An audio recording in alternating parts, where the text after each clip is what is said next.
In this world, every person has a chance to become God. According to the degree of divine power, people here are divided into several types: demigods, true gods, elder, and higher gods. Every person, upon reaching the age of 18, can awaken the sphere of the gods within themselves in order to find their irreplaceable representative. There is also a gradation of ranks among representatives. The more talented a person is, the more potential their representative may have, and this potential will allow them to develop to the highest level. The question arises whether, under such circumstances, Charlie Walter, the man who awakened the divine domain, will be able to rewrite his destiny, since he has obtained a lower-level representative, a locust. A voice is heard, emotionally asking the interlocutor how he dares to argue with the speaker. Chade Bone demands that he give him the divine power points, otherwise the sphere of the gods will be destroyed. Chade is an arrogant school bully who was mistakenly blessed with incredible power by the heavens. His god sphere contains the strength of a 5,000-strong orc army, and he always gets what he wants. The fair-haired guy answers him with fervor, provoking him to act. The main character ended up in his body. He is weak because his representative is a weak locust. This weak man dared to answer such a strong one because of what happened yesterday. Namely, because our hero ended up in this wonderful world where everyone can become God. But the time traveler found himself in the body of a weak-willed and feeble-minded outcast, who, on his 18th birthday, awakened the sphere of the gods with a representative, who is a locust. An elderly man lies on a bed with an oxygen mask on his face, knowing that his grandson's parents are lost in the chaotic sea of stars of the Imperial Academy. But the old man is almost certain that they must be alive. The old man asks to find them if possible, and the young man remembers the words of the girl, who said that if he is ready to become her slave, feeding the locust to her thunderer, he will definitely finish school and get a diploma. A bully roughly grabs Charlie by the shoulder, telling him to bring him 100 points of divine power tomorrow, otherwise it will be bad. His locust will be destroyed, as well as the sphere of the gods, and hope will be shattered. The guy puts his hand to his head. Apparently, the difficulty of this game was set to hellish from the very beginning. He only has locust as representatives, which isn't even enough for a diploma, let alone the academy. The guy looks at the capsule connected to the devices and thinks that, first, he needs to deal with Chade. He is not going to just stand and watch someone ruin his life. He climbs into the capsule and puts on the helmet. Since he came to this world, he must at least try to fix the situation he found himself in. Simply giving up would be disrespectful to the other time travelers. The system notifies the guy about connecting to the sphere of the gods. The download reaches 100%. The connection is successful, as indicated by the corresponding system window that appears. Charlie's eyes widen at the sight before him. His gaze is met with an incredibly beautiful landscape with mountains and an abundance of greenery. The guy looks at this whole spectacle silently and slightly puzzled. He suggests that his representatives are a group of locusts resting on the grass, the insects flashing their beady red eyes. Charlie opens his status system window and begins to study it carefully. According to this body's memories, it didn't have the talent chosen Son of Heaven or the life sacrifice ability before, meaning they appeared after the transfer. Charlie reads the descriptions. The talent helps to get one unique ability for each level achieved, and the ability allows to get something equal to it once per day for the life of a creature. The guy thinks, apparently, he received the talent during the transfer, and the ability thanks to becoming a divine being. This is not bad. There is a possibility of his grandfather's wish coming true. But this is only possible if Charlie manages to survive the encounter with Chade tomorrow. The guy doubts his locust. Charlie opens his representative system window. Reading the description in more detail, something catches his attention. He thinks about what he has read, turning it over in his head and comparing one thing with another for analysis. And then the guy has a revelation. He understands what's what. With an anticipatory smile, he is going to take a risk and make a big bet. If Charlie wins, he will instantly become a master. But if he loses, he will lose everything he has even at this moment. The next morning, a girl in a short skirt walks through an office full of guys who look at her with their mouths open in admiration. She approaches Charlie's desk and asks if he has thought about her proposal and is ready to become her slave. The guy looks at his potential interlocutor sullenly. With her hands on her hips, the girl says that if he accepts her proposal, she promises that no one will dare to lay a finger on the guy until the end of the year.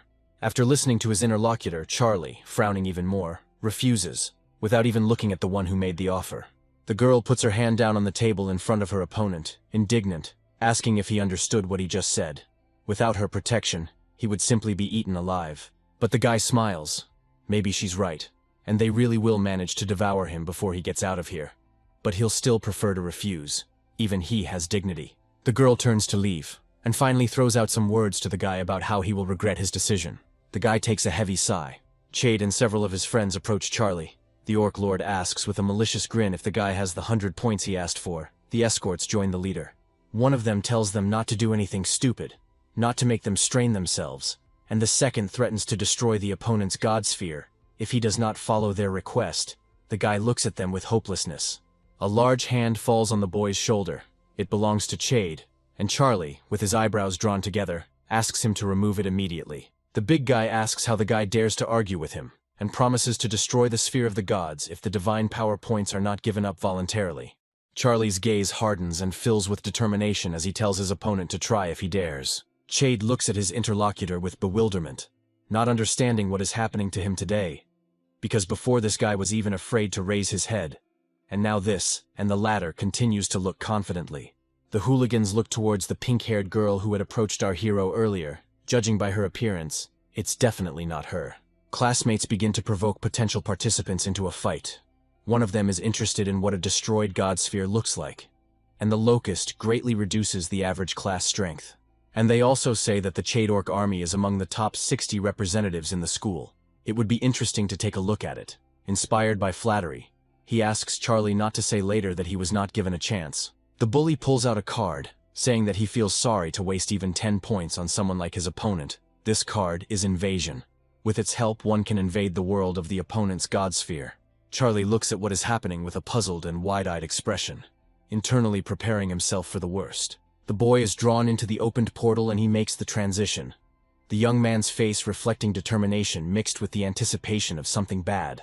He lands on a hard surface with the same expression on his face, his body enveloped in residual currents that are a consequence of the teleportation.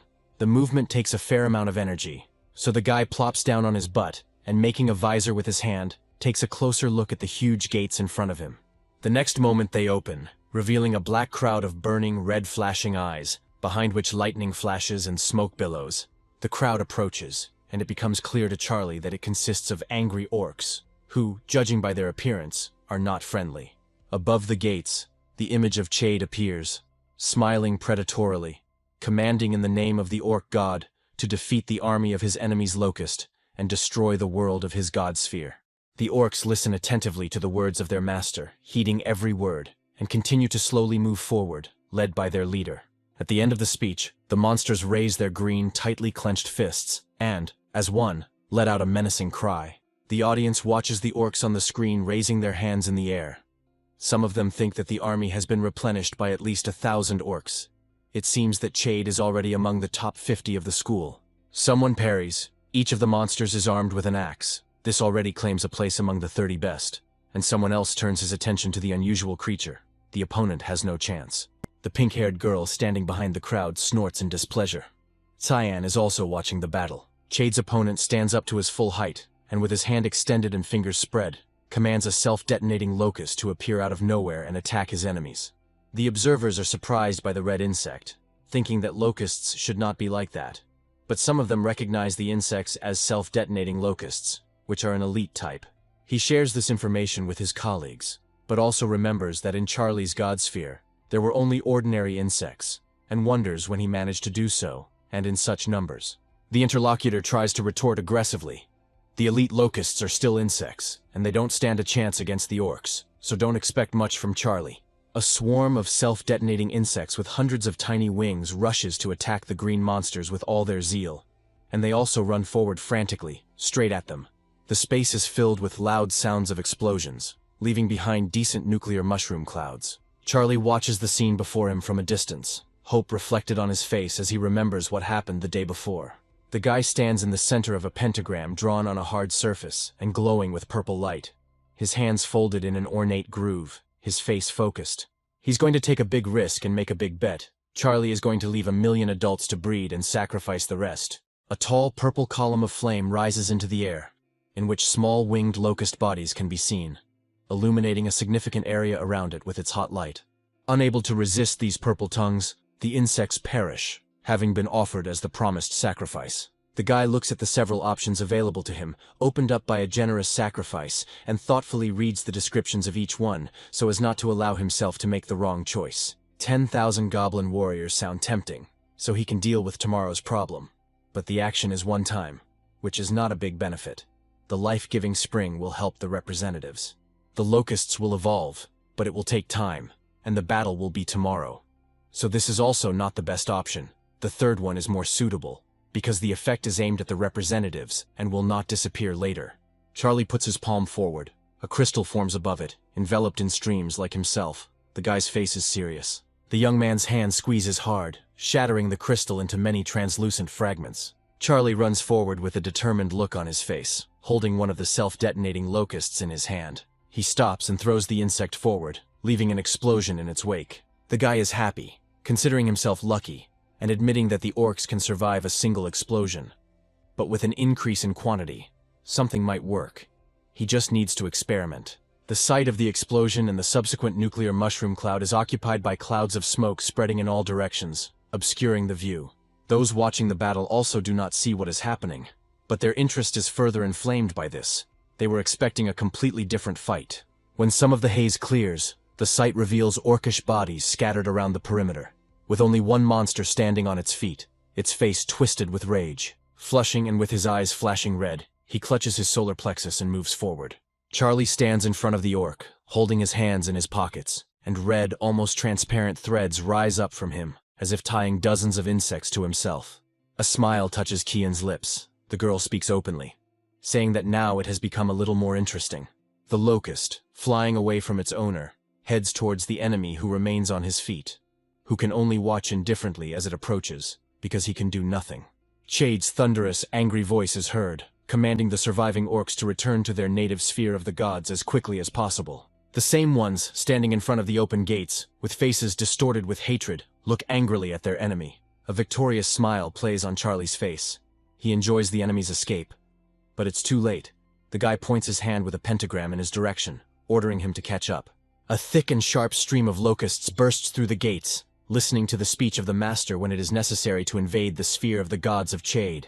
The collision is followed by explosions and all the components that come out of it. Chade tells his opponent to command the insects to leave his sphere. The wounded orcs, meanwhile, cough up blood, unable to do anything about their inevitable defeat. Out of desperation, Chad admits his defeat, asking to remove the locusts from his domain and leave the orcs alone. His rival listens attentively and seriously to the proposal. He smiles, asking and reminding why he would do this.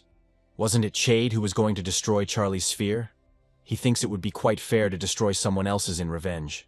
The rival is furious and afraid. He says that the guy will not dare to do this, because otherwise his parents will destroy Charlie. Chade's father is a demigod, and his mother is about to become one. With a blissful smile, Charlie orders the locusts to destroy the enemy sphere and allows them to not even hold back. As if waiting for this order, the insects rush towards the required object with all the agility they are capable of. Chade turns to his opponent with tears, asking him to stop and admitting defeat. He promises that he will never bother Charlie again and will do anything if he stops. The guy smiles triumphantly, saying that he doesn't need anything from him. He just wants him to suffer the fate that he wanted to bestow on him. Suddenly, Charlie is overtaken by a strong male voice asking the young man to stop.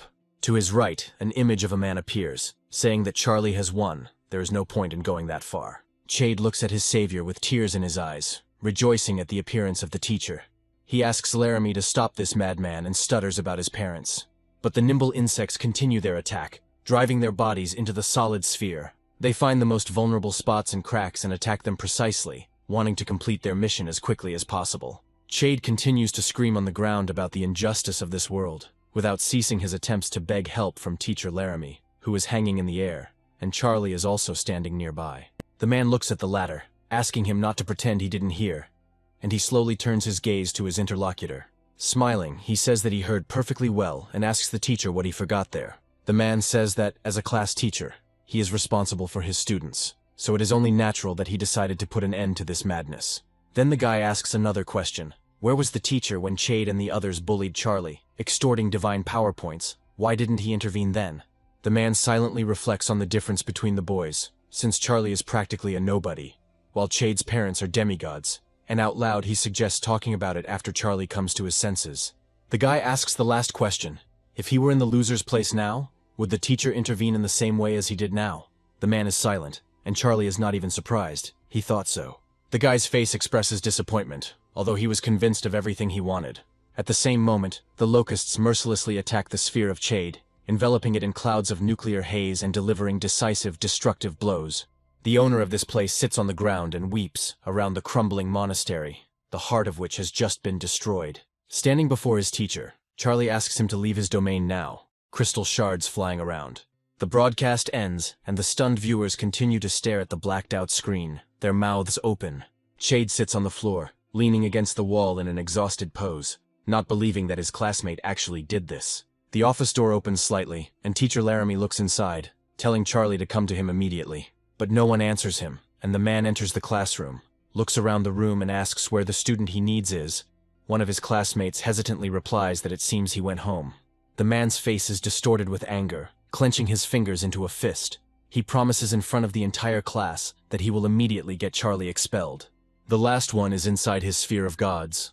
Now there is a wasteland, locusts are flying around, and the guy says that it is time to sum up the battle. There are about 18,000 self-destructing locusts left, and the young man concludes that they need to be multiplied, confident that they will still be useful. Smiling, Charlie raises his hand into the air, and a red fragment appears above his palm, which is a fragment of the core of the sphere of Chade.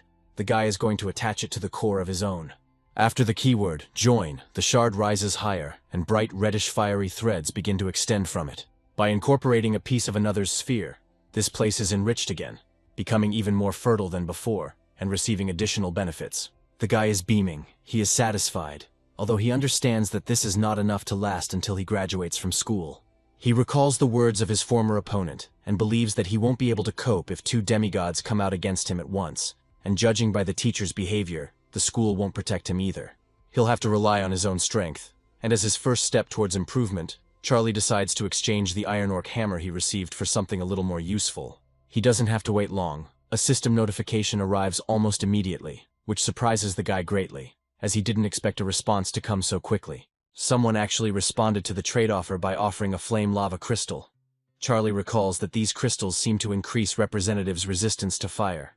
This can also increase the power of the explosion. The guy decides to confirm the exchange, because this will significantly strengthen his self-detonating locust. He stands before a fragment of the core of the sphere of Chade, and admires the golden threads extending from it. A previously unseen species of locust appears on the ground.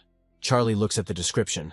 Such insects are called magma, and their talent, accordingly, is magma explosion. The guy walks closer to the nearest representative and, squatting down, carefully lifts him up. In order to test his strength, he throws the insect in front of him, causing an explosion. The explosion has definitely become more powerful. Now the explosion of these little ones can be compared to the explosion of a hand grenade. On top of that, the magma is spread out, and the damage and radius are also impressive. So now you can say that Charlie has a lot of fragmentation grenades. A scream is heard from the deputy principal's office. An angry parent speaks out about the destruction of his son's sphere core. It can no longer be restored, and the school still hasn't given an explanation. The teacher tries to explain to Chade's father that he was the one who first carried out the invasion, and that he had previously bullied some of the students, but the man's face is impenetrable. He gives off a bad aura when the demigod asks if the woman is only blaming his son, which means that neither the school nor the teachers are involved in what happened. The man turns to look at his wife as she, arms crossed over her chest, stubbornly expresses her opinion. She believes that her son, who destroyed the core, must be punished.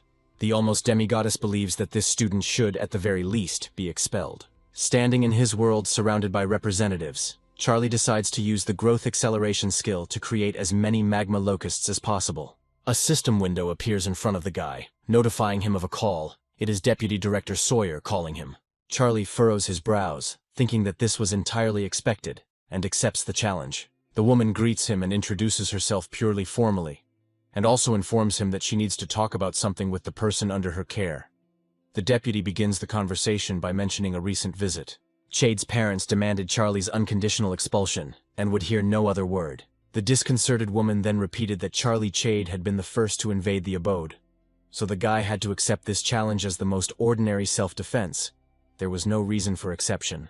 But Chade's mother was extremely persistent, accusing the school of continuing to cover for the scoundrel who dared to destroy his own classmate's sphere. Sawyer decided to make it clear once again that the school had evidence that Chade had bullied other students, including Charlie, who was generally diligent. The woman didn't even want to listen to her interlocutor. She shouted even louder. demanding a clear answer to her question. Would the school expel Charlie or not? The vice principal remained surprisingly calm, politely apologizing to Chade's mother and answering in the negative. Chade's father accepted the teacher's words, but also informed him that as a father, he could not leave things so easily. If the request was not granted, he would no longer worry about the school's reputation. In the end, the man decided to send a squad of 1,000 of his representatives against Charlie. He doesn't care about the outcome of the invasion of the younger sphere, but supposedly this will certainly calm him down. Xavier apologizes. That's all the school could do. Chade's father wouldn't make any other concessions. But she asks if Charlie can handle it. Because the power is no joke. He says that he will sort everything out. He thanks his deputy for his help, and after hanging up, the guy assumes that one self-detonating locust won't be enough in this situation. He'll have to speed up a bit. Charlie raises his hand, calling for extreme measures and making a sacrifice in the form of almost 5 billion lives of his representatives, who are mercilessly sucked into the death vortex. A fiery column of unprecedented size rises into the sky. Charlie looks at the system window with the results of his donation. The options are the same as last time, namely 3. He thinks that for a donation of such an amount it is quite good. And the choice is already made. Charlie again chooses the third option, the Imperial Windsword. Heroic representative type windsword. A huge, gray-haired, long-haired old man with 4 arms materializes in front of the guy. His name is the Imperial Windsword. Charlie studies his status window. The sword respectfully addresses Charlie as a god, notifying him that he needs a sword. A magical glow emanates from it, and a symbol similar to a charm tattoo burns on its forehead. The guy answers with a smile. No problem. The old man continues to silently exude a bluish aura. God enters the equipment store. Thanks to the fact that in the last few days he had been doing nothing but accelerating the reproduction of locusts, they were giving him 100 million power of faith per day, and it began to transform divinity points. Equipment is divided into 4 categories: normal, sacred, divine power equipment, and divine equipment. Charlie is considering purchasing the Whirlwind Sword, which belongs to the sacred category. The guy offers Sword to take this very sword, the Whirlwind Sword, into his hands, and he obeys, running his appraising gaze over the blade. The swordsman immediately prepares to test his new weapon, making a sweeping, slashing motion forward that seems to cut through the air itself with its energy and great strength. The sword speaks, addressing its god with the same respect as before, that it needs 3 more such swords to release the true power. The interlocutor listens to it attentively. The latter is amazed and puzzled to himself. 3 whirlwind swords will cost him a whole 150 points of divine power, and they don't grow on trees. The guy thinks about the fact that tomorrow he will have to fight Harry Bond's 1,000-strong army, and the demigods should not be underestimated, and decides to try his luck by clicking on the screen. Cyan meditates in her god sphere, engulfed in lightning crackling with its exposed charges. Ghostly hummingbirds fly around her, sometimes hovering in the air, sometimes touching and landing on the girl's clothes and body parts. The pink-haired girl's eyes are closed as she clears and tunes her thoughts and mind. But something still lingers in my mind, the memory of her drowning. And in that memory, there is also Charlie running across the lawn near the pond. He saved the then little Kian from certain death, fearlessly pulling her out of the water. An inexperienced boy then performed artificial respiration on her, breathing new life into the girl. She saw him from under her lowered eyelashes, feeling the touch of warm lips. The grown-up Kian still remembers their taste as if it were now. The girl's cheeks turn a deep blush. She calls Charlie an idiot who will die because of his own stupidity. In her family there are demigods and one true god. With her protection there would be nothing to fear. Xian's mouth drops open in uncontrollable surprise when she sees who is calling her. The embarrassment seems to vanish when, instead of greeting him, she asks Charlie if he has changed his mind and decided to become her slave. However, the guy has other intentions. He says that he just wanted to borrow some divine power from a classmate. The girl's gaze becomes serious. She asks what will happen after the power is borrowed, when the debt is returned. Because Charlie's representatives are weak, even the new species barely reaches the elite. The guy doesn't intend to convince Kian or argue with her. Instead, in order not to waste time, he suggests simply forgetting about it, and, after saying goodbye, hangs up, leaving the girl surprised. Her cheeks flush again, and she clutches her head in her hands in despair, wondering why such caustic words have come out of her mouth again, when she had wanted to say something completely different. Now the guy probably misunderstood everything, and to dissuade him, Kian decides to call him back and explain. Charlie asks what's going on, and the girl asks how much he needs to borrow and, embarrassed, asks for the account number. The windsword stands in a fighting stance, with a sword in each of his hands. The guy says that he spent all his savings on it, and even got into debt, so he will have to work it off. Voices can be heard from the class, surprised that Charlie actually came, and wondering if he isn't afraid that the demigod's army will trample his god sphere, and others join the dialogue. Charlie stands surrounded by his classmates, no one saying a word. To himself, he believes that everyone expects him to fail, and there is nothing surprising about this. Chien approaches the group, asking if this is why the guy borrowed the glasses from her, and advises not to waste his strength, as right now Charlie would hardly be able to cope even with a 1,000-strong army of the demigod. The guy smiles not very cheerfully, saying that he has no other choice. Cyan approaches him, saying that there is a choice. If he agrees to become her slave, her family will be able to calm Harry Bon, because he is the only demigod in his family, and the girl weighs much more. Charlie says he appreciates the girl's concern, but it won't change his answer, and turns away from her, saying he needs to prepare for battle. One of his classmates is angry and doesn't understand why Kian is so worried about this loser, but he reassures himself that today will be his end. The door to the office opens and 3 people appear in the doorway. One of them is the class teacher. He ingratiatingly asks Chade's parents to come inside. Standing at his desk in front of the class, the man points his finger at Charlie, calling him out and saying that he is the one who hurt the Bong family's son. The couple looks at the teenager sternly and with condemnation. The woman starts shouting curses at her son's classmate first, threatening and asking how he dared to encroach on her son's sphere of the gods, while her husband tries to calm her down.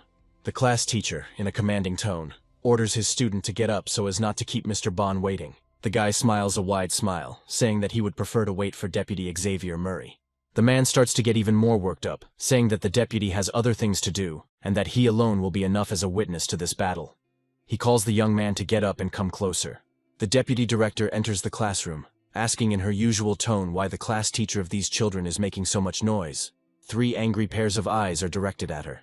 Laramie begins to blush, making excuses and apologizing for bothering him, and saying that he was just trying to teach his students a few useful lessons, but Murray reminds him of his status. The head of the Bon family, crossing his arms over his chest, remarks that since the deputy director is already here, they can begin. The woman asks her charge, looking only at him if he is ready. He, smiling decisively, confirms the teacher's words. When the man draws the invasion card, his eyes, as well as the aura around him, glow purple, and a malicious smile appears on his face. Charlie heads into his now familiar whirlpool, but his face now shows determination.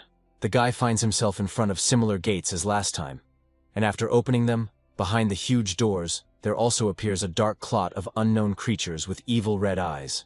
As they come closer, it becomes clear that in front of him are humanoid wolves, reminiscent of werewolves, their mouths grinning eerily in anticipation. The classmates are watching the live broadcast again, one of them commenting on the wolf cavalry, which consists entirely of elite creatures, while the leader of the army seems to be completely beyond the definition of elite.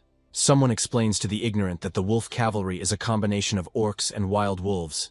Their equipment is high quality, their classmate doesn't stand a chance, but he looks ahead with confidence. Harry Bon promises to make Charlie pay for what the latter did to his son, and warns him not to even expect to leave here alive. Although the wolf cavalry consists of 2 types of representatives, the sphere counts 1 rider in the form of an orc, and 1 wolf as 1 enemy unit, so there are clearly more than 1,000 of them. Cyan expresses his thoughts out loud to Sawyer, considering the battle with 2,000 representatives instead of 1,000 a cheat, but she remains silent. Harry Bon orders his cavalry to charge, and they, having been waiting for the order for a long time, rush forward. But Charlie's posture doesn't change, his locust pushing forward, wanting to protect their god. The classmates are hotly discussing the fight, noting that the guy has almost 7 million elite locusts, but yesterday he had about 20,000 left, even for locusts with their reproduction. This is impressive. Even the weakest elite creatures can be a problem if outnumbered. But Charlie was unlucky that the battle was scheduled for the next day. For the demigod's cavalry, that number is not scary. Laramie says he is sorry that their school will have to say goodbye to such a talent, because if it weren't for the guy's stubbornness and obstinacy, he would have been able to show his talent in the future. One of Charlie's classmates points at the screen and asks what it is. The teacher looks at him with a frown. The other boy looks at him with admiration. Wild wolves raise their muzzles upwards, looking around in bewilderment. Charlie orders the magma locust to attack, and it does so with gusto, diving down at lightning speed onto its enemies, leaving them dumbfounded. The wolves howl and bare their teeth in a vicious grin, not yet suspecting what awaits them. The very next moment, they are attacked by a multitude of insects, subjecting their bodies not only to explosions, but also to magma akin to grenade fragments, and animal squeals and whines roll across the battlefield. Spectators notice that this type's explosive power is significantly higher than that of a normal self-detonating locust, and on top of that, they also spray lava, and wonder if this is also an elite type. Looking over his shoulder, Sawyer asks the students if anyone among them has sensory abilities, if anyone can see information about this species. One of the students responds, his appraisal showing that the magma locust is indeed an elite-type creature. The woman holds her fists for her charge. She praises him. Cian, standing next to her, looks at her classmate with admiration. Harry Bond steps forward, telling Charlie not to even dream of letting some insects destroy his wolf cavalry, and orders his subjects to use the force. The wolf leader is surrounded by a purple light, as if coming from the hand of the head of the Bond family, and bursts into a blood-curdling howl. Other wolves join him, spewing icy mist from their mouths. This icy aura comes into contact with the heat left behind by Magma Locust Charlie, and seconds later, all the fire and heat die out, leaving behind only physical damage on the surfaces. The observers are not surprised, arguing that the demigod is a demigod and cannot be defeated by tricks. Their elite has many skills and abilities. Charlie is noticeably inferior now. Harry plans to show his son's classmate his despair, threatening that as soon as he gets his sphere, the boy will be expelled from school. Then there will be no patrons left to shelter from the wrath. The demigod wolf cavalry troops rush into battle, and are given the order to destroy the students' core. The wild wolves run past the locust's master, who only watches them with an indifferent gaze. Sawyer Mary, with her eyes downcast, like Cian, says that this is the end for her ward. The girl keeps her thoughts to herself. One of the observers calls everyone else to look at the Charlie sphere, saying that someone is standing there. A girl with pink hair quickly directs her gaze to the screen. The wolves are resolutely approaching the sphere, but in front of it there really is some kind of silhouette, resembling the body of an obese man with 4 blades. Indeed, if you look closely, you can recognize the silhouette of an elderly man with long hair, but his face is difficult to see. Someone notices that he is holding the whirlwind swords, one of which costs 50 points of divine power. In total, Charlie forked out a whole 200. Onlookers are also interested in the creature. Ms. Sawyer comes to the rescue. She knows that the creature is a representative of the windsword race. Those below the elite type are not born. The woman smiles happily. One of the school children asks if this changes anything. In his opinion, the strength of the head of the Bond family exceeds Charlie, but looking at the woman, he admits that he is wrong. The woman thinks. A puzzled look appears on her face. Of course, her ward is right, but the fluctuations of power emitted by the windsword do not look like elite ones. He is more like a hero. Harry's mind runs through thoughts similar to Murray's. He trained for decades, but was only able to raise one hero-type creature. So where could a schoolboy have come from such a creature? The man orders his subjects to seize the sword, but not to kill it. He wants to take the creature for himself. He gives the order to destroy the boy's core and bring him the hero. A magical tattoo appears on the hero's forehead and, like his eyes, lights up with a bright light. The long-haired man draws his bushy eyebrows together. He raises his blades up, watching his approaching enemies and preparing to engage in combat. 2 orcs on wolves are rapidly approaching, brandishing their barbaric weapons. The man unleashes a strike called the 3rd-level Storm Slash, and the enemy warriors' bodies fall to the ground, cut in half. The wise old man deftly twirls blades in all his hands at once, his glowing eyes shining and combining deadly techniques with the skillful movements of his seemingly gigantic body. He uses level 1 Steel Vortex, and several wolves fly up in shock with a distinctive whine. New ones come to the aid of their fallen comrades, but they themselves understand inside that exactly the same fate awaits them. An orc rushes forward, opening its fanged mouth wide and letting out a roar of icy breath, its red eyes blazing with hatred and malice. The enemy's technique causes the mighty old man's lower legs to turn to ice and freeze to the surface, but his face is calm. One of the orcs, uttering a war cry, raises his hand with a sword, thereby giving his wolves the order to attack. The red-eyed monsters, with their jaws wide open, rush to attack. But Sword, his eyes flashing, raises all 4 hands up. He has a plan.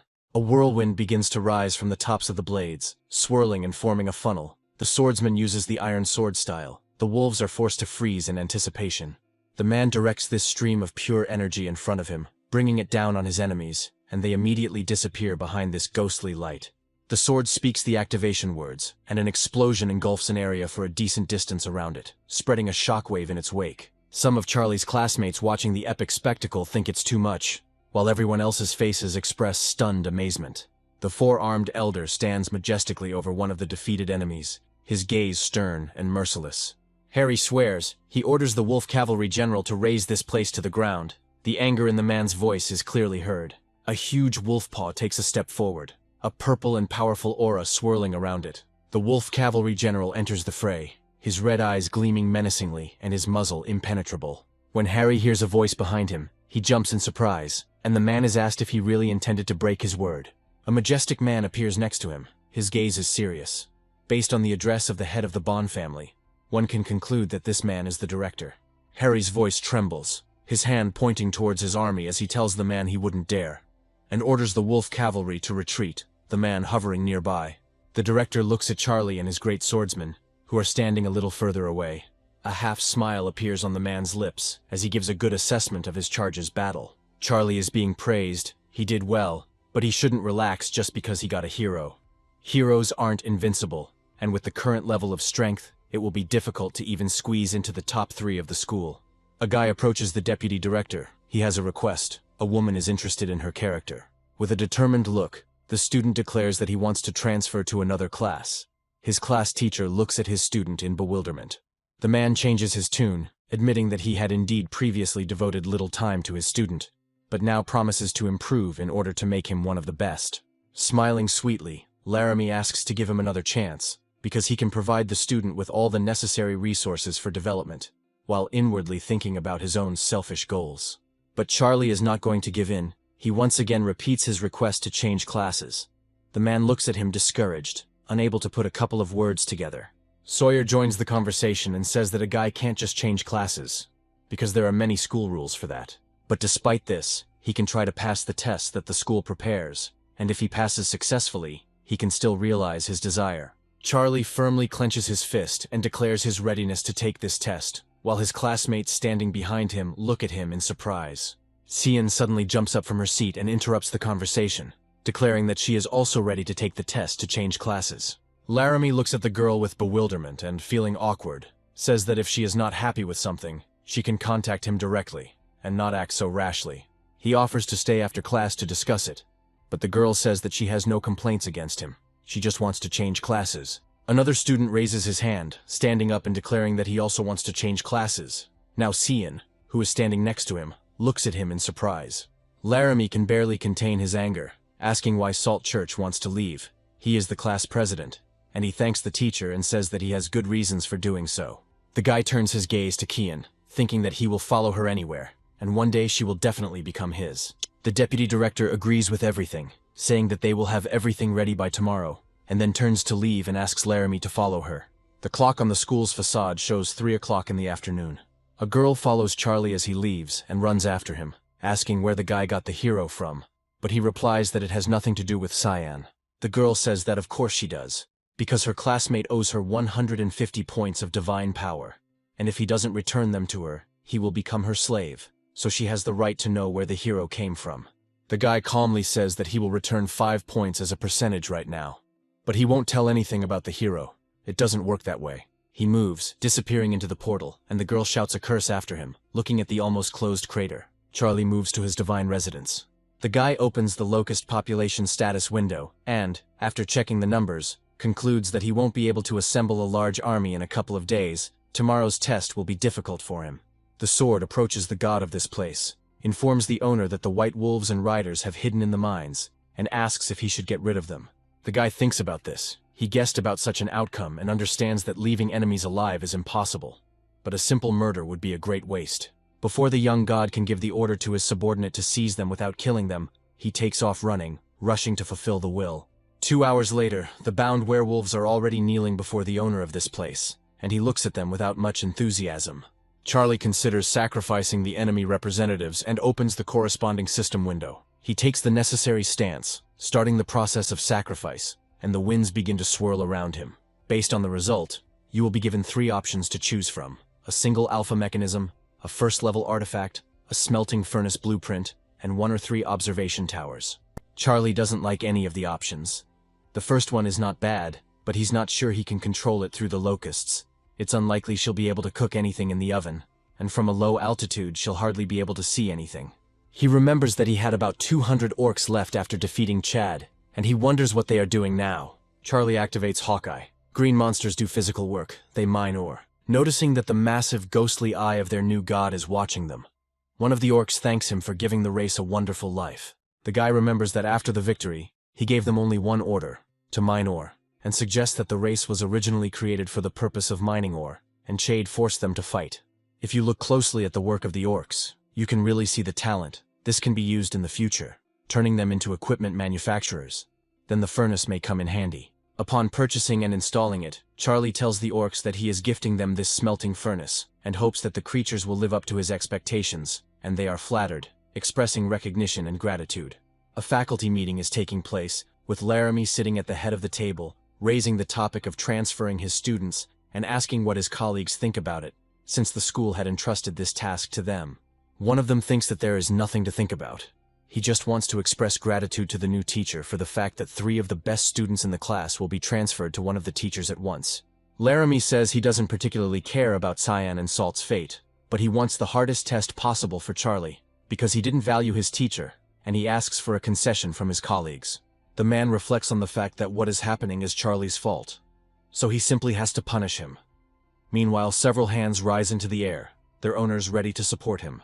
Sometime later, Laramie holds in his hand 3 sheets of paper with the required tests, and looking at them, notifies the students about this. Salt, who received the test first, reads the lines written on the sheet with a smile, which are typical for the first level. He needs to defend himself from 1,000 invaders, as well as a wish for good luck. Cyan looks at her sheet in surprise. She has exactly the same assignment, the same level. The face of the last student, who received and looked at his assignment, was distorted with dissatisfaction and bewilderment.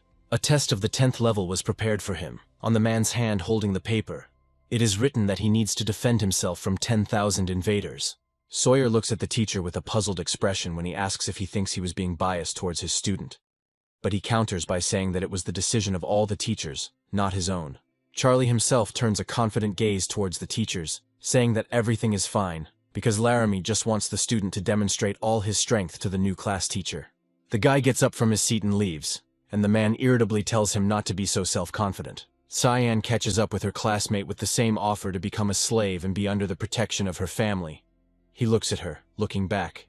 But the guy, just like before, thanks the girl for her concern, and politely invites her to see him after the tests. Cyan frowns as he looks after Charlie and calls him ungrateful, while Salt stands behind him, equally frowning. He believes that his classmate is digging his own grave. The test begins, revealing hundreds of short red creatures with evil eyes, their fangs flashing menacingly. The students habitually watch Charlie's test process on the screen, judging it more difficult than the other 2. But someone counters that it's his own fault, and that he should now pay for his pride. Charlie looks confused. The red goblins are coming at him, whose talent is excellent resistance to fire, and there are so many of them, he is sure that the former class teacher set this up.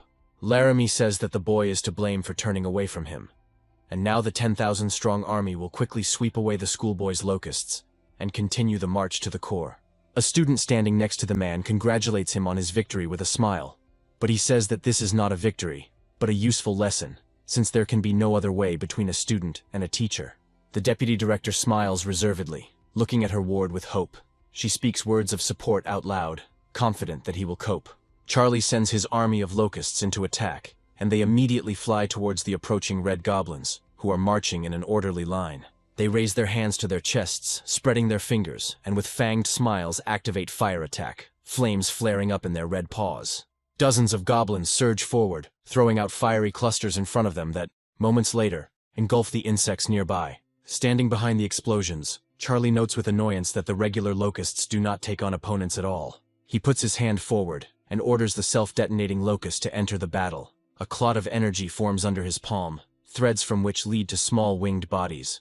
The red goblins, seeing their rivals approaching, distort their faces with hostility and anger. But this does not diminish the fact that they are surprised. Explosions are happening everywhere, resulting in the deaths of 400 red goblins, and in the midst of all this chaos, Charlie stands calmly. 2 capsules open, and someone who noticed their classmates first notifies the others present that Cyan and Salt have returned from their tests. The deputy director sympathetically says that it looks like his charge will have a hard time this time, and Cyan, standing nearby, mentally confirms her own assumptions about the locust's weakness. and Charlie sends a batch of magma locusts into battle. A series of powerful explosions with fountains of magma follows the slaughter of 3,000 red goblins, the remnants of which fly off in all directions, trying to escape. But some of them still manage to get to Charlie's god sphere at an impermissible distance. One observer expresses the opinion of many, believing that this time the classmate is definitely finished. Even a hero won't be able to deal with 6,000 representatives at once. Cyan looks at what is happening with bewilderment, considering it madness, and saying out loud that the red goblins are going to destroy Charlie's core. Sawyer suggests that his protege admit defeat, as there is nothing shameful about it. He fought with dignity, and the woman is confident that, with time, he will be able to pass this test. But the guy refuses. He has already made a decision that he will not back down from, intending to fight until his last representative. Besides, he has not lost yet. Sword appears out of nowhere and uses the third-level storm slash technique, slicing through the space in front of him with his blades. The red goblins standing in a row begin to die one after another, disappearing in flashes of 4 blades. The remaining ones simultaneously raise their hands and, with angry expressions, release columns of hot flame from their palms. Explosions fill the space, and the simple commentator notes that even the hero has a hard time, and believes that Charlie is definitely facing the end now. A gray-haired man stands in the middle of the epicenter and looks ahead gloomily. The boy's homeroom teacher gloats, believing that this will be an excellent lesson for his charge. He waits with bated breath for the hour when his divine sphere will be destroyed. But one of the students attracts his attention, makes him look the other way, and he is forced to moderate his ardor. Green creatures appear on the battlefield, and someone excitedly notes that this is the orc army. One of the orcs, the oldest looking of them all, raises his weapon into the air and calls on his kin to defend their new god. The red goblins look at the representatives of the other race with puzzlement. They clearly did not expect such a turn of events. And the orcs, wasting no time, rush into the attack with the intention of killing their enemies. The latter, due to the element of surprise, only have time to cover themselves with their hands as a block. Some people speculate that it's Chade's orcs, while others wonder where Charlie gets his talent from. At this rate, he'll be in the top 10 by the end of the year. The orcs stand proudly in a group with weapons at the ready, towering over their defeated enemies. Charlie praises them, clenching his fists joyfully. They tried hard. The deputy director and Cian are also happy with the result. They praise the guy, and, unable to contain their emotions, say that he won. And only the man is not happy. Laramie, frowning with displeasure, utters the words of a curse. When the 3 students who passed the test gather together, the teachers compete to outshout each other, trying to lure Charlie to their place with better conditions. Salt looks at Kian, intending to go where the girl is, and she is waiting for the verdict of another classmate. But Charlie is currently interested in something else. He is asking Xavier why his test was so much more difficult than others. The woman replies that all the teachers worked together to choose the difficulty levels. Apparently, the majority of votes indicated that it was the most optimal for the student. The guy smiles, asking if he can see the list of voters and see their specific choice. Following the orientation, Charlie stands before the teachers who voted against the decision to make the test more difficult, and asks what he can expect when he transfers to their class. One of the men, smiling, says that after such a wonderful result, he is ready to provide his potential protege with an army of 10,000 orcs, which will allow him to rise high. The second candidate says that he understands the importance of success, and therefore can help Charlie learn special techniques that will allow him to unlock the potential of all types of locusts in the future. After the boy chooses Tom Voice, Cian and Salt also ask the teacher to become students in his class. The man beams, thinking that at this rate he could become Teacher of the Year, since 3 strong students have been transferred to him at once. He holds out 3 cards to his surprised new charges, saying that they will be small gifts for them.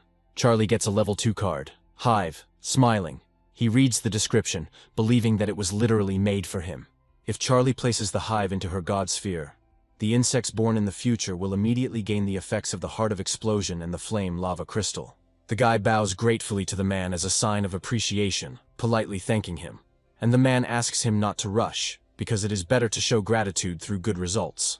Sawyer spreads his arms wide, saying that since everything has been resolved so well, we can finish for today. But first he reminds us of the important exams next week. Charlie stands in his world in front of the window displaying the status of the number of representatives and other life forms. The results are currently unsatisfactory. He thinks that if he had to take the exam now, the student would end up at the very bottom of the school's list. He needs to multiply the magma locust as quickly as possible, and improve the other types. Charlie's attention is drawn to some 52 red orc blacksmiths, and he goes to see them himself, wanting to see everything with his own eyes. Noticing one of them, The guy reads the description. Red orc blacksmiths are the fruit of a bloody battle between ordinary orcs who evolved into the elite.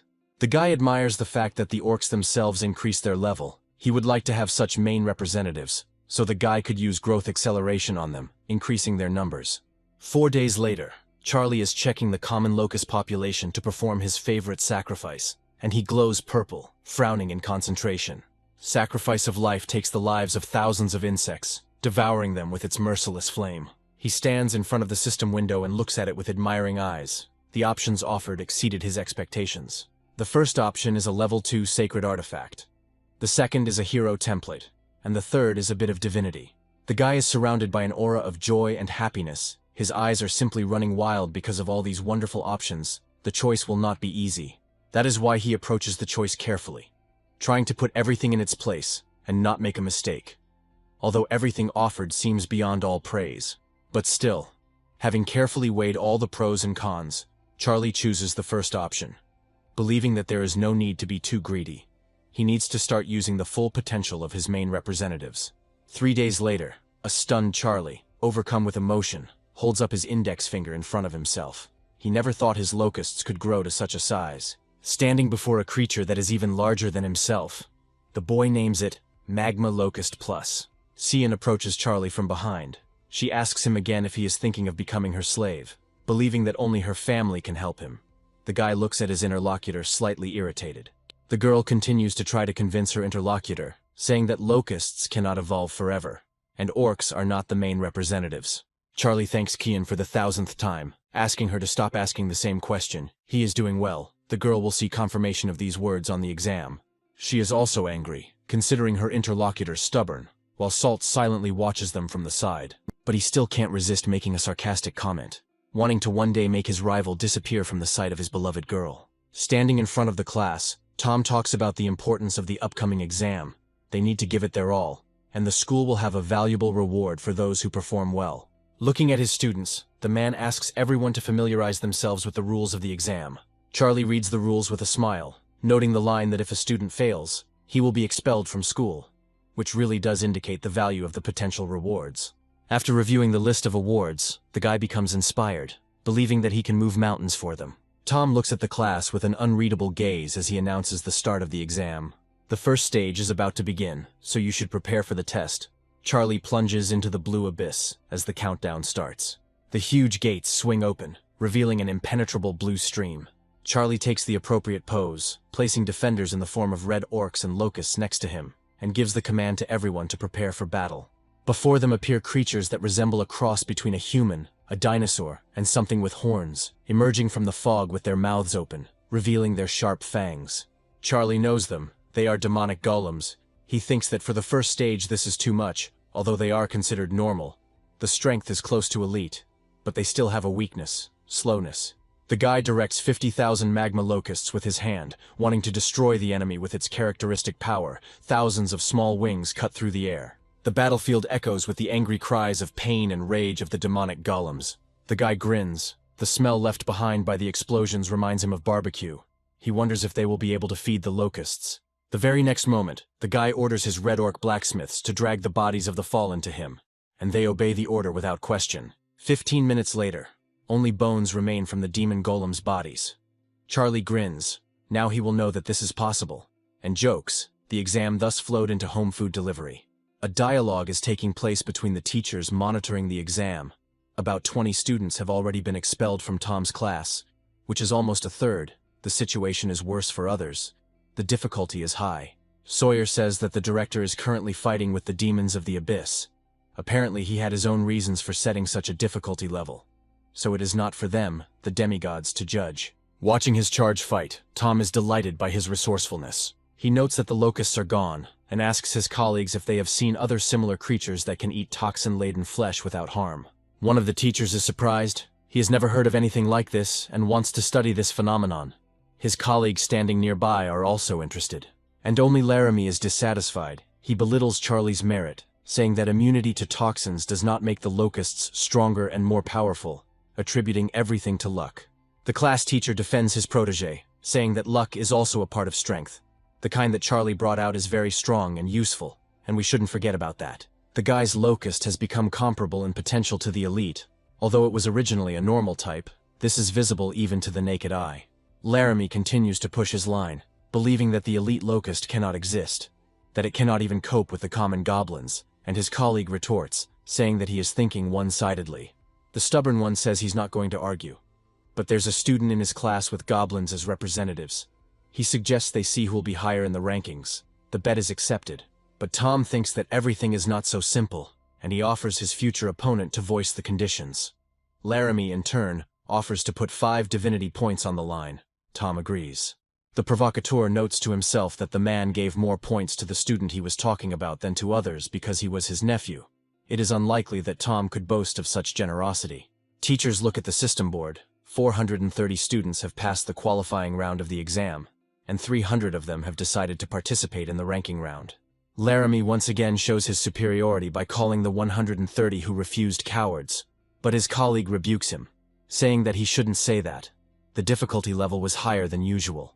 The third one says that it's even better this way. They will only have to train the strongest ones who were able to overcome their fear. Meanwhile, the second stage of the exam begins. Skeletons emerge from the gates of the tests. Teachers are amazed, thinking it is too simple. Charlie smiles puzzledly. His locusts are hungry, and their numbers are enormous. The skeletons will be able to give the insects literally nothing, but there is nowhere to go. He orders his army, over 1 billion strong, to attack, and it rises up in a gigantic swarm, approaching the enemy in a coherent swarm. The skeletons open their bony mouths menacingly, sensing trouble. But nothing can be changed. 2 hours later, Charlie sits down and yawns, saying that the meager meal will do for a snack. The second wave of the battle are the skeleton warriors. Now it's the turn of the self-detonating locust, which, when colliding with the bone ones, causes their assembled parts to disintegrate with their characteristic sound.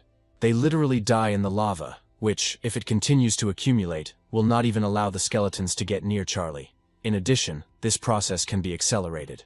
The boy orders his red orc blacksmiths to douse the monsters with molten metal from his great smelter. Obedient warriors immediately carry out the will of their master. The flames are raging right at the gate. Charlie is happy. Now the skeletons will die immediately after they emerge from the portal. He doesn't even have to do anything else. One of the observing teachers appreciates the boy's genius, and Tom, pleased with his student, smiling, says that it's all about training, while Laramie, standing nearby, is, as usual, dissatisfied. He tells his opponent that his student is 1 step ahead of Tom's student, and teases him, asking if he has relaxed too much. In the God Realm, the aforementioned 13 Arcbalist towers, 9 lightning towers, and 12 first-tier fireball towers seem to have cost him a fortune to build them. Laramie gloats to himself, certain that no one else has invested so much in their student, and therefore believes that his nephew is simply obliged to take first place in the exam. But someone pulls the man out of his thoughts, calling him to look at the sphere of the student Cian. Her arsenal not only includes weapons that surpass the previous students in quantity, but also elite thunder sparrows and ordinary tree giants. One of the men notes that the daughter of the Shirley family is strong. A neighbor echoes him, it's pointless to even compare with others. A third remarks that even he doesn't have that many creatures in his arsenal. The first one considers the girl not just one of the top 3, but the best, and Laramie is consumed with anger, mentally blaming Charlie for all the troubles in the world and promising to take revenge on him. After the 10th wave, only 18 students remain, including Charlie. Cian is certainly also passing, and these two, along with the other 16, are asked to prepare themselves properly, for the next wave will be qualitatively different from all the previous ones. The gate opens, and against a red background appears a tall, dark figure in a cloak with terrifying blades extending from it. For some, it only takes one stunned glance at the screen to understand that the hero stands before the remaining ones. This hero is a skeleton, a bone collector, and his talents are bone manipulation and bone fusion. Walking past the bones scattered here and there, the hero directs his terrifying aura at them. Its dark eye sockets seem to stare piercingly at its prey as it closes the distance, looking forward. The collector raises his wooden staff and begins to connect the bones he likes. Raising his other hand, he says just one word, forward, and that is enough. The reassembled skeletons rush at their former enemies with a fury greater than before. The new creator orders his main weapon to kill everyone, and it, oozing traces of magic from its slightly open jaws and transparent insides. A huge bony foot steps on the smaller creature, unafraid of the explosion left behind by the latter. The teachers watch with bated breath. Less than 3 minutes have passed, and 8 participants have already dropped out. It's too difficult for them. Laramie is all about his own business, complaining that the bone giant in Charlie's sphere is too small. Something is clearly wrong here. The skeleton clinging to the rock trembles. Tom considers this obvious. All because most of the skeletal warriors drowned in magma, so the bone collector did not have enough material. The air is cut by ringing, light-bearing blades. The sword uses the technique, iron sword style. Charlie yawns. He has successfully survived the 11th wave. Laramie is torn between anger and indignation, not believing that the guy managed to cope. He thinks that he deceived everyone, somehow knowing in advance about the monsters that were supposed to be on the test. Tom stands up for his student, asking his colleague for evidence, and he loudly declares that the man sided with Charlie and threatens to report him to the appropriate authorities. He says that even without evidence, everything is clear. Because everyone saw what Charlie did to the skeleton warriors, no one in their right mind would have started cleaning up the bodies, unless, of course, they knew about the collector. Tom asks his colleague to stop talking nonsense, but he doesn't even think of stopping, saying that what he said is the absolute truth, and believing that the school should sort everything out by imposing punishment. Sawyer also joins the conversation, saying that this is impossible. The director himself was dealing with the monsters. If anyone thinks otherwise, he is accusing the director himself, and this is a false accusation. These words sober Laramie up a bit. He gets embarrassed, and starts mumbling that he hadn't thought about anything like that, and that apparently the guy really was lucky. But he still considers what happened unfair. The woman says that the man himself should understand what nonsense he just said, because everyone arranges their sphere as they wish. That is, the results are the merit of the owner of the place. Taking advantage of the moment, Xavier asks if Laramie thinks it is fair for him to sponsor his nephew, or for Shirley Cian's family to do so. Tom hears this, and moves closer to his opponent, asking if this is the reason he proposed the bet. He didn't know that the student in question was Laramie's nephew, but he doesn't refuse the bet. In Michael's Laramie God sphere, a huge skeleton stands, looking back with its red eyes at the owner of this place, who is veiledly admitting his defeat. Behind him lie the fallen bodies of his representatives, the goblins. And finally the guy openly admits his defeat. Tom notes that Michael failed by giving up, and thus he won this bet. Hoping that his colleague will not back down in front of witnesses, the man asks where his promised glasses are. Passing the corresponding card to his opponent, Laramie asks Tom not to spend the points yet, because he will soon get them back. An hour and the 13th wave later, there are 3 participants left, including Charlie and Cian. Now it only remains to figure out which of them will take what place. The 14th wave forces Faust Horn, the 3rd participant in the top, to admit defeat. After 2 more waves, Cian surrenders. The vice principal is jubilant. Charlie took first place. But he doesn't give up even on the 20th wave, sending his magma locust forward. The space is illuminated by numerous nuclear mushrooms and splashes of magma. The skeleton, shrouded in a dark aura, raises its hand forward and howls. The sword bursts forth, proclaiming death to the invaders. And after only 15 minutes, silence reigns once again in Charlie's sphere. The system reports the successful completion of the wave and warns that the next one will be even more difficult. But the guy, frowning, smiles, although he thought that the completed one would be the last. The gate opens before him, illuminating the space blue and releasing lightning to match. Seeing the one who appears before him, the guy is amazed by the greatness of his opponent. At the gate stands a creature that looks incredibly human. One of the teachers exclaims. He notices Charlie's opponent as the Skeleton Queen. The others look at the screen in amazement as well. The guy says that he didn't expect to see a creature like Lord, and suggests that he doesn't have enough strength to fight this fury. He raises his hand, admitting defeat. The skeleton mistress rises from her pedestal in indignation. She doesn't want to let go of her victim so easily, and raises her hands up, spewing lightning. Her face contorts into a grimace and a roar erupts from her toothy maw as she charges forward. A bone covered in purple flies into the air. Something flashes past Charlie, causing him to look surprised. An explosion erupts behind the young man, and he turns around, not understanding what is happening. The gates close with a powerful and distinctive sound. Charlie finds himself in a familiar swirl of blue and blue hues. Looking at the system window with his own result, the guy is surprised, realizing that he took first place. The system shows the results of the classes and their homeroom teachers. Laramie is angry that he only took 8th place while Tom's students were in first place. Students look at their results with a wide range of emotions, some of them crying and feeling indignant at the prospect of expulsion. And a joyful Charlie is congratulated on first place, resting on his laurels. After 1 hour, rewards appear on the board, including Iron Ore card, Sphere Land card, Level 1 Sacred Artifact Exchange card, and more. The students are amazed at their number, realizing that they all now belong to only one contender, Charlie. The lucky owner is thinking about how to use all these cards wisely, but his problem is quickly solved. Teacher Tom offers his help to his student, and the latter, smiling contentedly, is glad that he can be relied on. The cards received as rewards help Charlie to favorably arrange the terrain of his god sphere. The guy looks thoughtfully at the offered weapon and realizes that the card can only be exchanged for one. It is not profitable at the moment. It is better to look for something like hammers for orc blacksmiths. And he finds it among the received awards. Warhammer, Purgatory. Only the minimum criterion for use is a heroic type of creature with the fire attribute. The guy thinks that he can't use this weapon now. He needs to wait until the red orcs reach hero rank. Tom says that the main exam is a test after which only the strongest survive.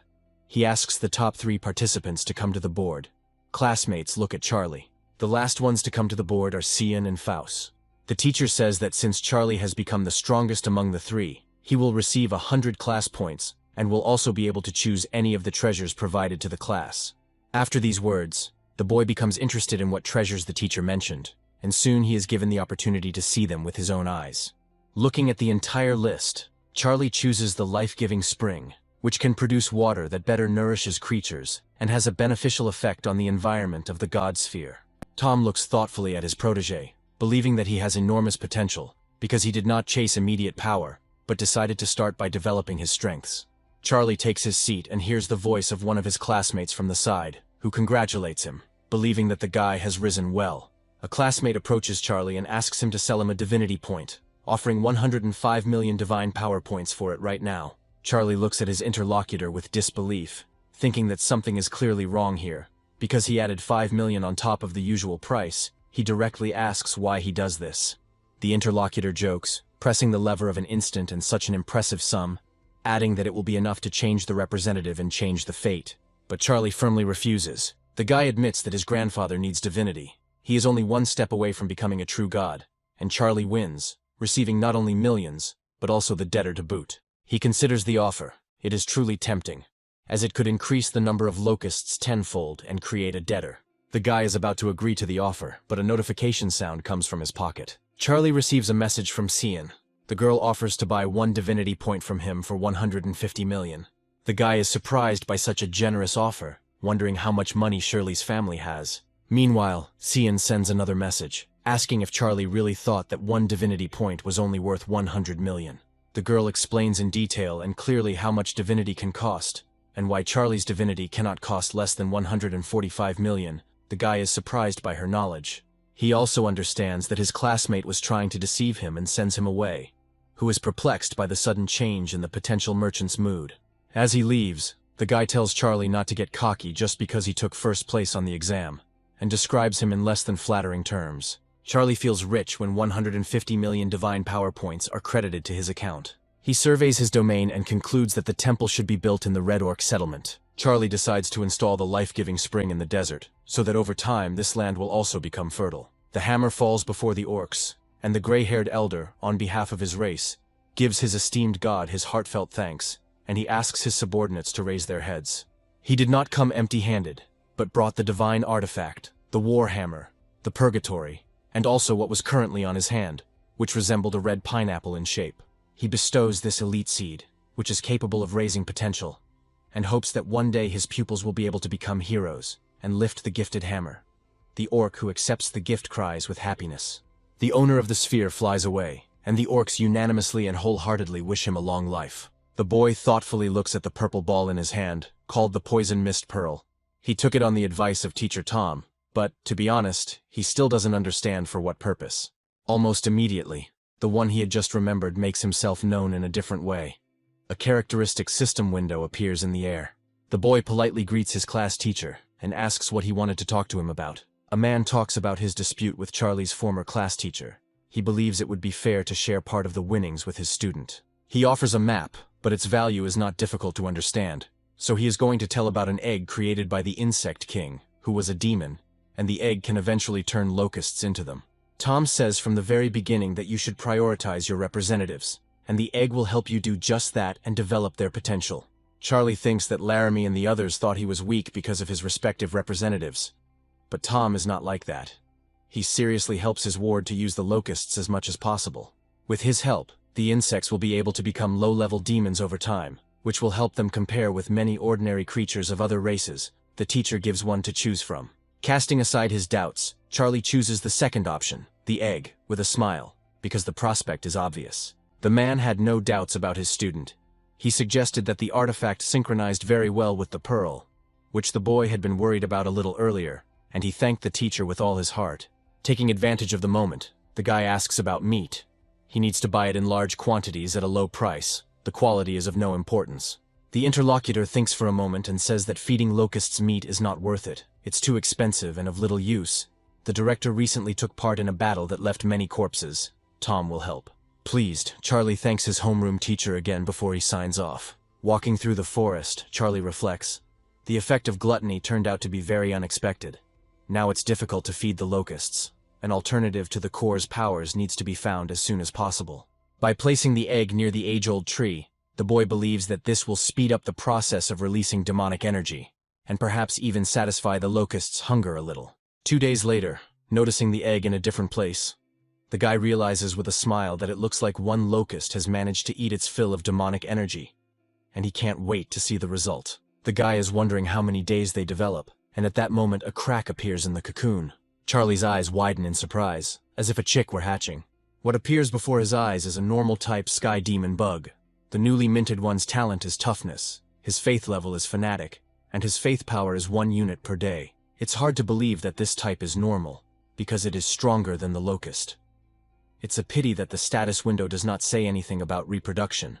Apparently individuals appear strictly after absorbing the energy of the egg. Charlie is surprised to see that the bug demon has already doubled in size. Apparently gluttony affects this class as well. At this rate, evolution into an elite shouldn't take long.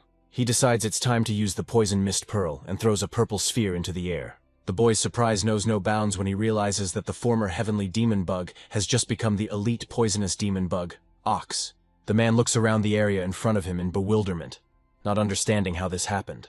The space in front of him is strewn with bare bones, and a demonic black haze swirls everywhere. He doesn't know what to do with these piles of demon corpses now. Sealing them inside the card doesn't provide many guarantees. Sooner or later, the demonic power will break out. Teacher Tom calls the principal and asks what the matter is. The teacher greets his superiors a little sheepishly, and voices Charlie's desire to buy the corpses of the defeated demons.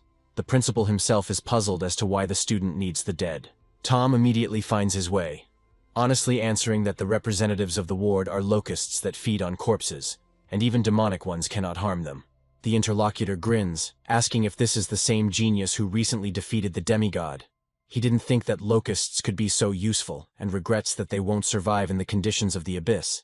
Otherwise, it would be possible to let the challengers in right here. The director hands the teacher a map, saying that there are 1,000,000 corpses inside, and there is no fee. The next day, Tom calls his boss again, awkwardly informing him that they're out of bodies and relaying Charlie's request for the director to be his body sponsor, which leaves him stunned. The class teacher agrees with the boss, saying that he also told the student about his insolence, but the man stops him, thinking. The director agrees to provide a constant supply of corpses to the ward, if he is willing to exchange them for 10,000 divinity points in proportion to every 100 corpses. 5 minutes later, the teacher calls back, saying that Charlie agrees, but he wants to start with 1,000,000 divine power points. A few days later, dozens of winged demon beetles are circling around the boy. The time has come. By building a sacrificial fire that reaches to the sky, he offers to God the souls of 1,000,000 winged insects. The sacrifice brings variants of 5 elite giant warriors, a level 3 skill crystal, poisonous explosion, and a disintegration mechanism that allows matter to be disassembled and energy to be extracted. With a smile on his face, the guy thinks that for the sacrifice of 12 billion elite beings, this is a very good result. Even the first option doesn't seem so bad. But the young man does not allow himself to make an impulsive decision. The other options also require study, and poisonous explosion combines perfectly with demon beetles and poisonous mist. But unfortunately, his core can't accommodate this crystal now, so the option is useless. Charlie readily chooses the remaining option, the decay mechanism. If he understood correctly, he will expand the matter and give out energy crystals at the end. This will be a good way to earn money, considering the value of the above.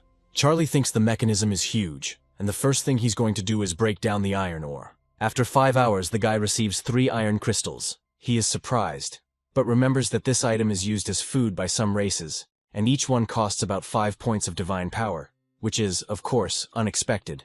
but also profitable. A puzzled look appears on the guy's face. The red orcs are asking for help. They are attacked by some undead. 3 are wounded, and the leader, armed with the gifted hammer, is trying to hold off the enemy. The boy understands that the temple is beginning to transmit to him the prayers of his creatures, but he is perplexed as to how the undead managed to get into his sphere of the gods. A devilish flame of determination flares up in the god's gaze. He sees a skeleton advancing on a red orc with a hammer. The blacksmith attacks, but the undead dodges, and Charlie doesn't understand why the intruder has the aura of the monster from the exam. The skeleton stops the warrior's attack with just one bony hand. Charlie realizes that he is strong and is going to gather information about the enemy. The attempted identification fails. The creature is not a follower of the owner of this place, so he cannot get information about it. The guy is indignant and puzzled. Then the young man sees no better solution than to call upon his faithful sword, who appears immediately after the words of the summoning are finished, armed with his blades.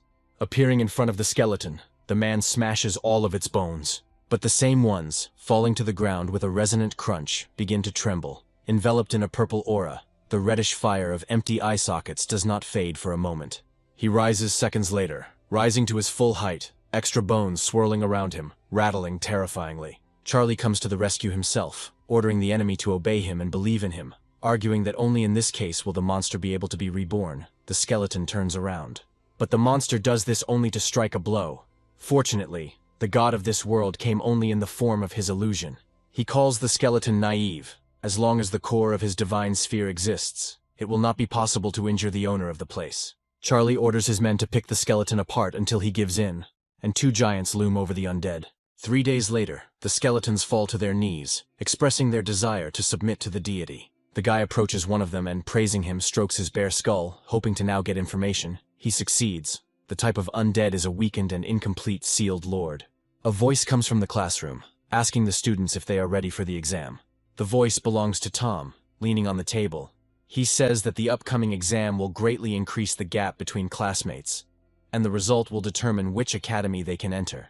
Charlie recalls his grandfather's request before his death.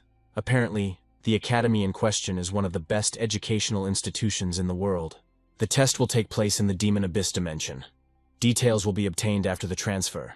An hour is allotted for preparation, which the teacher recommends using usefully. The students discuss the abyss and how dangerous it is to be there, as creatures can become infected and turn into demons.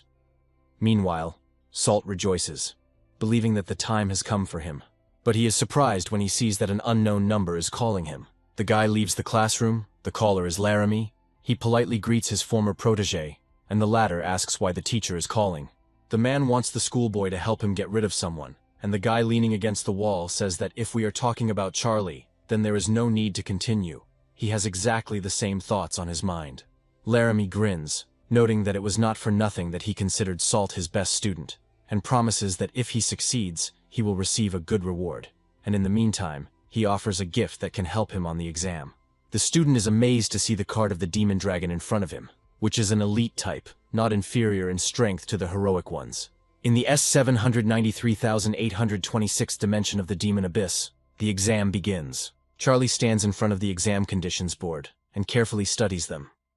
The participant must choose which incarnation of their being the participant wishes to appear in the dimension. The guy looks at the options available to him.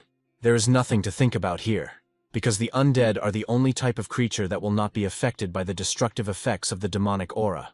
The guy immediately begins to be enveloped by dark, translucent energy tentacles, enveloping him in a dense cocoon. And the next moment, looking at his body, he realizes that he has turned into an undead. He believes that the Demon Abyss is a true paradise for the undead and demons. Raising his hand in a commanding gesture, the boy summons 100 locusts. A dark aura immediately envelops the common locust, killing it. Everything is exactly as he thought. She simply won't survive here. But the 3 demonic babies feel quite comfortable in the alien dimension. Charlie tells them that he is counting on them. He notices demon fruits growing on one of the slopes.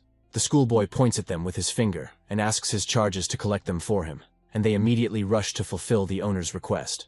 But Charlie's attention is drawn to a strange sound, and he turns in its direction. Nearby, several zombie-like creatures emerge, enveloped in demonic energy, and advance forward with an ominous roar. They are aggressive, and Charlie is happy about it. He was just about to test the power of the Skeleton Lord. 10 minutes later, a mountain of corpses rises behind the schoolboy. emitting a demonic stench. They turned out to be weak by his standards.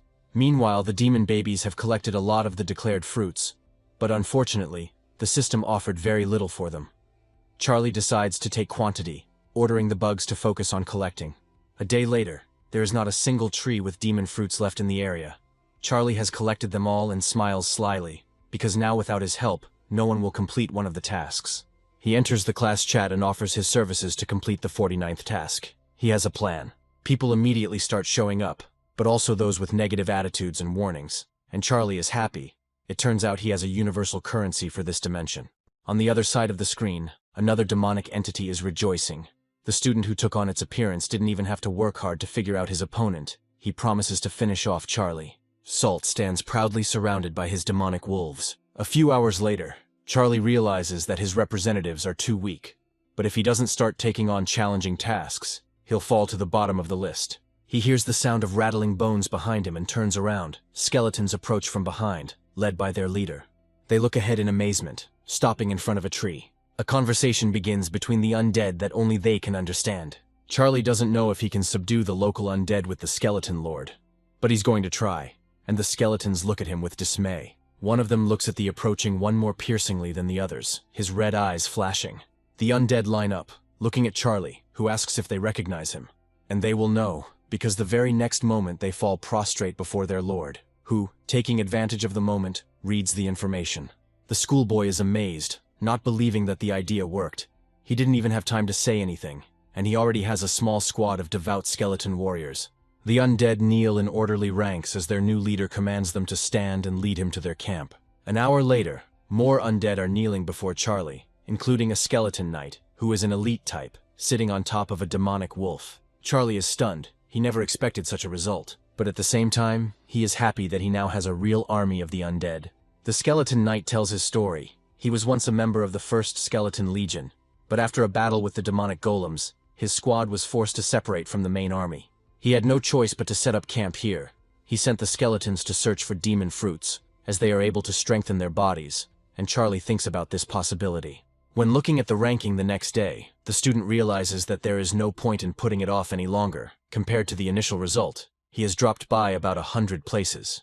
Charlie presents the knight with the fruits, telling him to handle the rest himself, like distributing them among the squad members. He is clearly flattered, kneeling before his lord with his hand on his heart. 10 minutes later, the skeletons' power can be felt in the air and in their fiery gazes. Their target is the demon golem's lair, and they set off into battle. The hooded squad sets out on their journey, walking in a neat line past picturesque landscapes. Charlie ponders that there are 8,000 to 10,000 creatures in the demon camp, and only 1,000 skeletons. A head-on collision is unlikely to be successful, so he will have to take out his opponents with cunning. He offers one of the skeletons to lure out about a dozen demons, and he obediently fulfills his fate. The plan succeeds, and enraged demons run out to meet the undead, but soon their facial expressions change to surprise. Skeletons come out to meet the demons, taking them by surprise. Taking advantage of the moment of surprise, the undead rush into attack. Charlie takes full advantage of his abilities, finding it convenient to turn demon golems into skeletal warriors after their death, which is precisely why the schoolboy loves the undead. An hour later, Charlie's army already consists of 7,000 warriors. According to his calculations, there are about 3,000 creatures left in the lair, so it is time for a large-scale battle. The schoolboy sends his army into battle. 3 hours later, one of the subordinates presents his lord with a reward, who praises the army, noting that the task was completed, and he receives 60 points for it. The guy quickly rises up the rankings, and the demonic wolf looks ahead with a sparkling red gaze. Salt curses, wondering where his opponent is, his wolf demons languishing in inactivity. Looking at the changes in the student list, he notes that his classmate has scored 60 points, and guesses that he has cleared the demon golem lair, exceeding expectations. Someone is approaching Charlie's small squad of skeleton warriors. It's Salt, who is puzzled by the possibility that his opponent acquired the skeletons in secret, but believes that this calculated move will not help Charlie place higher on the exam. Without hesitation, the boy orders his hellhounds to attack, and with a menacing roar they rush to carry out their plan. Charlie turns around in surprise at the rapidly approaching dogs, but his skeleton warriors rush forward even faster, eager and selflessly rushing to protect their master. The dogs attack, but the undead stand stoically, ready to take the full brunt of the attack, not allowing any harm to come to their lord, enveloped in purple energy. Salt is amazed. This is the second day in the abyss, and the enemy already has such a large army. It is scary to imagine what will happen after even more time has passed, so he needs to kill him now. A moment later, a huge golden dragon, its jaws wide open, appears before a horde of skeletons. One of the dogs sinks its teeth into the night, gnawing him in half and knocking a scream out of his bony mouth. Charlie asks Salt, who is towering over him in the form of a dragon, why he attacked him and his creatures, since there was never any enmity between them. Words burst from the huge mouth, allowing Charlie to believe that Salt simply doesn't like him, and the dragon rushes to attack. The Lord is thrown back by a moving glowing blade, the blow landing on the stomach area. From all the skeletons' mouths, only one synchronized word comes out, Lord. They are terrified. And the dragon, turning away from them, flies away. Considering it unworthy of wasting time on such weak creatures, they follow him with the gaze of their dark, empty eye sockets. An inhuman cry of rage erupts from their depths. Charlie, having pulled himself together, tries to finally come to his senses. He is glad that Lord has such a talent as resurrection. He tells his subjects not to stand there like a pillar. They need to gather all the remaining troops and get out of here. Charlie is indignant, being firmly convinced that Salt has dug his own grave with this behavior, and the next meeting will be proof of this. And the one in question is thoughtfully studying the list of the dismissed, wondering why the classmate he personally overthrew is still not on it. Then the schoolboy checks another list, and his dragon eye widens in amazement. Confused about why Charlie is still alive, Salt takes to the air, determined to destroy his classmate, even if it means wasting all his time. He returns to Charlie's old campsite with his hellhounds, but finds no one there.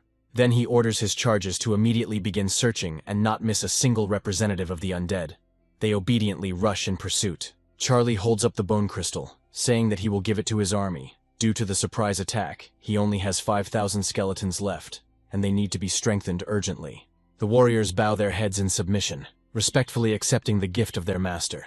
Charlie notices that his place in the ranking leaves much to be desired, and understands that with such results he will never be able to enter the Imperial Academy. He finds a task with his eyes, judging by the description of which, if successfully completed, he will be able to significantly expand the army of his undead, and besides, it is highly valued, which is also good.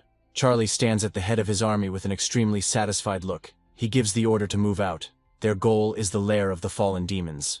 2 months later, a meeting is held in the relevant office at the boys' school. The class teachers are discussing the results of their best students. One of the teachers asks Tom what is going on with his student who took first place in the last exam. Laramie responds instead of Tom, again beginning to humiliate Charlie, underestimating his results. And Tom skillfully reminds, defending not only Charlie but all the students, that such words are unacceptable. Laramie is impenetrable, asking him what he did wrong, believing that the rewards given to others instead of Charlie could have been put to better use, while secretly gloating over the guy's potential death. Tom offers his former opponent another bet, believing that Charlie will take first place again. Laramie asks about the bets and receives in response 10 divinity points. He says that he doesn't have that amount now, but he can bet something equivalent. The man puts his 3rd-level divine healing on the line, and Tom warns that the man has taken on a high-scoring task that he can complete soon. The man believes that a task with such high scores could ensure admission to a prestigious academy for the student who completes it, while rankings would then become secondary. A black aura swirls around the fallen demon's lair. There were originally about 1 million demons here, but now there are only about 100,000 left. Charlie stands on the cliff top, thinking that his strategy has worked. He now has about 900,000 skeleton warriors under his command. The time has come. He orders his subordinates to rush into the attack, and they immediately carry out the order, breaking away from their place. The knight mercilessly attacks one of the demons, who, trying to avoid the attack of the ghostly blade, moves back. The handful of remaining demons recoil in horror at the mere sight of him, and he suggests that they simply surrender to the mercy of their lord. 20 minutes later, Charlie takes complete control of the settlement, planting his flag and giving a rousing speech to his subjects. They have won. The skeletons channel magical energies into the remaining handful of demons lying before them. One of them begins to be entangled in magic. This skeleton grows long hair, and when opening its status window, Charlie sees new information. This individual is now an elite resurrection skeleton. The schoolboy is amazed. This resurrectionist looks even stronger than his knight. The resurrector waves his hand, applying magical energy to the movement, and scattered bones enveloped in it rise into the air. The next moment, the parts come together to form a single whole, and a complete skeleton appears before the eye. Charlie, standing on a hill in front of his subjects, rejoices that all the warriors of his army are back in action. A knight approaches him from behind and, kneeling and addressing his master with respect, presents him with the trophy. Charlie picks up the level 1 sacred artifact, the flame staff, and begins to carefully study its description. In addition to it, there is also a quarter of the hero template fragment and the source of the fallen. He understands that the source of the fallen is a real treasure for this dimension, which means that later he will be able to summon locusts, and now with such an army the guy is not afraid of salt. Charlie looks at the rewards and checks his place in the ranking, and also remembers that there was another task on the list to clear the lair of local demons. He needs to hurry. Standing behind his troops, the schoolboy orders his army to move forward, and it moves forward with all readiness. 3 days later, Charlie's results are discussed by the teachers, including Tom, who speaks for the others, saying that the student was able to rise from last place to 4th place is amazing. Laramie crosses her arms adamantly, saying that no one cares about 4th place when 1st place exists. The academies, seeing such results, begin to send Charlie invitations to join their ranks. Laramie becomes nervous, emotionally asking why Sawyer reported invitations from academies concerning only one student, and she replies that no others have arrived yet. The man says he doesn't believe the academies sent an invitation to the 4th place finisher, ignoring those higher up, and the woman reminds him of the rules for sending an invitation. Soon, Cian also fulfills the necessary conditions, and one of the academies sends her an invitation. But Laramie doesn't really care about this. He's only interested in making sure Charlie doesn't become the first. The man contacts Salt, saying that there are only 3 tasks left that he must complete before Charlie, no matter what. He replies that he understood, believing that he could complete the task 90 points ahead of his opponent. Charlie stands in front of a board with uncompleted tasks, the minimum cost for which is at least 9/10 of points. He is 130 points short of 1st place, which means that in order to win the exam, he needs to complete at least 2 more tasks, but they look difficult. On the other hand, it's hard to call Charlie a weakling now, because he has a huge army behind him. And first the guy decides to deal with the demon minotaurs. Salt is told to try harder if he doesn't want to let his opponent win. The demon minotaur raises his weapon over his enemies, looking menacingly at them with eyes blazing with madness. But an hour later the situation has changed little, despite the fact that the demon is confronted by 2 opponents who have temporarily united. Salt believes that they are on the verge of death and suggests that his comrade leave while they are safe. He agrees, because if the 2 of them couldn't kill the minotaur, Charlie certainly can't do it alone. But the eyes of the demonic lion open wide in horror, as does its wide-open fanged mouth. He is stunned with amazement when he sees countless hordes of skeleton warriors before him. It's hard to imagine where the undead came from. The schoolboy asks his temporary ally about the next plan. The giant minotaur, meanwhile, swings his equally impressive weapon at the skeletons, kicking up dust and bones from the previous attack. Leo suggests that the dragon should not be afraid, but should break through. These are just ordinary dice. Standing on a hill behind his rivals, Charlie says that he won't let them go so easily now, that running is pointless, and with an omniscient finger he sends the bone collector forward. The knight also offers his services as protection and support to the said one. It stands tall behind the bone collector so that he can go about his business unimpeded. The knight, meanwhile, also acts as an obstacle remover, his furious red eyes blazing. The bone collector begins to cast his spell, his gaze glowing a demonic green. At that very moment, shrouded in a shade to match, a new undead rises from the fallen body, adding its candidacy to the ranks of Charlie's warriors. The lion and the dragon exchange fearful glances, not expecting that the skeletons would be able to turn their dead creatures into their warriors. Towering over those who wish to save their lives by running, the giant knight orders them to freeze in place. They, fearing for their own skins, obediently stop, asking what the giant intends to do with them. Charlie appears on the knight's shoulder, calmly greeting his dear classmates. The dragon is shocked, not expecting to see his sworn enemy as the ruler of this undead, and asks how he managed to get skeletons into his leadership, since his main representative is a locust. He doesn't even let his classmate finish speaking, mercifully saying that he won't bully him out of politeness, and will quickly relieve him of unnecessary suffering. Salt doesn't dare say another word, as he understands perfectly well the situation he's found himself in. But his temporary comrade has slipped away somewhere in the confusion. A huge foot is reflected in the dragon's eye sockets as he screams furiously, asking his opponent to stop.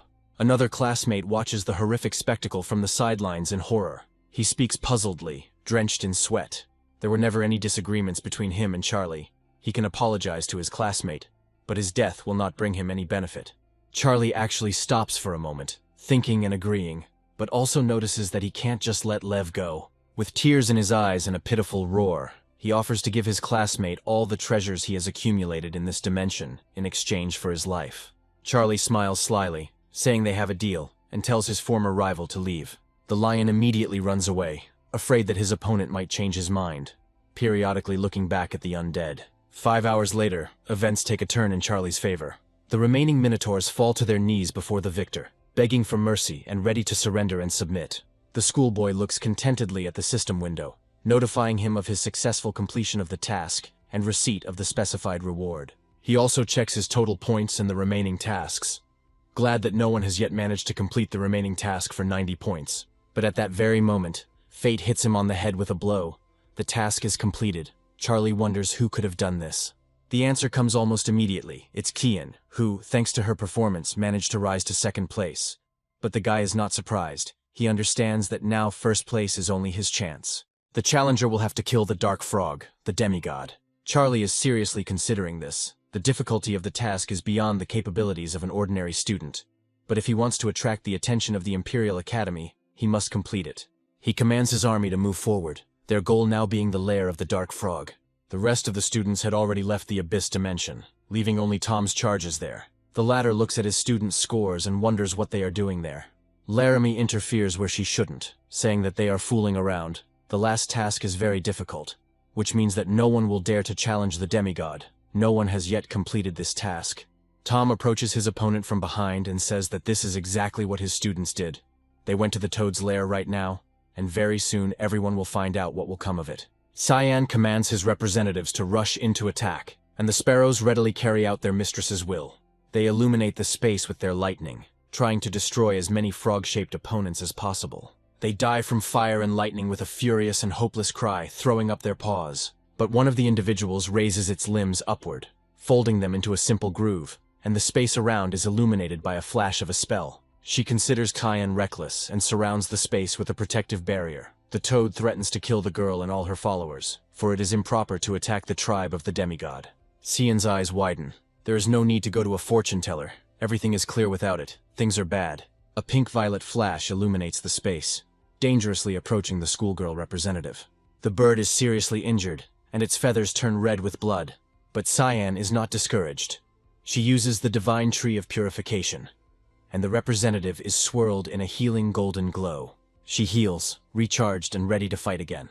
The space around is illuminated by lightning when their strike occurs. The ball lightning heads straight towards the protective barrier created by Frog. Seeing that the method is effective, Cyan orders all the storm sparrows to use this technique, and the little birds obey God. The sphere, enveloped by multiple blows, remains standing, but it is already clearly visible that it is cracking at the seams. The girl puts in a little more effort, and it's not in vain. The protective sphere shatters with a crash, scattering into tiny fragments. The tactic worked. The demigod sends his demonic mountain-eating toad to attack.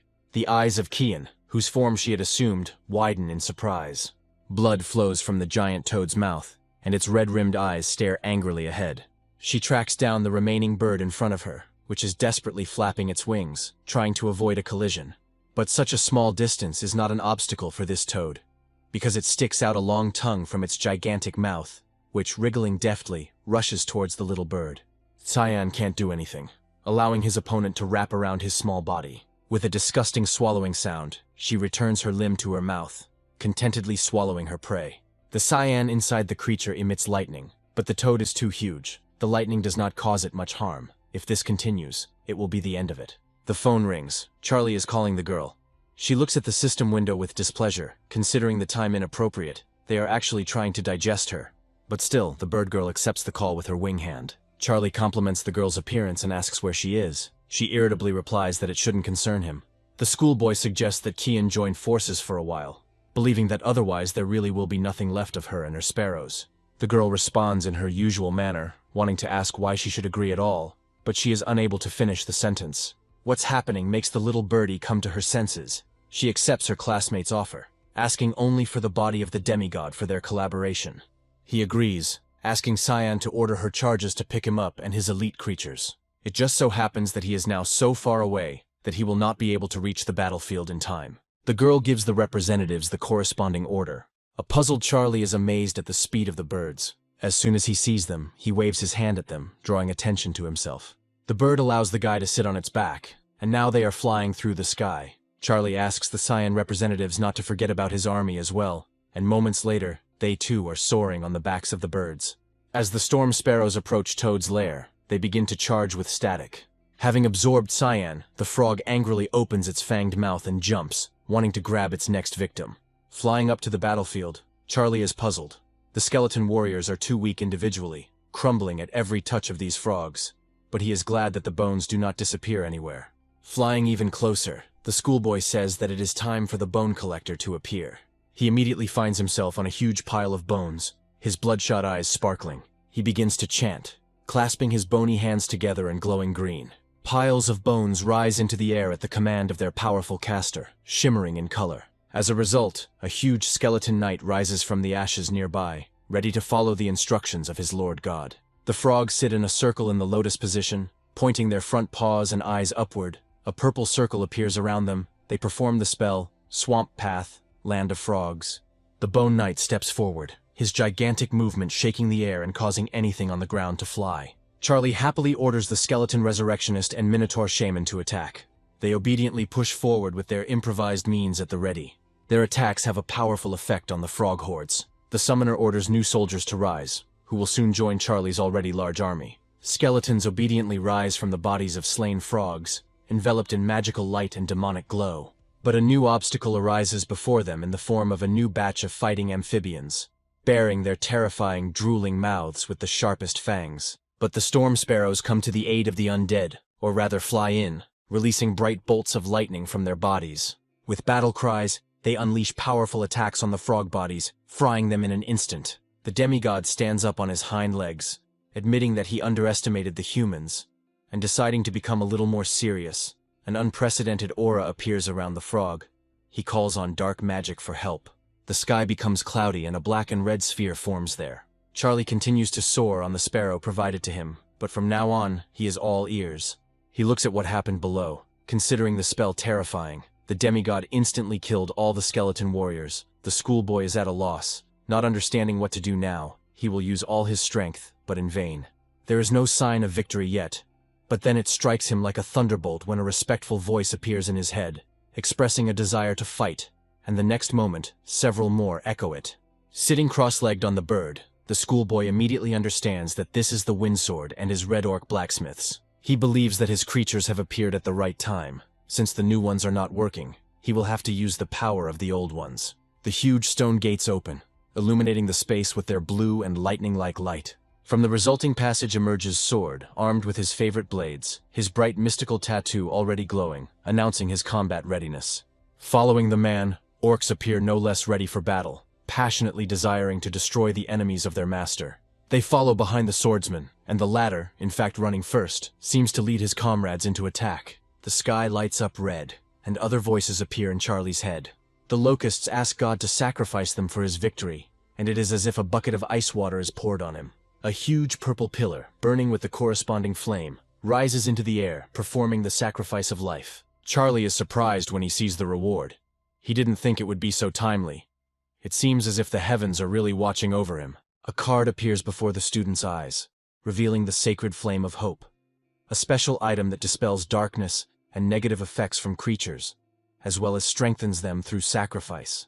Charlie raises the torch high, wanting to dispel the darkness in his path. The frog's eyes become dumbfounded.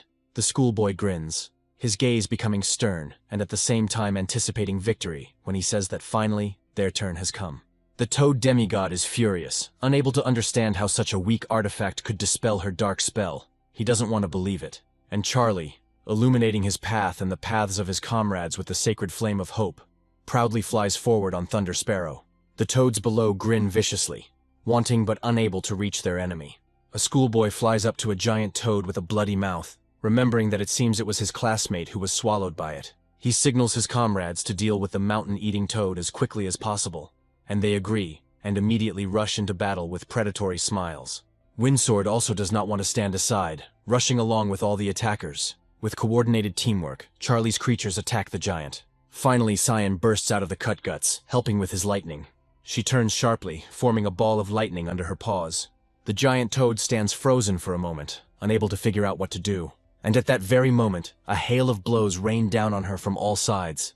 Cyan leads the way, leading and directing his birds into battle, the space illuminated by lightning.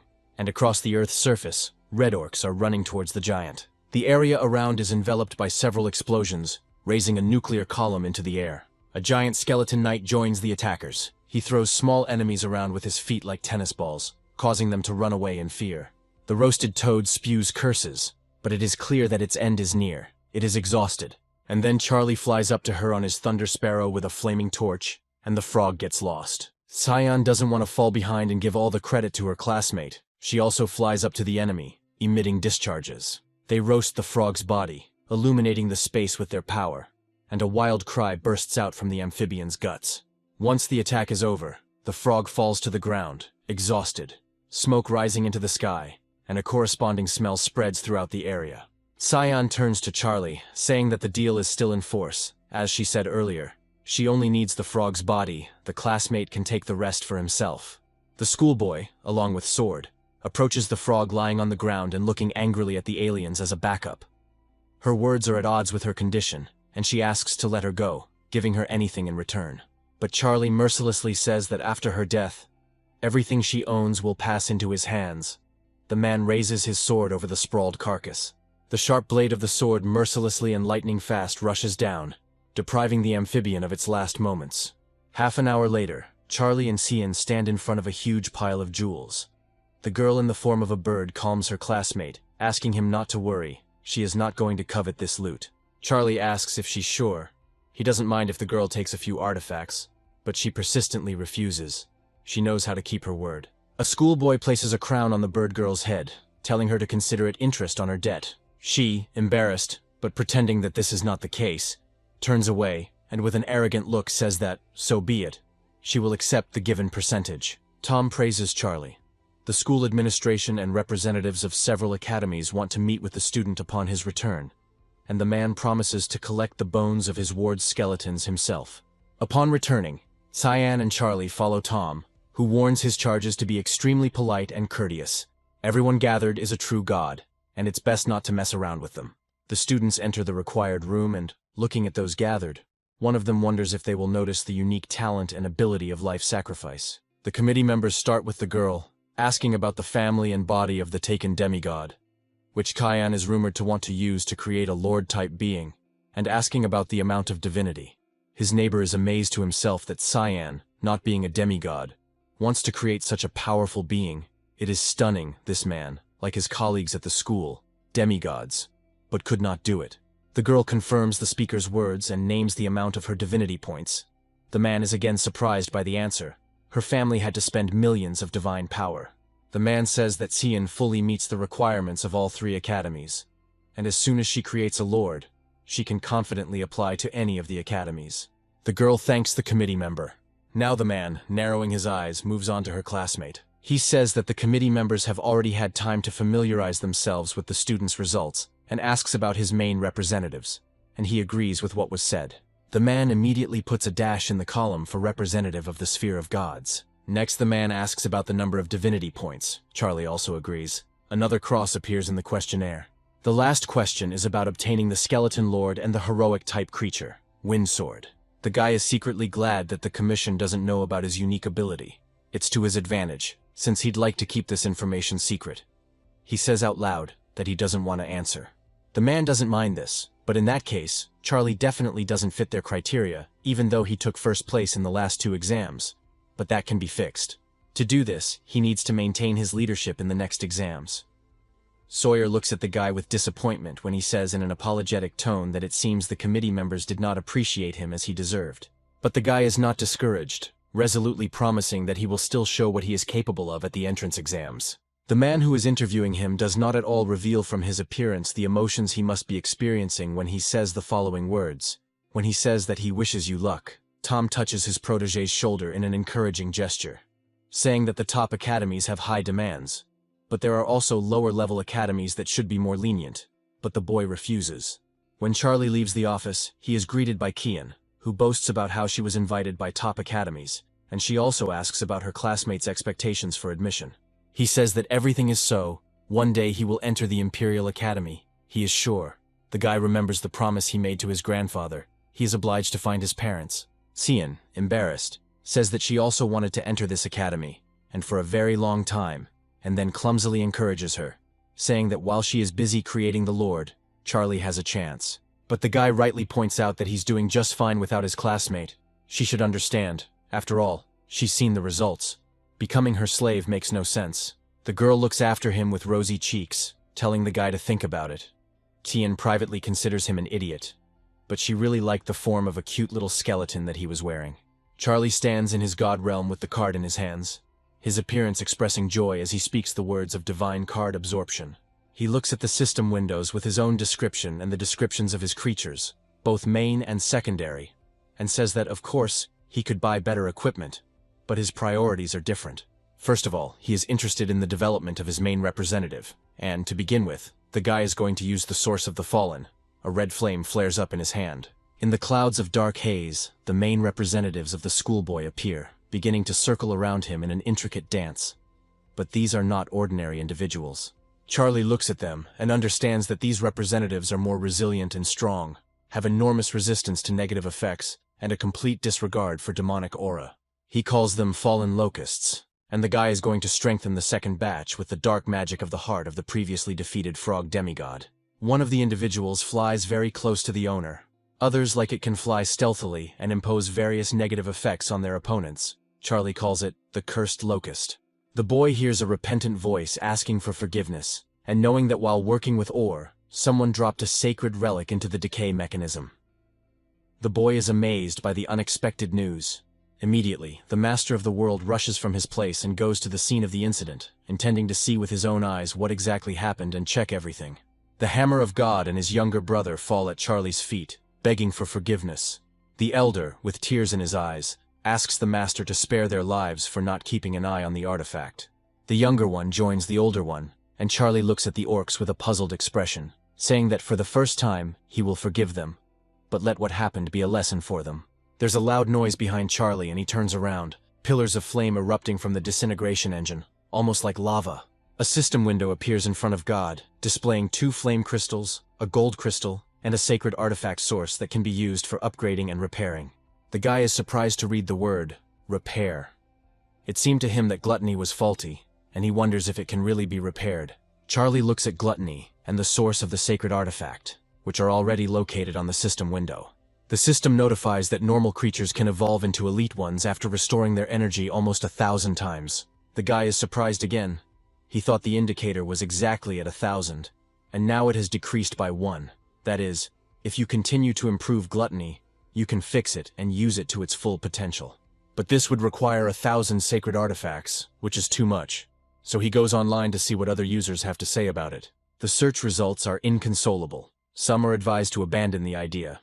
Nothing useful will come of it. Charlie comes to the conclusion on his own and leisurely fills out the necessary scale. But he still decides to respond to the request left, replying that he might be able to help, and asks that if interested, write him a private message. The guy is surprised by the speed of the response. Almost immediately the person who left the request calls him, asking if Charlie can really help fix his divine weapon.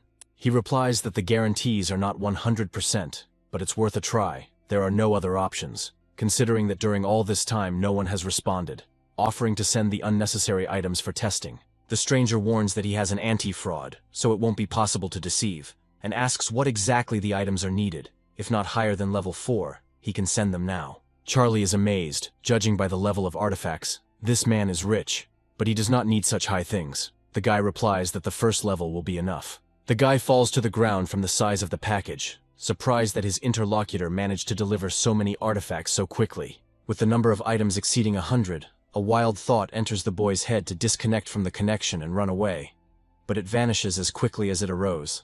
Assuming that anti-fraud representatives might actually show up at his door, Charlie becomes more convinced that it's not worth the risk. He pours the fragments of sacred relics into his miracle machine. The bright flames of the stove shoot up into the air, greedy and fiery, as Charlie watches in anticipation, eager to see the results. 2 hours later, mountains of gold lay before him.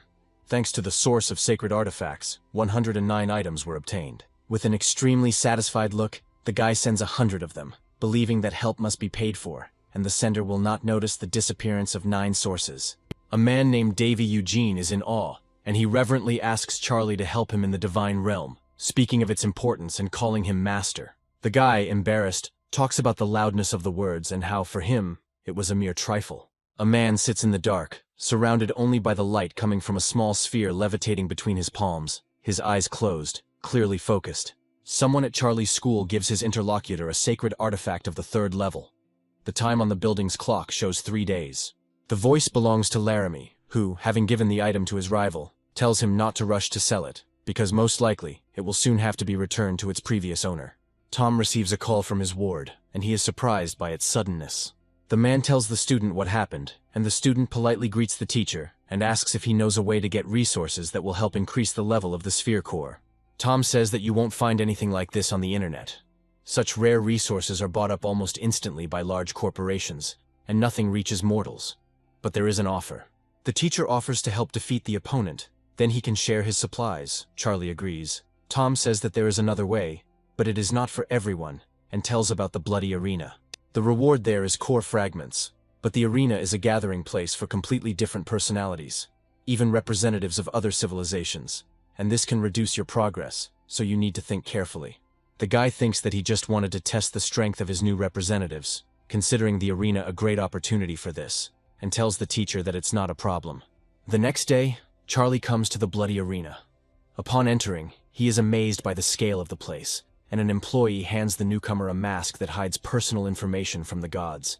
The guy and his assistant approach the receptionist's desk, who, looking at the new guy, hands him a form and asks him to fill it out.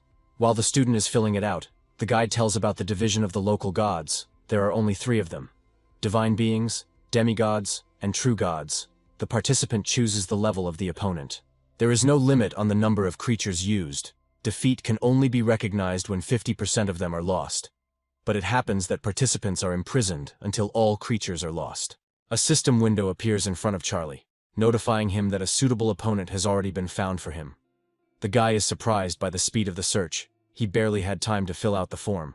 But the guy doesn't even have time to really be surprised, as the emotion is replaced by a deeper one, and he begins to be transported to an unknown place. He finds himself on a solid surface, landing surprisingly well, still surrounded by the remnants of the displacement currents, and groups himself together, preparing for anything. His opponent calls Charlie less than flattering names and says, although he can't read the information, he's sure he's dealing with a newbie. A grin appears on the unsightly face with front teeth like a rodent's, the owner of which is called the Rat, and promises to take care of the schoolboy as a newbie, so that he will lose quickly. The audience also understands that Charlie is a newbie, and they guess that this is his first fight. They feel sorry for him, because the rats of the Rat are merciless, but there are also those who do not agree with the experiences. Charlie's gaze becomes intense and focused, and from the words of the audience he understands that the opponent he has been given is not so simple. The system urgently asks the participant to summon their creatures. The battle will begin in 3 minutes. The student's opponent raises his hand, laughing, and suggesting that he has never seen so many creatures in his opponent's possession. He, supposedly understanding his confusion, offers to surrender without resistance, and he promises to release his opponent immediately after he destroys all of his creatures. And a group of red-eyed rats with dark skin appears in front of the speaker, their gazes angry. Charlie raises both hands at once, asking if he is trying to scare him with numbers, and a horde of his representatives rises into the air. The opponent laughs. He thinks that locusts are no match for his rats. He again suggests that the student surrender, promising that in this case, he will definitely take care of him. The system notifies the start of the battle, and the opponents look at each other with determined and self-confident looks in their own victory, neither of them wanting to give in to the other. Chris gives the order to his ratmen to the gun, and they, with their crossbows at the ready, take aim at the enemy. The next command sends dozens of nimble rat crossbow bolts into the air. Charlie's gaze turns stern as he asks his fallen locust representatives to provide protection. They obediently and just as quickly line up in a row, forming even rows, and putting a magic shield in front of them. Chris orders his creatures not to stop and to continue shooting, and they again raise dozens of crossbows to the ready. Charlie looks forward with determination, challenging the cursed locust to make its next move and disorient the enemy. One of the winged individuals flies unnoticed behind the backs of the enemies standing in rows. A pink translucent sphere forms around her, and an unpleasant sound is heard in the area. It hits hundreds of rat receptors, causing disorientation. Meanwhile, Charlie gives orders to his other representatives, namely the heavenly demon bug, to kill all enemies in a defocused state. The insects line up in a line, point their stings at their enemies, and, having taken aim, immediately separate them from the body, bringing them down on the enemy, who is unable to properly defend himself. Razor-sharp stings rush towards the rats, who are trying to defend themselves, but all they can do is cover themselves with their tiny paws. The scoreboard shows the results of the battle. Rat is losing badly, with about 20% of his creatures surviving, while Charlie has lost almost none of his own. Rat, stretching out his hand in a surrendering gesture, asks his opponent to stop. He admits his defeat. Fear is clearly visible on his face. Two opponents stand facing each other in the arena with their troops. The hall is silent in anticipation of the verdict. A large translucent crystal appears above the mountain of Charlie's fallen enemies, refracting the light from the spotlight, and a weak stream of dark energy, similar to demonic, swirls around it. The schoolboy approaches the crystal closer, realizing that it is a fragment of the divine core. Having approached to a sufficient distance, the guy touches the stone, believing that it is similar to his ability, life sacrifice. The fight ends, and Charlie becomes the undisputed winner. An assistant approaches the guy, congratulating him on his confident victory despite the fact that the fight was his first, and asks if he is happy to receive the long-awaited award. The assistant suggests that since the guy hasn't lost even 1% of his creatures, he's probably eager to meet his next opponent, promising a reward 10% higher. He smiles, agreeing and saying that he needs many such fragments. On the 32nd day, Charlie wins again, losing about 100 million of his elite and even super-elite locusts, but in return for 89 victories, he received many fragments. Now you can upgrade the core to level 7, but the requirements become greater each time. The next level requires as much as was asked for all the previous ones combined. The assistant notes that with Charlie's current level of strength, he could even try to compete with a demigod. He asks if he will receive even more fragments in this case, to which he receives the answer that he will receive a reward 10 times greater than what he received previously. Since victory has been achieved in all previous battles, all of this will be multiplied, producing a shard 90 times larger than a normal core shard. Charlie pauses and thinks hard about these words. After some time, the student sees an application to participate in an inter-rank battle. The administrator asks the participant if he is truly confident in his choice, as it is very risky. But he, without a moment's hesitation, confirms what he said earlier.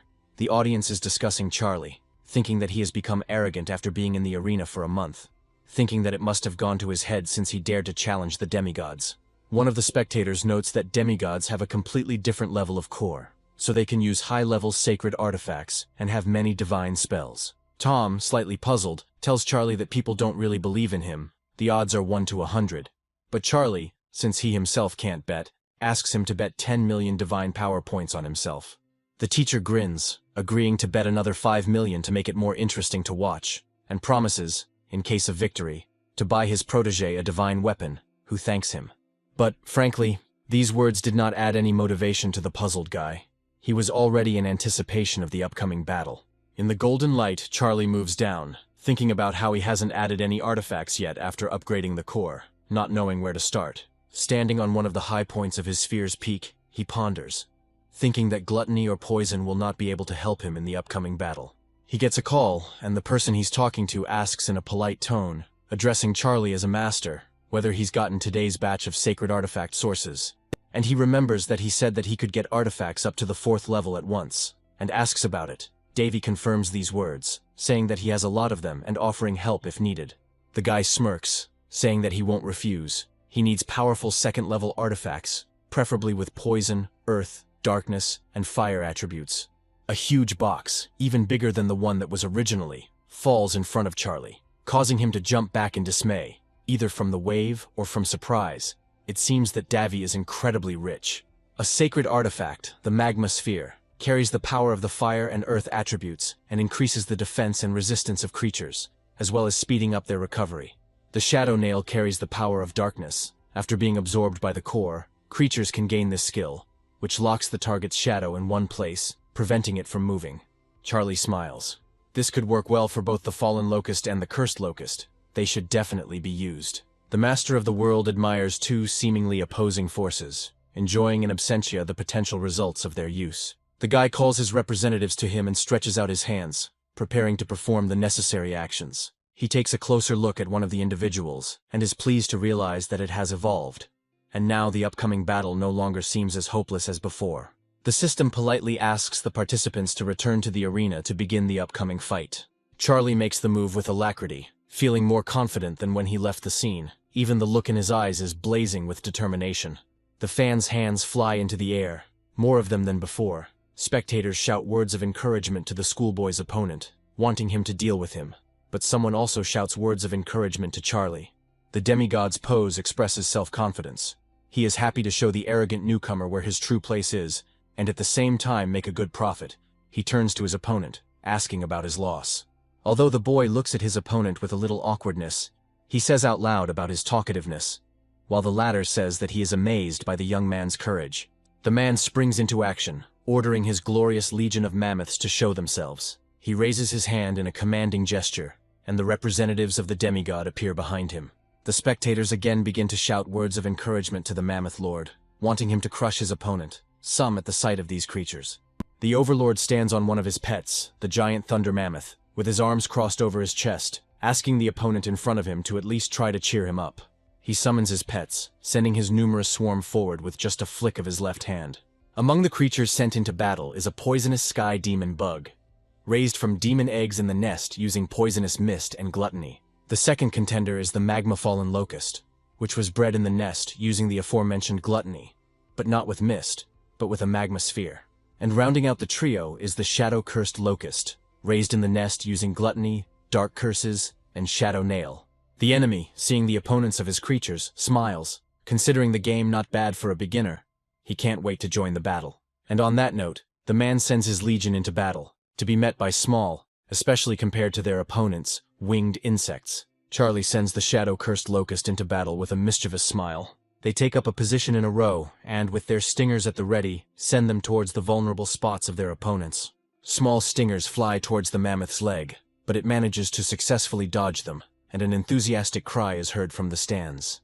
The creature, which had been confidently striding forward until now, suddenly freezes, and the audience wonders what kind of ability they are dealing with, since the weapon used hit the shadow, and the mammoth froze. Meanwhile, Charlie doesn't hesitate, sending poisonous sky demon beetles at the enemy creatures, and the named ones act with readiness. The needles stick into the animal's face in a neat row, but its owner is not impressed. He says that everything is useless and asks the enemy to accept it. Yes, Charlie was able to stop Mammoth Thunder, but it is of little use. The locust, even if it is elite, cannot do much harm. But a malicious grin appears on Charlie's face. He doesn't think so, asking if the enemy is really so confident in his words.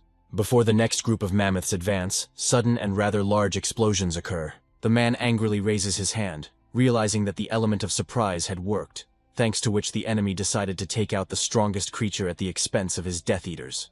The Overlord sends his representatives to the Thunder Mammoth, but a swarm of locusts appears on the way of the hurrying ones, blocking the road to the goal.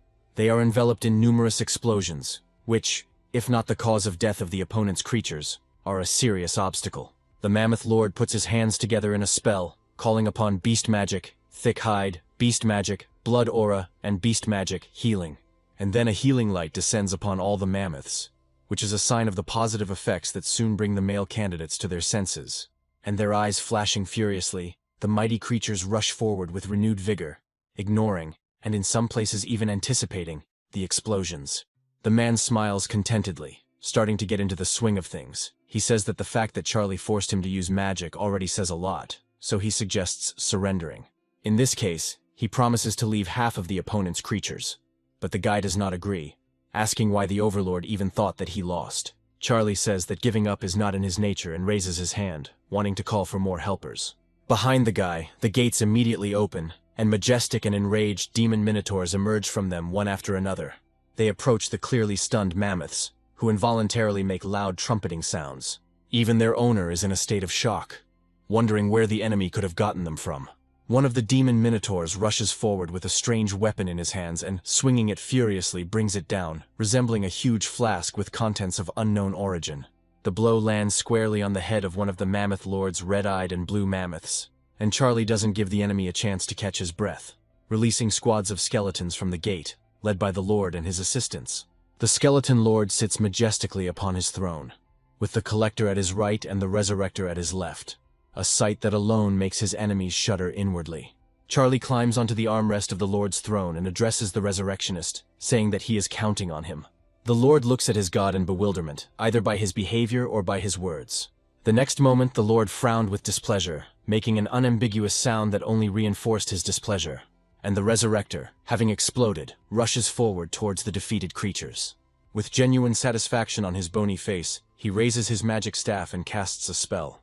The skeleton exposed to its influence breaks free from the body of the dead mammoth, appearing before the new god. The demigod looks at the spectacle with bewilderment and even a hint of fear, fully aware that his dead creatures are being resurrected, but warns his opponent that people like him are not easy to break.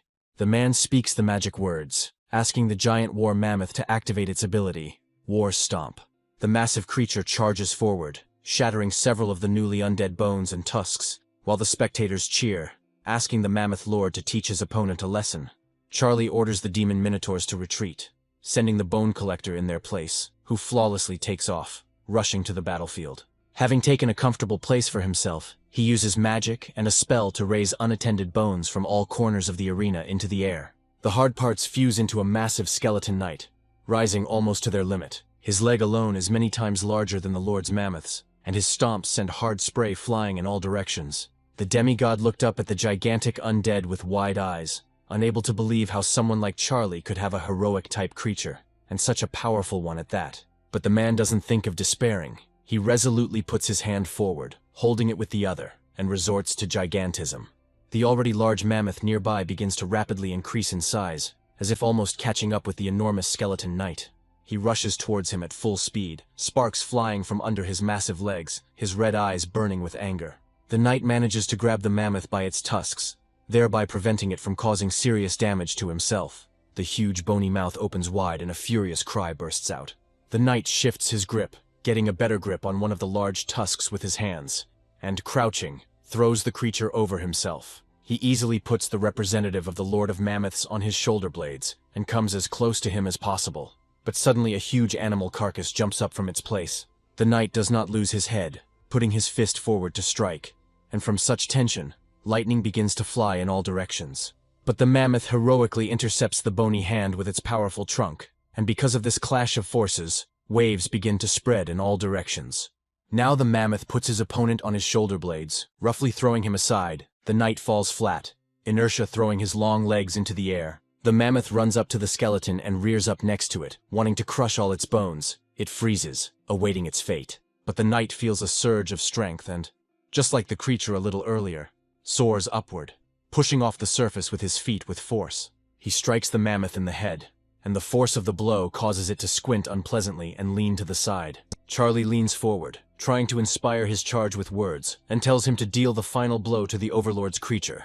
And the skeleton knight, leaning forward, listens to him. Desperately swinging his arm, he brings his fist down on the head of his enemy. Then he makes the previously used interception movement and grabs the huge tusk with his hands. However, the knight climbs onto the mammoth from above, and with a strong movement, furiously breaks this protruding and sharp bone. A loud growl erupts from the mouth of the one below.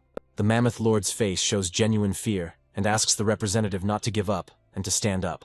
The skeleton knight, meanwhile, lowers himself slightly and reaches out his hands to the other tusk. He tears it off just as mercilessly, with exactly the same crunch as before. And tears appear in the eyes of the large animal. The skull of the bony one expresses malice and superiority. Charlie looks at his pet with admiration, believing that it was not in vain that he entrusted the collector with improving his skills. He knew that the skeleton could handle it, but he did not think that he would exceed expectations so much. But the giant skeleton knight doesn't even think about stopping. He approaches his seemingly defeated opponent again and kicks him, sending him flying. The massive giant carcass doesn't just fly far away, it slides across the arena, rolling right up to the feet of its master, who recoils in horror, afraid of being hit. The man's face breaks out in sweat, which turns into pouring sweat, as he fearfully orders his giant mammoths to attack all at once. The colossal knight looks at the approaching creatures as if they were bugs.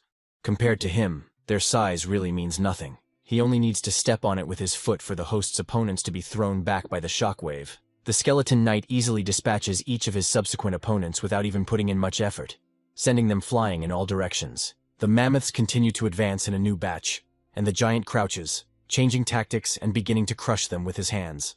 This, to some extent, plays into the creature's hands, With an evil frown, they begin to attack the knight's legs, surrounding him from all sides. One of the mammoths strikes with commendable ferocity, and this has a significant effect in the overlord's favor, the colossus's bone breaking with a characteristic crunch. The giant falls to the ground, and the mammoths begin to press even more furiously. Their owner orders them to press until the collector himself appears, and not to even think about letting him escape. Charlie orders the Minotaur demons to cover the collector so he can escape unhindered, and the massive Minotaurs rush forward at the behest of their god. They approach the mammoths from behind, starting to shower their powerful backs with their weapons. The resurrectionist joins the fray, uttering the words of his main spell and crossing his bone arms in a not very intricate pass. From the fallen bodies, mammoth skeletons rise, rushing towards the thick of the battle and raising the arena dust with their stomping. A clash between two initially identical races takes place, only now one of them is undead, and this confrontation heats up the interest of the audience no less than any other. But it is difficult for them to discern the events of what is happening in the rising heap of dust, which forces them to rise from their seats. The audience, and especially the fans, are shocked. The demigod has barely 1/10 of all his creatures left. Everyone present finds it hard to believe. The locust invasion is truly deadly. Taking a deep breath, the man drops to his knees and announces for everyone to hear that he surrenders. A schoolboy stands not far from him, his arms stubbornly crossed over his chest. From the defeated bodies of the opponent, ghostly threads rise upwards, continuing to stretch ever higher, forming a translucent fragment of the core of the sphere of the gods. Charlie takes it in his hands and smiles. He thinks that this piece is bigger than those he received before, making the assumption that this is due to the opponent's demi-divinity. Someone addresses the boy respectfully, saying that the management of the bloody arena is inviting him to a meeting. The schoolboy is surprised. He begins to be enveloped in bluish and luminous threads from all sides, and an expression of anticipation appears on the young man's face. A little later, Charlie finds himself on a hard surface. Indicating this with a characteristic sound, the invisible interlocutor continues to speak, promising that the management will not harm him. He asks why he was called and receives the answer that his performance was monitored and several tricks were noticed. But this does not detract from the fact of victory over a higher rank. There is a proposal. Charlie is offered the chance to become the heir to the arena, as it was originally intended for this very purpose, so that whoever challenged the one above them could become that very heir. The guy is asked if he is ready to take on this role, and he is seriously puzzled, asking again. Charlie thinks about how many participants there are here, and not only the human race, there must be crazy money circulating here, and he is being offered to become the heir. Something is wrong. He says that before making a decision, he wants to know how many heirs there are in total, as well as understand all the benefits and responsibilities of this status. The unusual interlocutor says that Charlie surprised them, because not everyone can immediately renounce the idea of huge amounts of money. Since the guy asked this out of good intentions, they will tell him. Currently, the Blood Arena has 349 heirs, 221 of whom are divine beings. 118 heirs of the Blood Arena have the status of demigods behind them. There are only 9 true gods out of the total number, and the remaining one heir is the supreme god. Having become the heir, the named one receives the eternal coordinates of the bloody arena, and can also teleport to any of the worlds connected to it without any artifact. But, naturally, not for free. This privilege costs 1 million divine power points, and along with it, permission will be given to build your own arena within your sphere for training creatures. The duties couldn't be simpler. As soon as there are 500 heirs, the obligatory struggle for the title of True One will begin. Everything will take place in the bloody arena itself, and the winner will become its owner. Charlie begins to think that given the diversity of participants in the current arena, the fight will be quite a test, forcing the contenders to fight for the title to the last drop of their being's blood. But now there are 349 applicants, and perhaps by the time the required number has gathered, Charlie will be able to become a true god, and the leadership is rushing for an answer. But the guy had already made up his mind. He accepted the offer, and the system notified him of congratulations on receiving the title of the 349th contender for the heir to the bloody arena. Suddenly, a powerful red flash, similar to a thick laser, hits the guy's shoulder, and his eyes widen in bewilderment. There is a quick shift to the waiting room, and Charlie realizes that he is not alone there. Teacher Tom leans forward to his student, radiating joy and happiness. He says that the student is a real treasure. Now they are both rich, but he does not understand what he is talking about. A man approaches Charlie with a sympathetic look and places something into the confused student's hand. Seeing the amount on the smartphone screen, the schoolboy's eyes widened. He never expected this. The man warns his ward that spending this amount of money is not as difficult as it seems at first glance. But first, it is still worth buying powerful artifacts. The schoolboy spreads his arms out to the sides as he clarifies what the man means. He is only a divine being for now, so he will hardly be able to use any of them. Tom tells him not to worry. The teacher will take care of everything himself. He knows a store where they can also find a good and suitable artifact for his ward. Charlie just has time to think that this is an interesting coincidence, because he himself wanted to do this. When he hears behind him the sound of heavy running rapidly approaching, and a strange address, he hides behind his teacher's back, asking for help. When he realizes that the Lord of the Mammoths himself is addressing him, the man turns questioningly to his student. But Tom quickly understands what is happening, and heroically shields his charge's body, saying that as long as he is around, no one will dare to harm his student. Charlie looks at him puzzled, but the Lord of the Mammoth stops a few meters from the supposed victim and his hero, and says that he was misunderstood. He did not intend to take revenge. The man straightens up and extends his hand for a handshake, saying that, on the contrary, he wanted to establish friendly relations with his former rival. Since he considers him capable, he introduces himself. Charlie shakes Martin's hand, saying that he now understands why he is so strong, because he is a first-year student at the Imperial Academy, and Martin smiles contentedly. Martin assumes that his potential friend is still a school student, and asks him which academy he wants to attend, and whether he has passed the entrance exam. Charlie, feeling awkward, replies that, in fact, he is an ordinary school student who has not yet entered any course, and his interlocutor stares at him in bewilderment. The man, approaching, pokes the guy in the chest with his finger, asking if he is making fun of him, and considering what he heard to be impossible. The schoolboy says he's not lying, and suggests asking the teacher standing nearby, who immediately confirms the veracity of his words, and says that many people invited him, but Charlie refused. He doesn't keep silent about the reason either. Charlie wants to enroll in the Imperial Academy, but the representative wasn't interested in the student's candidacy. Martin listens attentively to his interlocutors. At the end of the conversation, he expresses understanding and says that the guy has a keen eye, because the Imperial Academy is the most powerful among the 3 higher academies. The man puts his hand on Charlie's shoulder and, saying that he himself is convinced of his abilities, hopes that he will still become his junior. He also promises to put in a good word for the guy, hoping that this will help. Martin instructs Charlie, recommending that he immediately start developing himself as soon as he returns, and he asks if the man can really help. Martin laughs, but confirms his words. Moreover, the academy will give him a bonus if the proposed candidate passes the test, and he believes that such an opportunity cannot be refused. Charlie respectfully thanks his departing newfound friend, and perhaps even his future senior comrade at the academy. The same one, leaving, says that now everything depends only on him, and advises to focus specifically on the removal of the hero from his main representatives. This can make the task easier. Charlie and Tom are standing outside a store that sells artifacts, and the younger one is thinking about how trivial its name is. The teacher stands silently, his hands behind his back. The man pushes the door forward with determination, intending to get inside as quickly as possible, and Charlie's eyes widen. Potential buyers are confronted by a woman in a short dress, greeting them politely in the manner of most salespeople. With a sweet, flirtatious smile, she asks, propping up her side with her hand, what specific artifacts they are interested in, or whether they want to meet the forging master straight away. She asks someone to contact the master and inform him of Tom's arrival, who follows the woman, smiling sweetly, bringing up the rear of Charlie's small procession, thinking about the master's abilities. They approach a portal crackling with static, and the girl stops and politely invites the guests forward. The class teacher and her student exchange silent glances. It's hard to tell from their facial expressions what each is thinking.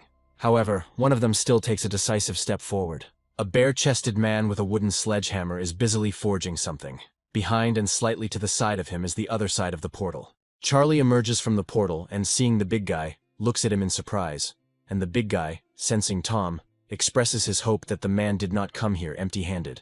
Without moving far from the portal, the schoolboy looks at the blacksmith with concern, with an awkward smile, thinking about getting out of here before it's too late. The class teacher clears his throat, introducing his charge to Master Tony. Charlie continues to look just as worried, although he allows himself a nervous smile. The blacksmith's gaze also becomes puzzled. He is about to, for starters, explain the rules of his shop. Everyone is welcome here, but there are no discounts for apprentices and students. Charlie is indignant to himself, believing that any store has at least a minimal discount for students, because it's not so easy for them to earn money. The guy saved up a large sum through blood and sweat, Tom says that Tony has a sharp tongue, but his heart is kind, and he also creates beautiful artifacts. The blacksmith smiles, joking that in all the long years of knowing him, he didn't know that the teacher could be so kind. Inwardly, the master reacts to his interlocutor's words with displeasure. He is upset that Tom said this in front of the student, even though he himself is sharp-tongued. Tony turns and leads Charlie behind him, pulling back the curtain, inviting the boy to come in to see the artifacts that will be displayed. Upon entering, the schoolboy sees a room filled with a variety of artifacts that shine with their grandeur even in the dim light. Tony, pointing vaguely at the collection of artifacts, says that each of them has its own mark, which indicates that each item is handmade, and Charlie is surprised by it. Walking around the hall, Teacher Tom asks his student what he liked from all this variety, and the boy continues to look around silently and thoughtfully. He thinks that first of all, he needs to prepare for the Imperial Academy's trials, and for this he will need the poison jar, but it costs 4 divinity points. With a confident look in his eyes, the guy declares that he needs the poisonous jug, which is a 2-star artifact. Its first function is poisonous cleansing. It allows 100,000 insects to be placed inside for a purification ceremony. The insects will fight among themselves, and the last one to survive will evolve, possibly into a hero. Tom notes to himself that artifacts with 2 stars are not very strong, but this picture is ideal for his ward, because the second function of the artifact is attracting insects. Tony says that this jug will cost the student 4 divinity points or 580 million divine power, and asks if he can afford that price. Tom approaches his old friend and grabs his hand, asking for a discount or to add some extra artifact, because if he doesn't do this, the man will still find a way to get even. The blacksmith agrees, saying that for 600 million he will add another very useful artifact, the Eye of Identification, and immediately demonstrates it. Charlie and Tom turn around happily to go home now that they've finished shopping. The boy is holding bags in his hands, and the stunned blacksmith is standing behind them, asking them to stop. He catches up with the buyers and says that he recently received fragments of technology from an ancient civilization, thanks to which the blacksmith was able to create an artifact that would suit the guy perfectly. The class teacher, getting ahead of his student, snatches the above-mentioned artifact from the hands of the blacksmith and carefully examines it. A small gilded sphere with intricate patterns playfully glitters in the sun, and a man with a narrowed eye is interested in something. He pounces on Tony, accusing him of wanting to deceive him. There is not even a trace of magical energy in this ball, and it seems like there are no functions at all. The blacksmith asks his friend to listen to him. If he understood correctly, the ancients called this sphere the Hungry Wolf, because this artifact is capable of improving itself by absorbing others. At the same time, it inherits the functions and effects of those it has absorbed. Dozens of civilizations have declared a hunt for these artifacts in order to eradicate such a powerful object. Tony noticed that Charlie knew a lot about artifacts, so he decided to offer him the Hungry Wolf. The man was ready to give up this powerful item for just 1 billion points of divine power. The guy is wary. For an artifact that entire civilizations were destroyed for the right to own, the price sounds very meager. It looks very much like the blacksmith is trying to deceive him. But the master warns that this wolf has its flaws. Only part of the necessary material was used in its creation. The man then explains in detail the differences between the artifact and the originals. Tom, hearing this, repeats words about worthlessness, and the blacksmith, pointing a finger at his friend, says that he will still allow himself to be insulted, but insulting the things he created is something completely different. Charlie says he is ready to buy the artifact for 400 million, but the teacher tries to dissuade him, believing that this amount is too large and money doesn't grow on trees. But the schoolboy believes that even with its shortcomings, the Hungry Wolf is a very useful artifact, as it can absorb the abilities of others, albeit with limitations. He continues by saying that he admires Tony and wants to support him, because the blacksmith, having only fragments in his hands, was able to recreate one of the most powerful artifacts of civilizations. However, 400 million is all that the schoolboy has at the moment, and he is not sure that Tony will agree to part with his brainchild for this pittance, he clarifies. Is this really true, or is the student trying to get a discount in this way? The guy confirms, and the flattered blacksmith agrees, smiling and saying that trust cannot be bought with money. They make an exchange, and the student sincerely thanks the master of his new artifact. Charlie sits in his house in the lotus position, in the center of a glowing pentagram drawn on the floor, with a jug and other acquired artifacts in front of him, and his eyes closed. He performs some kind of magical ritual, cutting his finger and sprinkling a few drops on his new objects. Blood flows from all sides, forming a dense clot. The result satisfies the young man. A satisfied smile appears on his lips. The poisonous jug has recognized him as its owner, and a golden insect rises from one of the artifacts. From the jug itself, a frog jumps out, enveloped in magical energy, the threads of which still connect them, making them one whole. The translucent amphibian opens its mouth wide, continuing to exude magic, and Charlie points a finger at it, cheerfully noting that it's time to begin. But the expression on his face soon turns to bewilderment. The boy doesn't understand why the hungry wolf hasn't reacted at all, and the schoolboy assumes that he wants more blood. A bright glow appears all around, vaguely reminiscent of the northern lights. It envelops the entire space within the schoolboy's reach. He is surprised. The wolf is glowing golden. Voluminous threads rise upward, resembling blue, sharp, and greedy tongues of flame, and soon a puppy appears above them.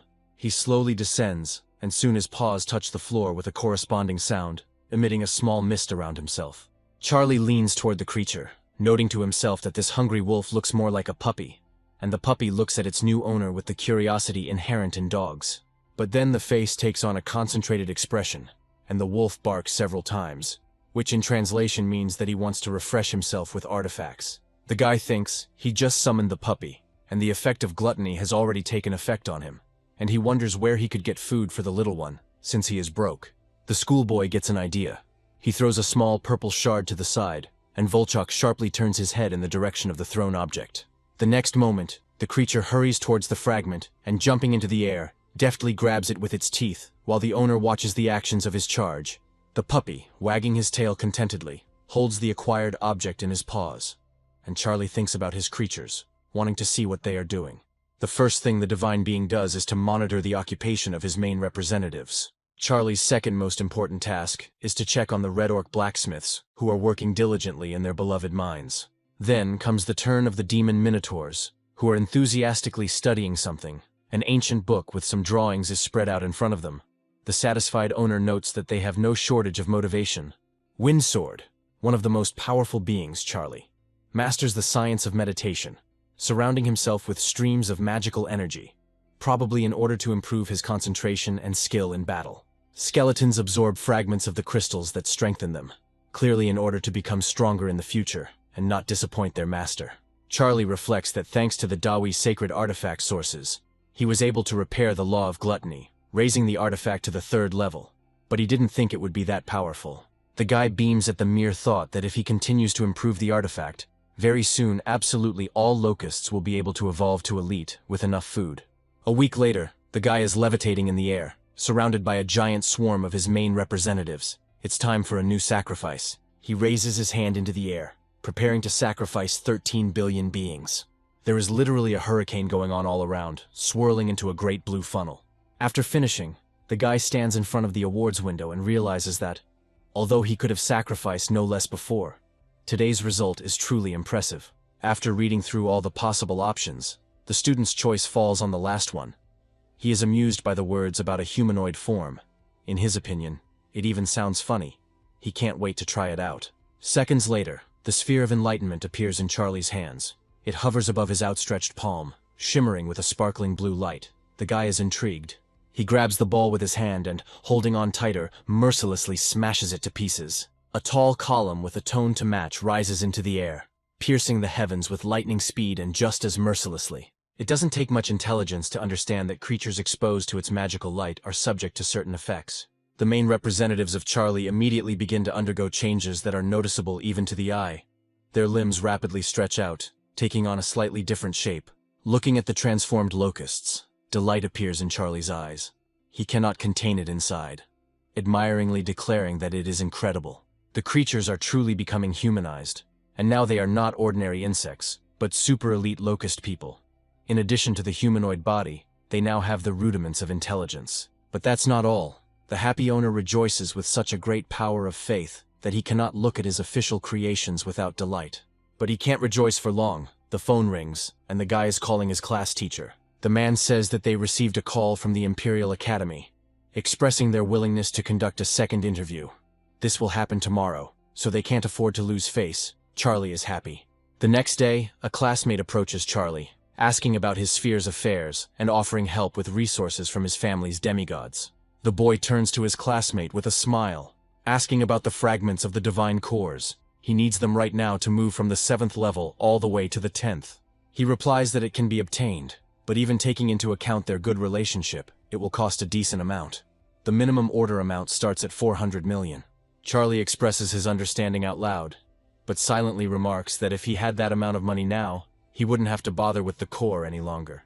The young man smiles brightly, saying that there is another option. This amount can be replaced with 1,000 super elite undead. The interlocutor listens to the proposal until the end, and only then speaks. He returns the smile to his classmate, accepting the voiced offer. For him, this is not something out of the ordinary. The guy is puzzled, realizing to himself that he sold too cheaply. He should have asked not for 1,000 skeleton knights, but for an exchange for the bone collector. Tom enters the office, informing Charlie that a representative of the Imperial Academy is already waiting for him in the teacher's room, and that he needs to hurry. The schoolboy obeys and follows the indicated route, and when the door to the teacher's room opens, the representative sitting in front of him has a look of surprise on his face. He didn't expect to see Charlie again. The man is perplexed by how someone he had recently rejected managed to secure an internal recommendation in such a short time, but he is not too upset. The test will be difficult.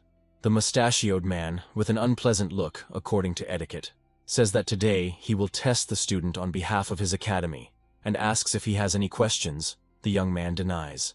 The mission is to invade a border town of one of the few civilizations based on a well-thought-out system of hierarchy and careers, which will be reflected in Charlie. Once the system recognizes the intruder as a destroyer demon, the city's most powerful masters will declare a hunt for him, and will not rest until they find and eliminate the source of the danger. From the above follows the goal that the person undergoing the test must achieve, namely, the killing of at least one master who guards the aforementioned city.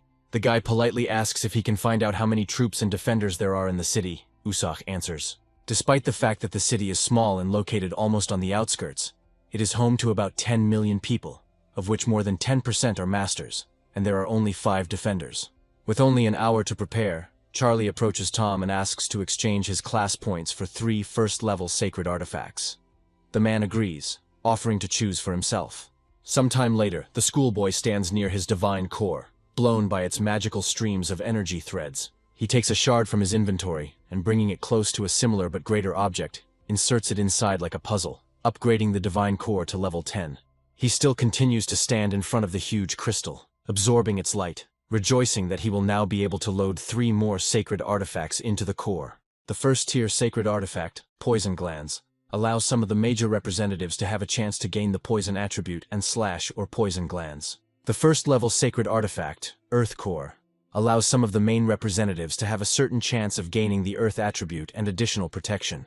A first-tier sacred artifact, the Goblin Shortbow, is both a sacred artifact and a divine weapon, allowing representatives to summon it, and the wielder can too. The system notifies you that the download is complete and is successful. In Charlie's sphere, beams of light flare up and rise into the air in several places at once, dividing into multiple rays. Its main representatives enthusiastically echo and lose themselves in them. Most demon beetles gain poison glands, half of the fallen locusts have increased defense, and almost all locust men can now use the goblin bow. An hour later, the schoolboy stands in front of a man from the academy, who is waving his sausage-like fingers around a red sphere. As soon as Charlie touches it, a teleportation will occur. The guy doesn't even hesitate, decisively approaching the teleporting object and covering the smooth, cool surface with his warm palm. The sphere immediately flares up with a brighter light. The same waves begin to emanate from it, passing through the young man's body, but enveloping him. His eyes widen from the unexpected sensations he is experiencing. As promised, he and the main representatives are teleported to the outskirts of the required city.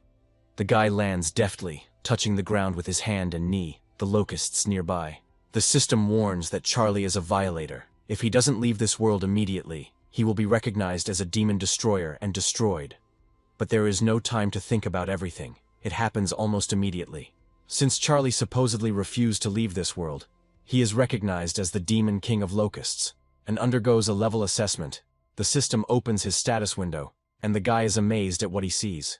The student is also curious about whether he can view information about the 2 newly appeared heroes among the Locust Man species, and he selects the appropriate option. The creature's system status window raises questions for him. The level indicated is 60, and the guy is interested in what this means, since it is difficult to judge levels without comparison and explanation. One of his humanoid representatives flies up to the schoolboy and informs its owner that they are being attacked by local creatures. The guy summons one of his largest specimens, wanting to go to the scene of the incident as quickly as possible to assess the enemy's strength. One of the local adventurers, sword in hand, looks at the horde of locusts swarming above him, wondering where such a huge number of demons could come from. His comrade swings at the locusts, saying that Thorn should be happy that they were in the right place at the right time. The more demons, the higher the reward, and they need the money now. A ghost-like entity floats through the air, holding a crystal in its hand-like appendages that resembles a fragment of the divine core. She swims up to the girl in light robes, who is the Sage of Water, and hands over the shard, who smiles brightly, thanking her little assistant. There is another girl standing nearby. Only her clothes are red-orange tones, and flames are flying out of her scepter. She is cursing at the locusts, threatening to destroy them. She is a fire mage. One of the adventurers, looking back slightly, asks his colleagues not to lose their vigilance and to keep an eye on their surroundings. 4 young men stoically endure the onslaught of locusts, 2 of whom are now destroying demons, allowing their friends to rest. Charlie flies up to the scene from behind on his giant form, becoming an unwitting witness to this scene. He turns to the Eye of Identification for help. A small specimen sits almost under his ear, ready to faithfully carry out his master's orders. Thanks to the skill, Charlie gets information about a guy in golden armor with a sword in his hand. His name is Thorn. He is a dragon blood warrior in his second incarnation, and uses a divine weapon. The guy notices that all 4 have the same emblems. The only difference is that Thorn's is silver, and everyone else's are bronze. This leads to a very primitive conclusion. This man named Thorn may be none other than the leader of the quartet. The said one curses, noticing that there are too many demons. He gives the order to his fellow adventurers to prepare for retreat. Still sitting on the locust, Charlie suggests that his charges first test the abilities of potential opponents. The humanized locusts rush towards them and fall to the ground. The adventurers recoil in horror. Considering the specimen to be at least of the 3rd rank, they need to retreat. The locusts stand firm in front of the fearful humans, and Thorn tells his comrades to leave, declaring that he will try to buy them at least a little time. He swings his sword at the enemy using Giant Slash. On the chitinous body, this blow only leaves a scratch, without causing serious damage. The guy looks at the confused locust and realizes that it is too strong. It seems that he doesn't have a single chance. The humanoid quickly comes to his senses, kicking the shoulder and knocking the sword out of the human's hand. The guy is thrown aside, and he squints in pain. Meanwhile, another individual pursues the rest of the team, promising that they will not leave, and the people look around in fear and confusion at the one they believe to be a demon. As a result, all the adventurers end up tied up. The guys' faces are angry, and the girls are rather upset and surprised. In the schoolboy standing in front of them, they see none other than a real demon, laughing maliciously right in their faces. One of the guys growls cruelly, but not without a bit of fear and confusion, at Charlie to stay put and not dare approach the team. He is caught by unflattering words, and, unable to restrain himself, he speaks out, feeling dissatisfied. He says that if the adventurers want to live, they will have to answer all the questions, and first asks what the locust looks like in their eyes, standing nearby and a little behind.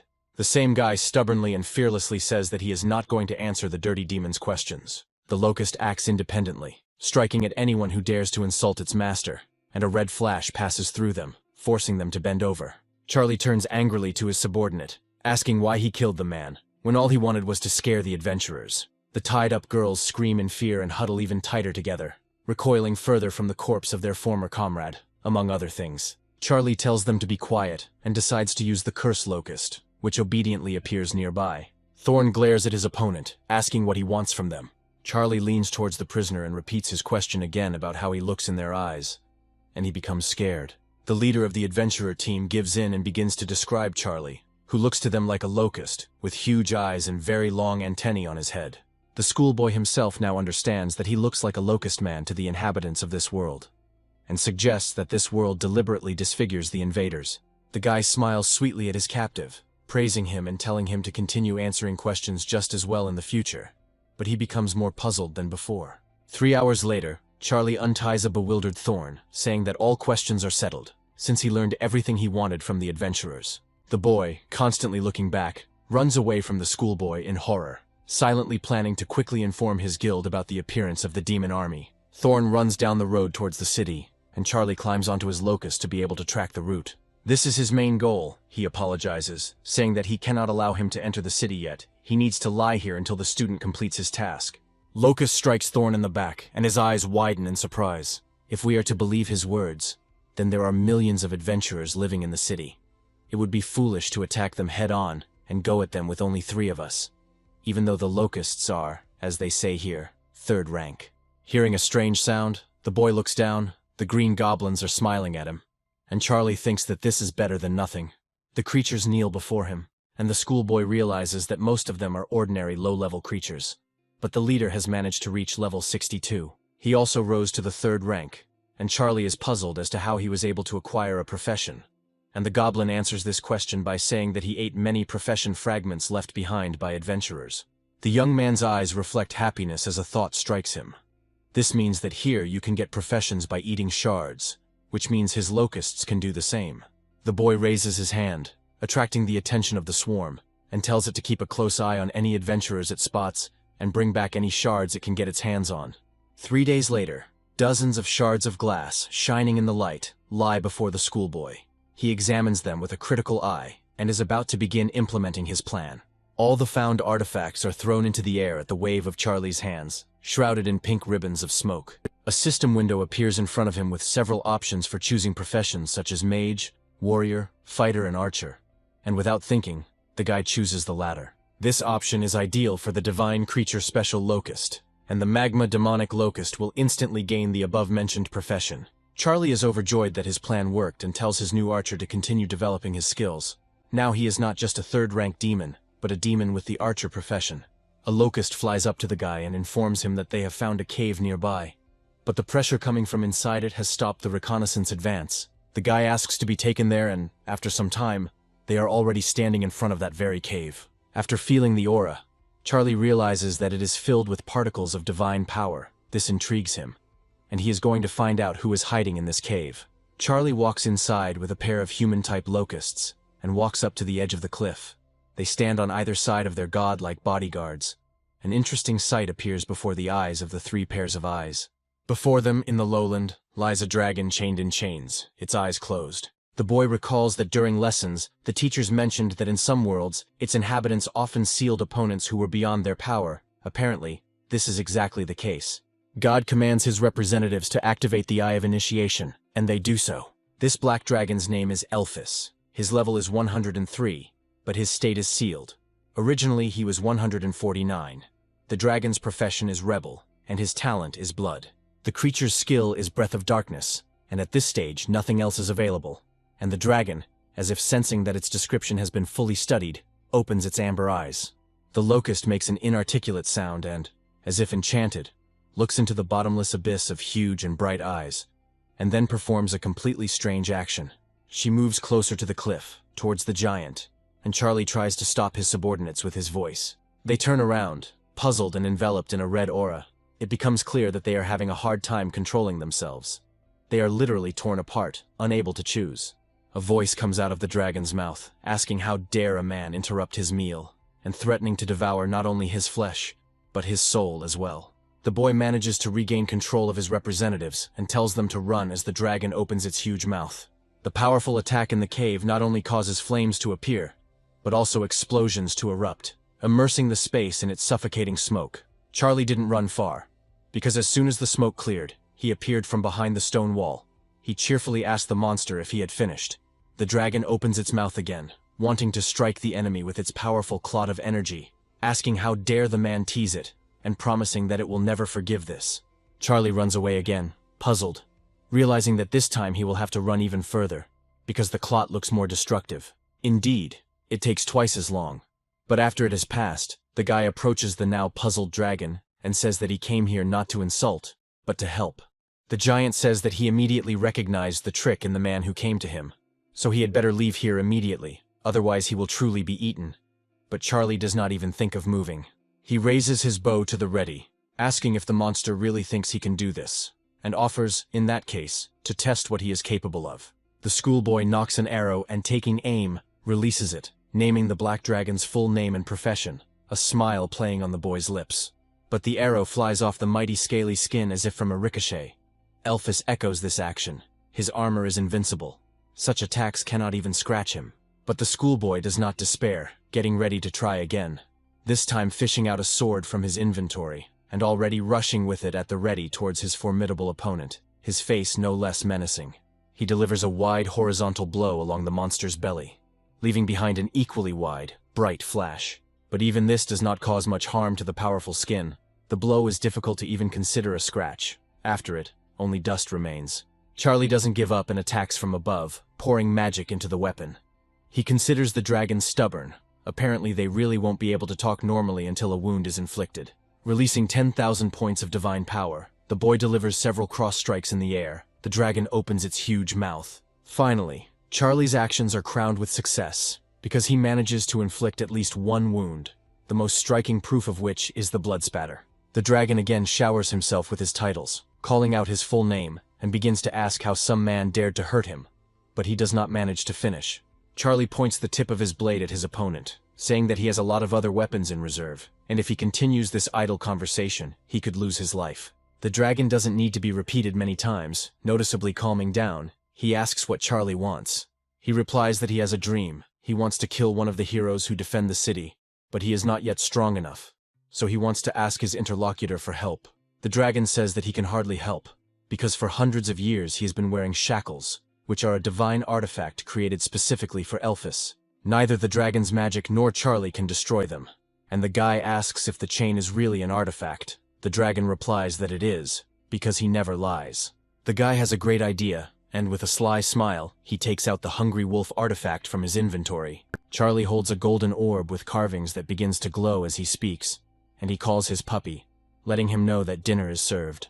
One of the links of the chain takes on the color of hot metal, and then it seems to burst into flames, covered in fire. The dragon is puzzled by what he sees. He would never have thought that something like this could happen so easily, since he had previously been making efforts day and night.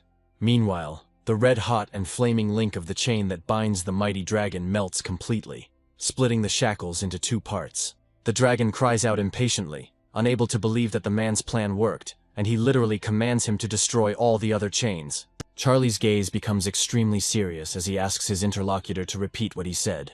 The monster says that now is not the time for questions, and without a second thought, he repeats his order. Charlie remains impartial, saying that he showed all sincerity and destroyed one of the chains that had deprived the dragon of freedom for hundreds of years.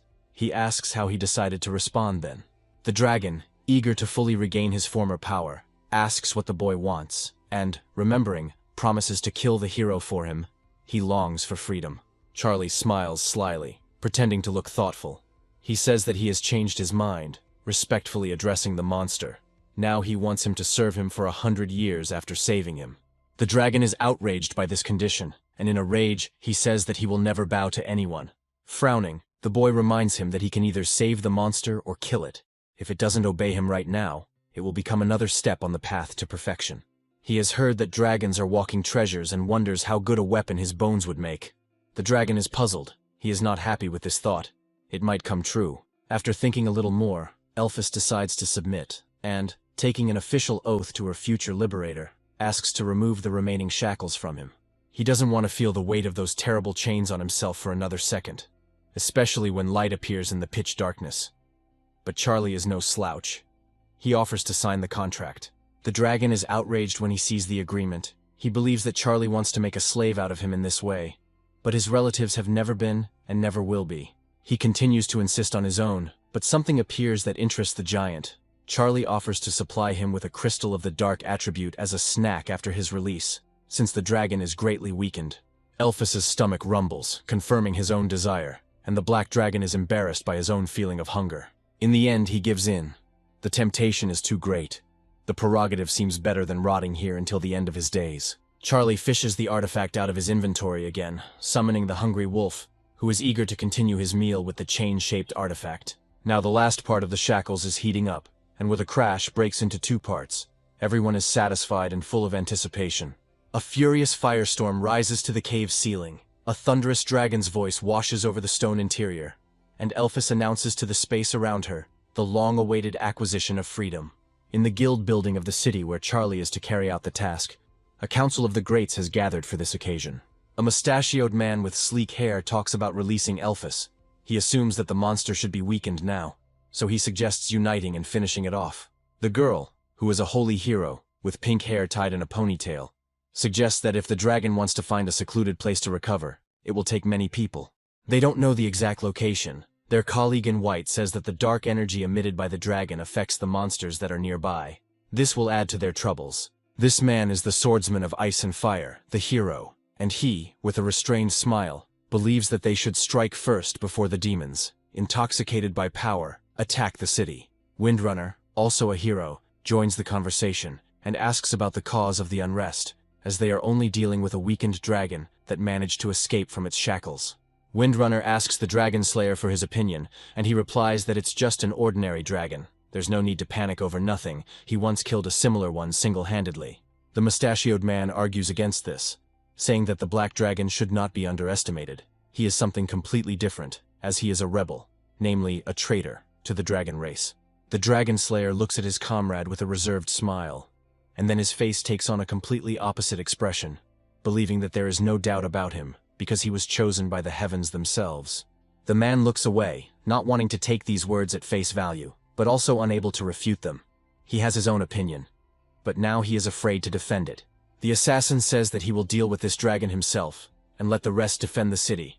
But the archer raises his hand, intending to, in a way, lend a helping hand to his colleague. The man leaves with a gloomy look, and the shooter, following him, promises not to interfere. The dragon sits on a rock. Charlie stands at its foot, and before them, a multitude of frightened, diverse creatures bow deeply in respect.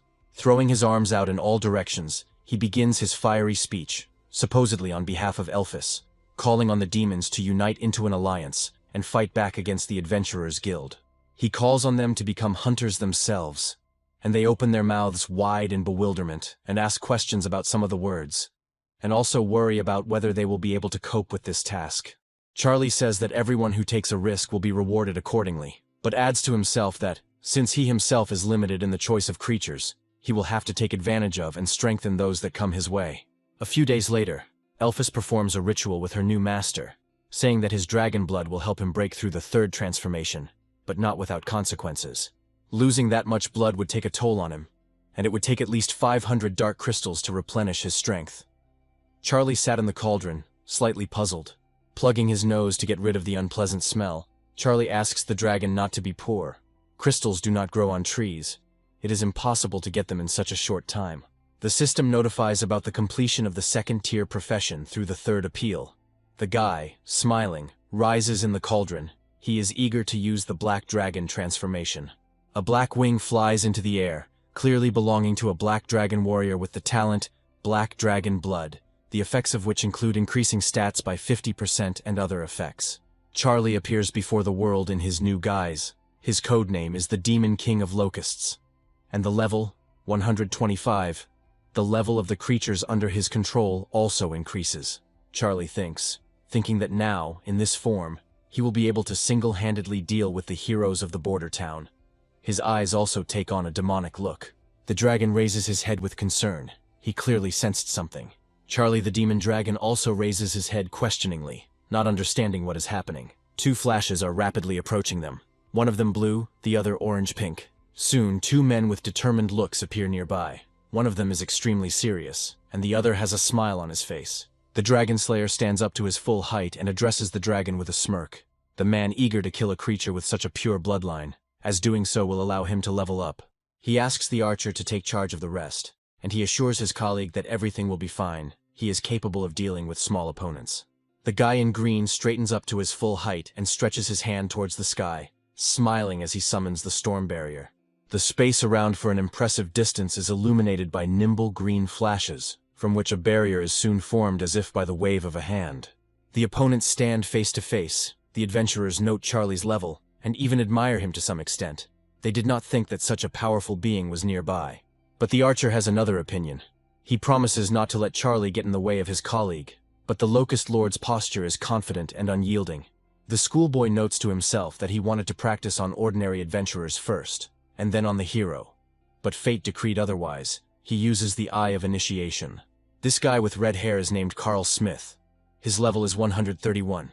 He is a windrunner in his fourth transformation by profession, and right now he is changing the form of his weapon. But Charlie doesn't intend to lag behind either. He suggests starting as quickly as possible, throwing the blades in front of him. But Carl dodges the blades and they crash into the rock behind him, shattering in an explosion and leaving behind smoke. The archer takes advantage of the surprise and his superior speed to get behind Charlie and raise his blade, but Charlie doesn't notice. But this doesn't help much, because the next moment the adventurer finds himself on the other side, wounding his side, and at the same moment the blow comes from the other side, as if there were two of him. Sensing something is wrong and turning back, the schoolboy orders his main representatives to destroy the green barrier. And at this moment, several souls of dragons of different colors seem to emerge from the Dragon Slayer's body. He uses the hero's nobility, Dragon Slayer Field. They rush straight at their black brother in the flesh, clearly not with friendly intentions. And he spreads his wings wide and screams terrifyingly at the top of his voice. A battle ensues between the dragons. Black flies higher into the air to avoid being hit by the flames released from the ghostly blue one's mouth, while Blue is already preparing a ball of energy in his mouth. And at that moment, when it seems that the dragon manages to avoid all attacks, he notices a strange presence behind him, and squinting, sees the approaching Dragon Slayer with his sword raised. He delivers a powerful blow to the wing, and the dragon notifies the area with its roar of pain. He finds support in the rock, clinging to it with his strong claws. The adventurer angered him, because it was too easy. But the man doesn't give his victim a chance to catch his breath, soon finding himself on the scaly body, his foot finding firm footing. Standing on the fallen, powerful body with a huge sword at the ready, the Slayer orders the dragon spirits to take the soul of the black dragon to the city, and asks Carl if he needs help. The redhead refuses with a smile, saying that he can handle it himself, and when he finishes, which will happen soon, he will catch up with his colleague. The soul's huge, ghostly paws dig into the black dragon's flesh and rush to fulfill their master's command, while he slowly follows them. Charlie orders his locust to destroy Carl's barrier at all costs, and it circles above him in the air. She flies up to the green ghostly wall, making various attempts to destroy it. Finally, one of the individuals manages to leave a few scratches on the surface, and, inspired by success, it continues its efforts. Soon the barrier actually breaks down and begins to crumble onto the stunned creator. Hordes of locusts, pleased with themselves, swarm from above. The moment of surprise allows Charlie to catch his breath a little. He puts his hand to his wildly pounding heart, the ward standing behind him like a wall. Carl, smiling, but not as joyfully as before, cuts up the small bodies, amazed by their endless number. But the little ones are no pushovers either. Having successfully completed the task of destroying the barrier, they can now unleash all their power on their master's enemy, leaving multiple blows on the body. Carl begins to feel doubtful. He is no longer so confident in himself, believing that he will run out of steam at this rate if he continues in the same spirit, and intending to end it as soon as possible. But events are clearly not in his favor. Genuine fear appears on the young man's face as the locusts surround him, spreading their nets. They cover the body completely, crushing it with the force of their many paws, forcing it to drop the dagger with which Carl had previously killed their comrades. A few moments later, only a gnawed skull and bones fall to the ground. A system notification appears in front of Charlie with the face of Mustache from the Imperial Academy, who congratulates the boy and says that a portal leading back will now open. But the guy refuses, saying that he can't go back right now. He still has unfinished business here. The man, with a nasty smile, asks if the boy really wants to free the captured black dragon, and he confirms these words, since an agreement was made between them. Usopp asks him to think carefully about this. If he goes to save the dragon, he will have to face the full power of the city. And this is dangerous even for a demigod, let alone a divine being. The young man says that he understands this, so he asks for permission to use all of his creatures, in exchange for which he offers to increase the difficulty of the exam to the point of capturing the entire city. The mustachioed man is puzzled by this request, but accepts it. But the change in conditions also means that Charlie will appear to this world in his true form, so he has no right to fail. A pink sphere appears in front of the guy, from which creatures emerge. The first thing Charlie notices is one of the strongest, the Wind Sword Emperor, who is level 140 in this world. The man's eyes glow with a ghostly light and determination. Red Orc, Divine Hammer, which is the heroic form of the creature, has a level of 113 here. The Demon Minotaur Shaman also has a heroic form and is level 135. And the trio Skeleton Lord Bone Collector Resurrectionist have levels, respectively, 132, 75, 86. They are also heroes. Charlie thinks, there really are a lot of adventurers in the city, even though its creatures are strong. There are few of them. Apparently the Demon Alliance will have to contribute to what is happening. Charlie tells his locust to carry his word to all the demons. It flies away, and the guy invites the sword and the shaman of the Minotaurs to follow him. The demons have a small council. Wolf notes that the black dragon, for whom the alliance was convened, was killed, He now sees no point in going to certain death. He finds it ridiculous to follow Charlie's orders, and also finds it easier to simply kill him and take away all the promised crystals he has. The wolf continues to say something, but before he can finish, his head flies off his shoulders with one sure blow. The eyes of the other demons standing nearby widen in shock. They see Charlie, who mockingly recounts their cunning plan. But the very next moment, the guy's gaze becomes extremely serious when he, assumingly, says that these demons who decided to rebel are tired of living. One of the goblins points a finger at the guy, saying that they served the great rebel even before his appearance. But he is a nobody, so he has no right to ask for such a thing. Charlie doesn't intend to listen to these words any longer. He stretches out his hand, from which streams of energy spread out in purple waves, like ripples on water. The green goblin covers himself with his hands in an attempt to protect himself from the punishment that might befall him. The next moment he falls, and Charlie says that he is not asking, but ordering. The relatives of the fallen man look at him with apprehension, fearing the same fate. And as if to confirm these thoughts, Charlie decisively declares that death awaits those who do not obey him immediately. Fearing such an outcome, the demons fall to the ground, repeating in one voice that they are awaiting the order of their new master, who proudly rises above them. Charlie walks ahead, and behind him marches hordes of demons. Their goal is the border town. The black dragon, on display for all to see, is once again in chains, and an unenviable fate awaits him soon. The dragon slayer sits on the throne and sips wine. A young man approaches him and says that preparations for the execution are complete, and also conveys Lady Rose's concerns about Carl. The man says that perhaps he was delayed and promises to go and search for her himself later, but notes to himself that this is indeed strange. Suddenly, a powerful aura and a loud sound hit the man, causing the space around him to literally shake and the wine to spill out of the glass, stunning the killer. A bugle sounds, followed by an alarm. A horde of demons is approaching the city. All adventurers must prepare for battle. There are too many demons, so women and children must take refuge in underground shelters, and men who can fight must stand on equal terms with the adventurers. This is the first time people have seen such a diverse group of creatures working together, and to top it all off, locusts, a relatively recent addition, are circling in the sky. An order is given to prioritize the elimination of enemies in the sky, but some don't even have time to begin to carry it out, as they are struck by a hail of arrows. The archers who release them are humanoid locusts, their paw-like hands holding gleaming bows that playfully and warningly sparkle in the rays. The elemental mages are trying to attack the enemies, shooting their magical streams of elements into the sky. People's faces are tense, they are putting in maximum strength. Fire mages come to the rescue, wanting to set the humanoid locusts on fire, but they nimbly avoid the flames of the explosions, rising upward. A huge demon with a sledgehammer at the ready approaches the city gates. He is going to clear the way for his comrades. Swinging the massive weapon for the first time, he strikes with all the fury he can muster, the smaller demons standing nearby eagerly awaiting the outcome. Standing behind his army, Charlie gives the command to his superior skeletons. In his opinion, the time has come for the Resurrectionist and the Collector. The mentioned one is the Sarana, which carries its riders to their cherished goals. The fallen warriors turn into undead and rush towards their former comrades, who freeze in horror, not knowing what to do. The giant with the sledgehammer finally manages to open the gate in his usual way. The demonic army is ready to tumble inside for the assault. But the evil spirit's path is blocked by that same purple-haired holy hero girl, standing alone in front of a 1,000-strong army with a casual look and a carefree pose. But her gaze becomes serious and filled with determination as she crosses her arms over her chest to cast the spell. Hero's nobility. Giant vine. Giant green plants, similar to carnivores, emerge from the ground and stretch out their terrifying tentacles towards the enemies, who, by the way, do not have an ounce of fear in them.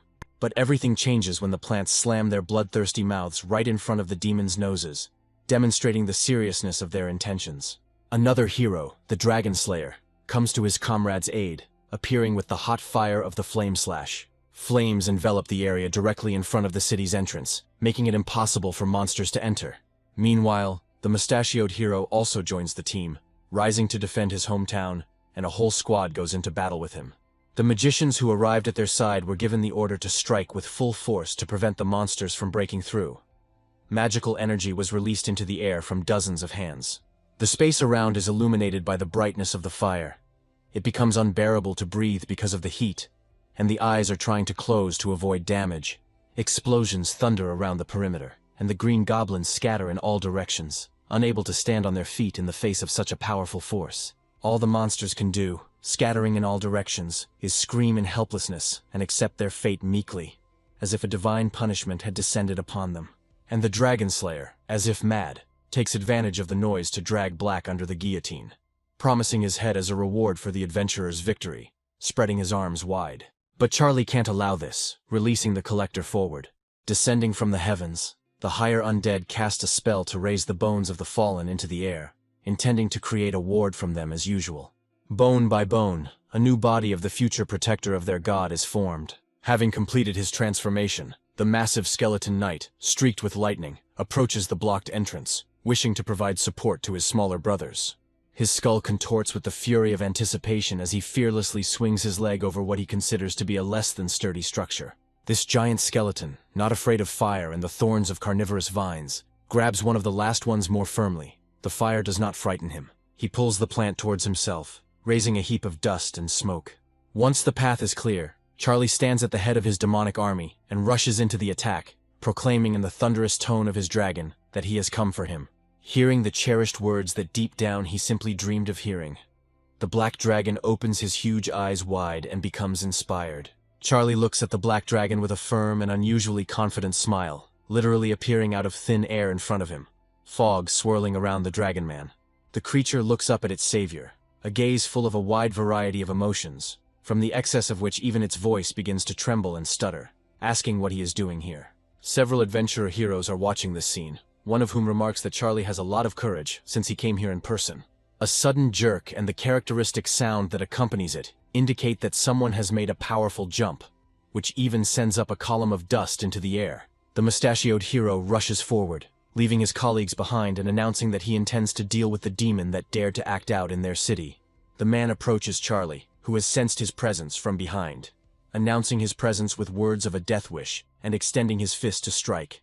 But the adventurer is pushed back from the side, having struck first, and the one who did it is the Minotaur, who says that anyone who dares to insult their god will rot into oblivion. Nearby, the holy hero lands on the ground, punching the surface in front of him, causing his carnivorous vines to stretch out towards Charlie. A red orc appears on top of the locust, wielding his energy-drenched hammer, announcing his presence with proud words about the weapon's divine origin.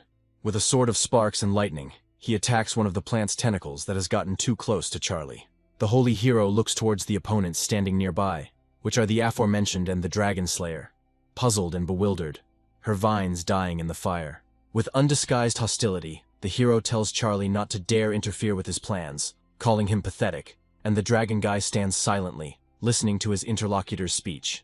The Dragon Slayer crouched down, preparing to make a powerful leap, promising to destroy him too if he did not, and the essences of dragons appeared behind the adventurer. One of them, with its fanged jaws wide open, rushes at Charlie, who at this moment remains remarkably calm, and for good reason. The ghostly creature is prevented from closing its powerful jaws on the body of the dragon man by a giant skeleton knight, who delivers a slashing blow to his head that matches his own.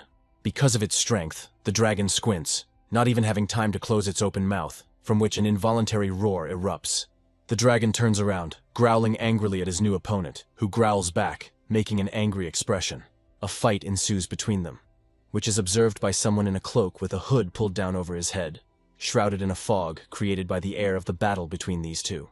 The mysterious observer turns out to be the Skeleton Lord, scratching his scalp and looking somewhat confused. He notes with puzzlement that he is hungry. The next moment he takes off into the air with one powerful leap, leaving behind only smoke and a crater. The leap is so charged with power that it alone is enough to propel the Lord into the air far enough to mount the dragon. The skeleton takes a more comfortable position and sinks its teeth into the ghostly flesh in order to satisfy its hunger. A powerful roar from the wounded giant creature bursts from its mouth and envelops the space around it for many meters, and the undead do not even think of letting go. The Dragon Slayer appears above them, raising his bone sword over the one made of bone.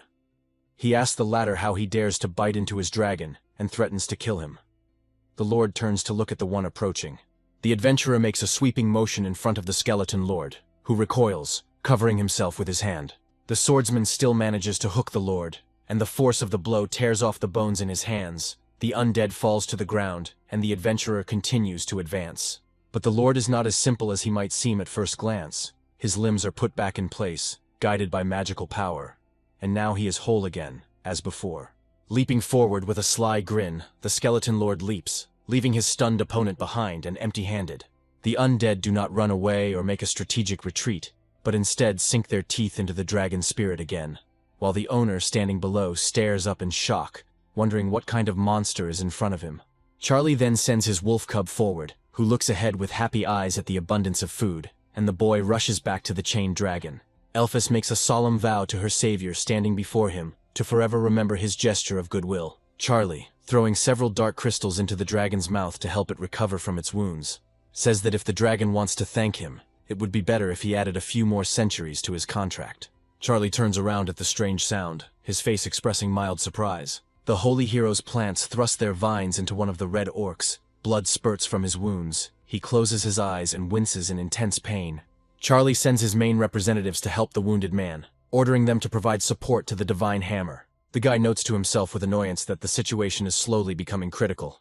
If they don't leave this city soon, the divine being will soon lose its army. Elphys leans over his shoulder, respectfully saying that she wants to show him her favor in return, so she decided to bestow her name on him. Today Charlie will become the great rebel.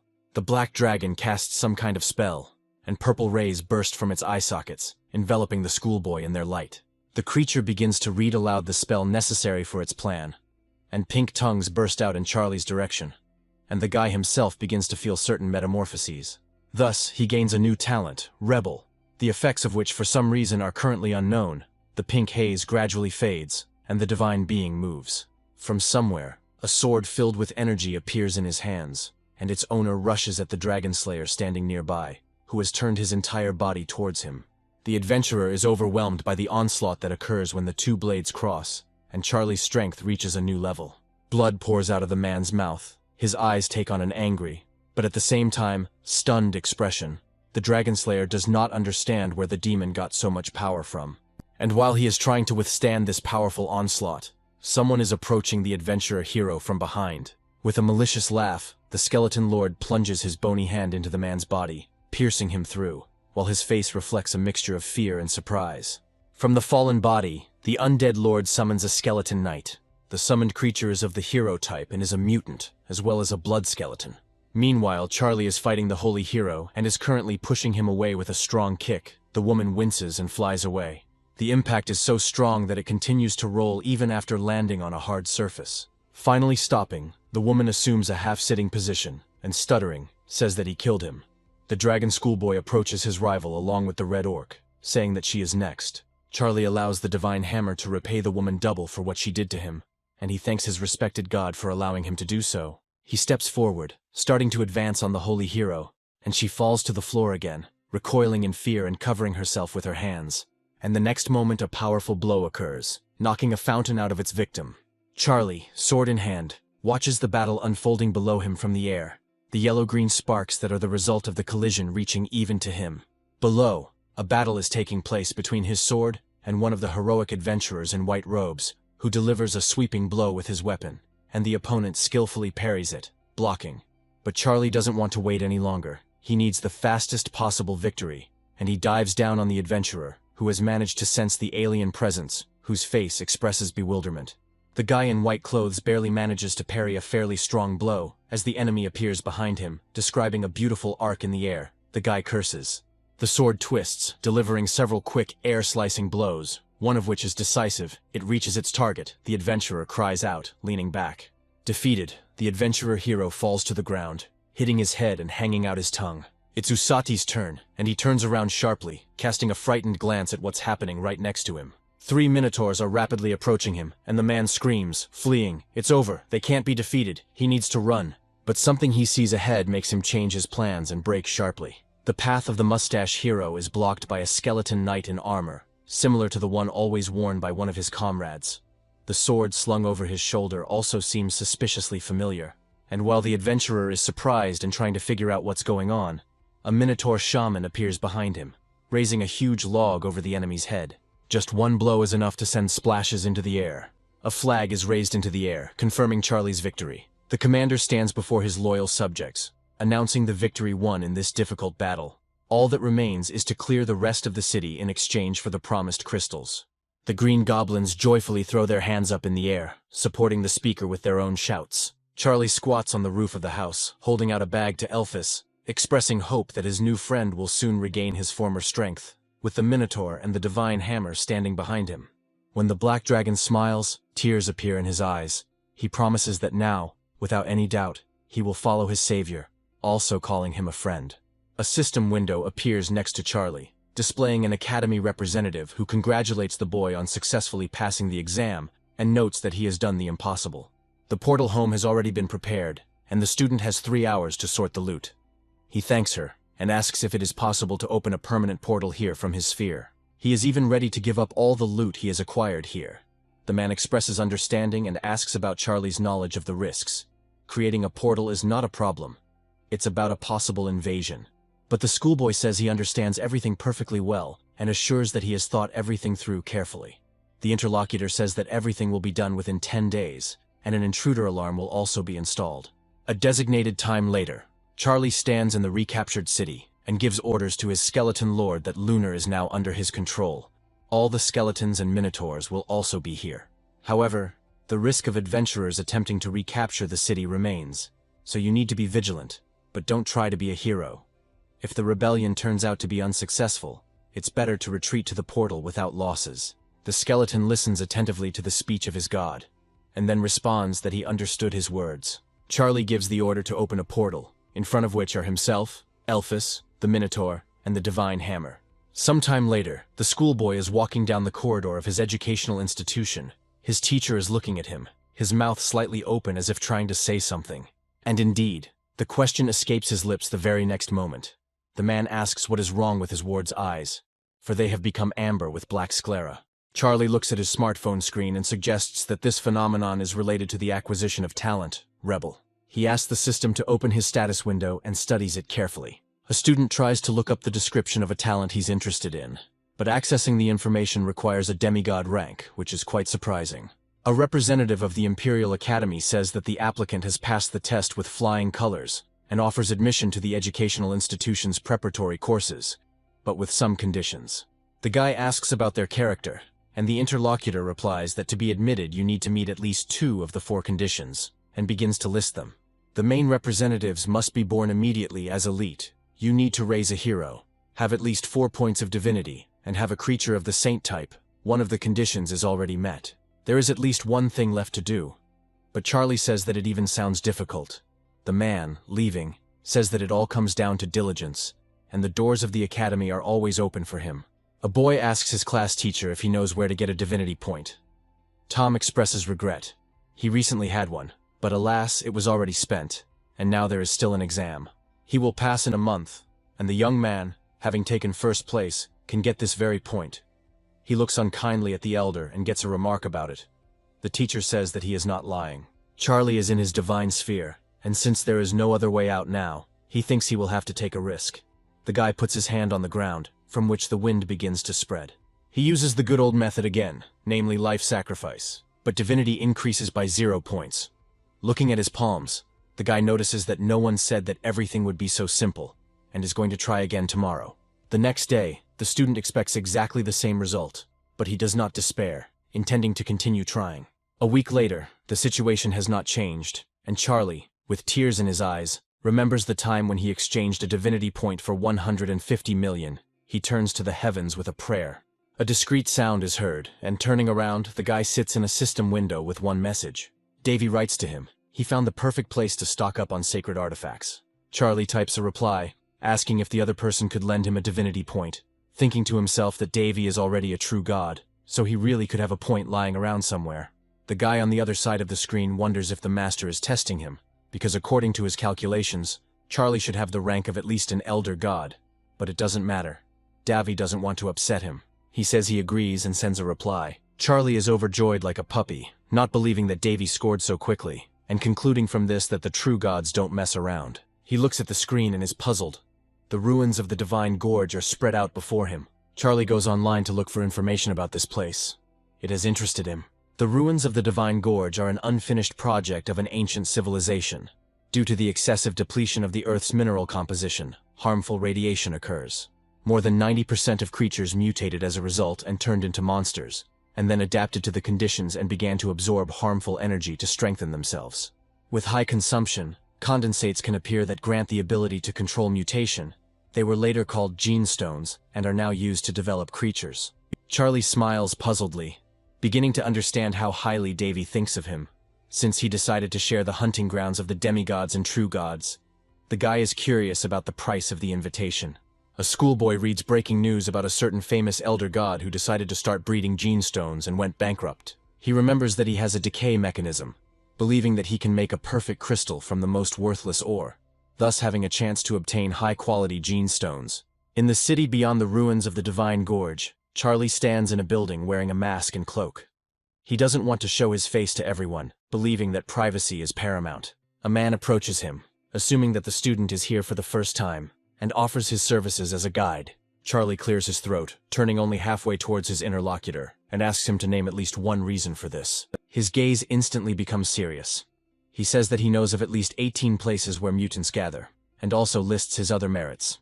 The information is impressive, but Charlie isn't interested in the mutants themselves, which is what the above actually concerns. He says he came here for radioactive ore. The boy grins with some kind of malicious smile, repeats the words of the Lord, and conspiratorially covering his eyes with his hand, recounts in detail the news about the man who went bankrupt in this matter. He says that the mutants of that man's herd were unable to complete the formation of the gene stones and died due to excessive radiation. The business in which many points were invested failed. The conclusion of the monologue makes one think, because it is the words that the deal did not take place because that person did not use the services of this very guy. A bald man approaches the group from behind Charlie, smiling, and asks the schoolboy's interlocutor who is with him. The boy, returning his smile, tells Hay that Charlie is his esteemed guest, interested in purchasing radioactive ore, and Hay, in turn, is the owner of its mines. The man proudly declares that most of the ore in this world passes through his hands, and all his goods are carefully checked, so only the highest grade ore is used. Charlie approaches the mine owner and says that he would like to purchase several samples to test on his creatures. He asks for enough goods for 10,000 BS points. The owner agrees, and soon the boy stands in front of the Divine Gorge ruins. Holding a red bag in his hand, Charlie notes that in the end he spent 4 times more, which came to 21 crystals. Now the price-quality ratio is known, but there is one thing. The effectiveness is still unknown, but it definitely needs to be tested before carrying items into your world. And the guy creates a first-level mutation beast, and a black wolf appears in front of him. It must be a wolf, a normal-type creature that has undergone a primary mutation. Their life cycle is 20 days, and constant radiation is required to prolong their life. The guy is going to check on the creature that turned up so opportunely, and throws a crystal to the satisfied wolf. The creature catches up with the mineral, and smiling contentedly, swallows it by licking it. A moment later, a magical horn grows in the middle of the wolf's forehead, and his gaze becomes more focused. But these are not all the changes that the wolf undergoes. It becomes larger in size, its fangs lengthen, and its body becomes more powerful. The creature is enveloped in a magical blue light. Charlie is impressed by this result, because the beast evolved to the second level of mutation just by licking the crystal. The guy throws another crystal to the creature, and it absorbs it, opening its mouth wide as it flies. The wolf begins to undergo more impressive metamorphoses, and a red crystal appears on his forehead. Charlie is surprised, but more calmly. Right now the creature has moved from the first level to the third in a couple of minutes. Thoughts are already starting to arise in his head about what will happen to his creatures. But a small explosion shakes the air, announcing the death of the wolf. Looking at this spectacle, the guy smiles sheepishly. The risks should not be forgotten either. Radiation is a dangerous thing. The wolf's body was literally torn to pieces due to the excess power that he absorbed. But the divine being achieved the main result. The mutant left behind the gene stone, and now there's no doubt about the crystal's effectiveness. Charlie examines the red stone in the sun. He turns around to hear an unfriendly voice behind him demanding he give him the stone and the bag of crystals, while the still unknown interlocutor insists that there is no choice. Turning around completely, Charlie sees before him the demigod and his classmate's father riding on the wolf he once fought. The guy wonders what the man is doing here, and based on the reaction, or rather lack thereof, he assumes that he was not recognized because of the mask. He smiles, asking the rider what will happen if he refuses. The man raises his hand, twisting an abyssal portal over it, from which 3 wolves are already emerging, and advises not to ask obvious questions. Several wolves are running towards the guy, raising clouds of dust with their run. The guy bites the skin of his right finger until it bleeds. With this action, the student initiates the Black Dragon transformation, The young man's body begins to change before his eyes, shrouded in a pinkish color. The wolves stop, frozen, horrified by the monster that appears before them.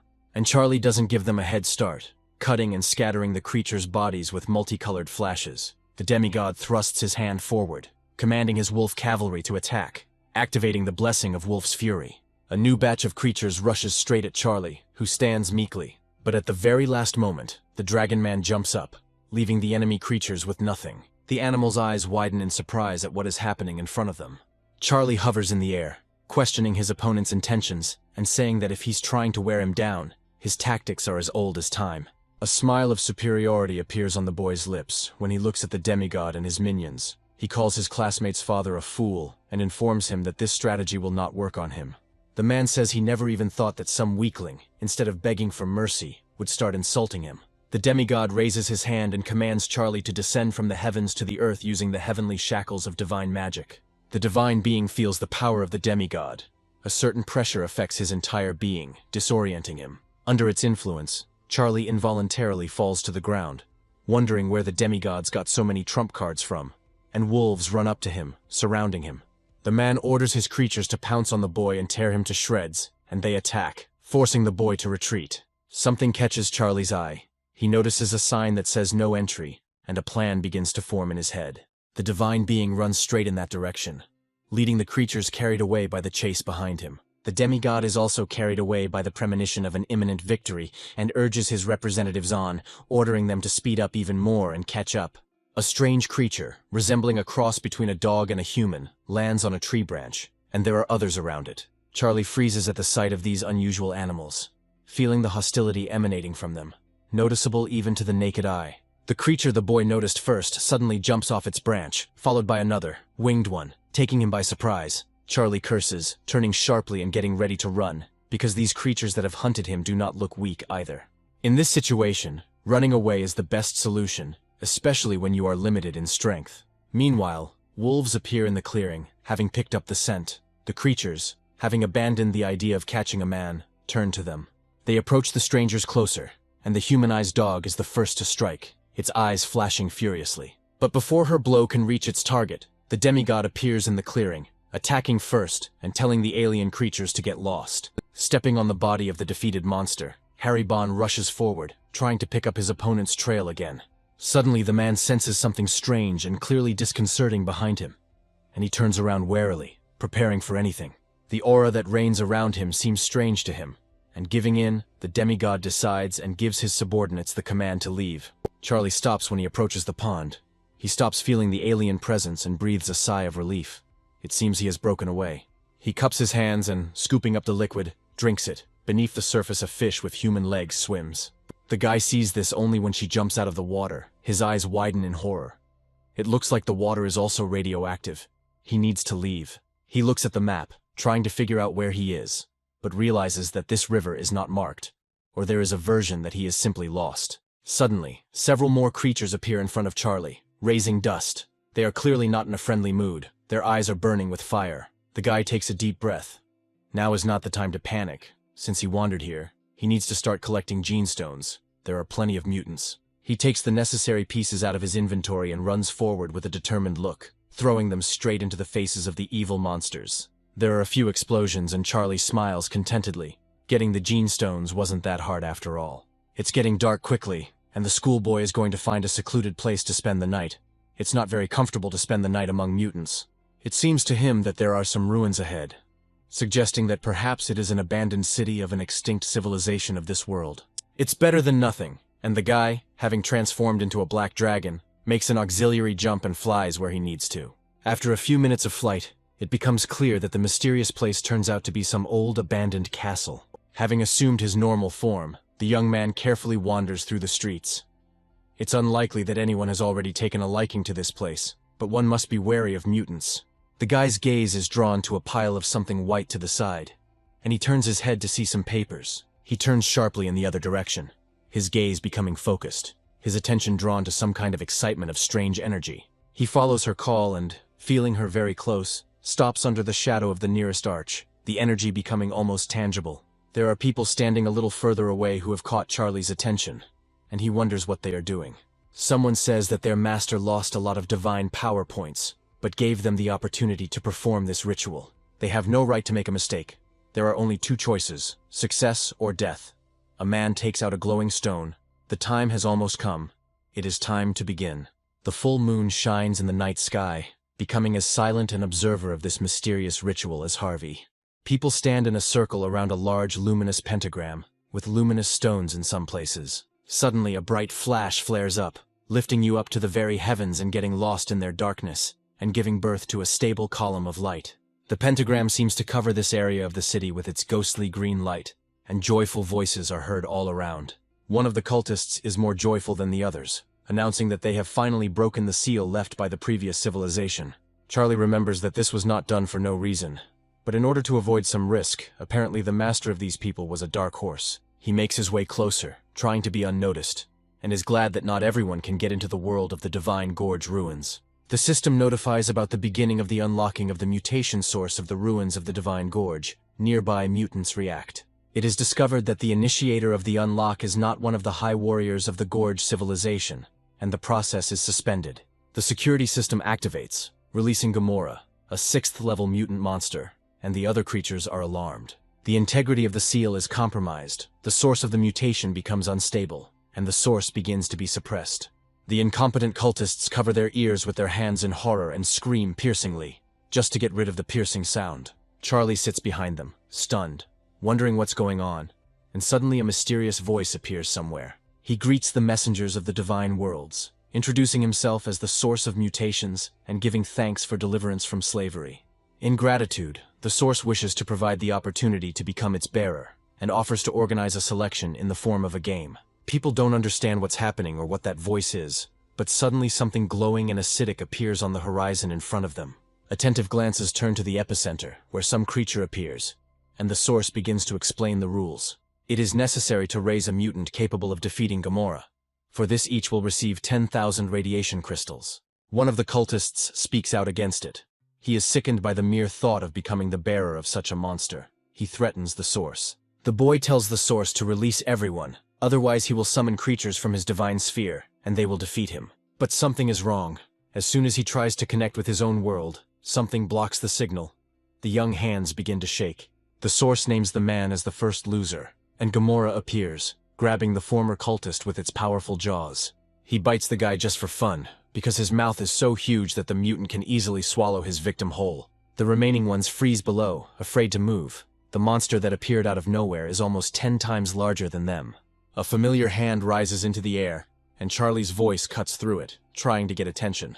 He says that he too cannot contact his sphere, and asks how then to create a creature that should become a mutant. The cultists notice the stranger and turn to him in fear, asking who he is and how he got here. The source, smiling creepily, asks the young man not to worry, and says that there will be no problem with this. Meanwhile, Charlie is looking closely at the portal, as he thought, he won't be able to escape. It's one way. The cultists discuss their troubles. The creatures cannot withstand the radiation, and they simply die. Charlie is delighted with his decay mechanism, because he fed it 10 unrefined crystals and received 6,000 pure crystals. He looks at the 3rd-level mutation locust and encourages her, saying that he believes in her. Her accelerated regeneration must be good. With a satisfied smile, the guy feeds his main representative a few more radiation crystals. The unwitting comrades look at what Charlie has created and rush in horror, considering the mutant a real monster. Meanwhile, the guy has developed a 6th-level mutation creature, and he stands contentedly next to his creation. The source, with a malicious grin, tells Gamora to test them. The 6th-level monster turns its gaze to the people below, and they too become uneasy. The monster, as if also smiling, swallows the representative of one of the cultists, a large orangutan. The source's smile becomes even more measured when he says that losers do not deserve to live. Hearing these words, Gamora grabs several people at once with its teeth and devours them, filled with their dying cries. Finally, only Charlie remains, and the source says it's his turn, the boy standing firmly on his feet, looking forward fearlessly. The guy admits that in order to strengthen his locust, he had to feed it all the gene stones he had. Evolution was successfully completed, but there was a downside.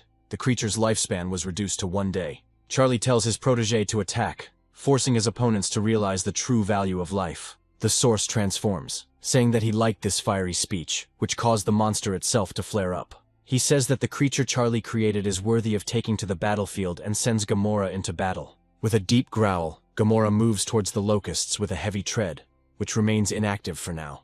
But when she feels the distance is sufficient, she attacks, red blades shooting out from her body. An even louder roar comes out of Gamora's mouth. He doesn't want to give in to the newly created mutant. As it approaches the locust, it delivers a powerful blow, causing significant damage to the opponent. But it is not fatal. Even though a limb of a mutant insect remains in Gamora's teeth, this only angers the locusts.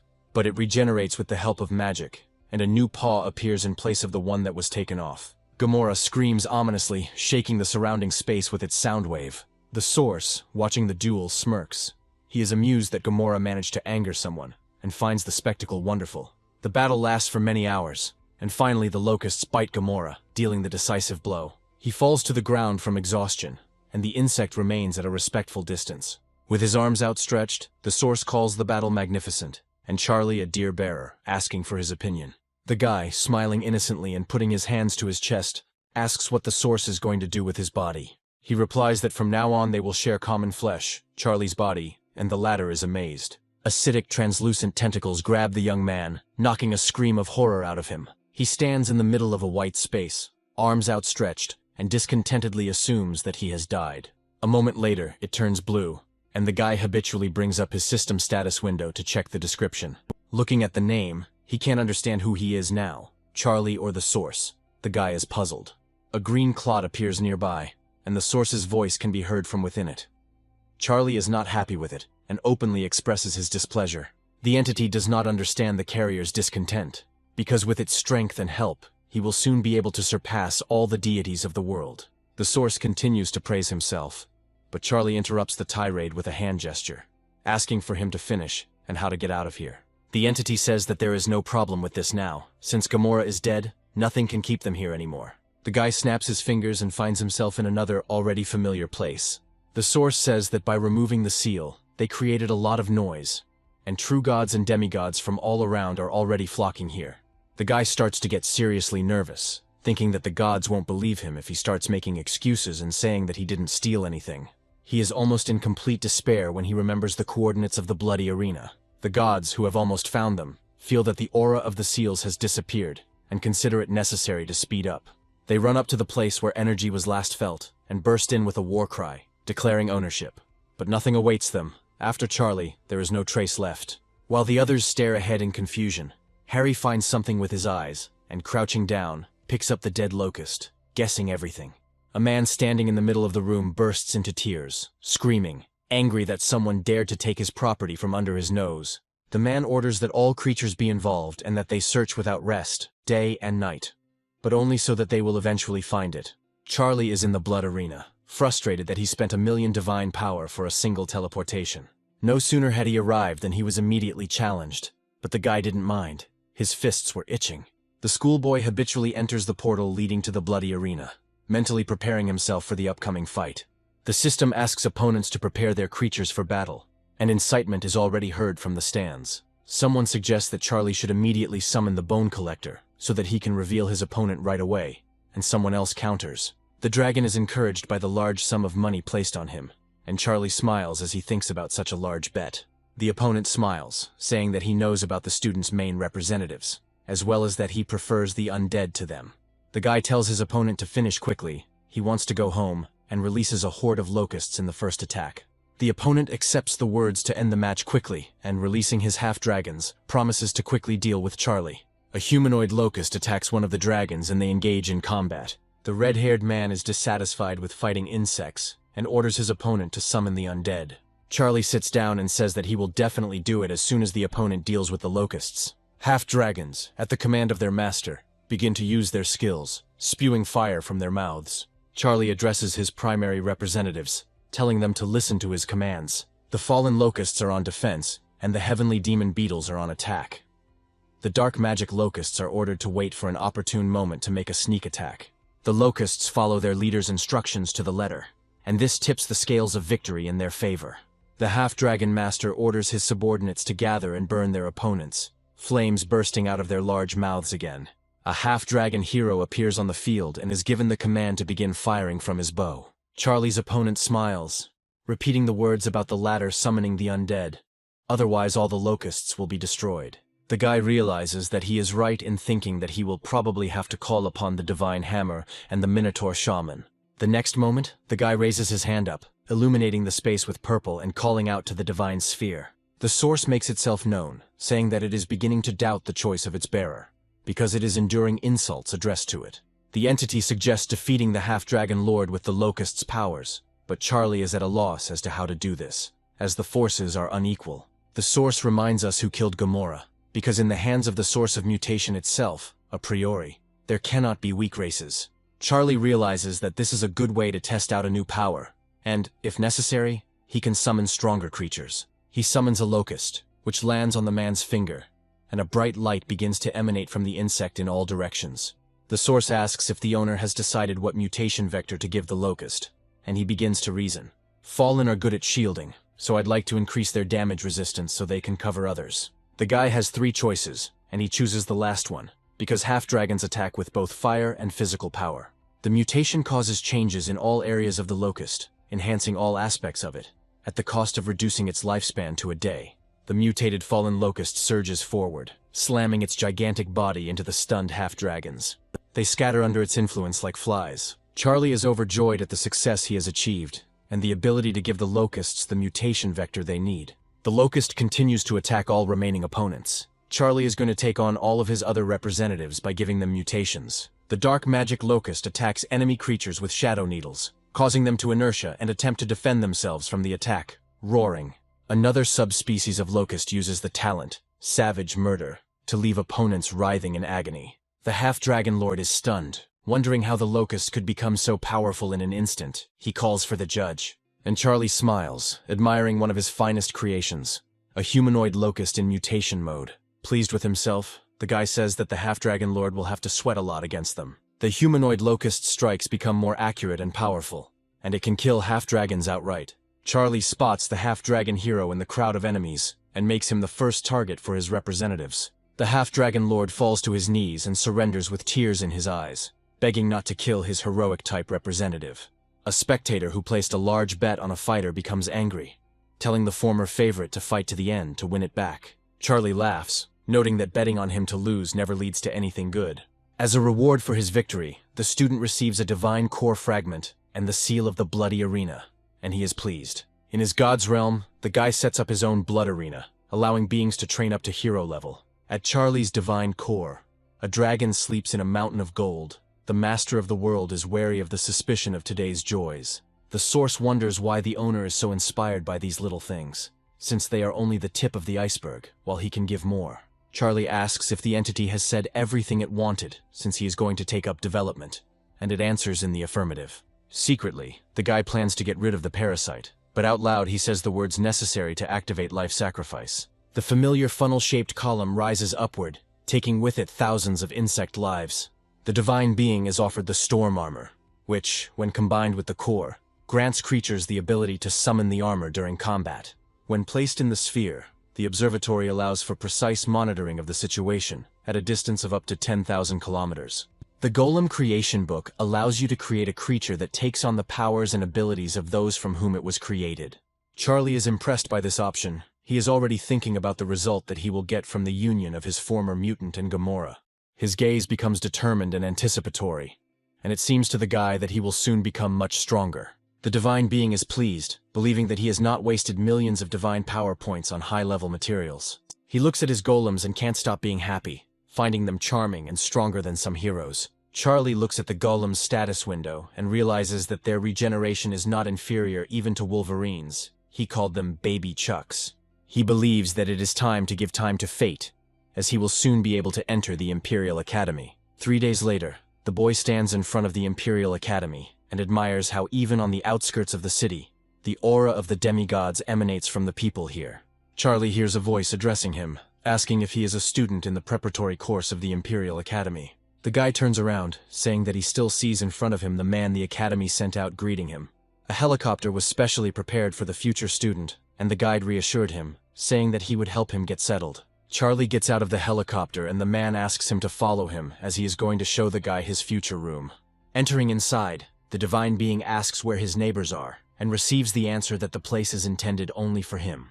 The boy is completely shocked, and the man leaves, saying that today he can rest, but tomorrow being late for classes is not encouraged. Charlie wants to get started absorbing divinity as soon as possible because he believes there are a lot of geniuses in this place. He walks down the corridor surrounded by voices who believe that the guy got here thanks to family influence. They do not recognize him. Some even threaten to give him a beating, and Charlie suspects that he won't have a peaceful life here. Suddenly a voice is heard behind him, asking if he is a new student, and the guy gets scared. In front of him stands a young woman who introduces herself as a preparatory course teacher. Her name is Lena. She says that classes are starting soon and takes the guy to the necessary room, and, upon entering, asks the class to calm down. Seeing a familiar face, Sian jumps up from her seat, shouting the name of her former classmate, and others look at her. They begin to talk among themselves, realizing that their local goddess knows the newcomer. The teacher introduces the new student to the students with a sweet smile, and says that he previously studied at the same school as Sian. One of Charlie's future classmates jumps up from his seat and, in a displeased tone, expresses a desire to know how Charlie did. Lena's expression suddenly changes to serious. She says that in her class you have to raise your hand before answering. The student begins to tremble with fear, apologizing and promising that this will never happen again. The woman's face returns to its sweet expression, and she says that Charlie himself should ask the question she voiced earlier. Tart says that he doesn't really care. He wants to personally test the new guy's abilities and challenges him. Charlie thinks he's crazy, and says he refuses with a distasteful expression on his face. The offended student jumps up from his seat and calls his classmate a coward, believing that he is not worthy of studying here, since he cannot even accept a challenge. A woman's hand lands on the surface of the desk with a loud bang, its owner saying that she has had enough. Sian angrily asks why Tart is picking on Charlie when he has done nothing wrong, and he tries to object. Charlie notes to himself that this behavior is typical of a girl. Even here she has acquired nasty henchmen. After the lesson, the guy is awaited by a raging Tart and his two friends, the leader of whom grits his name with displeasure. Suddenly, Sian appears in front of Charlie, blocking his view, and says that they need to deal with her first. Tart tells Kian that it's none of her business, but to his rival so that he stops hiding behind the girl. Charlie frowns. The guy noisily gets up from his seat and comes closer to the group, pushing the girl back. He says that he was too lazy to figure it out, but he also has limits to his patience, and asks what exactly his classmate wants. He also shortens the distance, saying that Charlie ended up here by accident, and he will do everything to get the guy expelled from here. One of his friends points a finger and says that they will get rid of him until he drops out. Charlie, looking back at Sian, suggests that it must have been difficult for her to study in a class with such idiots, but she says that everything was fine before. The guy assumes that the girl hasn't had time to get close to them yet and won't mind if they get beat up. Cyan says that Tart should not be underestimated. His representatives are the Steel Knights, the elite. He is very strong. Even her sparrows are weaker. And Charlie jokes with a smile that the girl is afraid for Tart's health, but she denies it, allowing him to do whatever he wants. Hearing this, Tart gets angry, saying that Charlie won't be able to touch him with even a finger, because one knight is capable of killing all the locusts. Frowning in displeasure, Tart offers his classmate a fight in the arena, who smiles. Xian looks at the back of the guy leaving and in his thoughts worries about him, considering him stubborn and regretting that he can't help here in any way. The system offers a choice of battle modes, and the newbie, smiling cheekily, is amazed by their variety and chooses 10 on 10. The opponents stand in the battle coliseum and prepare themselves mentally for the upcoming fight. Tart can't stand it. With a malicious smile, he speaks unpleasantly about his opponent, recalling Xian's words and saying that he will not be able to withstand the chosen mode. He is silent, but in the blink of an eye, 10 creatures, relatively recently bred, Chucky's babies, appear around him. Tart's face takes on an expression of confusion. He does not understand who is in front of him, although the type of creatures is obvious. They are heroes. But the Lord of the Knights does not lose his head. Calling on his representatives, his gaze changes to a confident one, he warns. As his classmates watch the battle, Xian is surprised to see Charlie's creatures and wonders when he acquired them. The one standing nearby scans the creatures, saying that they are called golems and are comparable to heroes, but believes that knights are stronger. Someone is convinced that Charlie is someone's rich son, because he managed to get the hero's golem, which are very expensive. Cyan, knowing that Charlie has no one left, has a different opinion. But she is also interested. She wants to ask about the acquisition after the battle. With an extremely confident look, Tart sends his knights into the first skirmish, ordering them to crush their opponents. Having gotten to a sufficient distance, they begin to attack their opponents. Tart chuckles, describing the sounds as blessed and belonging to the bones of supposedly half-heroic enemies. but his eyes widen in confusion when he hears a voice asking whether he has fallen asleep or has resigned himself to his defeat. The guy watches the battle and becomes more and more amazed by what he sees, wondering how this is possible. And the opponent says that this is just the beginning and gives the order to his golems to start pressing. They rush into the attack. One of the Chucky babies lunges at a nearby knight with all his might, his muzzle stretched into a predatory grin. Observers are puzzled as to how such monsters manage to push back the steel knights, but it looks more like a beating. Cyan watches her classmate with puzzlement, impressed by his strength. With a frowning smile, Charlie bids his opponent surrender. But he refuses, telling his opponent not to get ahead and saying that he hasn't even shown half of his power. He tells his representatives to unite, and Charlie taunts him, drawing a parallel with the Transformers. But the enemy creatures gather together, huddling together, and their enemy becomes curious about what they are doing. One of the golems stands next to Charlie, and in front of him a column of fire rises into the air as if from an explosion. As soon as the cloud disperses, a combined steel knight appears in front of him, and its owner thinks that the enemy is scared. After all the power of Tart's creatures is collected in it. The man's leg takes a step to the side. The steel knight takes off and runs straight towards the wall of enemies, some of whom are preparing to block.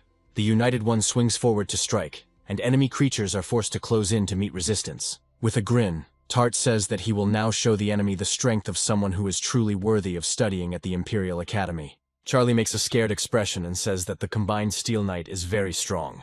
Tart, with a haughty smile, says that if the enemy surrenders, he promises to spare his creatures, but sets a 10-second limit. He starts the countdown and Charlie helps finish by saying that time is up and the opponent can continue. Tart remarks in a threatening tone that his opponent has refused and is about to add something else, but hesitates. His eyes widen in bewilderment. All the golems that had previously been damaged are miraculously healed. Tart cannot believe his eyes and expresses his indignation out loud. One of the baby Chuckies takes off, not giving the enemy time to recover, and rushes towards its target. It turns out to be united, and Charlie encourages his creatures. Others are sent to help the first one. Golems mercilessly bite into the body of an enemy creature with their predatory mouths and tear off pieces of its body. They tear the steel knight to pieces, attacking from all sides and not allowing him to come to his senses and defend himself. Watching his classmates battle on screen, one student thoughtfully remarks on the cruelty of Charlie's creatures. Tart also looks thoughtfully and dumbfoundedly at the head of the steel knight that has rolled to his feet. He falls to the ground and says in a doomed voice that this cannot be, and thinks that this is the end. Everything is lost. Charlie emerges from the portal looking extremely pleased with himself. He is met by his classmates and Cian, who addresses him by name. All faces directed at the boy look stunned. But also, in addition to all the others, the young man hears another voice from the side, addressed to him, and turns to look at it. A joyful Martin rushes at the boy, embraces him, and says that he had no doubt that the younger one would pass the test. Charlie is surprised by his friend's appearance, asking about it, and saying that he feels like he has grown 10 years younger. He smirks, saying that he chose his previous image specifically for the arena, because he thought that he would not be taken seriously. Classmates change their minds, realizing that Charlie got here on the recommendation of a student, and not because of his rich parents. Martin, meanwhile, says that he is his friend, and if anyone decides to offend Charlie, he will deal with him. The elder takes the younger one away, promising to introduce him to his friends. The latter is a little puzzled. The comrades go up the stairwell. A guy and a girl are standing in one of the flights. Martin introduces Charlie to them. The first guy to introduce himself is Thornton. He is also a first-year student and greets him politely. The girl, whose name is Loriana, asks with a smile about Charlie beating up their friend, who also shows respect and becomes embarrassed. The girl doesn't really like the younger one's words about a random victory. She thinks that everything happened because of luck, and luck is also a kind of strength. The elders heard that the younger ones would soon be leaving on a mission and asked to bring something back from there. Charlie was surprised by this and asked for clarification. The girl doesn't consider the younger one a newbie, hinting that Martin shared all the details of the fight with them, and now he's embarrassed. Loriana talks about the upcoming test, which only students from the preparatory class can take. Martin confirms and boasts of his strength, saying that if he were allowed in there, he would destroy the entire city in a few hours. Loriana continues her explanation, saying that this mission will yield a rare item that they are willing to buy for a high price. Charlie, outwardly casual, but inwardly jumping almost to the ceiling with happiness, says that he will take on the job. The girl hands the younger one a seed, saying that it will be useful to him to pass the upcoming test. Lying on his bed in his own home, Charlie reflects that if it weren't for Teacher Lena's explanations, he would have wasted his potential. He remembers the woman's words about accumulating divinity points. He wanted to quickly become a demigod, but it was not profitable. Then the teacher explained everything in the most detailed and understandable way. She told about all the nuances at each stage of divinity. Charlie is flattered that Lena has such high hopes for him. He simply has to live up to them, and to do that he needs to accumulate points. A classmate asks Charlie about rumors he already knows about. Many elders have asked not only him but also others for a favor. Tart approaches the interlocutors and offers his former rival to make a bet on the time of the sortie, who clarifies the essence. The bet concerns the highest score. The loser will have to forget about Tian and even stop looking in her direction. Charlie almost implies that Tart is a dumb person and says that he should come to terms with the fact that Tian doesn't like him. He ignores the insult and says that it does not concern Charlie. Tart is ready to do everything to protect Tian from him. The aforementioned one approaches the company and clarifies the content of the bet, saying out loud that Tart is currently bothering her. He says that he really likes her and wants to ask why she needs Charlie if she has him, but the girl insists on an answer. Tart confirms Tian's words, and she asks Charlie to do her a favor and agree to the bet. Charlie notes that there are many geniuses in the academy and asks Tian not to blame him if he loses, but she says that she believes in him. Lena enters the classroom and tells about the upcoming test. All that will be required of the students is to survive. She snaps her fingers loudly, announcing the beginning. The system informs about all the necessary nuances that will affect students living in this world.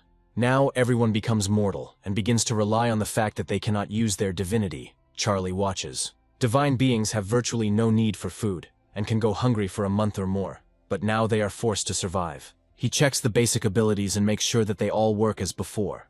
It turns out that there is nothing to worry about. Xian approaches the guy, and he invites her to look around this unfriendly city. The girl, smiling, agrees. Crouching down, she places her hand on the ground, from which threads of magical energy begin to emanate. Xian summons his main representative, inviting his classmate to climb on top of him to look around from above. The guy smiles, gently declining and saying that he has his own wings. A moment later, Charlie uses Black Dragon transformation and flies into the air on his own wings without any help. They patrol the city together, Xian flying on his Thunder Sparrow behind his classmate. Finally, satisfied, the students land on the stonework of one of the streets. Charlie thought that there was no one in the city except zombies, but there is a lot here. The cafes and restaurants alone are worth it. Xian's stomach protests. The guy can barely contain his laughter, and the girl, embarrassed, notes that there is nothing to laugh about. He agrees, suggesting to stop by the restaurant. As soon as the students enter the building, they are greeted by a kind-hearted old man, who greets them politely and offers his services. Charlie says hello, saying with an awkward smile that they came from out of town, so they have money problems. The man's intonation instantly changes. He rudely drives the newcomers away, placing the gun on the counter in front of him. Xian starts to get angry, and Charlie tries to calm her down, reminding her that now they have mortal bodies and they can die from a bullet. The boy remembers that the elder gave him a seed and suggests that it could play a role. He takes a seed out of his pocket and shows it to the man, who immediately lowers his weapon, surprised. The old man brings a smile back onto his face and apologizes, saying that he didn't know the boy had such valuable seeds with him, and that he is willing to buy him. Charlie says they are too hungry now to bargain, asking, first of all, for food. The old man is the very kindness.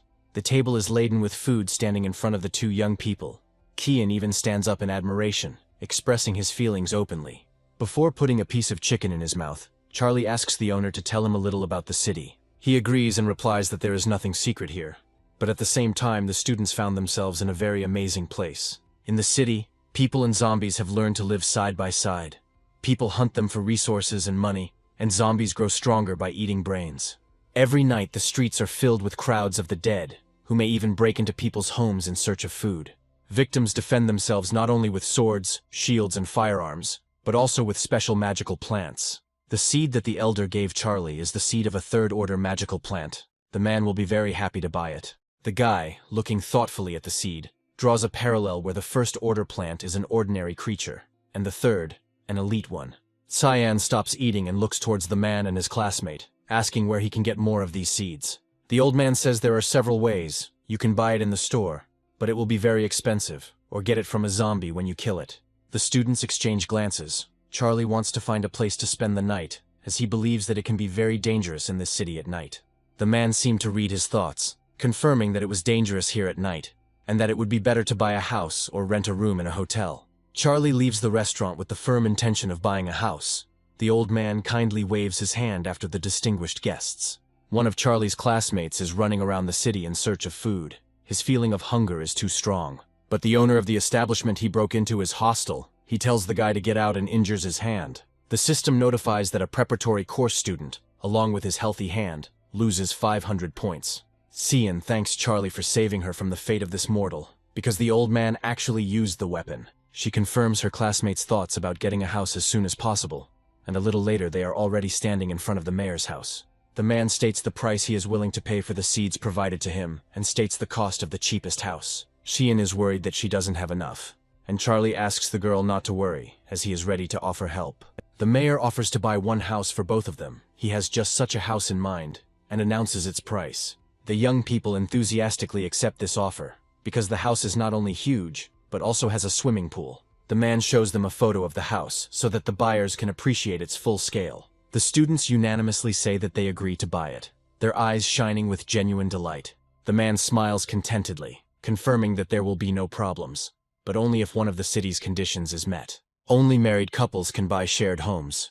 Young people feel embarrassed, and the mayor asks if they are ready to get married. The man says that otherwise it would be impossible to purchase a shared home.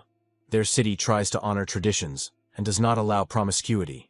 Embarrassed, Cian says that they are not even dating, and is about to say something else, but she is unable to finish. Charlie turns to her friend, saying that it's just for the house, and she, looking down in embarrassment, frowning, agrees. The young people get into character, hugging each other and smiling, saying they agree. The mayor hands the couple the necessary documents, saying that they look great, and once they are filled out, they are practically married.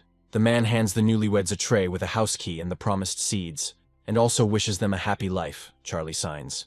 Cian tells his friend that their marriage is just a forced measure, and asks him not to overthink it, and he, smiling, says that he understands. The girl is silently dissatisfied, believing that the guy agreed with her too quickly, and wonders if he really doesn't have his own opinion.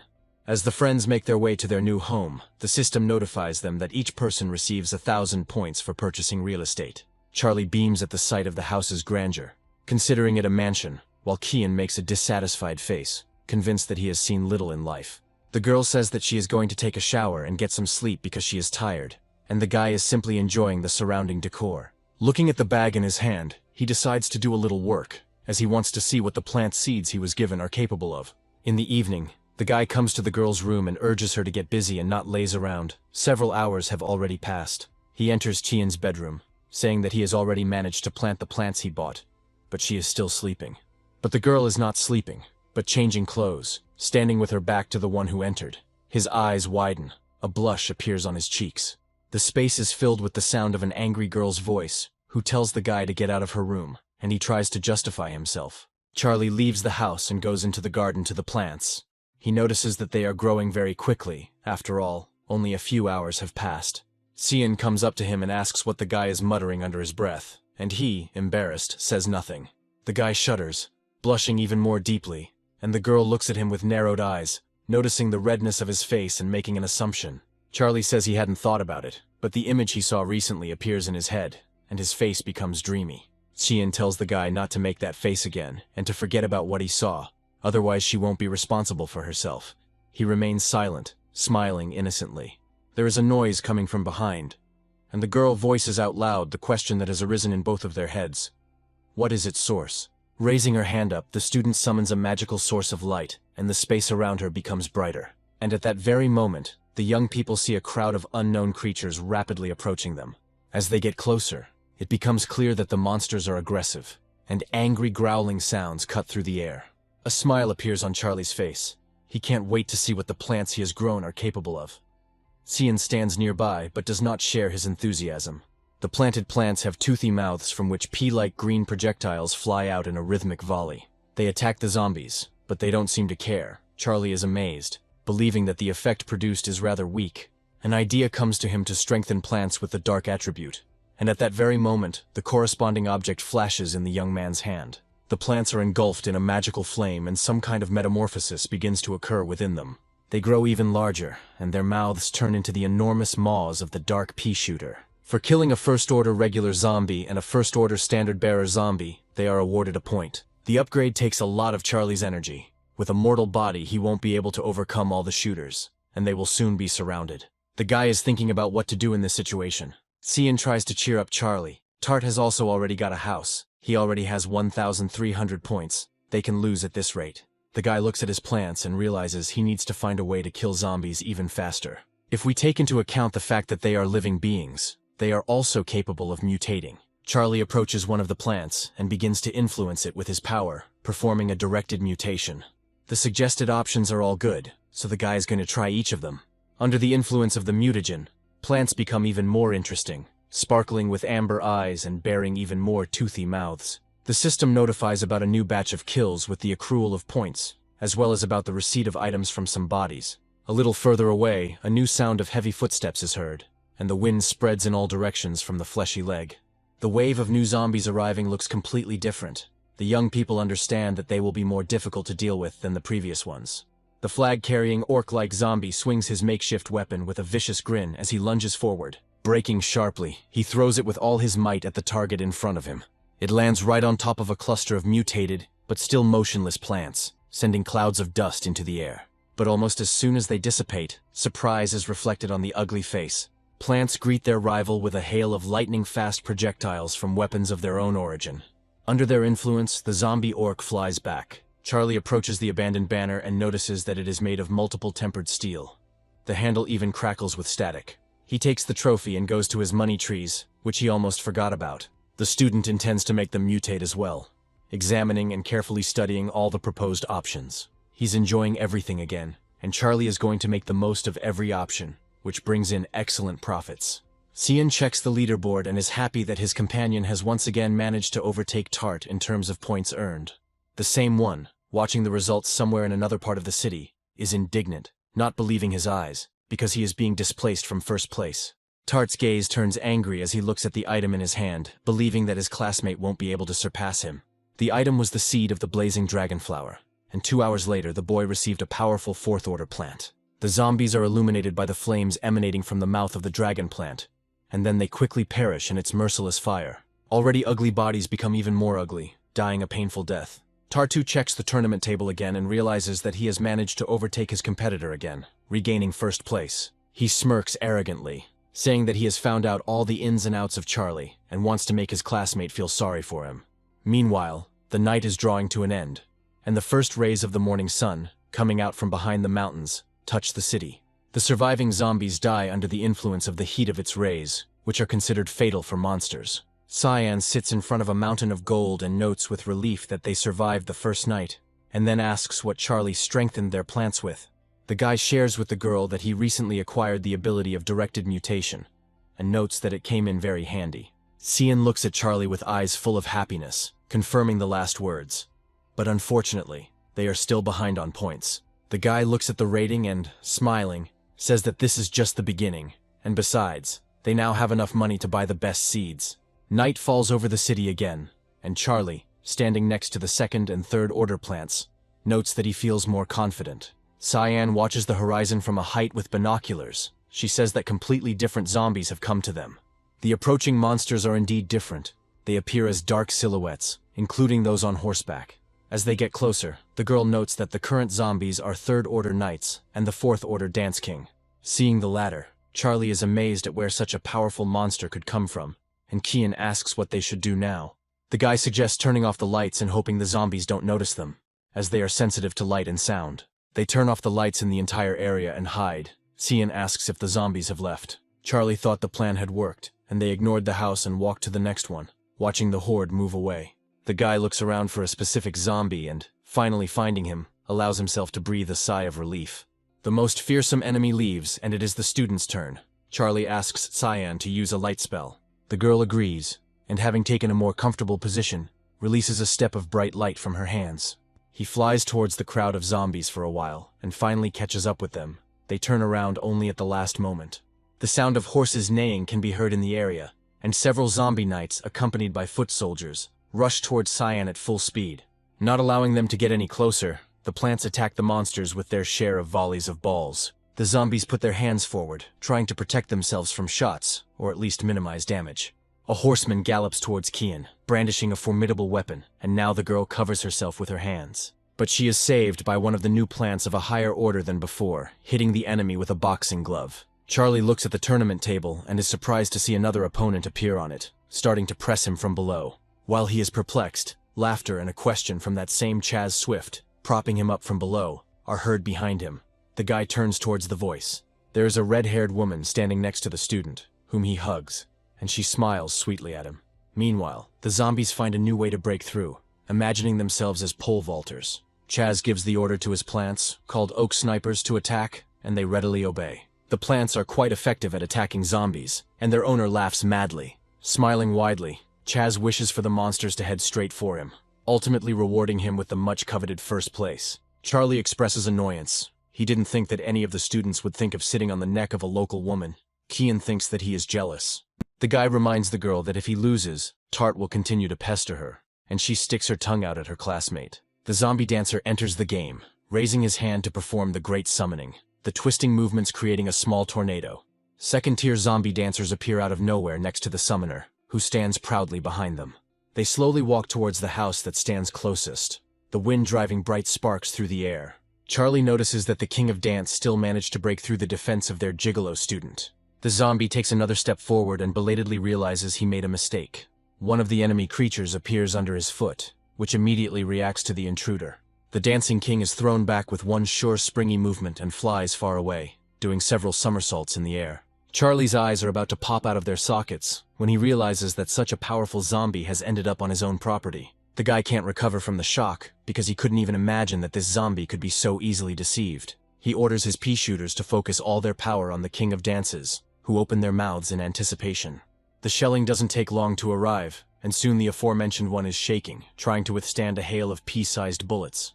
But suddenly he takes a confident pose and begins to giggle, baring his bare teeth. Cyan notices that the plants are not coping, and suggests taking refuge in the house. But Charlie understands that if they are not stopped here, nothing will help. He transforms into the Black Dragon, promising that he can handle it himself. With firm confidence, the guy flies straight towards the King of Dance. First, he hits him in the jaw with his fist. Smoke billows from the skeleton due to the force of the blow, but the superior smile never leaves its skinless face. Charlie doesn't understand why the zombie didn't even move. Knowing that he would have to fight seriously, he is going to pay tribute to his idol and kill him with his favorite move, crossing his arms over his chest in a specific gesture. After properly preparing for the attack, Charlie delivers a machine gun punch, striking the enemy with lightning speed all over the body. The intensity and force of the blow causes the king's skull to separate from his spine with a corresponding crunch. Charlie still stands in front of him with a serious face, watching as the enemy's body falls, the kill awarding impressive rewards. But the guy doesn't like that he was only awarded 500 points for the Dance King, since he was a level 4 zombie. Someone is watching this brilliant battle through binoculars, saying that Charlie is something else. Loriana is the observer. She is sorry that she cannot see the rating, and Martin, standing next to her, is enthusiastically waiting for his turn to watch. He says that the guy is no slouch, since he decided to team up with Kian. The question arises whether Charlie will be able to find the thing they need. It all depends on how the younger one perceives the city. If he considers this place to be a battle between zombies and townspeople and plants, it won't work. The girl, smiling, says that she is now interested in what place in the ranking this guy will take, and even had a crazy thought. Lena, having overheard the conversation, appears right behind Loriana, asking again whether he is a merciless monster in the girl's eyes.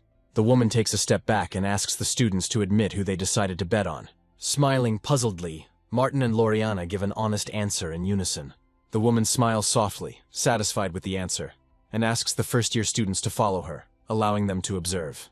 She is focused on setting up a screen window through which the students will be able to observe what is happening. Stepping aside a little, Lena says that there is definitely something to see here. Charging forward, Charlie in his black dragon form knocks over the zombie knight, grabbing him by the head, his eyes angry. The next moment, he gives a command to the pea shooters, telling them to concentrate on a specific target. The guy himself takes off to avoid being accidentally hit by the plant attacks, and the monster is thrown back. Martin notices that the younger archers have the power of second-tier plants, and Loriana understands why he lost to him. But the girl doesn't understand why the zombies attacking him have such a high level. According to her calculations, it should be lower. Meanwhile, the Spring of the Hour and his women throw back another zombie. Now everything becomes clear. They are simply throwing it at him. Although the guy's strength deserves credit, not everyone is capable of developing plants like that. Lena watches the battle from a closer distance, and notices that no one supports Chaz. Martin doesn't believe him. Loriana's cheeks turn red with anger when she realizes that the student simply took advantage of the townswoman. The first years are curious about the leader of the trio, Tart, and Lena shows him, whose dragon plant is frying another opponent. The guy laughs heartily, happy that he doesn't think Charlie can even try to beat him. The plant seems familiar to Loriana. She thinks that their rival decided to support Tart. Martin is angry. He already overtook him once. Lena confirms that the students have entered into an agreement in exchange for financial assistance. Tart owes the eldest a large portion of his savings. The freshmen condemn their opponent for such a vile condition for the exchange. And then, unexpectedly, he appears right next to them, asking who they are insulting. Martin turns to look at the newcomer. Shannon, noticing that the assembled group is watching the preparatory course students, suggests making a bet. Martin frowns with displeasure, saying that he is already aware of the dishonest deal made between him and Tart. Shannon insults not only him, but also his friends, saying that people like them are ashamed to be called students of the Imperial Academy. Martin jumps up, wanting to teach his classmate a lesson, but Loriana holds him back, saying that he is deliberately provoking him in front of the teacher. At the same time, the girl parries Shannon's cruel words, saying that they united to help the youngest children from poor families. Emotionally, she accepts the challenge, and Shannon grins predatorily, placing 10 divinity points on the line. The girl accepts the challenge with all determination. Shannon says that their teacher will be their witness, so they won't be able to back out of the bet. Martin doubts his friend's victory. Tart looks strong, but the girl is determined. She believes in her younger brother. Lena intervenes in the argument, saying that Charlie can only win if he gets to the bottom of the zombie city's truth. After the second day of survival, Charlie collapses on the floor, exhausted, too tired to stand up. Cian asks him not to strain himself. She will collect what she has accumulated during the night herself. The girl is silently grateful that the guy's abilities are with him. He closes his eyes and smiling blissfully agrees, calling his classmate his wife. The girl quickly approaches the lying man, her cheeks flushed as she kicks and asks him to repeat what he said. Stoically enduring the blows, Charlie notes that he did not come up with the rules of this world, and that in order to survive, he must adhere to them. The girl turns away abruptly, and pretending to be displeased leaves, saying that she doesn't care and calling Charlie a scoundrel. The guy's attention is drawn to a voice coming from behind. Surprised that the couple has enough time for this pathetic flirtation, Chaz asks with a disdainful smirk how long it's been since Charlie looked at the ranking table, since he's still in third place. Instead of the guy, Cian does it and groans, putting his hand to his mouth. The gap between Charlie and Tart has increased to as much as 200,000. Charlie responds to his peculiar neighbor with a joke. He still has aces up his sleeve. But will Chaz be able to work off the townswoman's guardianship? The overconfident student becomes enraged, parrying the words about aces and threatening to set his springs to bombard the neighbor's yard with zombies. Standing next to a mountain of gold, Charlie replies that it will definitely do him good, but something else catches his eye almost immediately. Among all this multitude, he sees 2 attention-grabbing seeds, presumably of the 4th order. One of them is the charming mushroom, and the other is called the corn cannon. Charlie is impressed after reading the descriptions. Cian, noticing his companion's enthusiasm, suggests that he go to the store to sell his savings and buy high-order seeds. Charlie agrees, almost calling her wifey, but corrects himself in time. The girl pretends not to understand, but is embarrassed. Sometime later, the students leave the store. Charlie was hoping to get a good amount of money for the skill he dropped, but no one even bought it. Cian, holding a red bag in his hand, tries to calm him down, suggesting other options and playing on the positive side. Charlie jokingly says that the last word should remain with the owner of his family mansion, but she, blushing, offers her last name. The guy refuses and jokes again, which causes even more embarrassment in the girl, and he starts running away from her feigned anger. The guys come to the mayor's house, and he asks a question related to the current topic. Charlie bargains over the man's weapon.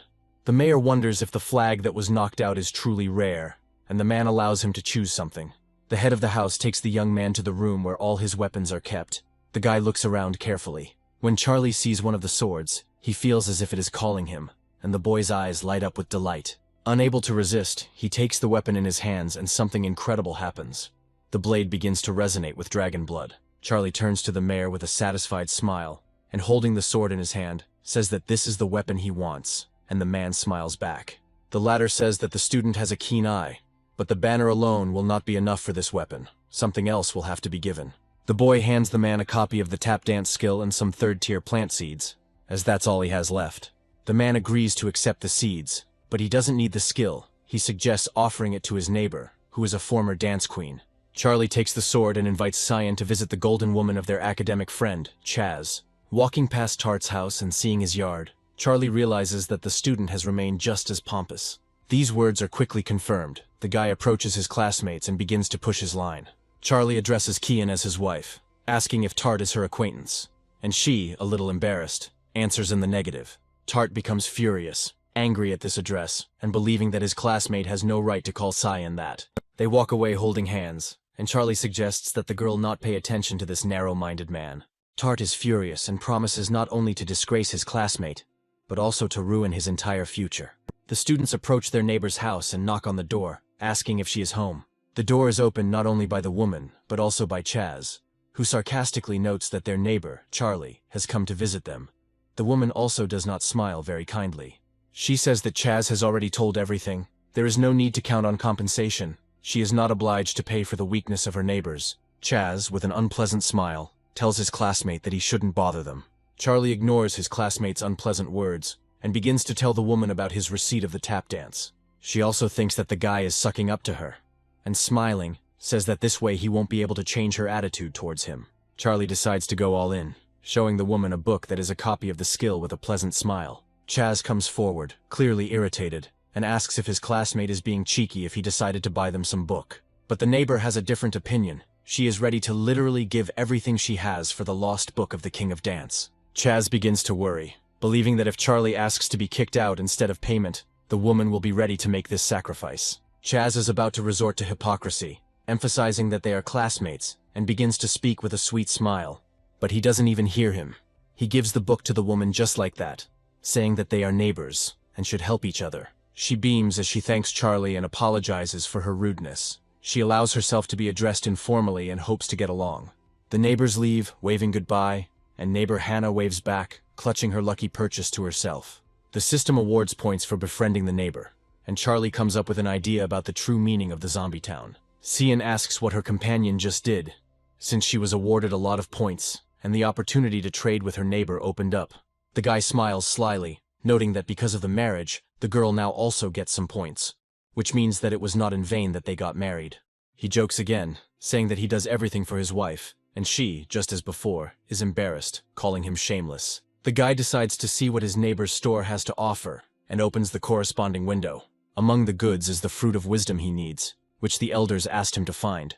But Charlie is in no hurry to buy it. It is expensive. Night comes, and he is already standing next to his fourth-tier plants.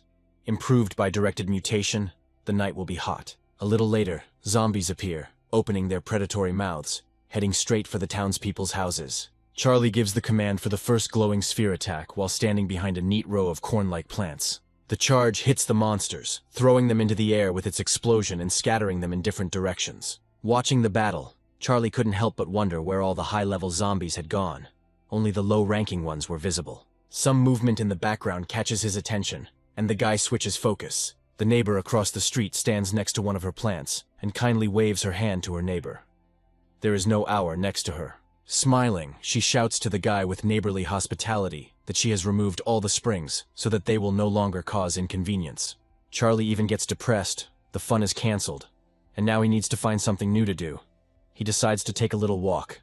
He decides to do this by transforming into a black dragon, moments later soaring into the air on black wings. He slowly hovers over the zombie city, checking the situation on other streets and in other people's areas. For him, the monsters walking the streets are not angry zombies now, but valuable points. The dragon guy rushes down with a new sword at the ready, wanting to earn a little money. He mercilessly strikes down monsters, making powerful and sweeping movements with his blade. The final blow causes the zombie to drop the coveted coins. A little later, the monsters change their targets, switching to Charlie, and he realizes that after the strong zombies, these are useless to him.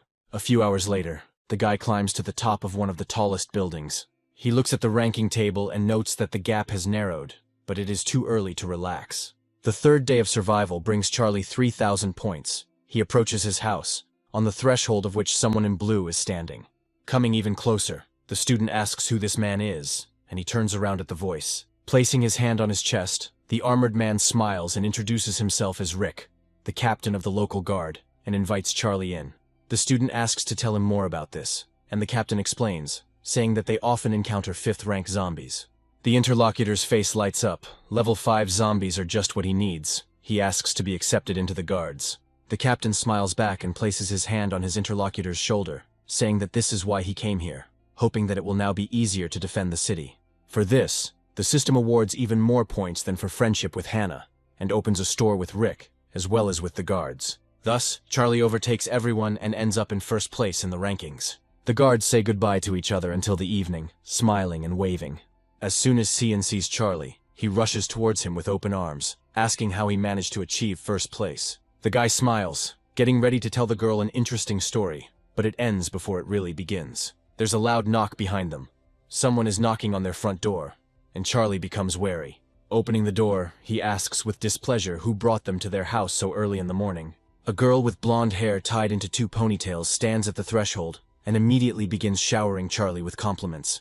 Looking at the stranger, he asks who she is, and she answers with ambiguous words. Smiling slyly, she says that she is the one who wanted to look at the guy who did incredible things at night. Cian appears behind the embarrassed Charlie, asking what he did that everyone is looking for him today. The stranger turns her admiring gaze to the student with her hands on her hips and asks who she is. She, with short pauses and hesitation, answers that she is the guy's wife, and asks in return who is in front of her. The blonde asks Charlie if he thinks it's wasteful to get married so early, and even agrees to play the role of mistress. She introduces herself as Jessica. Suddenly she turns and leaves, with a charming smile reminding the guy that he is now a member of the city guard. Charlie watches her go, mesmerized, and Cian jealously remarks that he doesn't really want to part with Jessica.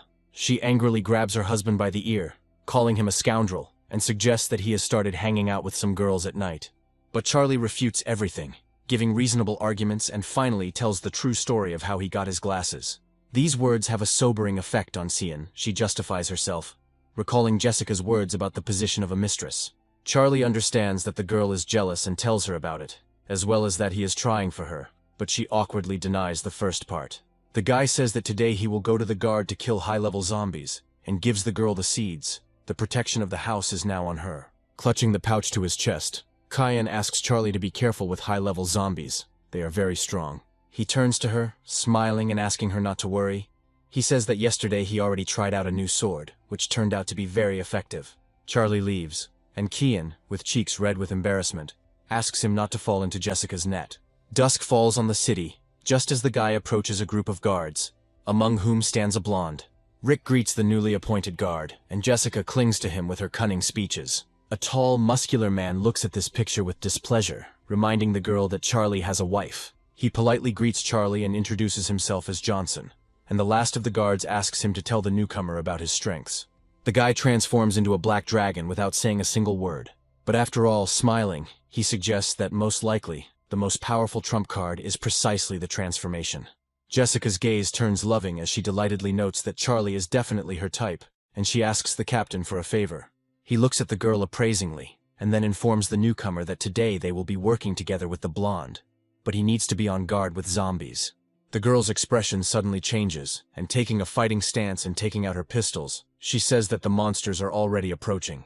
Charlie is surprised to see that they have 2 fifth-tier plants, Flame Shooter and Frosty. Johnson also takes a more comfortable position, and begins to merge with the Tier 5 giant nut that appears nearby. The muscles in the man's arms begin to bulge, increasing not only in size but also in shape. Similar changes affect all other parts of Johnson's body. Soon he appears before his comrades completely transformed, with a weapon in his hand, and looking even more massive than before. Now it's the blonde's turn. He takes 2 weapons in his hands at once and fuses Watcher Pine and Swordsman Gladiolus. The last male leg takes a step, illuminated by a blue flame.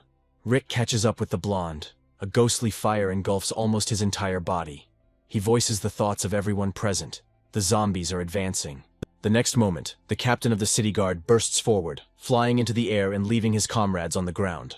Jessica points her gun at her enemies with a satisfied smile, playfully offering them to eat her bullets. 3 powerful monsters are trying to break through the attacks, but are still far from getting close enough to the girl. Johnson asks for a few to be left for him as he jumps into the air with his weapon in hand. He swings his large hammer and hits one of the nearby zombies on the head, causing it to writhe in pain. But suddenly something makes Johnson feel embarrassed.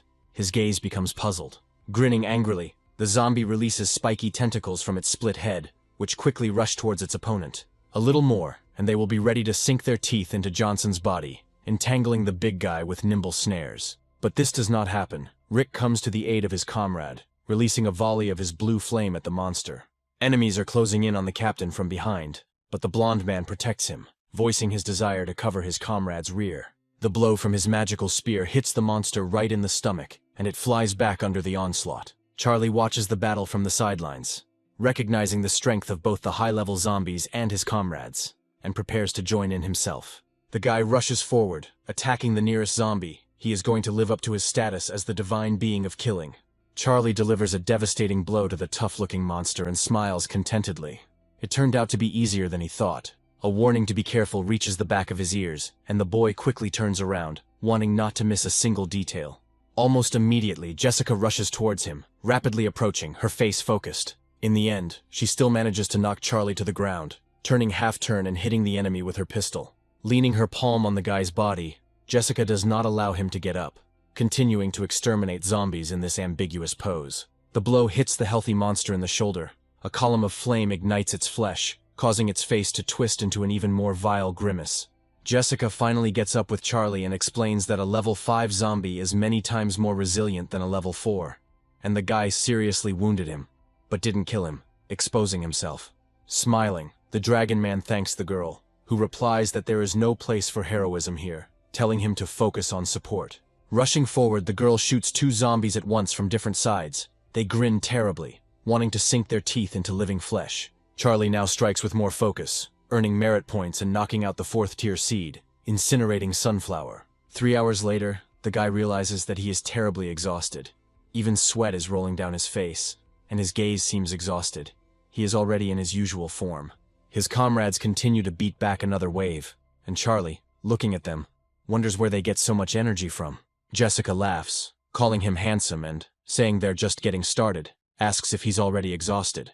The guy thinks about her words. Even though his body is now mortal, the powers of the deity are with him. So why then did he get exhausted so quickly? Suddenly, a familiar voice reaches Charlie's mind and, by the way it addresses itself as if it were a carrier, the boy understands to whom it belongs.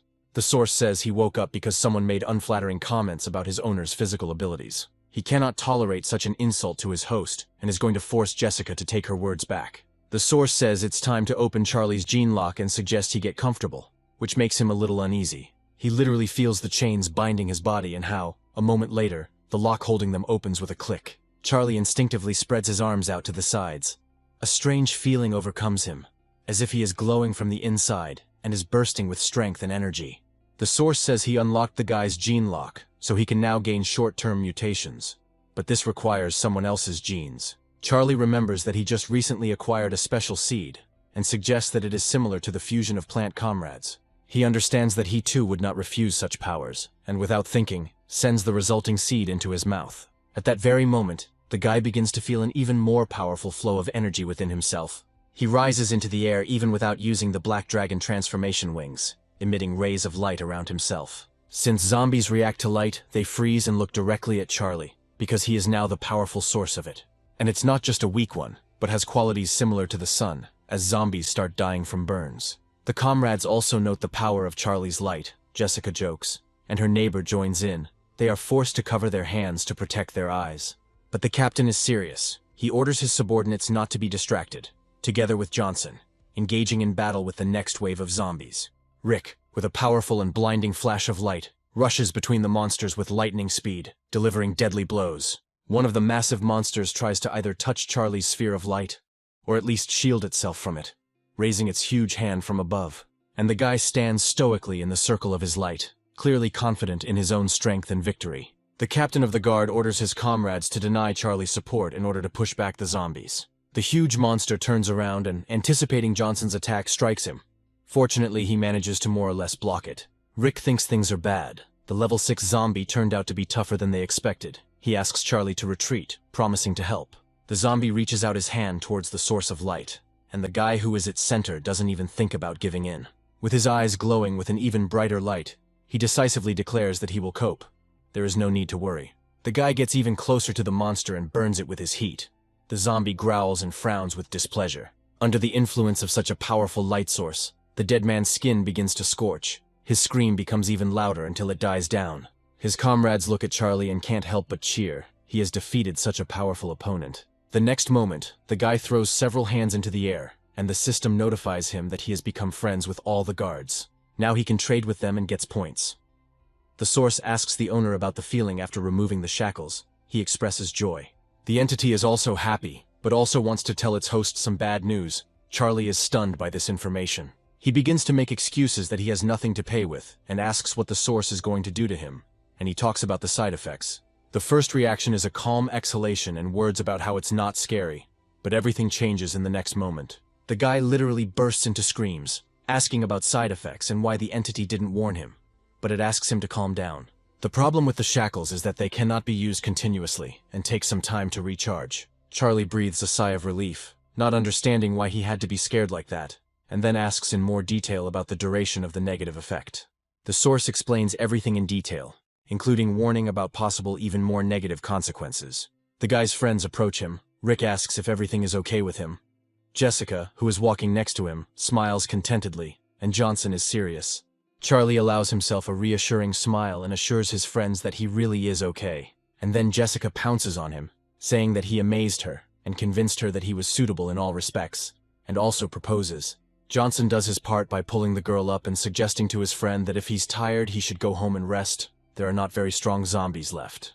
Charlie accepts this offer, admitting that he is indeed a little tired, and says goodbye to his comrades until tomorrow.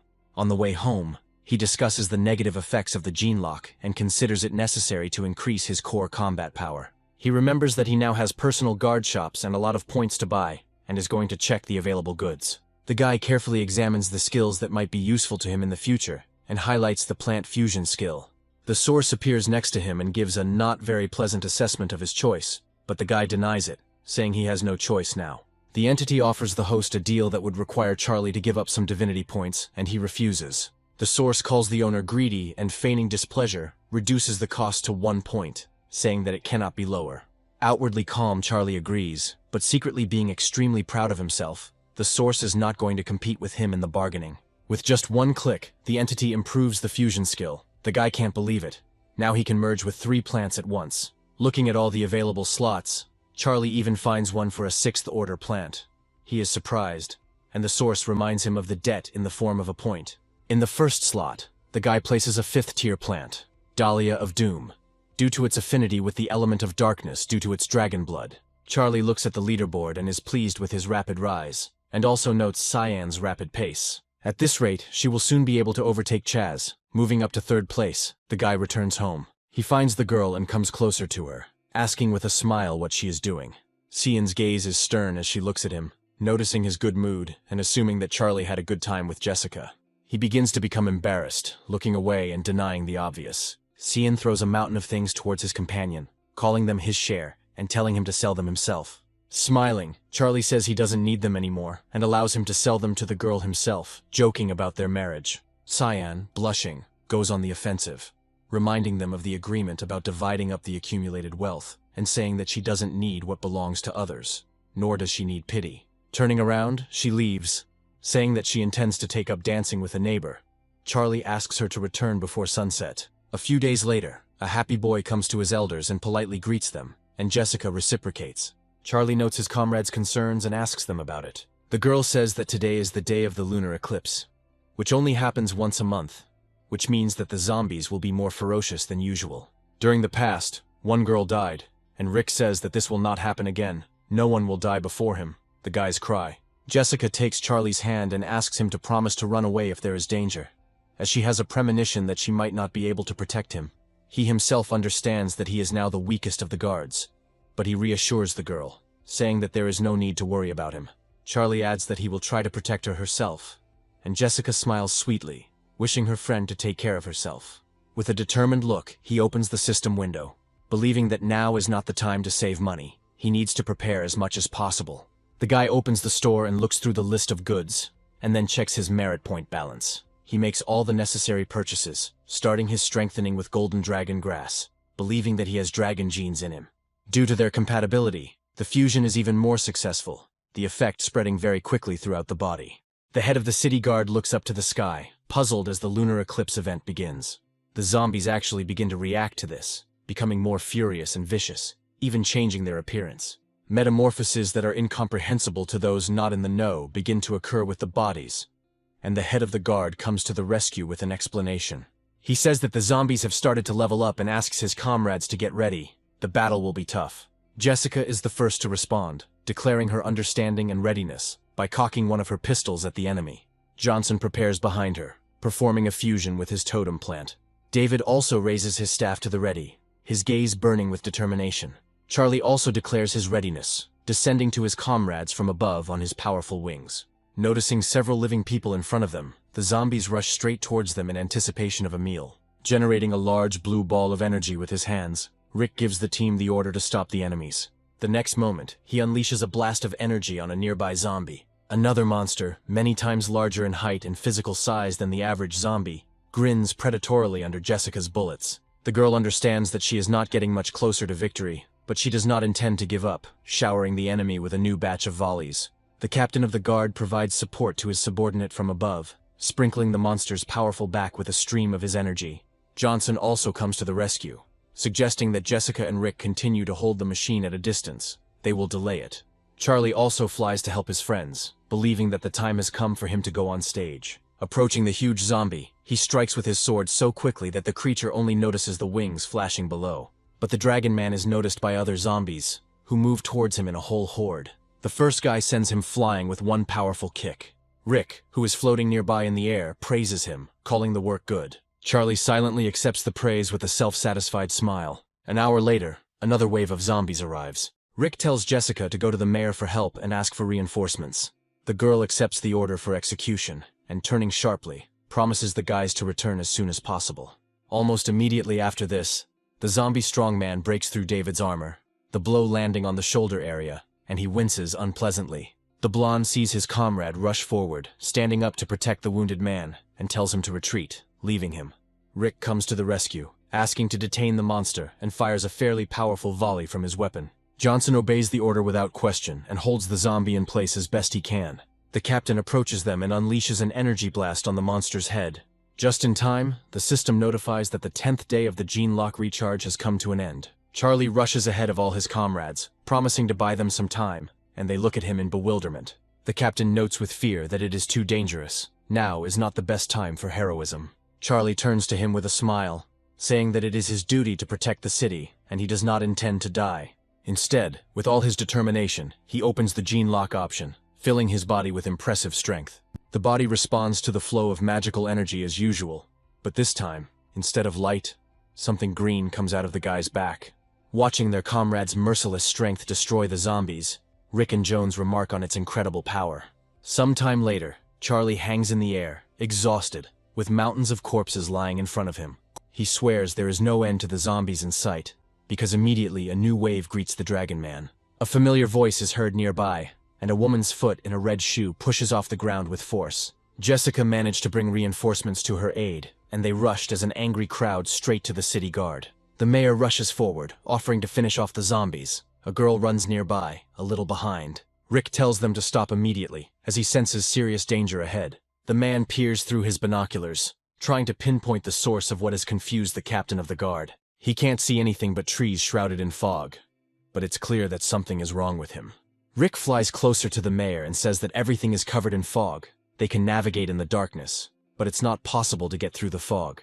A seed of a fourth-order plant, wind-blowing clover, appears on a man's hand. He is immediately and carefully planted in a pot. Very soon there is a rustling sound from the ground, and the next moment clover jumps out of the soil. Charlie, watching everything from a bird's-eye view, is amazed at how quickly the plant grows. And then it rises up, like a helicopter propeller, and begins to spin its leaf blades. The zombies, seeing this, and the light emanating from the clover, distort their ugly faces with fear. Charlie can't calm down and uses his eye of identification. It's all in the pot. This wonderful flower pot increases the growth rate of plants planted in it by 100 times. Noticing Charlie's delight, the mayor offers to give him a couple for his previous services, and he sincerely thanks the man.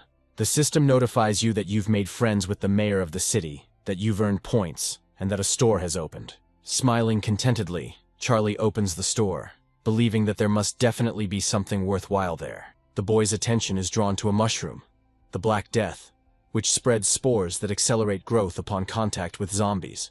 Charlie immediately buys it and throws it in front of the clover fan, starting the process. Upon reaching the zombies, the spores instantly implant themselves into their flesh and grow from within, causing pain and screams from the monsters. Meanwhile, Charlie has an idea that he can't wait to try out. He waits until all the zombies are infected with the spores and begins. Mushrooms are also living creatures, which means they are also susceptible to Harvey's ability, life sacrifice. A mystical fire engulfs a great horde of zombies, sucking their bodies into its merciless meat grinder. There are also explosions inside, which is something new for Charlie. But in any case, the result is the same. The ritual, as usual, produces 3 possible variants: the seed of the tree of wisdom, the golden flower pot, and the building. The guy chooses the second option, because when combined with mutation and immortality, something incredible can be created. Meanwhile, the next wave is approaching the people, which is noted by the captain of the city guard, hovering in the air above his comrades. Standing with the golden pot in his hand, Charlie considers the mushroom to be his most powerful weapon, and realizes that there is no time to think.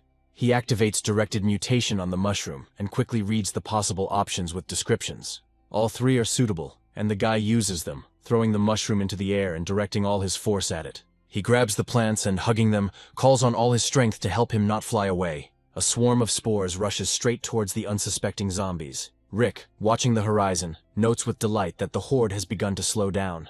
The townspeople express their joy with loud cries, announcing victory, raising their hands high into the air. And the mayor warns Charlie, who has flown closer, that the eclipse is entering its final phase, making the monsters even more ferocious and ruthless.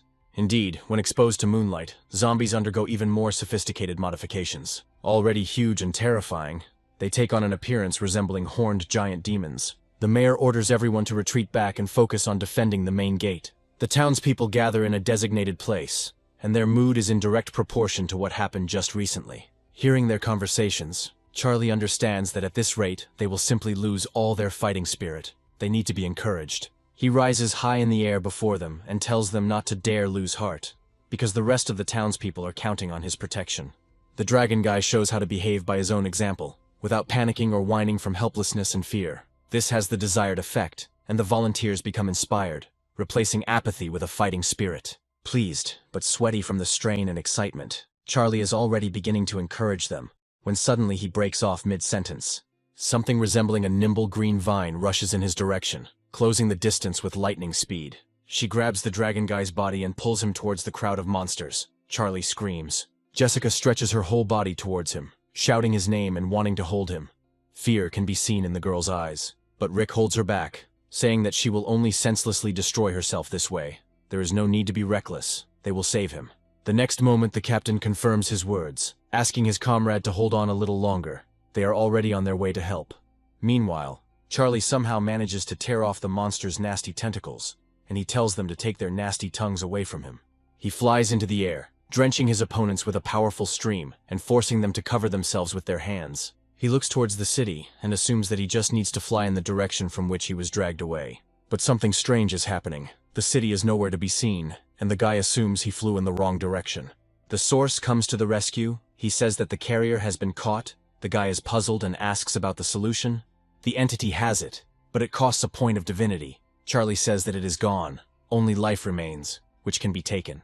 The source, taking pity, gives the owner a free hint. There is no way to escape this fog by waiting it out. Time has stopped here. Charlie becomes wary. He doesn't like this situation. He decides to fly up if it's useless to fly to the sides. A revelation comes to him and he understands one thing. In his opinion, this fog simply must have boundaries, and Charlie rushes upward. After a few minutes, he notices the dome and becomes puzzled. The guy starts growling furiously as he draws his sword, not liking the fact that he's been locked up like an insect in a jar. Charlie continually hits the dome with his sword with all his might, but it gives way poorly. It is very strong. But the guy is even interested in seeing how long he can hold out, and he stubbornly continues to strike the surface. Finally, a hole appears, after which the dome begins to crumble, forming a passage large enough to squeeze through. But Charlie's face becomes no less puzzled than before. In front of him are simply gigantic trees with strange bark, entwined with vines. Somewhere nearby, a voice is heard. It greets the stranger, wishing him well. A guess comes to his head, and it is connected with the tree. The voice belonged to him, but Charlie does not understand how the plant guessed about the guy's non-involvement in this world. But the tree continues. It says it doesn't intend to cause harm, and Charlie asks why it dragged it here then, and it's all about the request. The tree wants Charlie to save the world, he specifies, that is, kill all the zombies. The tree's cry becomes more furious, and it actually wants Charlie to drive all the inhabitants out of the town. The guy sits down, apparently expecting a difficult conversation, and asks to explain everything in more detail. The tree says that it is the tree of wisdom, the guardian of this secret world, fulfilling its duty for 10,000 years. The world was peaceful and fruitful until a stranger came along and decided to take all its benefits for himself. He brought his creatures with him to collect the seeds of special plants for their own enrichment, and the tree endured. But he could not do this forever. So he began to pray to the god of death for the power to deliver the invaders. And then, when the prayers were heard, the tree gained the power to turn corpses into zombies. And that is how this war began. The tree expanded its army and 30 years ago launched a large-scale attack. At first everything was fine, but then someone appeared. Somehow he managed to grow the 4th-tier plants, the fire dragons, and personally stopped all the zombies. After some time, the tree thought that this man could be a foreigner, because he possessed abilities that the locals did not have. Today it noticed Charlie. Because his abilities are also different from those of the townspeople, he clarifies the request. The tree repeats and says that it is ready to give 10 fruits of wisdom upon completion. The guy keeps count in his head. Without despair, the tree also offers 3 corpses of the gods. Although they died long ago, the bodies are still active. Charlie remains silent, carefully digesting the information and restraining himself from agreeing. The offer sounds too tempting. He urges himself to calm down, remembering that this world belongs to the academy, and surely someone strong is guarding it. This way, Charlie will be able to incur the wrath of the higher gods, and he does not want this. The guy apologizes and politely refuses. The tree refuses to back down, saying that in exchange for help it will introduce and recommend Charlie to the god of death. The guy freezes upon hearing these words. Before him now is the chance to obtain the divine title of the 5th rank, death. It is worth a lot. Tree impatiently asks if the guy changed his mind under these conditions. He says that he will do everything in his power, but on the condition that he establishes a connection with his own divine sphere and summons his creatures. Tree thinks about it, but ultimately says that this is only possible if Charlie takes an oath to the god of death. If it is broken, a terrible curse of death will fall upon all its creatures, and it will affect not only those who will be in this world. This doesn't stop the guy. He understands the concerns perfectly and voices the necessary words of the oath. And at that very moment, a glowing purple mark, similar to a seal, appears on his hand.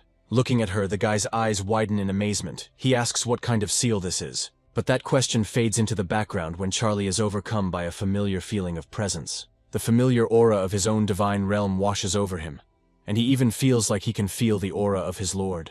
Rustling its leaves and branches, the tree expresses hope that the stranger will now fulfill his part of the agreement. It opens a portal from its world and literally spits Charlie out into the zombie town, without even having time to regroup.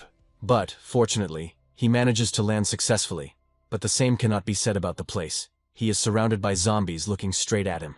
Charlie finds Tree's behavior impolite, suggesting that he is so eager to get rid of the people that he hasn't even offered tea. He tries for a long time to find his way to the necessary place, and finally he succeeds. The first to greet the guy is a joyful Rick, calling his comrade by name and announcing to the others that he has returned. Jessica is distracted from her task and turns sharply towards the guy. Her face is a mixture of too many emotions. Charlie lowers himself onto the paving stones, and the girl runs up to him first. She hugs the dragon man tightly and expresses her joy that he is okay. The guy is embarrassed, and in the meantime 2 more people come up to him. One of them is Johnson, who says that he is great.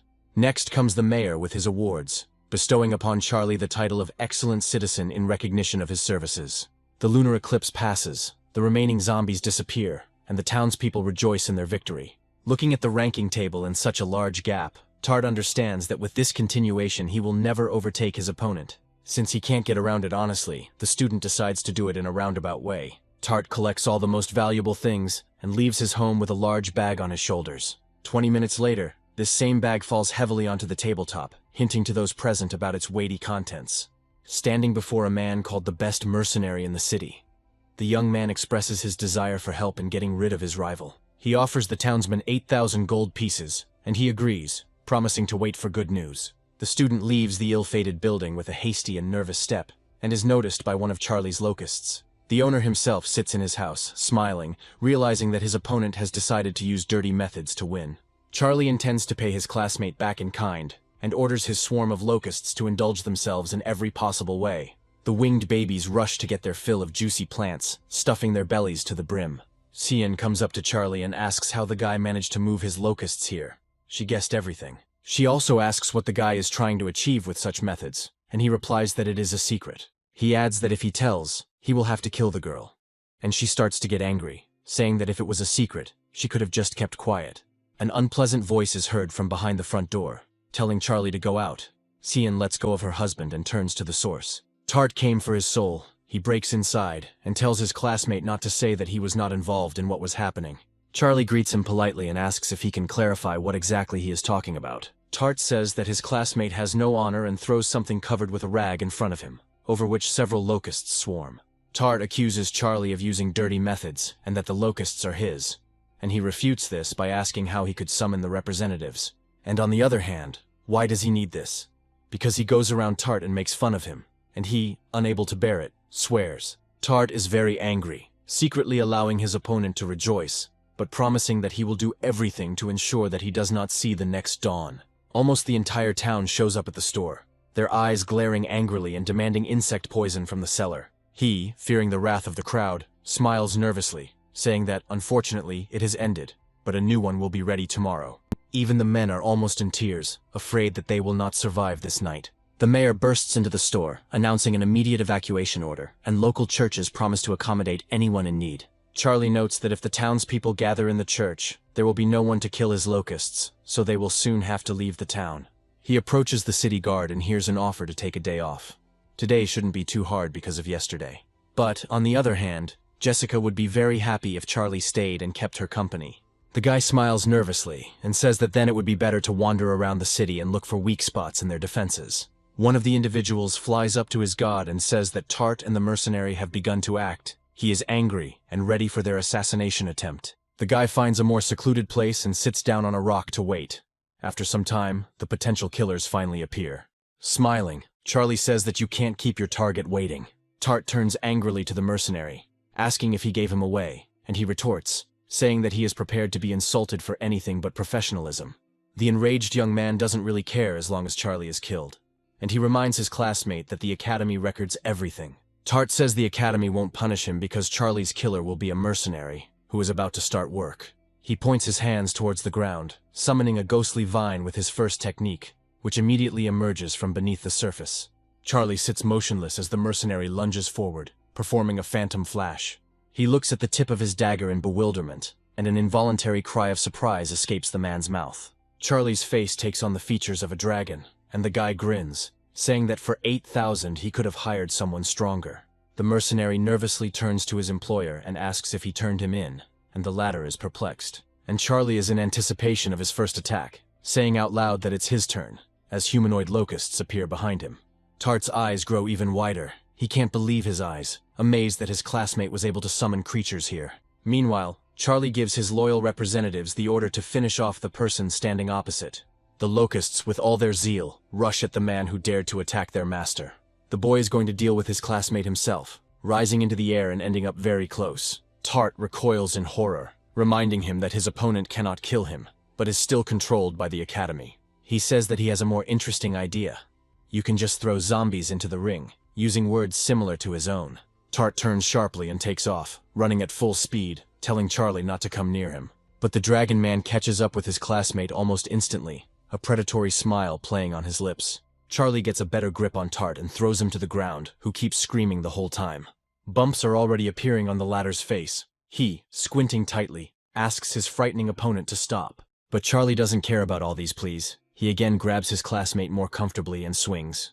And then, upon launching, he sends a screaming Tart into a crowd of zombies wandering nearby. After some time, Charlie approaches the body, or rather what remains of it, of the former mercenary, and is met with only bones. He offers his creations a rest while he plans to take care of the remains. In the morning, the howl of grief of all the townspeople shakes the village. They have lost all their plants. The mayor gathers a council, which includes Charlie, and the townspeople note that at this rate there won't be room for everyone in the churches. A man begins an angry speech, but is interrupted by a suggestion. The voice belongs to Charlie, and the mayor is ready to listen to him. Smiling slyly, the guy asks whether the townspeople have thought about moving to another world. Some, having heard the proposal, begin to think about it seriously. The idea does not seem bad to them. They are tired of being afraid of zombies. The mayor listens to them thoughtfully, and then says that it's not that they don't want to leave this world. They can't. The portal was destroyed. With a determined look, the guy says that in that case it's not a problem. He knows one city, Lunny, that could become their new home. The guy is ready to take on the whole process. and the man, happily agreeing, asks if they can help with anything. Heading to the tree, Charlie says that he has prepared everything. As soon as it can fix the portal, the guy will send people to a new home. The tree replies that this is not a problem. It really is able to fix the portal. You just need to bring people. All the townspeople obediently follow Charlie all the way to the forest, and the mayor voices their shared concerns out loud. Everyone's attention is drawn to Jessica's voice, which notices the tree of wisdom in front of her. All eyes turn there, and people agree with their guardian. They are in for an even bigger surprise when the residents notice a portal opening among the branches. Seeing off the last of the townspeople, Charlie waves goodbye to them, wishing them a quick meeting, and they smile back. The mayor even cries, calling the student their savior. The guy's heart skips a beat when Jessica kisses his cheek, which immediately turns red, and he is surprised. Covering her lips with her hand, the girl says goodbye and expresses hope that he will at least sometimes remember her. Finally, the moment comes when Charlie is left alone with the portal, and with the Tree of Wisdom. He notes that everything is finally over, considering that the test had dragged on. Lena announces to her esteemed students that the exploration of the secret world, Zombie City, is now closed. All the students immediately appear right in front of their teacher. She gives them a comment, firstly congratulating them on their successful return, and secondly expressing grief for the two who have left this world. Charlie frowns, noting to himself that the Academy didn't even warn him that dying in the zombie world would mean dying here. But his attention is immediately drawn to a familiar, angry silhouette. The guy is surprised that Tart is not dead. Lena asks the students to take their places. Now she will announce the results. Charlie is in first place, and Kian is in second. Tart jumps up from his seat and says that he wants to report his classmate for cheating. Charlie turns to him and asks if he has any proof of this. His classmates look at him like jackals at carrion. The henchmen immediately snitch, saying that they also saw locusts, which everyone knows are from whose world.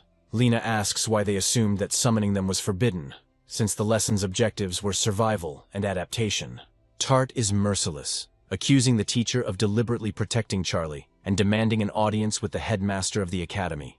Lena says that no one forbids students from doing this, he can talk, but she also has privileges, for example, in punishing students. She declares a year of hard labor in the secret world, the dungeon, as Tart's punishment, and he, plunging into the portal, asks for it to be cancelled. Smiling sweetly, the woman asks if there are any others who would like to join their classmate, but there are none. Even the former henchmen smile awkwardly and express their agreement that the punishment that befell Tart was just. Lena moves on to the awards. Charlie gets the jade flower pot, and the second to be awarded is Cyan. A boy is walking down the school corridor and, hearing someone calling him, he looks towards the voice. These are his elders, and he was just looking for them to give them the fruits of wisdom. They ask how many items he managed to get. The student justifies himself by saying that he had to spend money in the last battle, so he was only able to get 9 fruits. In fact, there are more of them, but Charlie decides to keep a few for himself. The older ones are surprised by the result and praise the younger one. The freshmen receive divinity points for the guy's win, and he is impressed when he hears the amount. And from the side you can hear Shannon's angry voice. He approaches, filled with rage, and now he knows because of whom he lost a whole fortune. Martin stands up for the younger one. He decisively covers him with his body and asks his classmate what he is doing there. Charlie looks at this picture in surprise, asking what is happening, and Loriana, standing behind, says that Shannon cannot admit defeat. The elders introduce the stranger to the boy and share the details of their dispute, saying that he is the one who will allow them to earn some extra money. Charlie is amazed. He asks Shannon who he bet on, and Thornton answers for him with a malicious grin. The debater is confused. The younger one realizes that his opponent in this battle was Tart, and his smile also becomes predatory. He expresses regret to his patron. Shannon is about to teach Charlie a lesson when 3 of his elders stand up to defend him, not allowing him to lay a finger on him. Red runs away in disgrace, threatening that the next big prep class will be held with first years. Martin apologizes to the younger one, saying that now, because of them, Shannon is angry with him, and it might not be possible to help next time. But the boy is not upset, smiling brightly and reassuring the older man. A lot has happened in his life in recent months. The elders accept these words, but still offer help in any matter. They are always ready to help in any way they can. Somewhere else, the ruler is informed that a demigod has arrived to see him for an audience. The ruler condescendingly allows him to be invited. The demigod is asked what he wanted to talk about, and he greets the ruler, bowing his head, and introduces himself as Harry Bon. The reason for his visit is information about a special find, and the ruler says that if they prove useful, the demigod will be rewarded. Harry says he found a locust corpse in the place where the king's men were performing the ritual, and shows off what he found. and also tells about Charlie. The ruler asks what the demigod knows about him, and he begins to share information, starting with the place of training. Harry continues his story, saying that Charlie grew up without parents and is still a divine being. The ruler becomes enraged, wondering how a divine being could kill 6 demigods and take the source. Harry falls on his face, asking the king not to be angry, and says that at first he himself could not believe it, but he checked the facts and questioned witnesses. The demigod shares them, relaying the words of the divine ore merchant, and that he checked the records from the inn through which the transition occurred.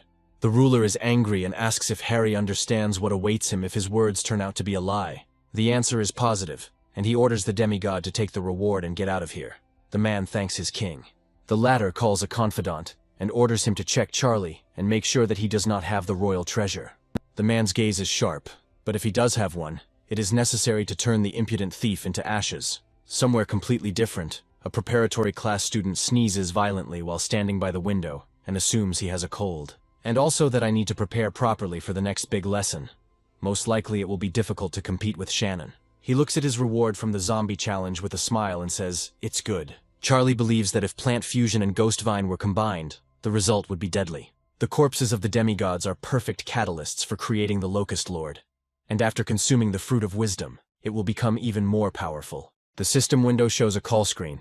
The student receives a call from teacher Lena. He is surprised. The call is unexpected. And yet he takes the call, and the woman, without even a shadow of a smile, tells him that she has bad news for him. He asks if it is related to the zombie city, and the answer is yes, the city's coordinates have been lost. One of the academy's nobles is furious and challenges a student to a duel. Lena will be their referee in this fight. The guy breathes a sigh of relief, believing that at least they won't kill him. Lena confirms that she doesn't let anyone harm her students. Charlie lies on the bed and looks at the ceiling, admitting that what has been done cannot be undone. All that remains is to look forward. On the appointed day, he stands in the arena of the Imperial Academy and hears the voices of his elders from the stands. They are rooting for him. Lena approaches the student and, with a smile, offers to say hello to his rival. His name is Teacher Snowden.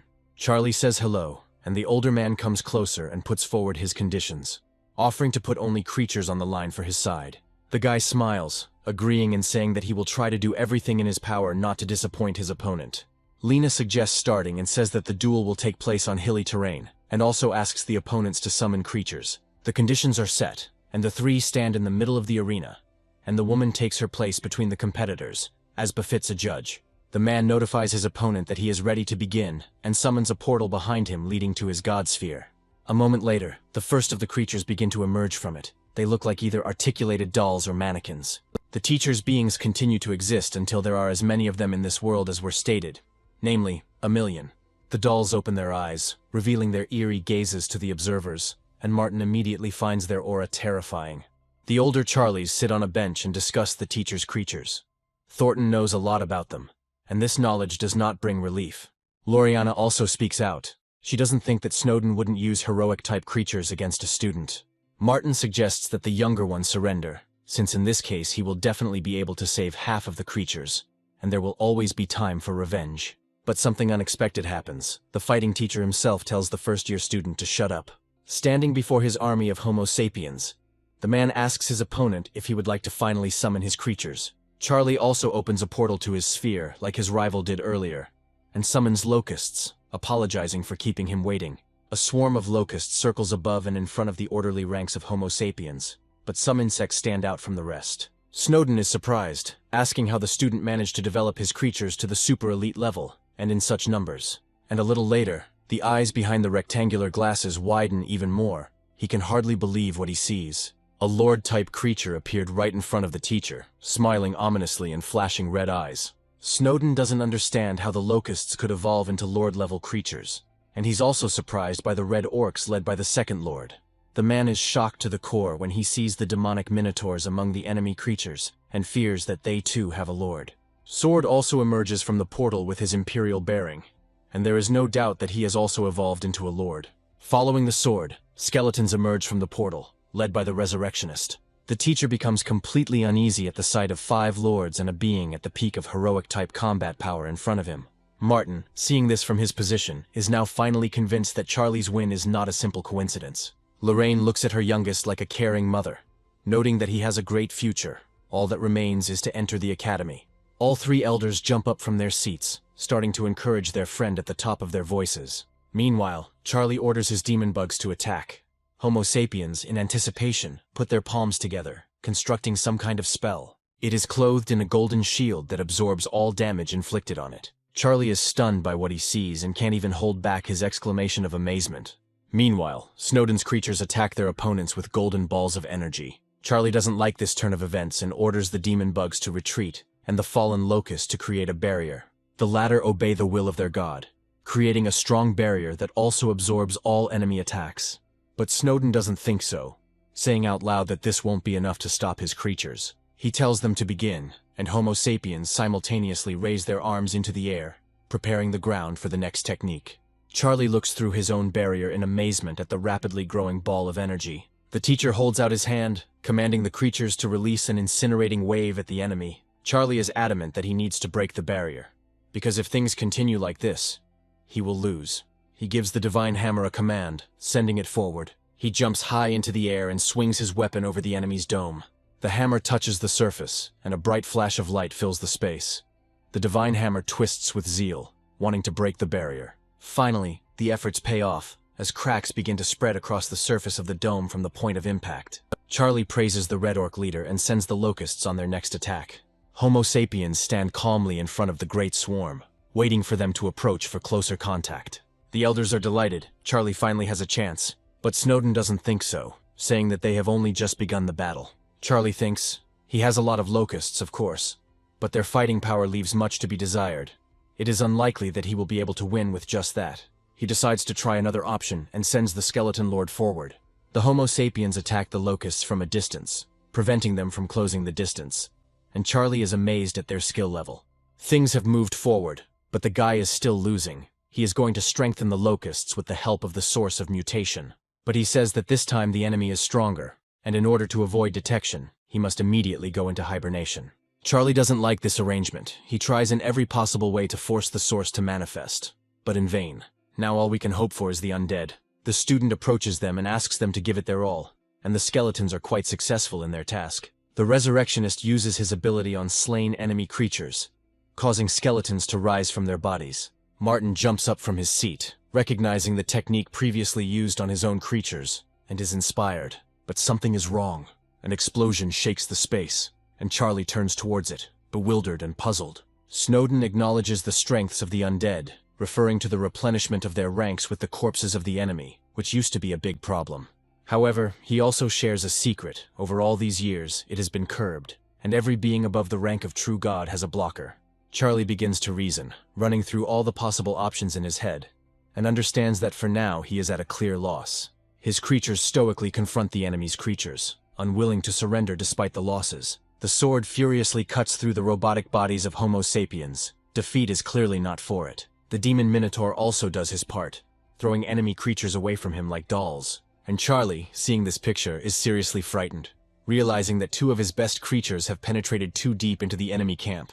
They have already begun to be surrounded, and if nothing is done, they will die sooner or later. Charlie orders his Dark Locust to fire, and it skillfully aims its bow at the target. The arrow hits a sphere above the battlefield, and some creatures look up in confusion as they follow its trajectory. And at the same moment, hundreds of arrows fall on the heads of Homo sapiens, who can hardly be saved even by fleeing. Charlie admires the effect of the fruits of wisdom. The Dark Locust's abilities have become much stronger. Meanwhile, Sword and Minotaur work together, breaking through.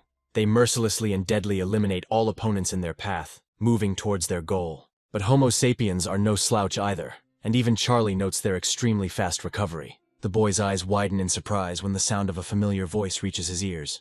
His indispensable ally, the black dragon Elphys, arrives to his aid, announcing his arrival with a thunderous roar. A squad of half-dragons appears directly below him.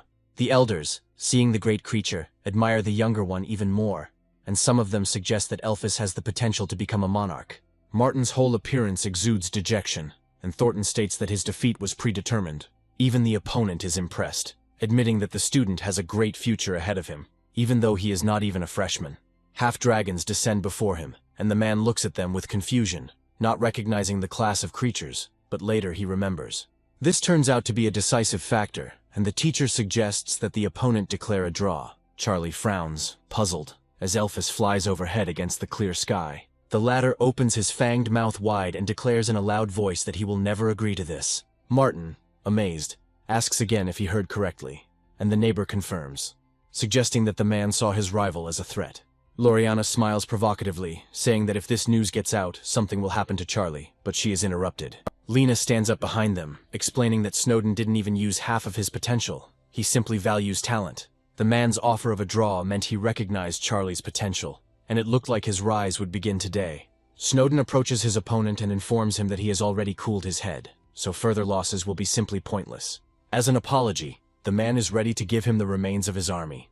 The dragon is indignant, but Charlie asks him to be silent. Snowden confirms his intentions, but puts forward a condition. Upon official admission, the boy must become his student. Lena arrives, offering to thank the man for such a generous offer. He is one of the most powerful mentors at the academy. The woman says that every year, for this event, gigantic lines of students form, wanting to get to Snowden. The guy frowns as he counts and arrives at a minimum of 1,000 potential students. Lena continues to stir up interest by saying that the academy only accepts 2,500 people at the beginning of the year. Charlie immediately casts aside all doubts, appearing before the teacher and saying that he is ready to become his student right now. The man accepts this as an agreement, promising to send the remaining 820,000 beings to the disciples' sphere. But you need to wait with the apprenticeship and first fulfill 2 conditions: officially entering the academy and receiving demi-divinity. In addition, it will be necessary to receive divine knowledge from the god of death himself in order to saturate the body with divinity. If these conditions are met, Charlie will become an official Snowden student upon admission. After the battle was completely over, his elders ran up to the younger one, congratulating him on the draw. But he wasn't particularly happy. Snowden is surprised that they had an audience and asks not to tell anyone about it. Thornton hesitates, reminiscent of his teacher's disposition. And at the same moment, golden cards appear in the hands of all 3 at the command of the teacher. He bribes the students. They giggle sweetly, saying that they have already forgotten everything they saw. And Lena is irritated that the first-year students dared to blackmail the elder god. The next day, an embarrassed Cian approaches Charlie and asks him to do her a favor. They are walking, and the girl shares her troubles. Her family wants to marry her to Tart. The guy is surprised by this. The decision was made by Grandfather Cian, and since he is the only true god in the family, his decision is unquestionable. After Tart's defeat, the leaders change their minds, deciding to marry the girl to his older brother. Charlie sees the seriousness of the family's intentions and promises to do everything in his power, but does not understand how he can help. Cian thanks him. He again turns the conversation into a joke, saying that any husband in his place would have done exactly the same thing. The girl gets embarrassed as usual and hits the guy in the face. He smiles, glad that the familiar Cian has returned, and promises to go with her and help cancel this marriage. The girl smiles, flattered but reserved. She is very grateful to her friend for his understanding.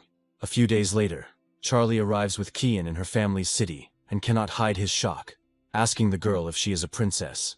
A man appears behind the students and hands over to the young lady the instructions from her parents, who asked him to meet her and accompany her. Cian thanks the man for his concern, calling him Uncle Dorn, and introduces Charlie to him, Dorn politely maintaining the conversation. The man helps the students into the car, saying that they are already long awaited, and they are heading to the old residence. Cian's gaze is dejected. Her eyes are lowered to her hands folded on her knees. The girl is unusually silent. Charlie notices this and reassures her, promising to protect her if anything happens. The student smiles gratefully.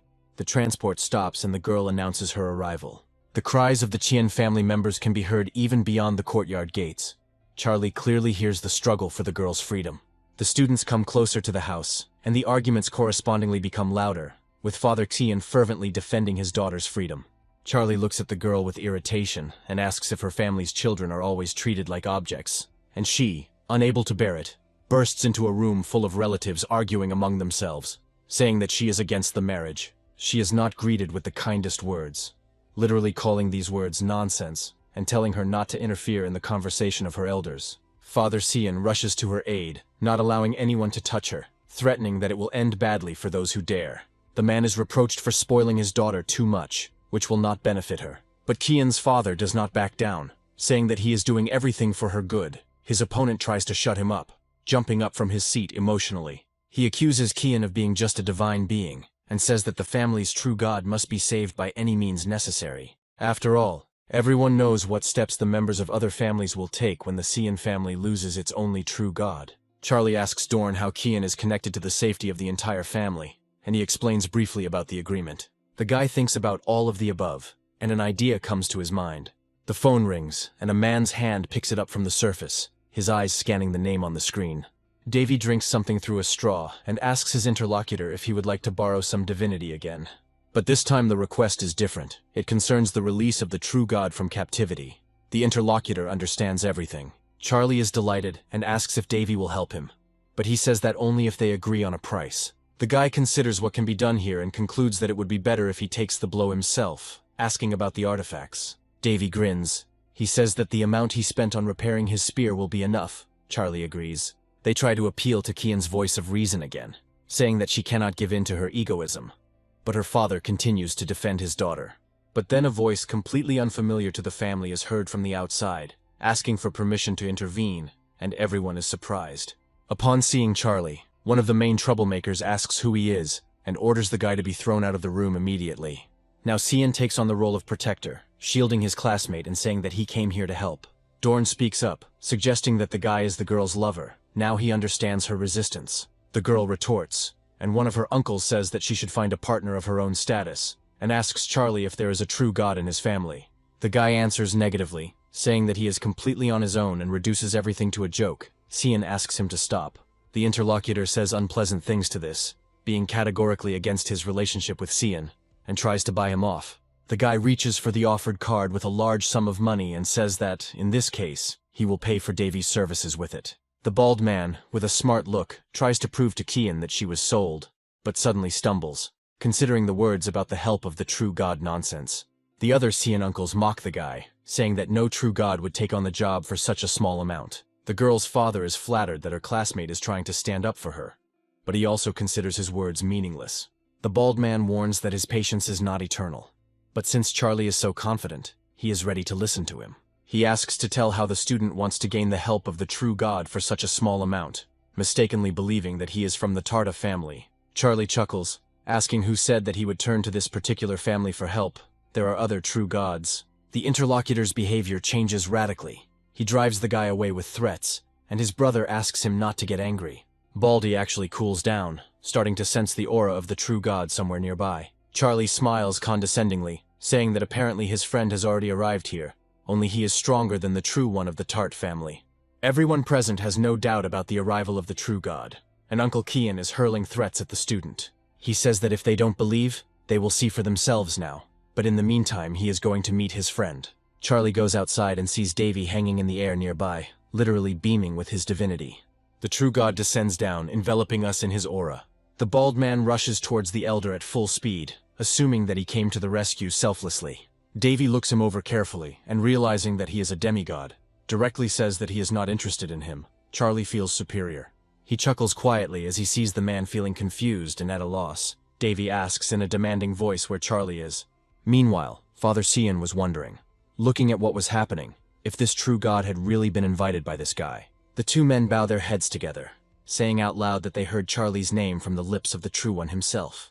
The owner of the name himself, feeling awkward, admits that it was him. Davy asks again in surprise. He finds it hard to believe that all this time he has been calling the divine being in front of him his master. The guy smiles shyly, demonstrating the source of the Davi artifact. The true god finally smiles, placing his hand on his friend's shoulder, saying that he never imagined he was so young. As he walks inside, Davi assumes that the Cian family is Charlie's family. The same one, smiling, says that they have nothing to do with him. The bald man is puzzled, afraid that the student has harbored a grudge against him. The man changes his mind and suggests to Kian's father, since Charlie is her classmate, to persuade him to help. The other brothers also begin to suck up to him, insisting that this is, first and foremost, in his own interests. All the men turn their heavy gazes to the only girl in the room, and she becomes embarrassed under them. The father approaches his daughter and, using soft language, tries to get her to convince her classmate to help.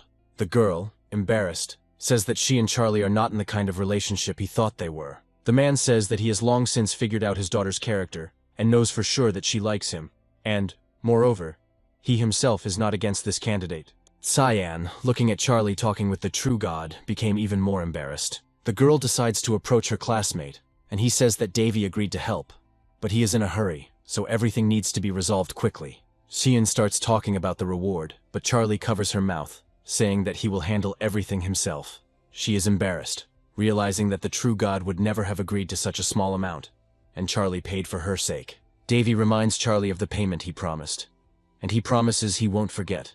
The bald man smiles ingratiatingly. The true god rises into the air, and Charlie wishes for him to return as soon as possible. The three uncles of Kian now look hypocritically at their niece's classmate, inviting him either to dinner or on an excursion. The guy pulls the girl towards him and says that if it weren't for her, he would never have agreed to help this family, and he should thank her. The proud father smiles contentedly, agreeing with the young man's words, while the embarrassed Kian remains silent. 2 days later, at the Imperial Academy, Tart asks his henchmen if they have found Charlie and Cyan, but they answer no. The student is angry, assuming they have gone to see her family, and vowing not to let his family's plans be interfered with. He returns to his family's city and informs his grandfather about his classmates. He becomes furious at what he hears, fearing the blow that might be dealt to the family due to the stupidity of his daughter-in-law.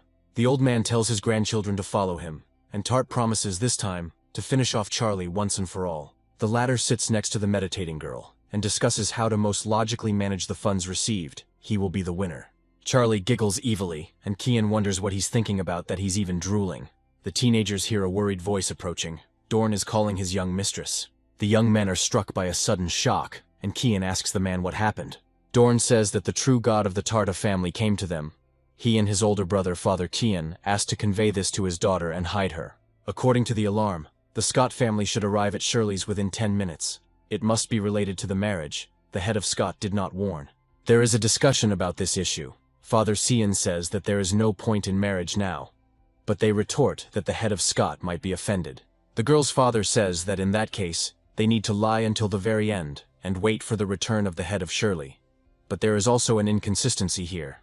One of the men, overcome with fear, says that they must agree to the marriage, otherwise the family will be severely punished. But Father Cian is against it. He does not want to betray his future son-in-law, the benefactor of the family, but he is again surrounded from all sides. A serious quarrel occurs between the men, where the question of initiating marriage arises, but a person with an objective opinion is found. The bald brother says that now he sees only one way out, for Charlie and the family's son, Scott, to decide everything in a duel. Father Cian is unhappy that his daughter is being treated like a thing, while the others continue to press from all sides. And then a loud voice reaches everyone's ears, asking why no one has come out to meet the true god.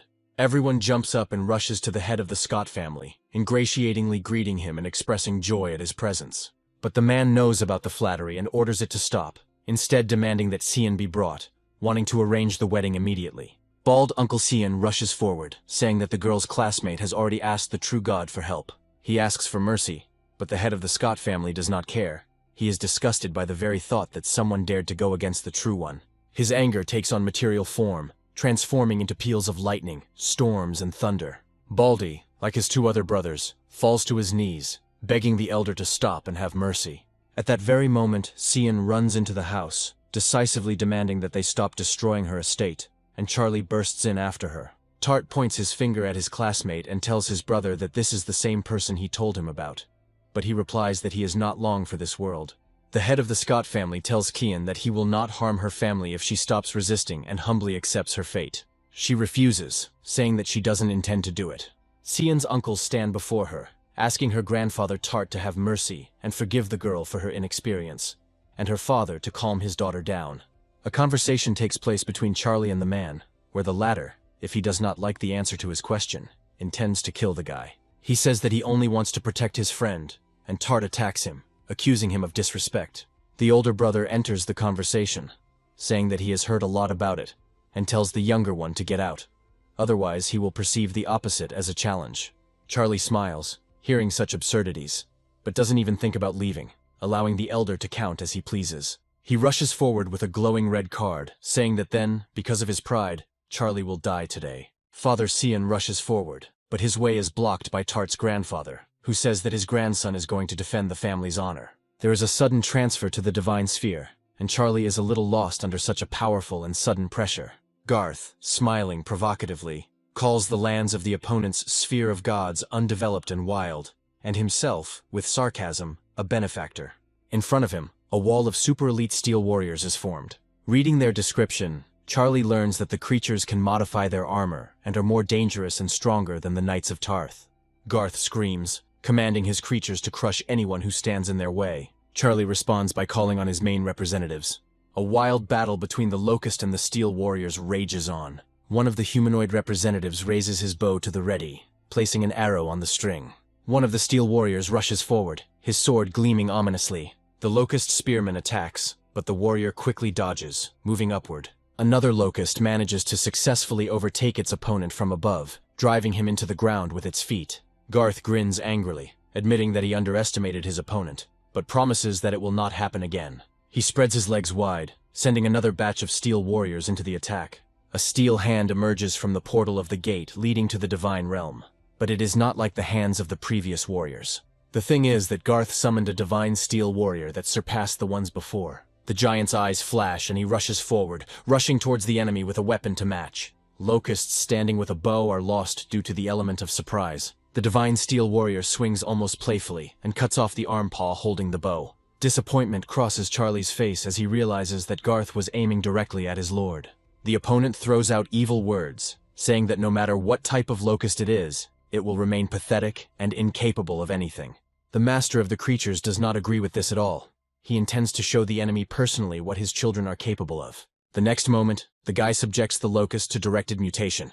Garth's eyes widen as he sees what's happening right in front of them, and a swarm of giant locusts is heading towards him at the behest of their god. The mutated locusts are next to enter the fray, moving straight towards the Divine Steel Warrior. Garth decides to strengthen his steel armor using steel transformation. Next comes the giant sword transformation, and the giant warrior puts up a translucent shield in front of him. Charlie is amused by this. He smiles, saying that he didn't think the opponent would go on the defensive, but he himself was just getting started. He releases a heroic-type locust, commanding it to attack. Using the source, the boy initiates the directed mutation again. Locusts with new characteristics are emerging on the battlefield. She furiously rushes forward, wanting to protect her master, and tears the armor of the Divine Steel Warrior Garth, who becomes confused. A satisfied smile appears on Charlie's lips as he asks his opponent if he now thinks his locusts are pathetic and insignificant. The enemy remains angrily silent, and the interlocutor, taking advantage of the moment, allows himself to show him something else. Charlie feeds one of his own 1,000 poison crystals, telling it to show the Divine Steel Warrior where it belongs. The locusts are becoming noticeably stronger. This can be seen even with the naked eye. She extends her clawed handpaw forward, and poison-induced modifications begin to occur within her. Locust gains the ability Corrosive Poison. As soon as the individual has acquired it, he rushes towards his opponent. She attacks him with her new ability. Even the shield is affected. Garth fearfully orders his being to return to the Divine Sphere immediately. Charlie squats down and smiles, saying that his Divine Sphere is not a walkthrough. Hearing the words that no one is allowed to come and go as they please, Garth, horrified, asks his opponent what he is planning. Instead of answering, he summons all 4 of his lords at once, making the opponent feel even more uneasy. He falls to the ground, wondering how this is possible and calling Charlie a monster. And behind the open portal a huge shadow appears, growing even larger with each passing second. Elphys flies out of the gate portal, and Garth screams in confusion, wondering how many creatures Charlie has in total. The Minotaur rushes into the attack first, furiously knocking down his enemies along the way, and throwing them in different directions. The sword also cannot remain on the sidelines, no enemy escapes from it, and the Resurrectionist summons skeleton knights from the fallen bodies. Garth begins to cry, asking his opponent to stop and let him get out of this Divine Sphere. Charlie gets angry, saying that since this is the case, it's his turn now, and gives the order to capture the enemy sphere. Garth doesn't want to allow his Divine Sphere to be invaded, and is going to do something about it. He decides to close the gate, ordering the remaining creatures to stop the enemy ones. The gates are indeed beginning to close as the locusts continue to peck at the remains of the Steel Warriors. At the same time, she heads with them to the portal and sneaks inside in the noise. Finally, the errata closes with a distinctive pop, and Garth breathes a sigh of relief. But he rejoices too soon, for immediately the huge doors swing open again. It's all about the special locust, which is capable of strengthening the connection between the spheres. They are weak in themselves, but getting rid of them is not so easy. Garth falls to his knees, asking his opponent to bring all the creatures back. He admits his defeat. But the opponent is merciless. He believes that he did the right thing, because the one who attacks first must understand his mistake. Garth jumps to his feet and turns around, giving Charlie one last chance and threatening his grandfather. But Charlie is no fool. He understands perfectly well what awaits him. So he is going to leave True's grandson as a prisoner for the time being. Garth says that if he is released, He will not allow the head of the house, Scott, to kill Charlie. But Charlie asks him to shut up. He is trying to find the core. But the search ends before it has really begun. The core of Garth's divine sphere is found. In the real world, his grandfather begins to worry, assuming that something has happened, since his grandson has been gone for a long time. Overwhelmed with excitement, he calls up the battle observation screen. The Shirley brothers also suggest that their eldest brother observe what is happening, and he obeys. He is interested in it himself. The eyes of everyone present immediately widen at what they saw. The surveillance screen shows the complete destruction of Garth's creatures. Uncle Kian is perplexed by what is happening. Garth's divine core is now under the control of his brother's classmate. One of the Charlie representatives even sits on him to further demonstrate his superiority. A projection of his rival's grandfather appears next to Charlie, telling him to take his hands off his grandson's core. There is not a grain of fear in the guy's eyes. He firmly and confidently notes that the true God is not in a position to make threats right now. He orders his subjects to deal with the remaining creatures of the former enemy. The grandfather tells the boy to stop, asking what he wants in return. He is clearly hurt by his own words. Charlie is satisfied, saying that he now understands that the head of the Scott family is ready to negotiate, and that is where it should have started. The man remains silent, gritting his teeth, silently promising a very hard death to anyone who dared to treat him and his family like this. But then the space around is filled with the aura of the true God. Charlie, sensing the return of his friend, concludes, judging by the density of the aura, that the mission was successful. The men of the Qian family couldn't help but let out a joyful cheer when they realized he had succeeded. The eldest son invites the head of the Scotts to stay for the celebratory banquet in honor of the return of the head of Shirley, but he refuses. The old man offers to let his grandson go, since the true God, whom Charlie was waiting for, has already returned, but he refuses. He's not sure he can survive, but Davy appears next to him, refuting his words. As long as he's here, Charlie is protected.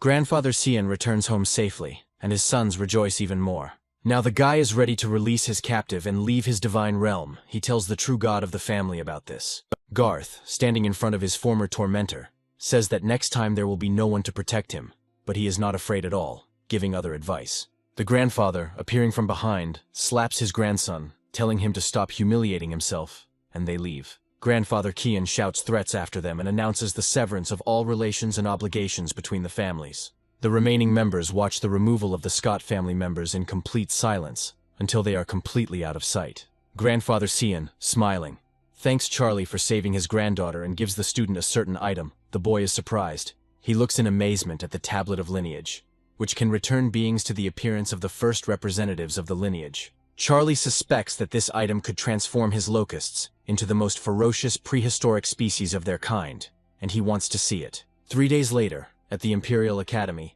Martin asks his junior to leave. They need to talk about something.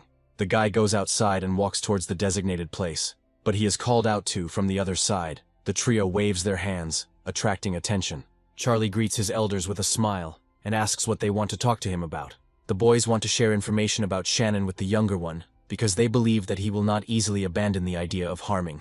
Charlie learns that his future rival's representatives are ordinary goblins, and considers him a genius for being able to rise so high. The guys try to cheer up, but their words make you even more uneasy. Shannon's army is strong. Charlie asks if the elders are really trying to cheer him up this way, but they are embarrassed. He sits in the lotus position and goes over in his head all the possible strategies for the upcoming battle, as well as how to protect and strengthen the creatures. The mushroom that comes to mind for Charlie is the Black Death, as it has already proven its usefulness in the battle against zombies. To carry out the plan, the guy needs other ingredients, so he calls up the appropriate system window. He takes what he needs in his hand and begins to saturate it with divine energy. A satisfied smile plays on Charlie's face.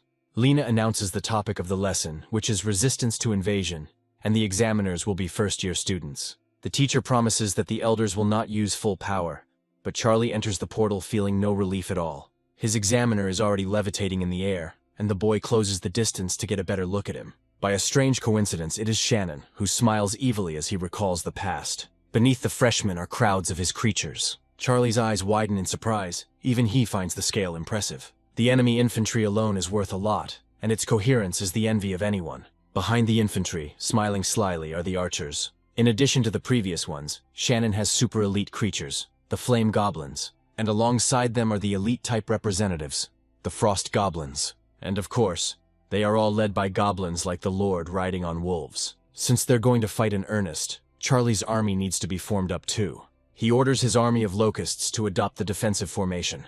This army includes the common locust, demonic beetles, fallen locust, dark locust, and another previously unseen species. This type is the primal locust, a very recent breed developed by Charlie. Also, smiling slyly, the guy calls upon the lords of his main representatives. Since Charlie made it into the academy with such weak representatives, Shannon wasn't going to underestimate him.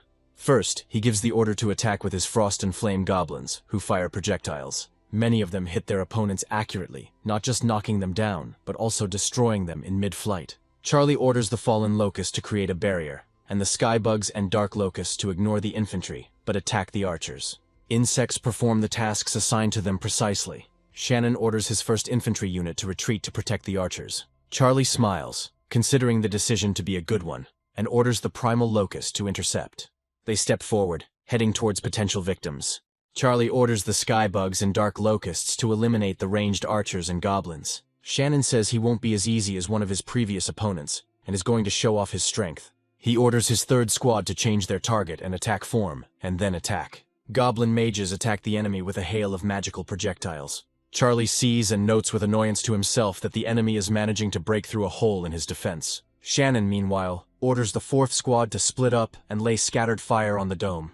The blows hit not only the dome, but also the locusts, sometimes wounding, sometimes killing the insects. Shannon grins evilly and promises to show the younger one what happens to those who dare to insult him. He gives the next command. It concerns the goblin lords, who are required to break formation and attack the enemy lords, who grin with glee as they do so. Smiling slyly, Charlie whispers to his locust lords to concentrate on the enemy goblin lords. The latter, feeling their superiority, run after small insects with weapons, without even thinking about the catch. Leaping forward with his locusts, Charlie orders the poisoner squad to deploy Black Death mushroom spores. At that moment, the spores begin to dissipate. A little later, they fill the entire air around the enemy creatures, and they begin to understand that something is wrong. One of the goblins hears a strange sound, and feels a strange sensation as a mushroom grows on his head.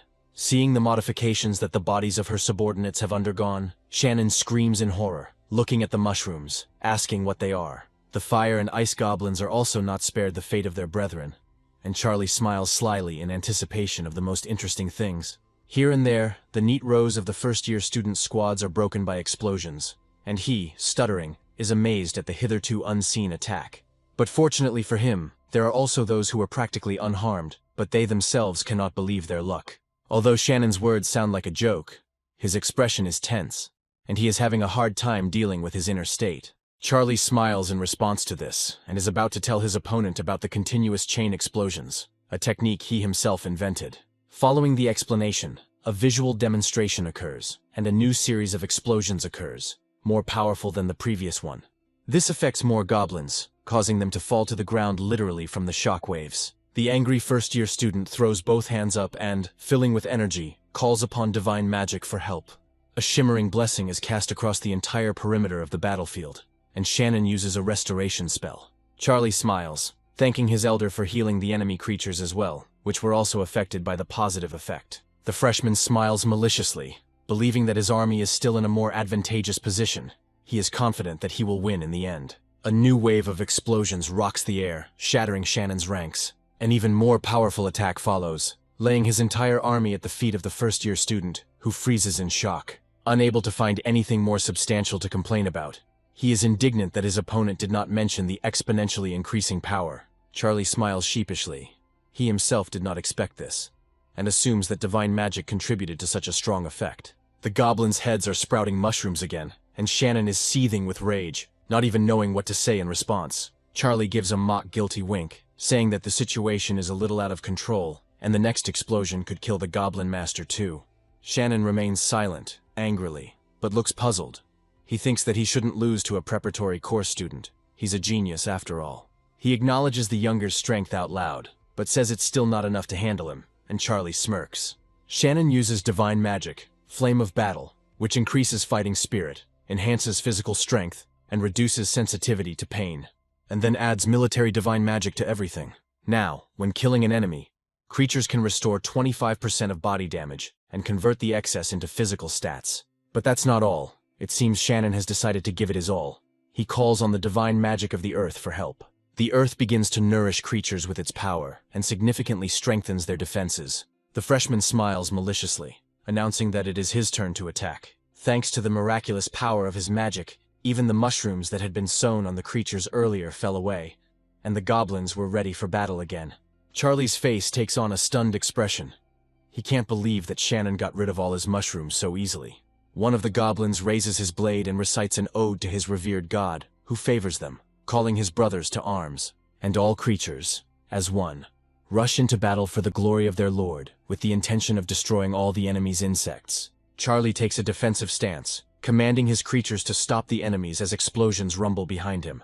Lena and other teachers observe the exam through the appropriate system window. The woman asks her colleagues if they have any thoughts about the preparatory course. One of the teachers says that he was most impressed by Kian. Because she managed to raise Lord Storm sparrows, she is worthy of admission. The woman in glasses chooses Tart and his older brother as her favorite, who can be persuaded to enroll in the Imperial Academy through the younger one. The third teacher took a liking to Chaz, considering him promising, since the average level of creatures can be compensated for by analytical abilities. Then, not very pleased, Lena herself asks what her colleagues think of Charlie. They watch the battle of the Locust Master in absolute silence. The first to speak up is a woman, saying that it looks as if the student's defeat is inevitable. The man who chose Cyan disagrees. Shannon's rise proves that Charlie can follow in his footsteps. Lena notices that the guy is now using only his main representatives to confront one of the strongest first-year students. Everyone agrees with her unanimously when the woman says that expelling such a capable student for losing this battle is unacceptable. Meanwhile, Shannon is on the battlefield, once again ordering his goblin army to focus on the enemy lords. The creatures rush towards the locusts, and Charlie doesn't want to believe that he can actually lose. Suddenly, the battlefield is enveloped by a voice belonging to the teacher, announcing that the fighting must stop. The lesson is over. Shannon is beside himself with anger. He was so close to victory. While losing a significant part of the army, Charlie was even able to finish off one of his lords. Teacher Lena stands at the board and, smiling sweetly, reminds the students of the rules for participation in the lesson that has just ended and is about to announce the results. First of all, the woman names the students who received the highest score. Charlie's name is not heard on their list. He is sad, thinking that he lost and will now be expelled, and Tart grins, saying that his classmate has finally shown his true self. Sitting on the left, Cian reassures Charlie, believing that even despite his loss, the teachers saw his potential, because the opponent was strong. But the guy's name still sounds, albeit the last one. Tart is stunned, his mouth wide open, not believing his ears. Scott raises his hand, announcing that he has a question. The teacher asks what it is. Tart asks about the scoring criteria, because how could Charlie get the highest score if he lost the battle? Lena says she cannot disclose the criteria, but the decision is objective, as it was made by the entire teaching staff. She asks with a sweet smile, but a deadly aura swirls behind the woman. Whether Tart will be satisfied with such an explanation, he fearfully agrees.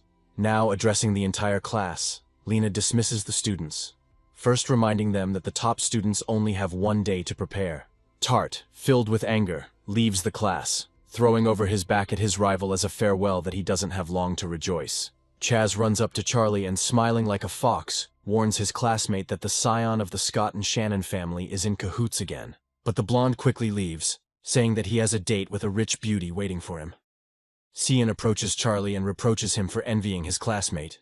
The guy says he's not going to stoop to that level. It's better to earn money himself, and the girl is clearly satisfied. Martin pops into the office and, waving his hand in greeting, invites the younger one to have lunch together.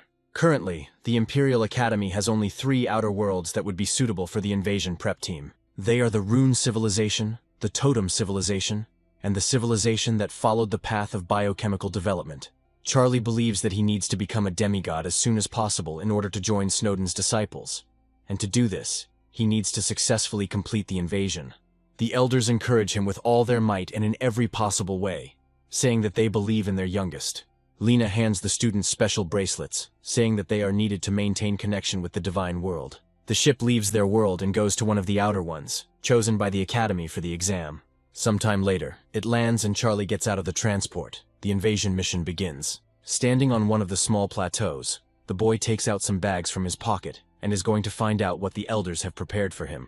But then something strange happens. 2 of the 3 miraculously evaporate, leaving behind only a dark haze. Charlie is amazed. He thinks about it, but is still glad that at least there is one left, and opens it, looking inside.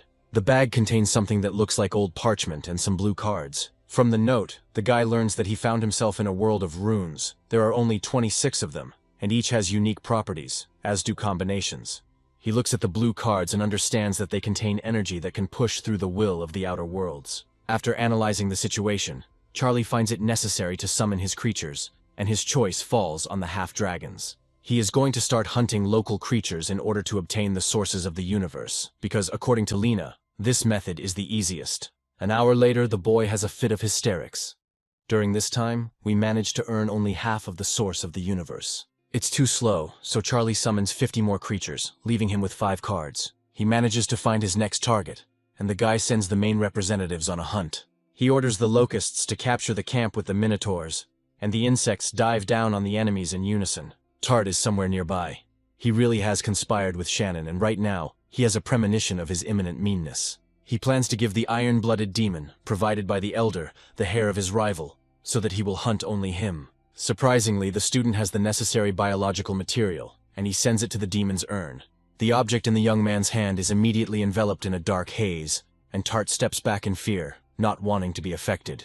Throwing the container into the air, he orders his creature to move away and break it, which it does without question. And then, right before their eyes, the demon, having escaped to freedom, begins to take on flesh with his characteristic roar. Seeing what the creature is capable of, Tart laughs maliciously, firmly convinced that it will not leave a single wet spot on his classmate. The hatred this demon has accumulated for 1,000 years while imprisoned can only be washed away by the blood of the one who became its target. Charlie, unaware that he is being hunted, goes about his business, holding several small particles that look like seeds in his hand. He believes that this should be enough to unlock the transformation into a black dragon.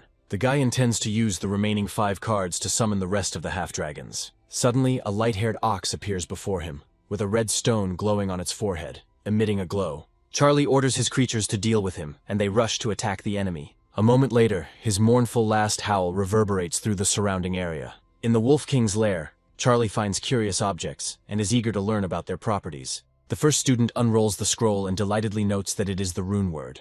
Now all that remains is to assemble the rune combination, and he lays out all the runes in front of him, beginning to peer at them with tension. Having familiarized himself with the necessary information, the guy decides to cast the word on his body, since he does not have a suitable weapon. He feels changes in himself almost immediately, believing that he has become much stronger. But the guy's activity is interrupted, and he notices something strange. Wanting to figure things out, Charlie transforms into the black dragon and flies towards the irritant that bothered him. He lands next to his half-dragons and looks at what dared to put a spoke in their wheels. A light-skinned creature that resembles a catman just jumps on one of the creatures, causing the others to be amazed. The vicious beast cuts the half-dragon's body into several large pieces with its strong claws. The gaze of its eyes with vertical pupils is merciless. Charlie realizes that the demon in front of him is a lord-level demon, which means that the opponent is serious. The cat is surrounded by several half-dragons on all sides, but he doesn't show that he feels threatened. He rushes forward, continuing to tear his enemies to shreds. But the demon is surprised when the limbs of the seemingly defeated begin to regenerate. The cat's gaze becomes much more angry than before, as he turns his gaze to the creature's owner. Both he and Charlie agree on one thing, and the next moment they are rushing at each other. The dragon boy begins to exude an aura, believing that the fight will happen at just the right moment. He stops, stocking up on the necessary supplies, and the demon cat, approaching with its claws raised at the ready, is perplexed. The guy's gaze is determined. There is not even a hint of a smile on his face, and the aura continues to envelop his body with its fiery tongues. And finally, Charlie surges forward, gathering enough strength to deliver a blow that hits the cat square in the face. The system notifies that one of the lords of this world has been defeated, for which the student receives 2 sources of the universe. Charlie smiles contentedly. Now he will be able to summon his favorite skeletons, and perhaps this will contribute to a faster rank increase. A few days later, one of the locusts informs its god that it has found a cave with fire crystals. The guy announces that this very cave is their next target, and the expedition, led by him and the undead, sets out on their journey. As he approaches the cave, he senses that it gives off an aura that is characteristic of a rather powerful creature, and assumes that someone has already taken a liking to this place. But this does not diminish the desire to go inside, and Charlie fearlessly takes the first steps. Walking further, the young man feels a wave of unbearable heat and reflexively covers himself with his hands, grimacing.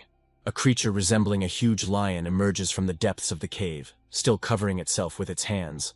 Charlie tries to understand who is in front of him, but he gets bored, and the guy transforms into a dragon, marveling at his luck with the cat family. Charlie takes a defensive stance, but the rapidly approaching lion suddenly stops abruptly. An evil face with horns appears from behind the big cat. The girl grabs the lion by the tail and pulls it mercilessly towards herself, asking where it ran. The creature tries to escape from her tenacious hands.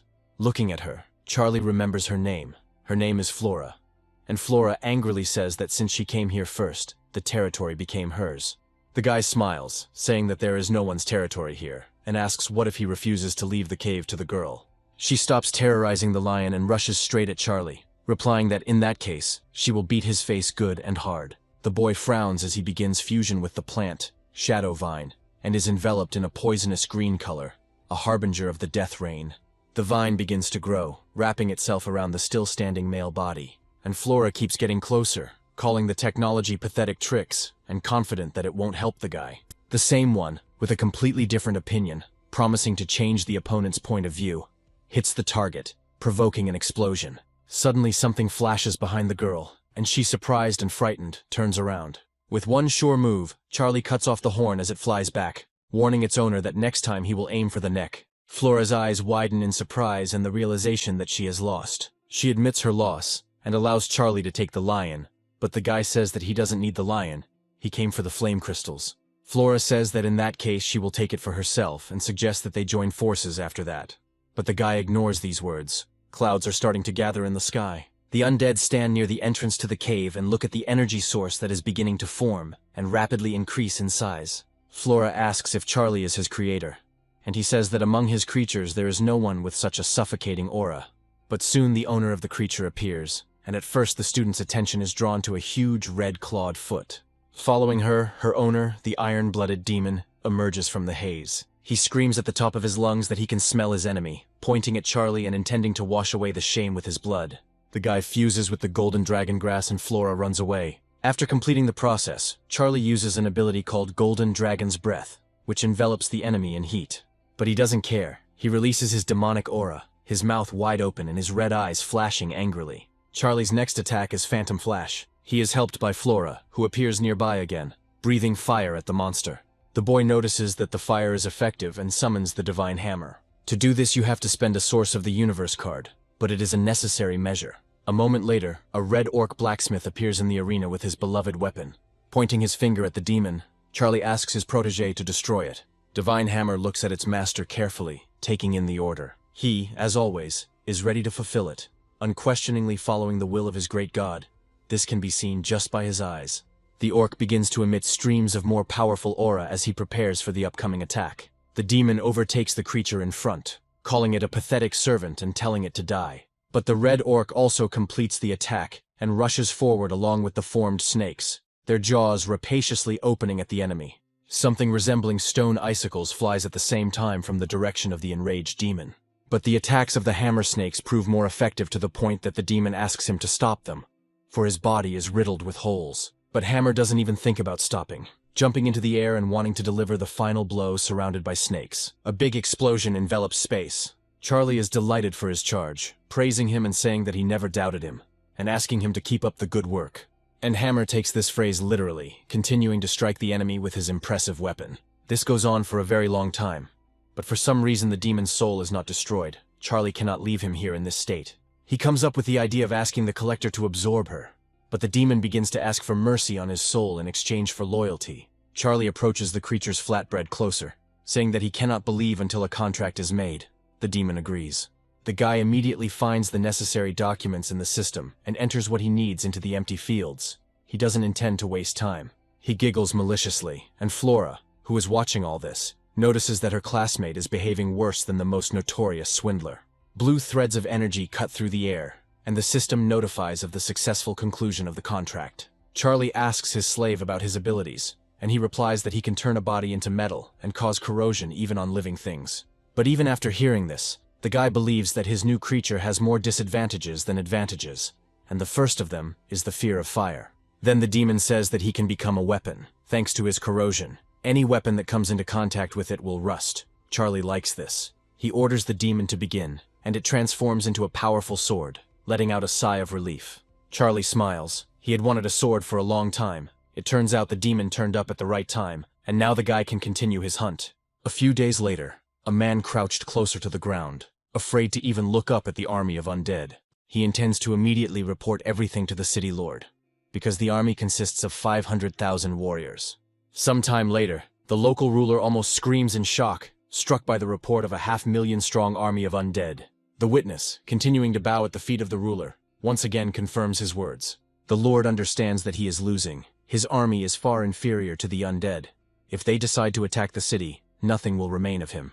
The lord gives orders to immediately send messages asking for help to the nearest cities, and his subordinates rush to carry them out. The next day, reinforcements arrive in the city. The army grows, but still does not outnumber the undead. The lord is confident that they now have every chance of victory. The forces of the Holy Court have always been renowned for their effectiveness. He delivers a fiery speech to his renewed army, giving the order to defend the homeland and stop the enemy. He himself goes into battle armed and on horseback, wanting to inspire the warriors with his own example. Charlie and Flora are sitting under a huge tree. The guy is informed by his representative about the approaching army of people. The guy is inspired, happy that they decided to meet him after all. The girl looks around at her classmate in bewilderment. Charlie repeats the information that was reported to him and offers to join him.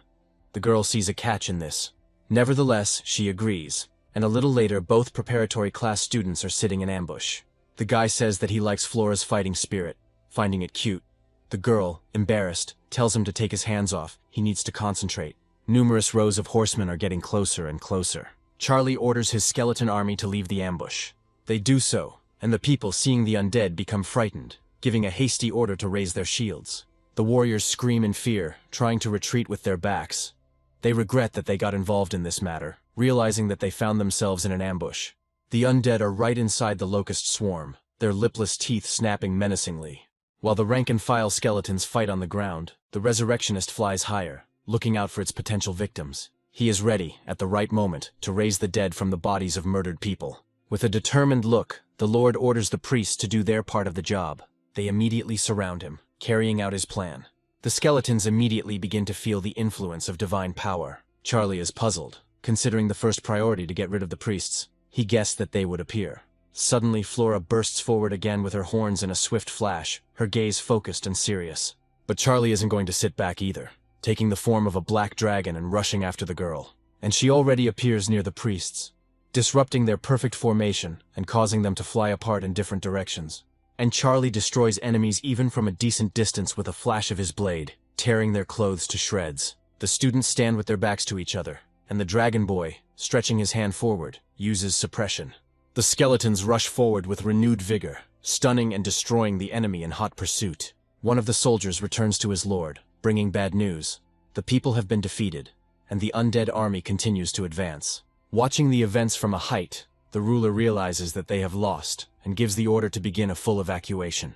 After the capture, Charlie is disappointed. He expected much more, which cannot be said about the extremely pleased Flora.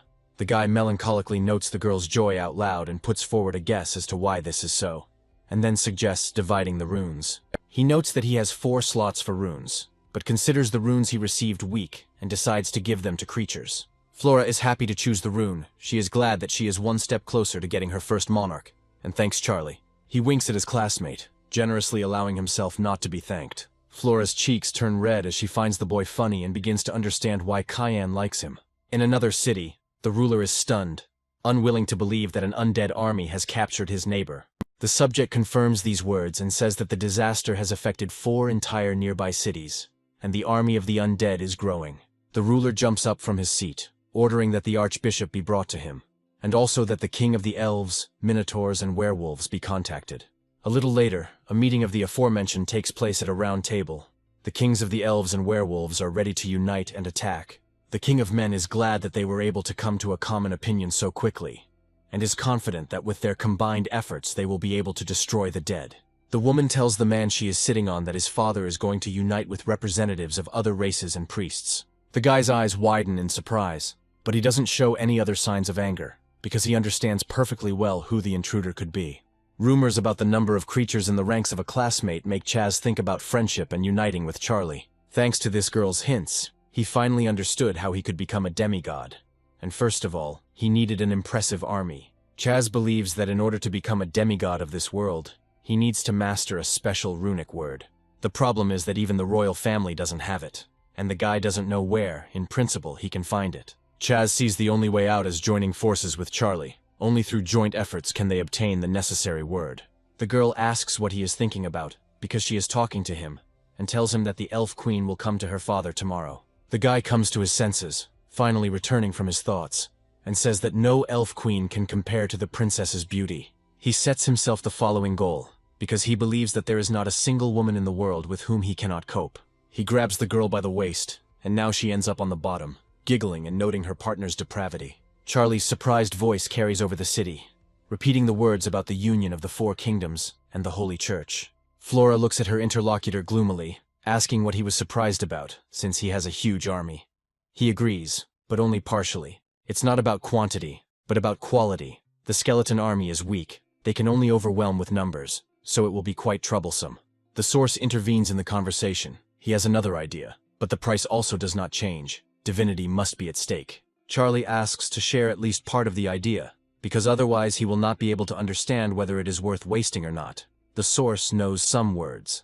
Charlie asks which ones, but the entity refuses to say until it receives its payment. Having thanked the owner, he shares with him, but only whispering in his ear. Hearing them, Charlie thinks that this might actually work. And Flora, noticing the change in her classmate, asks about her. The guy's gaze becomes sly. He says that soon she will see everything for herself. The locusts are approaching the Alliance army, and the warriors are going to destroy them. Realizing that they, like the undead, serve the same ruler. They start swinging their swords in the air, and some manage to cut through the small bodies. The people are inspired, but a suspicious black fog begins to swirl around the locusts, and the warriors become frightened. And for good reason, mushrooms immediately begin to grow on them. Men pluck them, but it doesn't help much. At that very moment they are surrounded by dark hordes, and people become even more frightened. The undead mixed with locusts are getting closer and closer. Charlie can't help but notice that it turned out even better than he expected. The mushrooms, the Black Death, became even more effective. He smirks, believing it was worth his investment and effort. And the source echoes nearby, all thanks to the effect of the word he shared.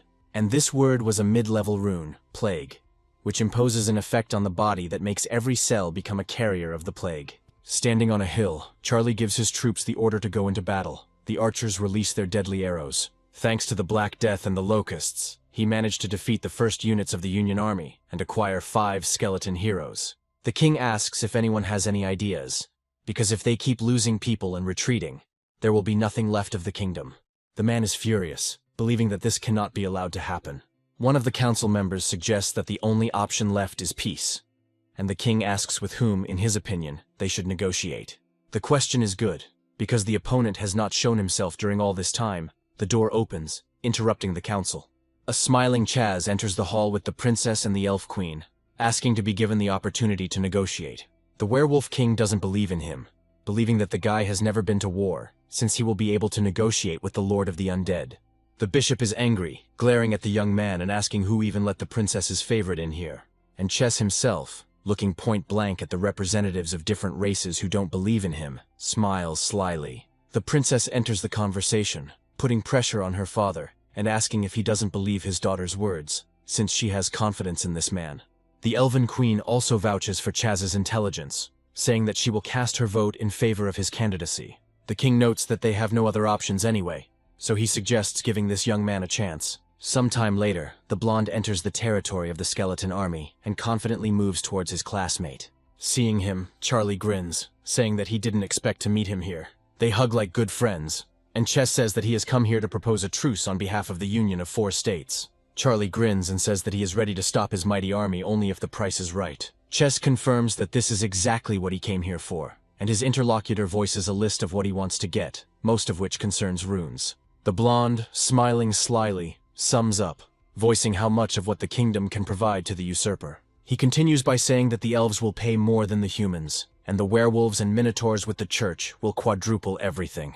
The young man does not want to offend the elven queen, because he will still have dealings with her, so he dumps most of it on the latter. Charlie says he agrees to these terms, and a slightly puzzled Chess promises that there will be no problems. He shares information about achieving demigod status with a classmate, and he agrees to work together. Ches leaves to hand over the terms, and Charlie says that if he refuses, he will raze everything to the ground. It's not the first time he's done this. The king of the Minotaurs is perplexed as to how his kingdom and the werewolf can fulfill their agreement, as they simply do not have that many rewards. Ches suggests replacing the items with something equally valuable, such as information about ancient relics or divinity points. The Elven Queen asks why her people had to pay so much, and only the humans have little. The guy has an excuse. The human princess says that her father asked her to convey that he agrees to the conditions. Ches flirts with her and asks if she wants to personally reward him for his bravery, and she, embarrassed, agrees. A bishop enters the room with complaints. Not only does he dislike the conditions, he says that his order will never bow to the darkness. Ches smiles sweetly, saying that his job is simply to pass on information.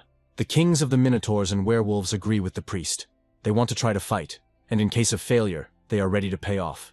In previous clashes, the church did not use its elite, so losses on their side were minimal. But the leader prepared for the upcoming battle by summoning the core of the Holy Land, 3 whole legions of the Holy Church. These warriors came close to receiving the title of demigods, never suffered defeat, and never let down the bishop. The head of the church is angry, vowing to stop the followers of death who have come to the Holy Land. Charlie scouts out the area and notes that almost all the buildings are reinforced with light crystals that are harmful to skeletons. He is convinced that the Patriarch has indeed called up all his elite troops. But fortunately, Ches told him about this in advance. Charlie grins in displeasure, noting that the light crystals are indeed annoying him. Because of them, the Harbor of Light turned into an impregnable place. It's good that the guy ordered the undead to simply surround the city. He thinks that it would be ideal to create a breach and plunge the harbor into chaos. And an idea comes to the young man's mind. After ingesting the special seeds, Charlie activates plant fusion, causing a giant vine to instantly sprout from the ground. She entangles the guy, penetrating his body and illuminating the space green. Charlie smiles. He is about to try out a technique that has come to mind, and shoots burst out of the young man's hand. They become longer and thicker, and then move upward, directed by the will of the owner. Charlie smiles contentedly. He likes the result. The power of the ghost vine exceeded his expectations. He decides it's time to have some fun with the holy men and rushes forward with anticipation. One of the priests, hearing strange sounds behind him, looks over his shoulder and is surprised to see Loza. He and his colleague ask who Charlie is, and instead of answering, he waves his sword with a satisfied look. He rushes forward, jumping in the air and flying straight towards the church ministers. They gasp in fear. One even instinctively covers himself with his hand to protect himself, either from the vine or from its owner. But the plant manages to catch the wrist through the clothes. The priest begins to emit filth, and his companion orders him to immediately use cleanse, but it does not work. Warriors rush to the scene. One of them offers to capture the troublemaker. He leaps into the air with his powerful weapon, trying to bring it down on Charlie's head. For a while he stands there, motionless, with only a smile on his face, while the blade approaches menacingly. But at the last moment the young man dodges the blow, and the huge axe only hits the tile, leaving the attacker wondering where he went. And the disappearance is announced by delivering a fatal blow to the man's stomach with his blade. Tearing his gaze away from the corpse at his feet, Charlie notices another warrior approaching him. The guy grins, continuing to stand under the approaching axe. Like last time, a sense of déjà vu arises. But he decides to add some variety to the events by appearing not in front of, but behind, the enemy. Charlie strikes, and the warrior collapses, clutching his stomach, and a foul smell begins to emanate from him. Charlie turns to his now invisible opponent, smiling as he notices that he is the only one left. This warrior is different from all the previous ones. He is enveloped in a golden glow, and in his hand, instead of an axe, he holds a pike. Charlie winces, noticing that the opponent is stronger, as is the surrounding holy aura that resists death energy. And from behind, 2 priests appear, one of whom shouts that they have a chance and wants to stop the enemy. Charlie smirks as he turns around, deciding that since he can't reach the warrior with the pike, he'll finish off his support. But the man under protection doesn't want to feel useless either, attacking the guy from behind, and several more priests join them. There is a roar nearby, and the wall of one of the buildings collapses, spitting out a stream of filth. Along with him, corpses engulfed in it, dressed in priestly robes, fall out onto the platform, the filth dancing on them like tongues of flame. Charlie smiles, calling for Loza to help and noting that it's time to get started. He sends his loyal army of skeletons into attack, and they begin to move towards the city in a special formation. A squad of armed soldiers awaits at the gate, but this does not stop the undead. In the battle for the harbor, about 2 million followers of the church perish, and 3 holy legions are completely destroyed. However, they still manage to significantly reduce the number of the undead army. Charlie loses 15 million of his fearless warriors. A voice comes from within the building, its owner believing that such a large number of losses were beyond his expectations. The bishop lowers his head guiltily, admitting his mistake, because of him the Holy Order suffered catastrophic losses. The man is confused as to whether he should continue to fight, or whether it would be better to admit defeat. An interlocutor enters the room and says that he is ready to help the man fight off an attack by the undead. The priest is frightened, asking who is here besides him, and, turning sharply, sees a grinning Tart. Warriors of light try to patch up their wounds during the temporary lull and clear away the rubble. But their joy does not last long. One of the soldiers, seeing the enemy, reports that the undead are attacking again. Charlie gives a merciless order to kill everyone.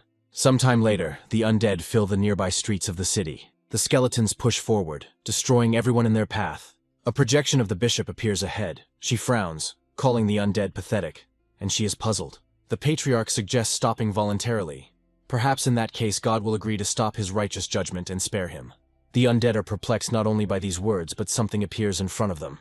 A squad of Tart's warriors appears before the army of the dead, and then his voice is heard, filled, as usual, with arrogance. Charlie frowns at the enemy creatures, calling them copperheads. He doesn't want to believe that the local patriarch has united with his enemy. Meanwhile, the Steel Knights are roaming the battlefield with all their might, destroying the skeletons one after another in a variety of ways. The priests are inspired by such heroism and join the creatures of their savior, wishing to banish the undead once and for all. Charlie's patience runs out and he decides to summon the bone giant. He falls from the sky immediately, and surrounded by the filth that strengthens him, attacks the enemy. It doesn't take much of his effort to break the knights. They die just like the little undead a little earlier.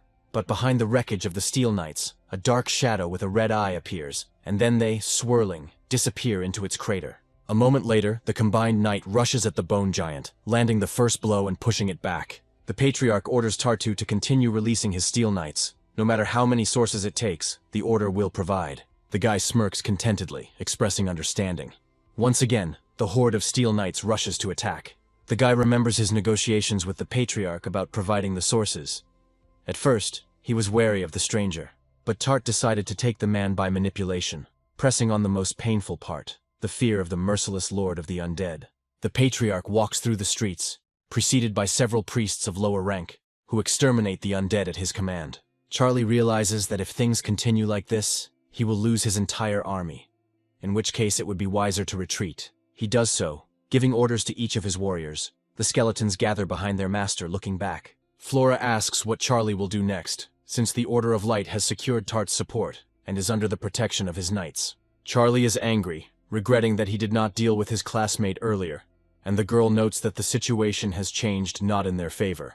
The Minotaurs and werewolves, seeing the church's success, began to fawn over it, but the guy plans to deal with them later. A skeleton comes up to them and says that the human king has sent a messenger to them. Charlie is surprised. He has a bad feeling, but the guy still asks to bring the envoy to him. Ches says that the king agrees to the conditions and asks not to attack. The interlocutor notes that he turned out to be wiser than the others. The blonde smiles slyly, wondering what his classmate intends to do with this holy order. The answer is a temporary lull. Charlie is going to deal with the other enemies for now. Ches joins in, also sharing that he has come across the trail of what they are looking for. Charlie finishes his preparations and leads his slightly thinned army of skeletons straight to the werewolf kingdom. The war lasts only 5 days, as the werewolves have no effective weapons against the rebirth of the undead and the Black Death. They quickly die, unable to fight off the enemy invasion. The result of the battle is that the army of skeletons is replenished with 12 million werewolves. The kingdom of werewolves itself completely disappears from the face of this world. Charlie stands before the king of the Minotaurs with a superior smile, and the latter, falling to his knees, promises to do whatever he asks. Smiling contentedly and folding his arms across his chest, the boy notes that all 10 rune words he was given belong to the highest category. But his capabilities in this regard are limited, and he will have to choose only the most useful ones. He makes his choice by touching the words with his fingers. The guy's choice falls on the Emperor, War Fury, Nature, and a rune that improves all attributes by 500%. Charlie flies into the air in a blue-violet tornado, feeling like he has become much stronger. The supreme runes are a completely different level. Smiling with anticipation, he orders his undead to attack Light's Haven, intending to wash away the shame of last time. Ready to carry out absolutely any order of its god, the army immediately forms up and moves from its place, raising its weapons. Charlie's gaze turns serious at the memory of Tart. He is firmly convinced that his classmate will not get away with it this time. Having reached the harbor of light, he and Chess look around in surprise. There is no one around. An undead bodyguard stands nearby, just in case. The blonde is the first to speak up. He can't believe there's not a soul around and wonders what could have happened here. Charlie is also puzzled. He approaches one of the bodies to examine and says that it looks like these people were beaten with fists. Suddenly he hears a strange, weak voice mentioning the Steel Knights, and he turns around abruptly. Chez also doesn't want to stay on the sidelines and echoes his classmate, and amazement freezes on both their faces. A voice comes from around the corner, addressing Charlie with a question, asking if he is the Lord of the Undead. Following the sound, the boy finds the source of the voice and sees the bishop lying face down on the ground, blood splattered around him. Both young men run up to the patriarch, and one of them impatiently asks where Tart is, while the other watches the unpleasant picture in silence.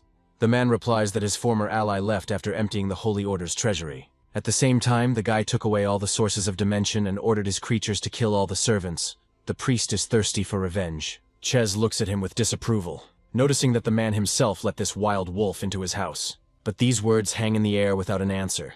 The priest breathes his last, and some things become clear to Charlie. The Order did not react to the invasion of the werewolf kingdom in any way, because by that time it had been destroyed. Ches thinks it's too late to do anything, but Charlie isn't going to leave this place empty-handed. He wants to at least take the light crystals. One of the guys thinks that it is better not to let down one's guard, since it is unknown how many traps are hidden in these ancient ruins. A rune appears before the treasure hunters in a pink light, around which several transparent spheres, enveloped in the same color, float. Ches explains that he asked his creatures to mark all the important places in advance, so they wouldn't have to go blind. In other areas, there are arrows highlighted in blue, indicating a safe direction. But something goes wrong. Ches turns around sharply, sensing something was wrong before his companion, and tells him to take care of himself. A silhouette appears next to them. The thing that appears before them outnumbers the students by almost 2.5 times, and they all pay attention so as not to get confused. Something takes the form of a ball and begins to spin rapidly, choosing Charlie as its target, who jumps aside in time. The guy's gaze is determined. He uses the highest rune, Emperor, increasing all of his skills by 100. The creature jumps out of the round form, standing in front of the man at full height.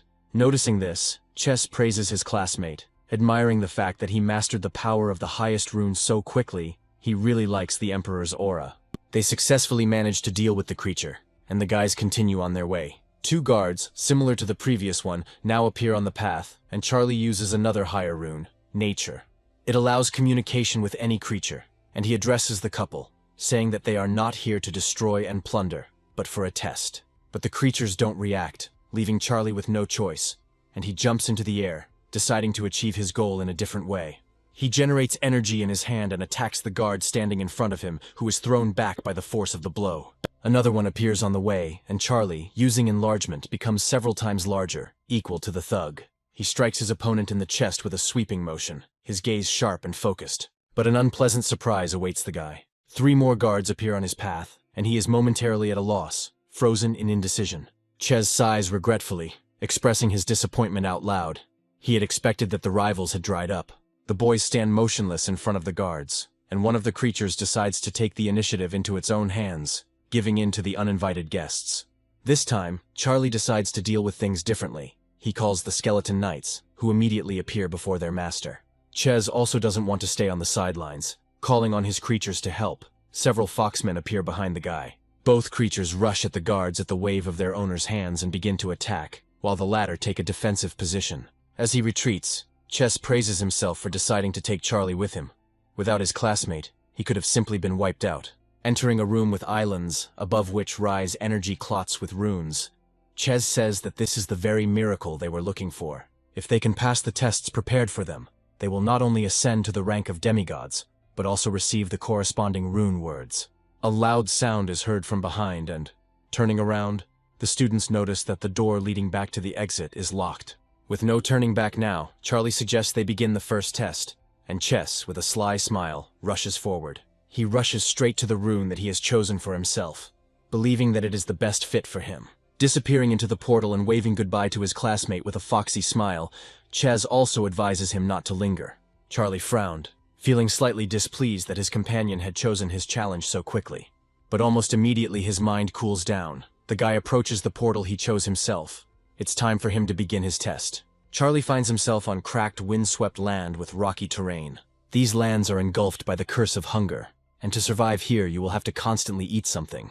The guy's stomach rumbles indignantly, confirming, and he thinks that the name for the curse is appropriate. But he is not going to die of hunger. He tries to contact his divine sphere, but the attempt fails, and the thought arises that in this dimension, this possibility is blocked. Behind him, the guy notices two suspicious dark shadows, and becomes wary, wondering what they are. The answer comes quickly. The silhouettes belong to the starving, undead born from those who died of hunger. This could be a problem. This dimension is empty. Charlie assumes that the creatures standing before him are not only enemies, but also food. The starving people are not going to silently look at the uninvited guest and rush at him, seizing the right moment. The guy is saved by the undead who arrive in time. One of the skeleton knights cuts off the enemy's right limb, capturing part of the body. Charlie takes seeds out of his inventory, and filling them with his energy, throws them into the air in the desired direction. They sink into the soil, sparkling with the divine power they are filled with, and soon a green sprout emerges from the ground. The seeds grow into a dahlia flower and dragon grass, forming a combined ghost vine with Charlie sitting in the center. He admits that he is capable of murder, but not of cannibalism. The guy wants to summon plants to saturate his body with nutrients. At this time, his undead will take care of the starving ones to ensure his own safety.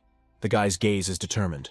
Charlie can clearly sense the suffocating aura emanating from the local undead, but decides to trust his creatures. He decides to hibernate and remain in this state for 30 days, because the energy costs here are astronomical. But there is still concern, although one would like to hope that nothing serious will happen during this time. Somewhere else, houses are smoking.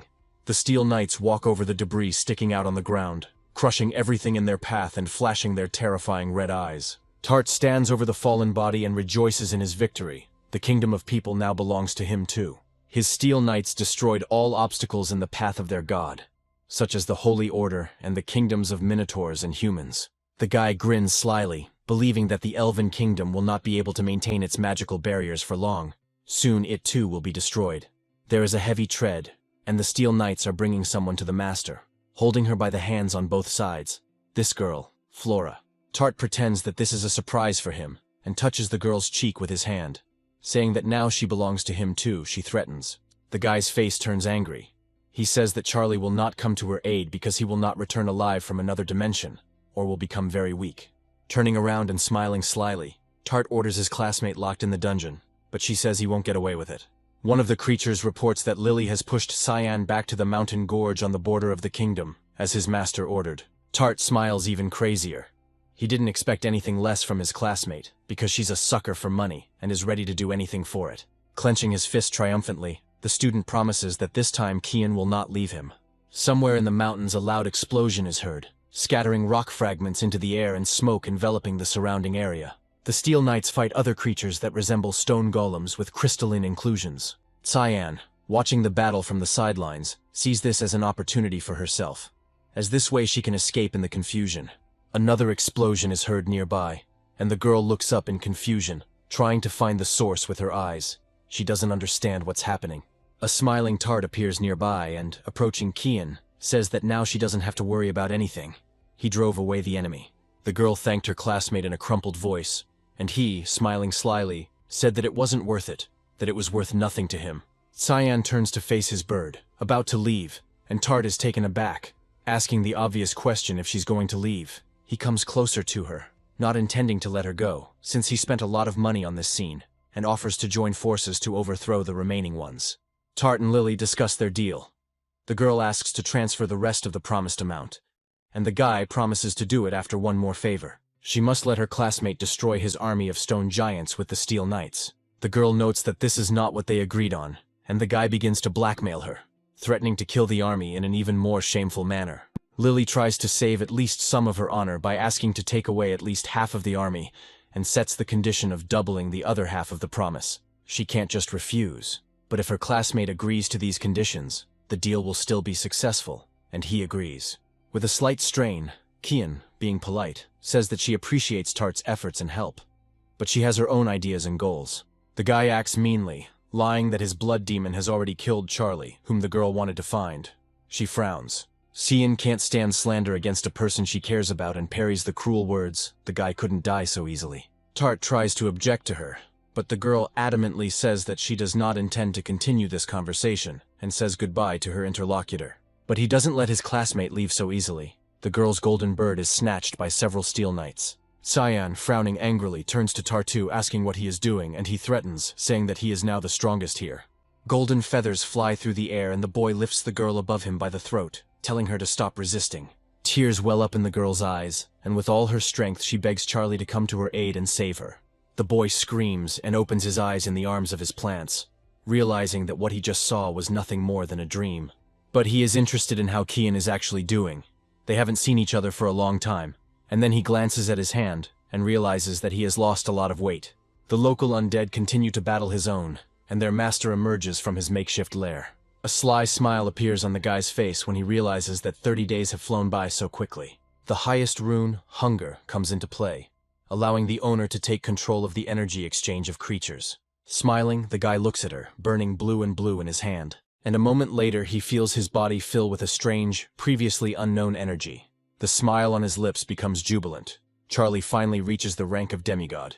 He looks at his hands, unable to believe it. The guy thinks it's time to get down to business and takes his undead with him, entering the portal. Frowning, Charlie reaches out his hand towards the exit of this unwelcoming dimension.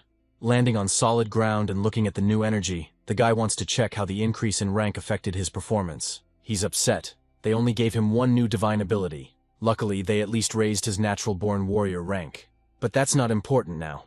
The main thing is that he managed to obtain the title of demigod in the outer world. The guy can't wait to absorb divinity. Something alarms him, and Charlie glances back to where a portal is beginning to form out of nowhere. Soon a familiar blonde head appears from the portal, and Charlie's eyes widen at the sight of it, and he steps back. Ches falls onto his friend's lap, and with a dizzy head, lifts his finger up, saying that it seems he has become a demigod.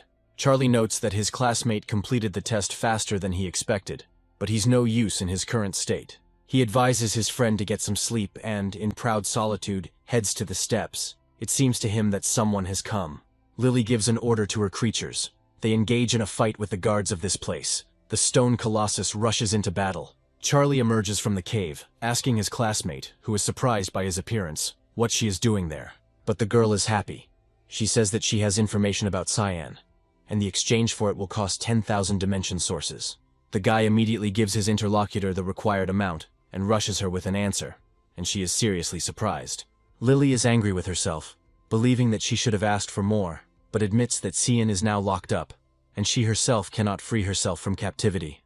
A classmate shares a more precise location, also saying who exactly is the one who captured Cyan. Charlie is outraged. He transforms into a black dragon and sets off in search of his friend, looking for her wherever he can. Finally, the boy finds the first clue, the dead bodies of his classmates' storm sparrows. He closes his eyes and concentrates, wanting to find traces of Cyan's aura. Something is fishy. Charlie is gritting his teeth in anger. He can't catch the girl's aura at all. Suddenly, something behind him catches his attention. A lightning-fast blue flash flashes past, and the guy turns around sharply. A golden feather flies past, and Charlie realizes that its owner is the golden storm sparrow. The guy approaches the cliff and looks down, and an unpleasant sight appears before his eyes. The Steel Knights of Tartu are using all their strength to hold back the golden storm sparrow Cyan, who is trying to escape with his last strength. Charlie rushes forward, activating the highest rune, the Emperor's aura. The seal is placed on his body, filling it with energy. One of the Steel Knights turns sharply, leaving the bird alone, and, having transformed, turns his gaze to the enemy. Charlie grits his teeth in barely contained anger and moves on to more decisive action. He activates a unique rune, Hunger, causing the attacking and already exhausted Steel Knight to fall to his knees. The Golden Storm Sparrow glances sideways at his assistant in amazement and pushes away the enemy creatures holding him. Charlie flies up to the bird and growls angrily, ordering him to take him to Kian. They can't waste time. Sparrow is puzzled.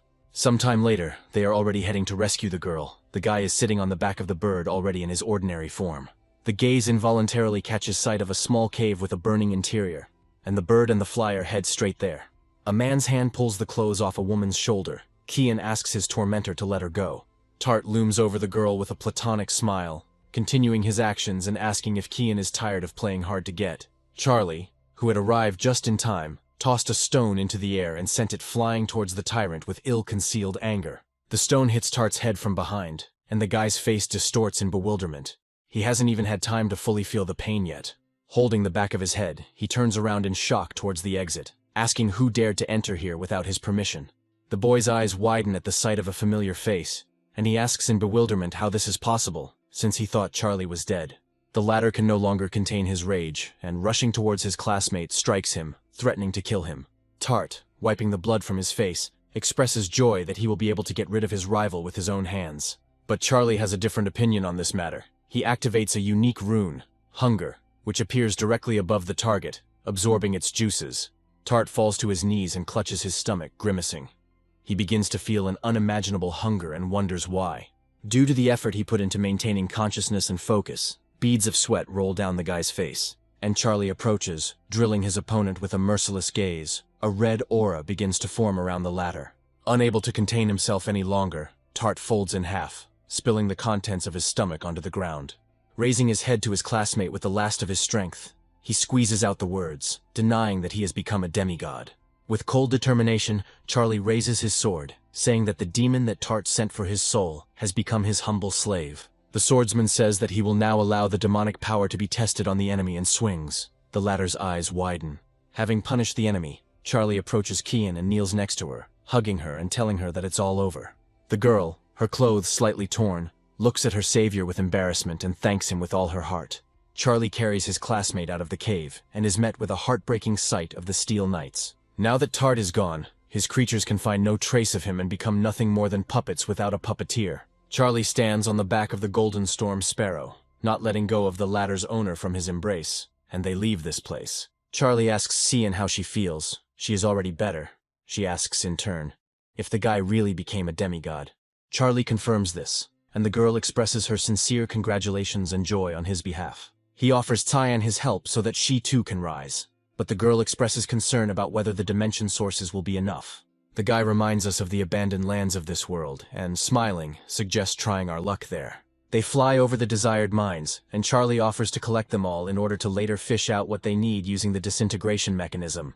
An ominous roar is heard, and Kian, who noticed the source first, asks to look in the direction of the sound and her classmate. Below them stands a bear-like monster, with ultrasound-like waves radiating from its mouth throughout the area. Charlie smiles slyly, asking the creature not to growl. He says that he is not going to share the dimension ore with him. Cyan is puzzled. Turning around, the guy asks the girl to wait, and she, frowning with displeasure, asks why he should risk it alone. Cyan snaps her fingers with a satisfied look, and her birds, gathering together, begin to circle above the bear. Among the storm sparrows is the golden, and it will fearlessly dive down on an enemy creature, razor-sharp claws raised to attack. The undead Charlie comes to the aid of the sparrows, appearing as if out of nowhere, surrounding the bear from all sides and taking over with numbers. An aggressively disposed creature begins to emit an unpleasant aura, the clouds of which become almost tangible. An eerie aura surrounds the creature from head to toe, and it resolutely moves towards its kinsman standing nearby. Without thinking twice, it sinks its fangs into the bear's shoulder, and its eyes, instead of red, glow acid green. The creature does this to several more opponents, until it achieves the desired result. This is how the absorption of the sources of dimension occurs, and the satisfied students rejoice at the success of their idea. It worked perfectly. Charlie stands next to Cyan. They are surrounded by undead with spears and a golden storm sparrow. The young man begins to speak first. He notes that they will have to stay late to collect ore and extract the dimensional sources and asks if the girl minds his company. She says she doesn't mind, and Charlie's creatures begin their work, laboring for the joy of their venerable god. Cyan suggests going to the ancient ruins. They have been stuck here for 10 days, but Charlie notes that she has only just recovered from her wounds. Ches appears out of nowhere, jumping up and down cheerfully, and announcing to those present that he had slept well. Cyan is amazed. She shyly greets her classmate, who is perplexed as to when they managed to sing along and asks about their common location. Charlie shares with Ches the information he received about what the late Tart did here during their absence. When the blonde learns that his former classmate destroyed almost all the kingdoms and killed the human princess, he becomes furious. Ches is perplexed by how Tart managed to mess up everything in just a couple of months of his absence and is saddened by the memory of his princess. But he soon comes to his senses, noticing that the dead can no longer be brought back, and he was also close to the Elf Queen, which means he needs to help her.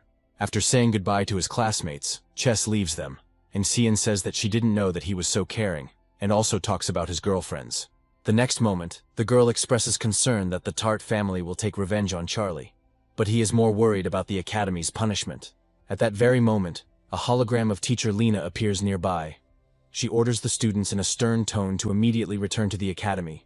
This is very important. The girl asks Charlie not to worry, promising that she will be there. A man's fist hits a hard surface with a deafeningly loud sound.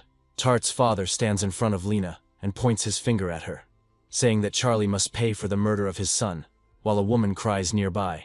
The guy carefully says that now is not the best time for Tian to participate in the test. Her wounds have only just healed. But the girl, smiling, says that this is not for him. She dreamed of becoming a student at the academy, having first risen to the rank of demigod. The guy is about to say something else, but Tian silences him by placing her finger on his lips and assures him that she will be fine.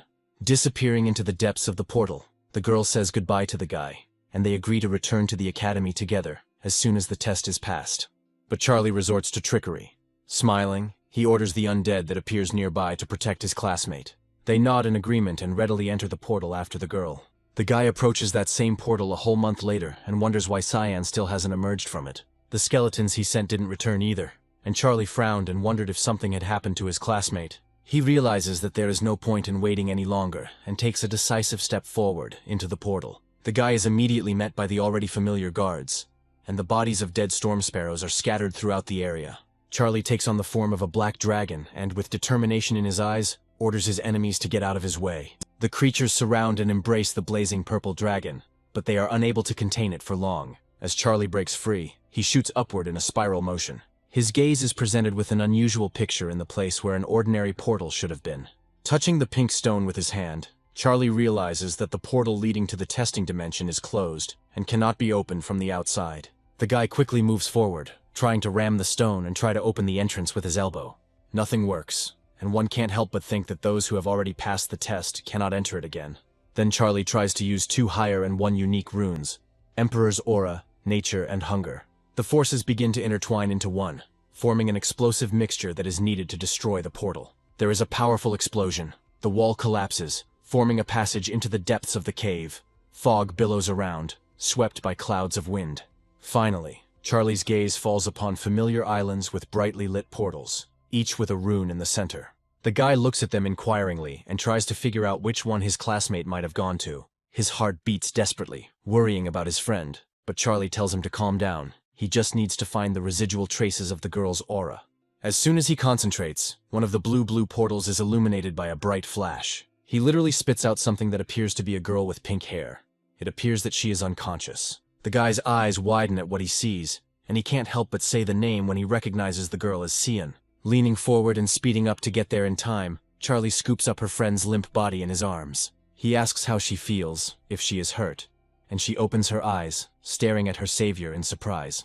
As Charlie moves forward, his foot hits a rock and he trips, flying forward with Cyan in his arms. They freeze a few centimeters away from each other, miraculously not touching lips, an embarrassed blush playing on both their cheeks. Cyan indignantly orders her to be let go, and the guy, obediently fulfilling the request, smiles awkwardly, turning away. The girl boasts about her result, saying that she has finally broken through, and the highest rune, Thunder, appears in the air before her. The system projects an angry Lena into Charlie's view, and the Academy's leadership demands that he return immediately. The young people stand in front of the portal with determined looks, and Cian declares that he will go with Charlie. 3 men stand in front of a large portal that has formed in the air.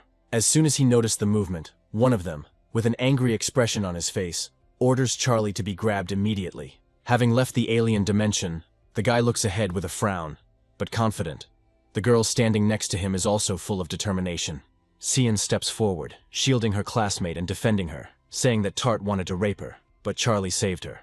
The parents of the murdered man intervene in the conversation, sharply asserting that these words are a blatant lie, their looks full of anger. Cyan rushes to the director, remembering that he can read her memories. There is no way she could have faked them. The man agrees, noticeably calmer, and reaches his fingers towards the girl's head, from which particles similar to pink pollen emerge. Cyan meekly relaxes, allowing a stranger to delve into his brain. If only he could justify his loved one. Having scrolled through the memories like a film reel, the director calms down completely, and Tart's parents look at him like a traitor. But the man says that Charlie will still be punished, and suspends him from classes until the official entrance exams. Cian considers the punishment serious, but the guy reassures her he was going to rest a little anyway to establish himself as a demigod. Half a month later, Charlie stands before a hooded figure and asks to be promoted to the level of a perfect demigod. He fulfilled the conditions. He stands before the golden statue, kneeling, and waits with bated breath for the verdict, catching every ripple of air. Finally, a sign from above follows. The stone in the forehead of the golden figure sparkles like a ray of sunshine. And the next moment, Charlie is illuminated by divine light, which, in his opinion, indicates that his offering has been approved. He rises from his knees and looks with thoughtful surprise at the statue emitting tongues of flame, and asks if his rank has increased. The answer comes quickly. Now the guy, even without transforming into a black dragon, feels that he has the powers of the rank of monarch. But that's not all. Another light appears in the air, and Charlie, with a distrustful look, tries to understand its belonging and meaning. He checks his status window and marvels at the changes. His rank has reached as high as rank 5 and has been granted the soul-eating eye. Charlie becomes thoughtful and begins to talk about fusion, suggesting that his divine energy is exactly that. Surrounding himself with the necessary aura, he summons darkness, black dragon transformation, and plant fusion technique. To the above, he adds the Emperor's aura, mixing the energies into one dense lump right in front of the golden statue. The lump flies up to the creator and enters his body. A moment later, a transformed dragon man appears before the sculpture. Trying out his new powers, Charlie is once again convinced that fusion is an incredible technique, and it is not without reason that it has a unique rank. Since he can now combine not only the force, but also objects, the guy decides to try it on his creatures, summoning locusts into his hand. The little insect flutters through the air, unsuspecting, as Charlie begins to slowly feed her with his mixed aura. Moments later, something completely different appears before God, something almost 3 times larger than his own size. Charlie is convinced that he has truly become stronger, but he can't help but notice that the fusion is using up too much divine power.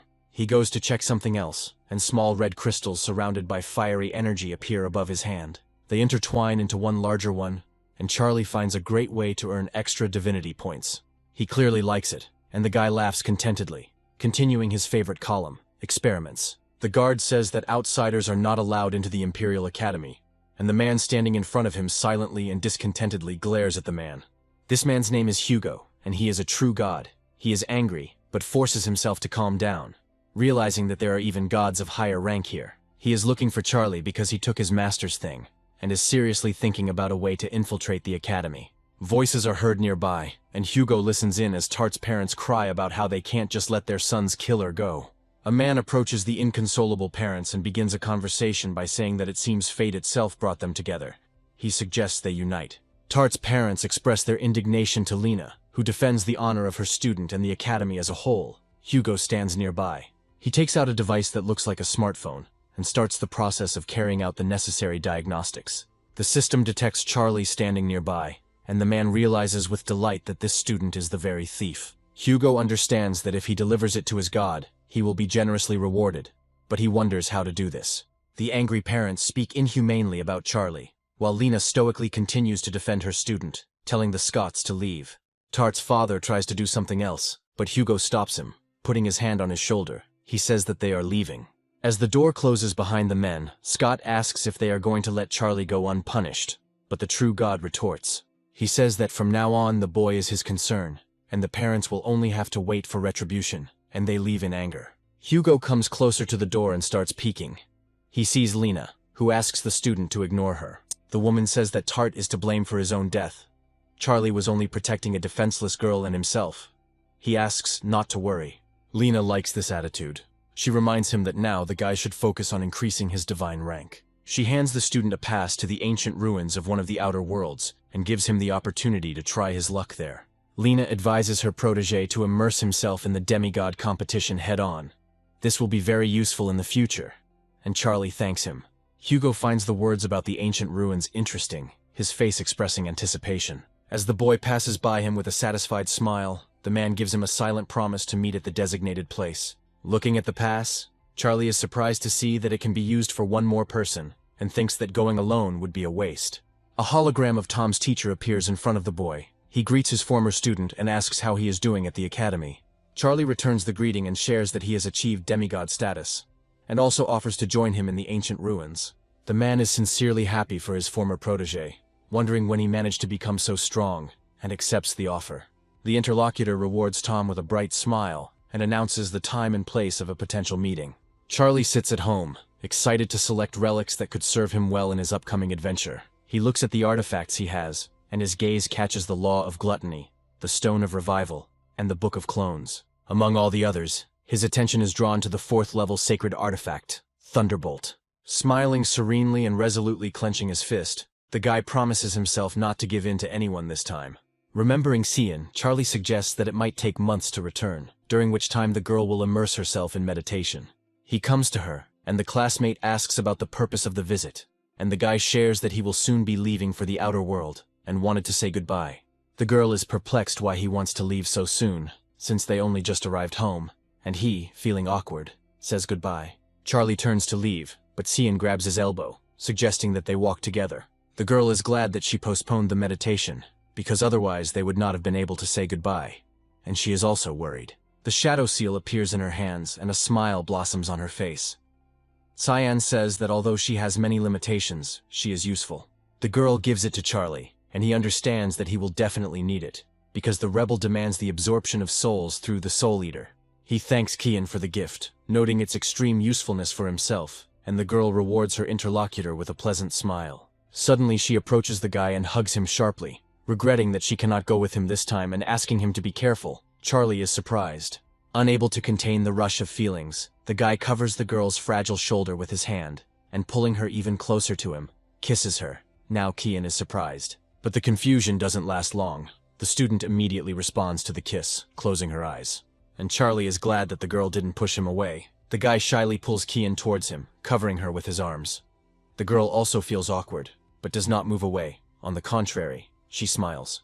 Charlie asks the girl not to worry, promising that he will return soon, and she, in turn, asks him to be careful. Both are still embarrassed. The next day, when they met at the agreed place, the boy asked the teacher, who was already there, why he had come so early. He says that he was unable to sleep properly and suggests that they move out, and Charlie begins the necessary preparations. The man bites his finger in response until it bleeds, repeating the actions of his protege. Their combined blood sprinkles the artifact, causing the process of movement to begin. The emblem bursts into flames and begins to crumble into pieces. The fragments of the object form a portal between themselves, opening its strange doors, and one of those standing in front of it offers to enter inside. On the other side is an ancient battlefield with wooden structures that look like either barns or military barracks. A man approaches Charlie and Tom and, pointing to the side, informs them that this is their temporary home. He points to a thin stick, and Charlie is outraged by the primitive conditions. The man meanwhile suggests that they contact him with any questions. Charlie gets angry, shouting after the man and asking him to provide them with another place to live. And the man, extremely pleased with himself, silently leaves. With a sweet smile, Tom suggests to his partner that they take their time, but first check what's inside. His partner doesn't change his displeased expression, but he still gives in, and together they look inside the temporary residence provided. To the younger boy's surprise, inside there is a real mansion. The space is much larger than it seemed from the outside. Charlie scrupulously says that this will do for now, and also notes that there is a real hidden cave inside. They find a reference book inside, and the boy begins to study it, sharing the knowledge he has gained with his elder. But he doesn't like the battle conditions.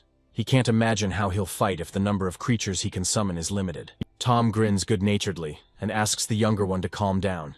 He wants to check the connection to the tent control system. Charlie actually calms down a little, exhaling heavily and trying to satisfy the former teacher's interest.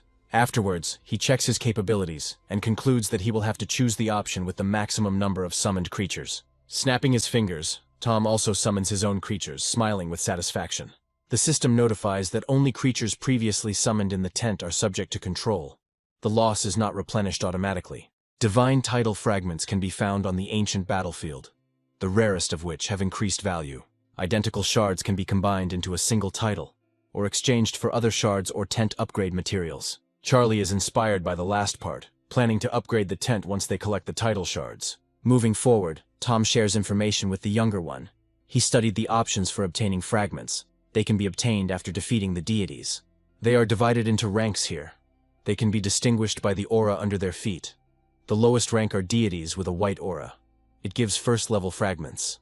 Those with a blue aura give shards of the second level, and deities with a red aura are the most dangerous and give shards of the 5th level. Something catches Charlie's eye, and he turns a piercing gaze towards the source that interests him. He does not allow the elder to go further, stopping him with a wave of his hand and asking him to remain silent. He looks at his companion questioningly. Charlie smiles, asking Tom to look at the same thing he does. A creature is walking nearby, with a white aura visible under its feet. In the hand of this man in light clothes is a weapon that resembles either a staff or a spear, and white threads extend from his entire being. Tom notes that although the aura is white, judging by the brightness, this representative of the lower rank of deities is quite powerful. Charlie snaps his fingers with a smile, calling on his primary representative, the Dark Locust, to test the enemy's strength.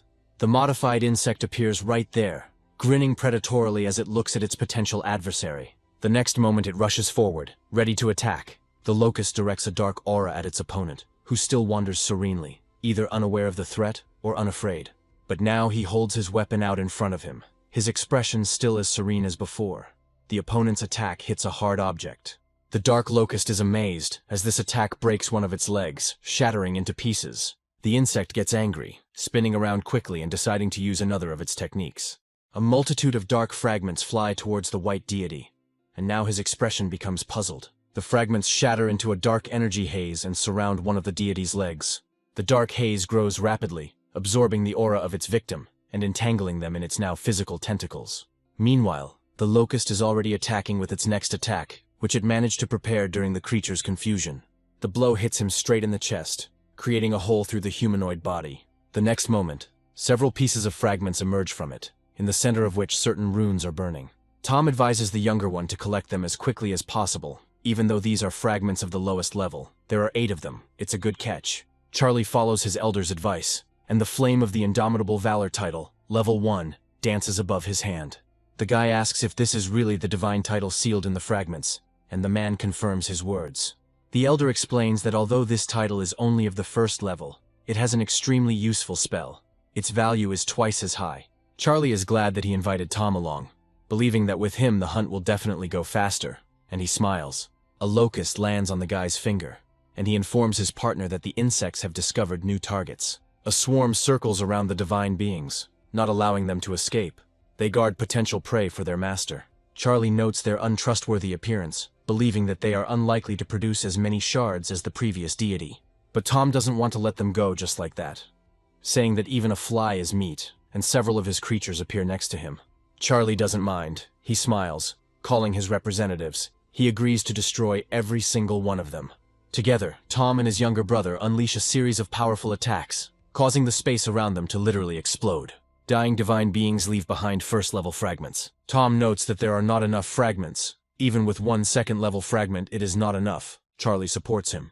Locust gives the guy the information again, and he shares it with his friend, with 2 unknown people behind them watching them. Charlie grins, asking the teacher not to worry. The guy is ready to teach a lesson to anyone who sets their eyes on their prey. One of the strangers tells the other that Tom and Charlie have few creatures. He considers them newbies and thinks that it will be easy to deal with them.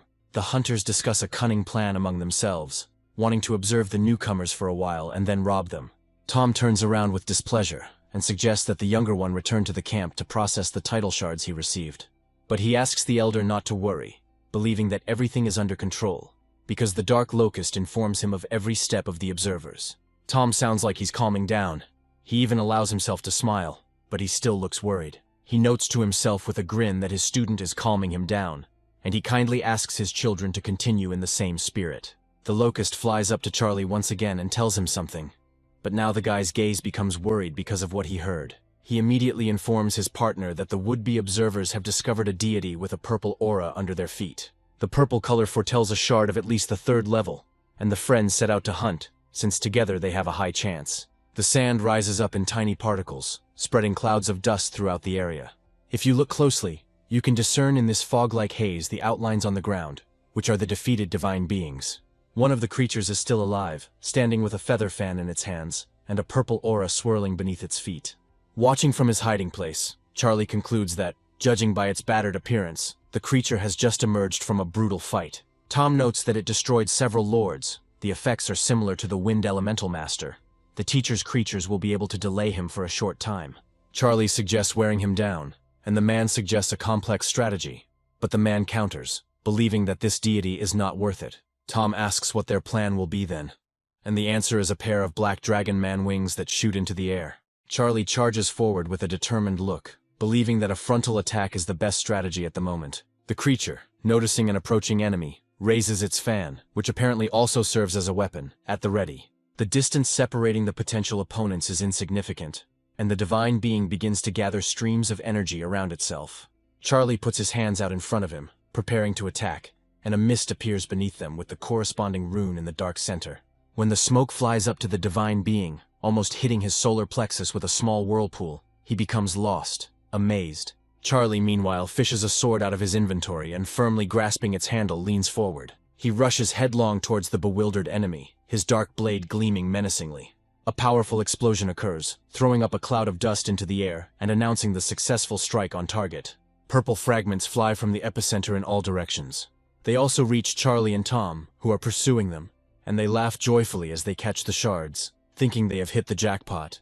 Charlie and Tom also collect the fragments that have reached them.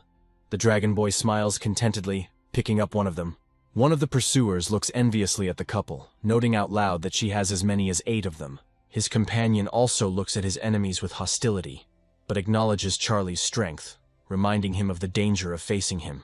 He suggests to his partner that they leave, since they have already received several level 3 fragments without any losses or effort. But they fail to do this. A large black shadow with outstretched wings falls onto the ground on which they stand. Charlie is furious, speaking openly about the audacity of these people and how they dared to take what is rightfully his. But men don't want to give back so easily what they took.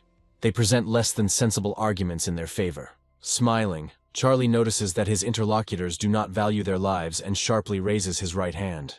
He deals a dragon strike to his opponents, materializing a huge shield in front of him, the energy power of which causes stones to fly in all directions. An explosion occurs, scattering dark fragments in all directions. The bodies of those who previously considered Charlie and Tom their prey also crack and split into several pieces.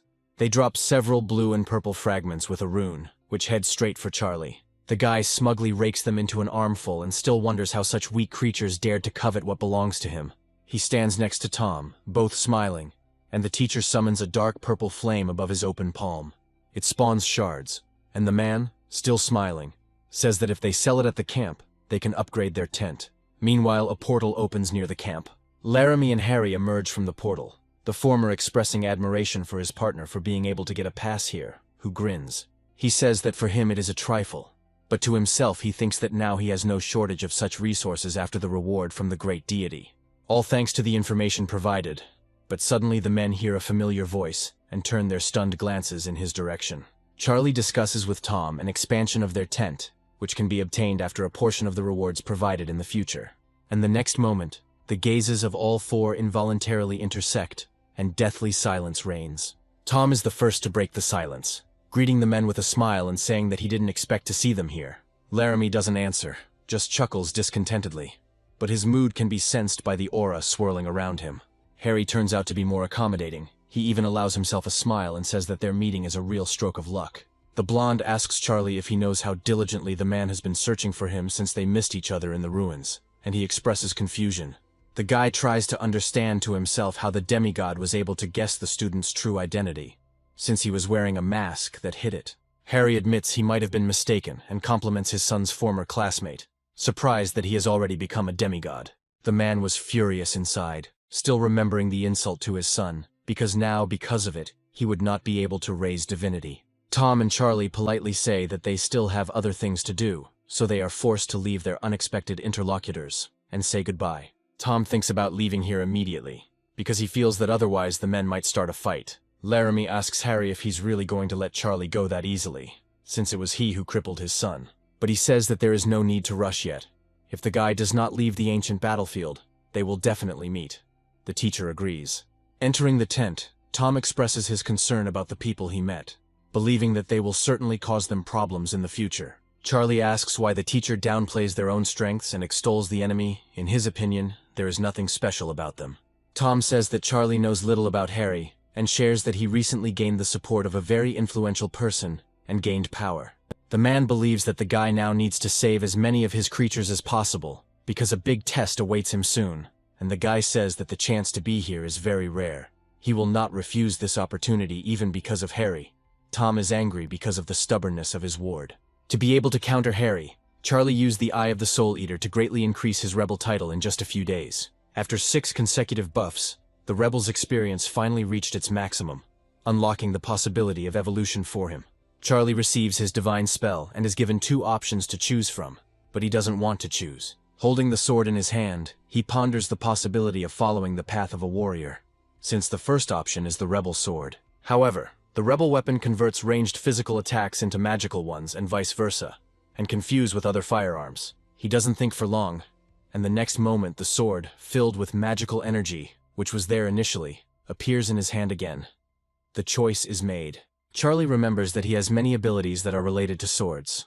Confident that the rebel sword suits him best, the boy discusses the weapon's purpose.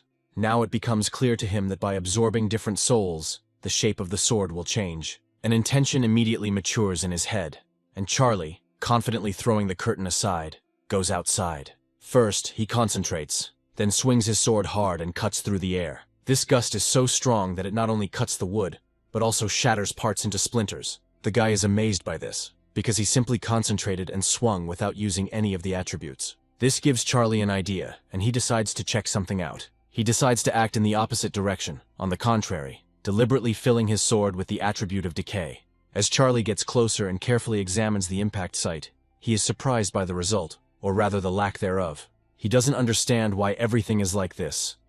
This sword is behaving somehow incorrectly, and the guy decides to try another maneuver. The blow comes out again differently, looking as if it was not a sword at all, but some kind of giant hammer. This is puzzling, and Charlie tries to figure out what's wrong with this weapon, and then turns to it. The guy states that this sword ignores even the attribute of darkness, only absorbing what is poured into it. But it is ideal for deceptive maneuvers, working reliably in any situation, like a trump card.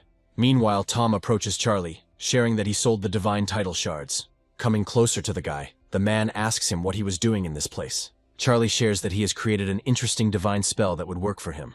The guy says quite happily that this is a complete denial of generally accepted rules. Tom asks to tell about it in more detail. Charlie says that if Harry bothers them again, he will get rid of him immediately. The man expresses concern. Recalling the tent that had undergone changes, the guy suggests going and looking at it. As Charlie looks around, the system congratulates him on upgrading his tent, telling him about the training area.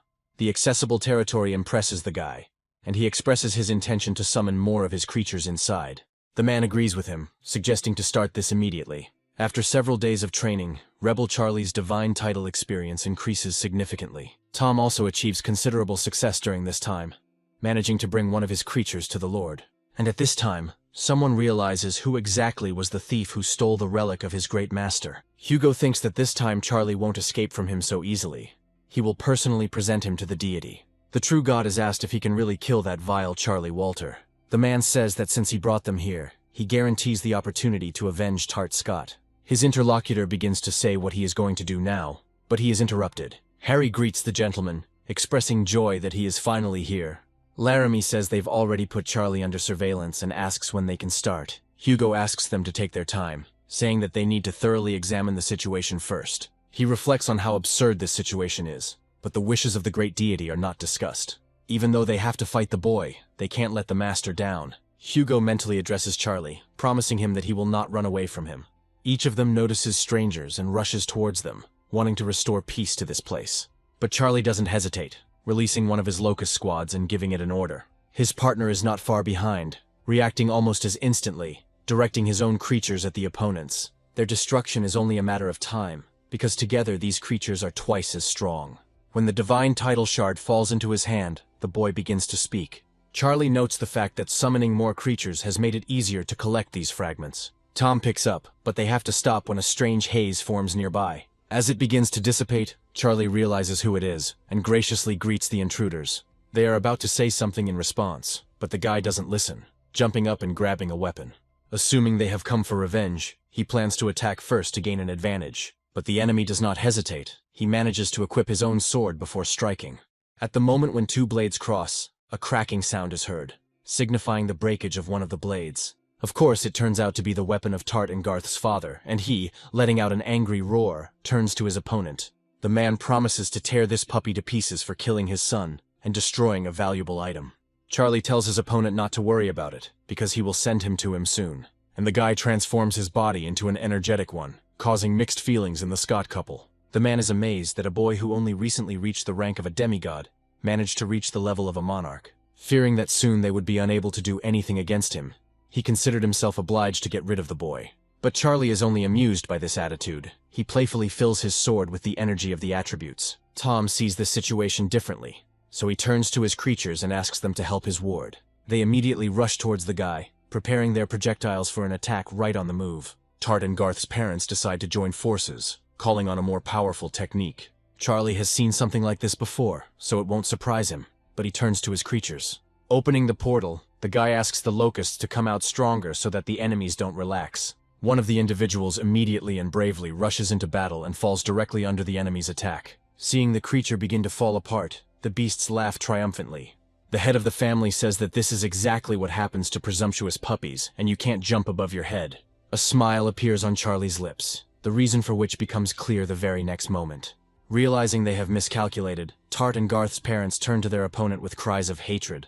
They ask him how he dares to humiliate those above him in such a way.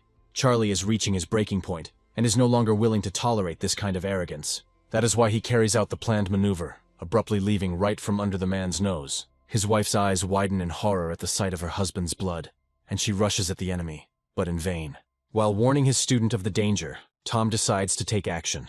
When the second of the Scots falls to the ground, Charlie also comes down next to his partner. Turning to his teacher, he expresses his gratitude to him, and the latter swallows nervously. And he suggests that his ward leave this place as quickly and as far away as possible. But it is already too late, because the men who appeared right in front of them asked if they really thought of escaping from the scene of the crime. Tom asks his interlocutors what they have in mind this time. Looking around at the pile of remains of the deceased Scott couple, Laramie speaks up.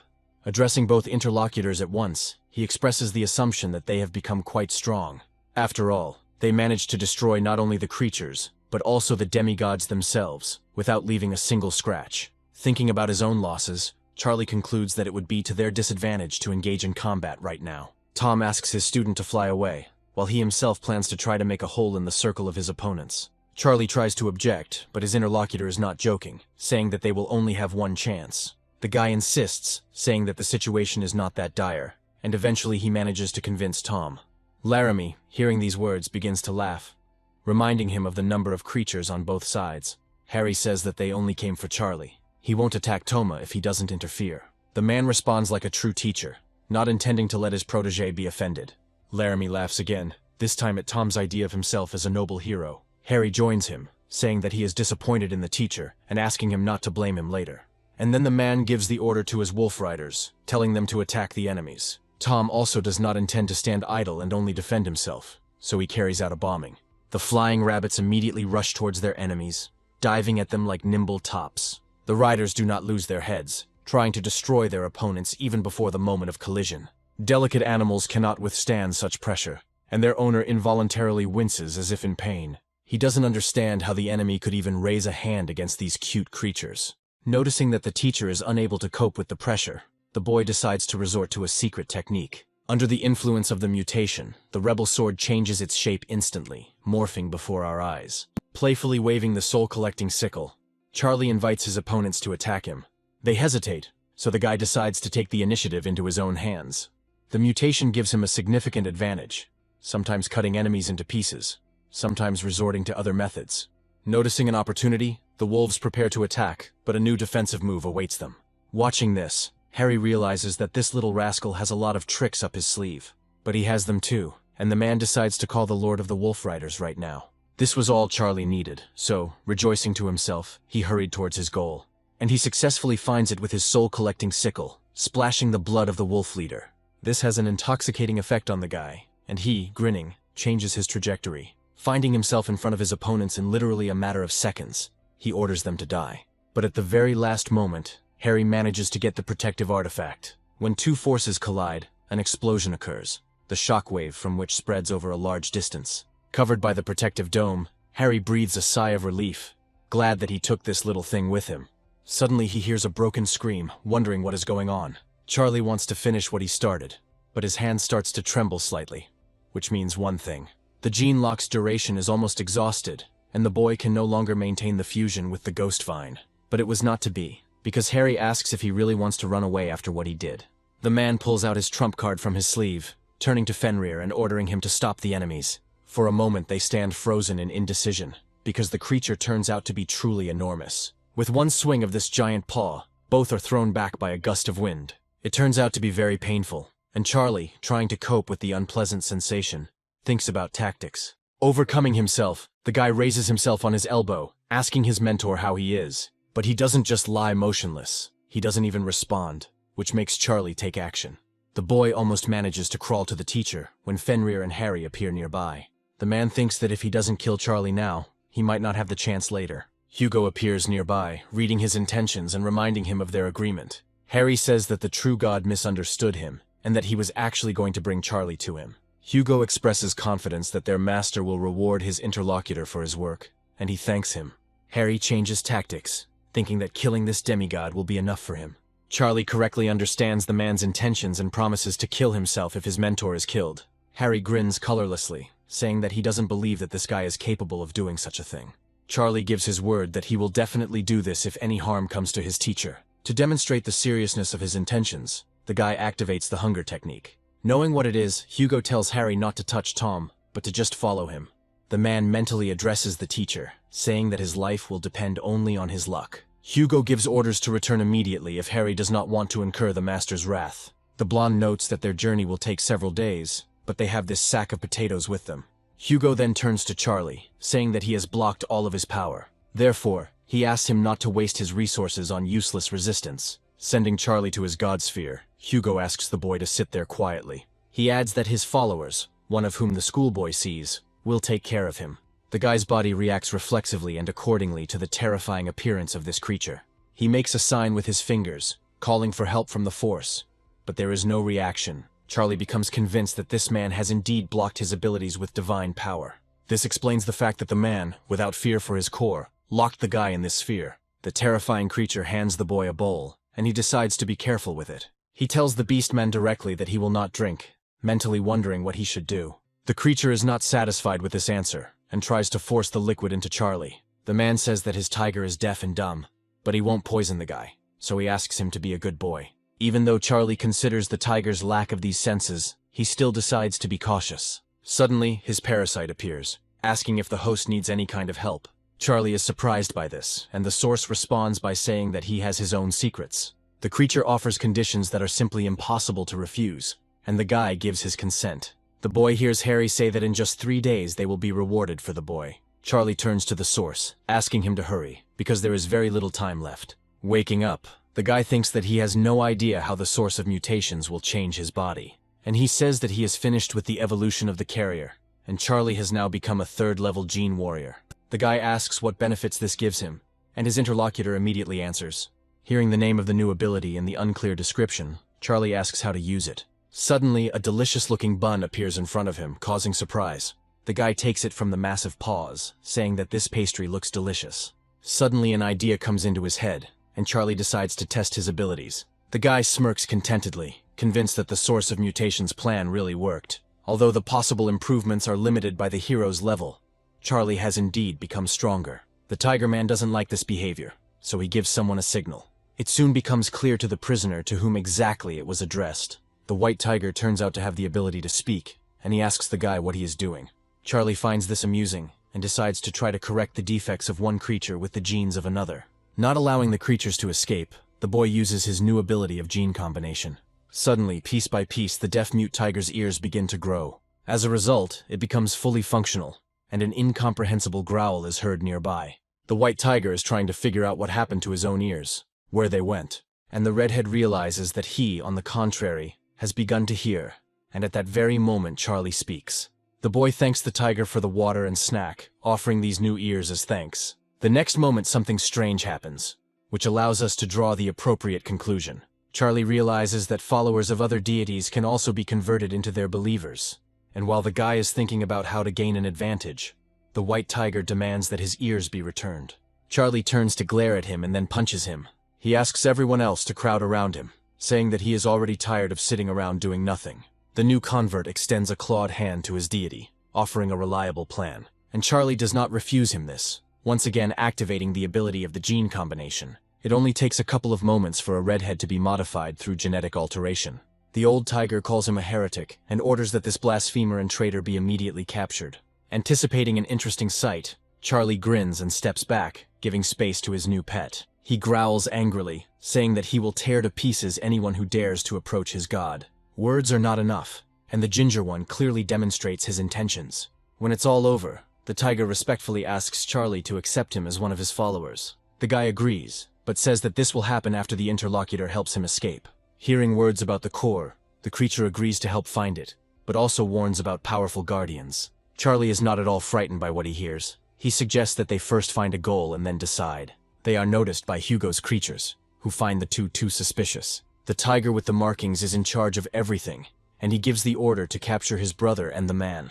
Charlie knows what needs to be done. His new adept is excellent at reading the intentions of his new god. The guy gives an order to his tiger, and without saying a word they attack their stunned opponents. They don't even understand what's happening, and don't have time to react or put up resistance. Seeing the body of his brother who had fallen to the ground at his feet, one of the tigers lets out a ragged cry. And then he, falling to his knees before Charlie, diligently begs the master to spare him. Following him, the remaining ones bow down obediently, asking for mercy and ready to submit to the new deity. Using the energy of faith, Charlie commands the tigers to obey him without question. The words that otherwise they will die have an additional effect. Thinking that now more than ever he needs followers, the guy decides to accept them all. From this point on, Charlie begins actively converting tigers to his faith until he finds Hugo's core. Red reports to the deity about protecting the target, and he understands that it will not be easy to remain unnoticed. He has an idea and asks to catch some birds and shrews for him to extract genes. Sometime later, the whole pack heads to the city of the Tiger Kingdom. The guy mentally thinks about why he needed the genes of birds and shrews. Red informs his deity that the divine core is now located directly below them. Looking down, Charlie actually manages to spot it, and the guy begins to reason. He believes that the trinity guarding the core are representatives of the monarch rank. The interlocutor informs Charlie that tomorrow the annual celebration of life will take place in the City of Tigers. After listening to him, the guy agrees to wait until the holiday and then act according to the circumstances. The next day, Charlie goes to a place that offers a good view of the City of Tigers. Using one of his abilities, he reaches the place with the core with his gaze, and although one of the guardians still remained, it is much better than if there were 3 of them. Giving the order to attack, Charlie tells his warriors to aim directly at the divine core. Already at the moment when his tiger dives, the guy understands that something is wrong. The guardian notices a massive shadow looming over him and turns sharply towards it. He shouts loudly, announcing to the surrounding area those who dared to enter the restricted area. The nearby tigers literally explode, and Charlie is drenched in a shower of their feathers. To protect himself, the guy looks for a safe zone and tells the red-haired man to turn left. But the cherished goal is too desirable, and Charlie decides to take a desperate step, turning to his tiger. Charlie asks his follower to deal with the enemy, while he himself is going to deal with the core. Red doesn't ask a single question, rushing to carry out the order. His opponent notices the tiger's wings. Charlie silently expresses joy at the fact that the shrew genes implanted in his hands will come in handy. The tiger guarding the core screams, asking the intruders to stop immediately. Touching the ground, the guy mentally says that now all that remains is to find his goal. Meanwhile, his new follower enters his own fight, but is far from leading. Noticing this, Charlie tells himself to hurry, realizing that the redhead is unlikely to be able to hold out for long. Finally, the guy feels a jolt, indicating that the core has been found. Charging his hand with energy, Charlie says that the enemy shouldn't have messed with him. By activating the shrew's claws, the guy also fills them with his energy. Keeping his hand in this position, he waits until he reaches the required level to continue working. As soon as this happens, Charlie immediately bites into the stronghold beneath his feet. Not even a few moments pass before the crystal that indicates the location of the core shatters. But this is not enough for complete destruction, despite the tiger's strong claws. But it is enough for the master of this world, who feels the vibrations even while on the other side. Hugo indignantly asks what this guy is doing, mentally understanding what caused the commotion. At first, Charlie is puzzled, but then, noticing something, he bursts into a satisfied laugh. Hugo doesn't understand the reason for this, but he desperately tries to figure it all out. Charlie is happy that the master of this world, with his appearance, helps him complete his plan, and Hugo suddenly realizes that this guy used his own power to destroy the divine core. When it is completely destroyed, Charlie thinks that there is no way out of here yet. After all, they are waiting for him outside, and their seal is still hanging on him, so it is better to wait it out in safety for now. Reaching his red-haired follower, Charlie thanks him for buying him time. The boy remembers that today the Tiger King must present some gift to the deity. Thinking that this might be useful to him, he goes straight to the ceremony site. The Tiger King stands in front of boots, but not ordinary ones. They are called wind boots. This sacred artifact has 3 effects and a second accompanying divine technique. Charlie takes a liking to the boots, so he steals them, accompanied by angry cries from the Tiger King. Hearing that if the guy comes to his senses, he will be given an easy death, he finds this offer not very attractive. Using his blood, Charlie activates the artifact's abilities and quickly puts it on, leaving the tiger, who continues to insult him with his nose in his mouth. The guy, laughing loudly, flies away. Hugo appears, calling Charlie a brat, and promises him that he will not run away from him. The guy understands that he won't be able to defeat this man now, but he has an idea. He uses the teleporter to the bloody arena, and once there, begins to giggle contentedly. The guy thinks about how he knew that the title of her heir to the bloody arena would be useful to him someday. The system sends a request for a fight, notifying that 3 refusals or losses equal the loss of the title. Charlie refuses because the seal is still on him and he can't use his powers. The guy receives another request for a duel, and he is again forced to decline this offer. And for the 3rd time a similar notification comes, and Charlie gets really tense. There is nothing to be done, because refusing the 3rd fight would mean losing the title of heir to the bloody arena. Just a moment later, a sound like lightning is heard, and the guy's attention is drawn to the flash. The girl who appeared after her expresses joy at the meeting and introduces herself as Night Shadow. The guy mentally feels annoyed that some brat challenged him to a duel. Charlie drops the word locust, and the girl, taking it as his nickname, asks the enemy to prepare for death. The guy mentally expresses joy at the fact that someone, like him, relies on the number of creatures. The girl, meanwhile, laughs, telling her opponent to tremble before her strength. She offers him to surrender if he doesn't want to be sucked dry by her bats. However, Charlie doesn't heed the warning, instead activating his wind boots. He says that he is already familiar with this tactic, so now he is not afraid of such things. And although the girl is at first genuinely surprised, her gaze takes on a different expression. She turns sharply and hits her opponent squarely in the solar plexus. Charlie is unprepared for the blow and is sent flying backwards. The girl smiles, saying that close combat is not her weak point. On the contrary, she trained a lot. Realizing that he is no match for her in a head-on collision, the guy decides to attack the bats. While thinking through strategies, Charlie comes to the conclusion that dealing with them one by one is too much of a hassle. One of the bats manages to get the enemy, and the creature immediately takes advantage of the moment. However, Charlie is not going to let him go so easily, and he carries out gene recombination. Then his own vampire teeth start to emerge and the guy tears the pest to pieces. The owner of the thing shudders with horror, emotionally asking her opponent if he has really gone crazy. Charlie just grins. A plan comes to mind, which he immediately begins to implement. The girl can't understand why and how this guy manages to draw out the power of mice. But one way or another, Shadow is not going to simply sit on the sidelines while her followers are humiliated. By concentrating her powers, she summons an ever-blooded lord-type creature. He opens his eyes slightly to assess the situation and lazily glances around the surrounding space. Upon spotting his target, the lord activates his ability, immediately taking decisive action. Charlie gasps, suddenly realizing that this creature is draining his blood. However, now he himself has the same powers, and the guy also rushes into battle. Knowing that there is nothing stopping him from doing the same, Charlie bites into the creature's flesh. But he's not going to just drink blood, that's too boring, so the guy does some gene recombination. And then, using his new power, Charlie destroys the enemy creature with unprecedented ease. Turning to his opponent, the guy asks what she is going to do now. The Night Shadow is at first at a loss, unable to utter a word, but then gives an order. She orders her subordinates to drink all the blood this guy has. Summoning a few more lords, the girl bursts into an ominous laugh. She invites her opponent to see how long he will remain as self-confident as he is now. The guy begins to feel the power of enemies coming from all sides. They're trying to drain all the blood out of him, but Charlie already has a plan for that. The Night Shadow notices first in a drop of blood, and then with his own eyes, this piercing grin. The girl can't believe her eyes. She's so overwhelmed with emotion that she even screams in disbelief. And then, feeling the impact of his opponent's strength, he says he surrenders, sinking to the ground. Charlie pauses, hesitant, about to strike his opponent, but respecting his decision. He praises the girl for correctly assessing her strengths, and she asks if he studies at the academy. Suddenly remembering the educational institution, the guy asks what about entrance exams in the capital. His interlocutor says that they ended at the capital's academy 10 days ago. Charlie is taken aback, realizing that he had been so preoccupied with other problems that he had forgotten about the final assessment. The guy's last thought is the assumption that he has already been excluded from the academy's list, and Night Shadow shouts after him, promising to defeat him next time. Before entering the capital's academy, the guy is stopped and asked who he is. Charlie identifies himself as a preparatory course student and expresses a desire to meet with teacher Lena. While the gatekeeper refuses to let the guy in, someone who comes up from behind addresses Charlie by name. It's Chaz, and he asks his classmate where he's been all these days, because they were worried about him. Charlie tells him that he needs to meet with the teacher, but he is not allowed in.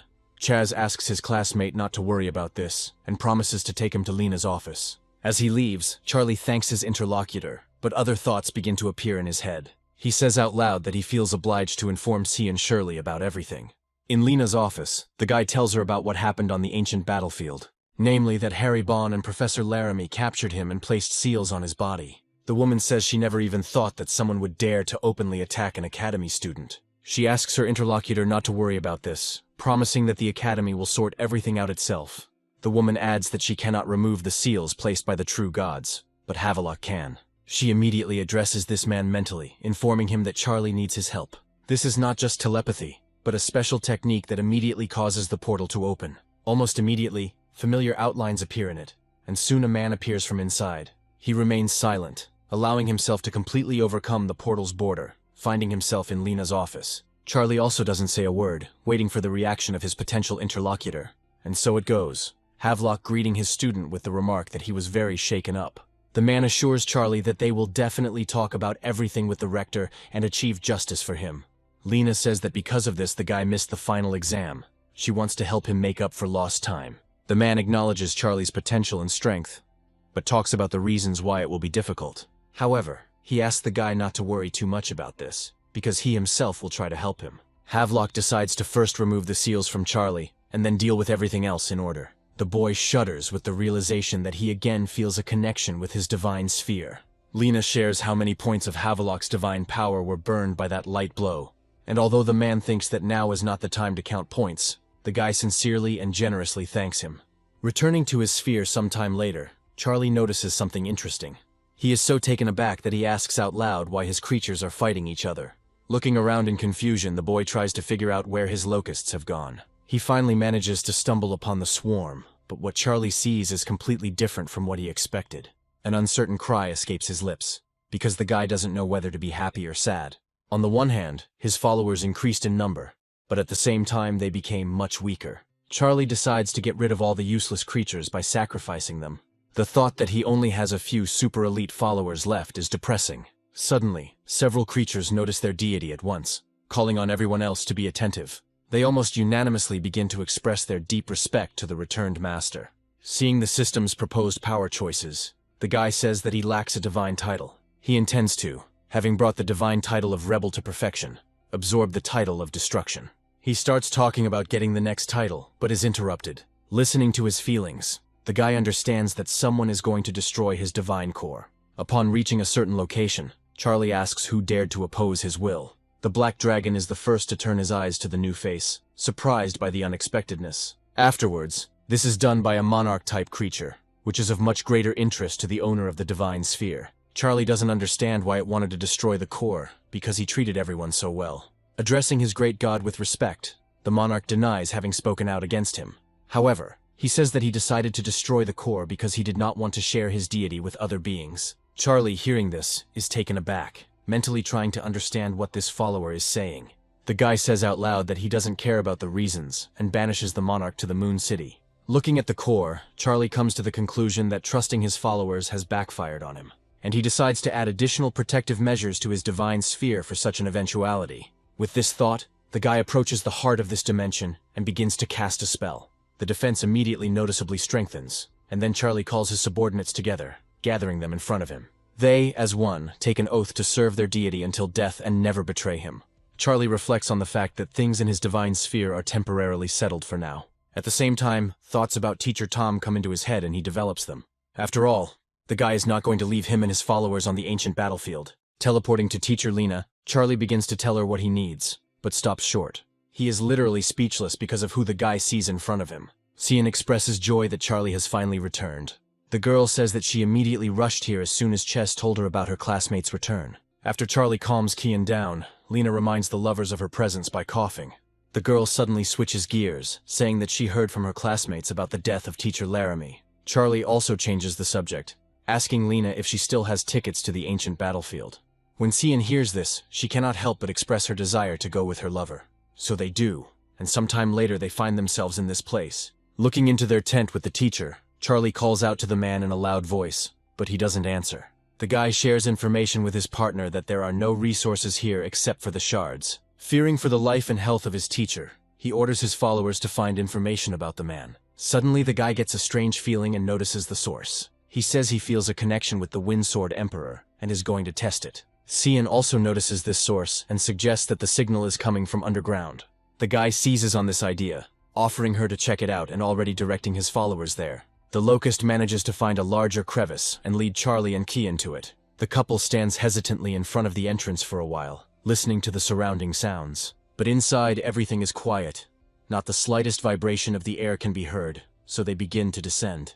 When the gate appears in front of them, the guy says that he feels a powerful spatial energy. Charlie assumes that this is where his creatures, including the Sword Emperor, are locked up.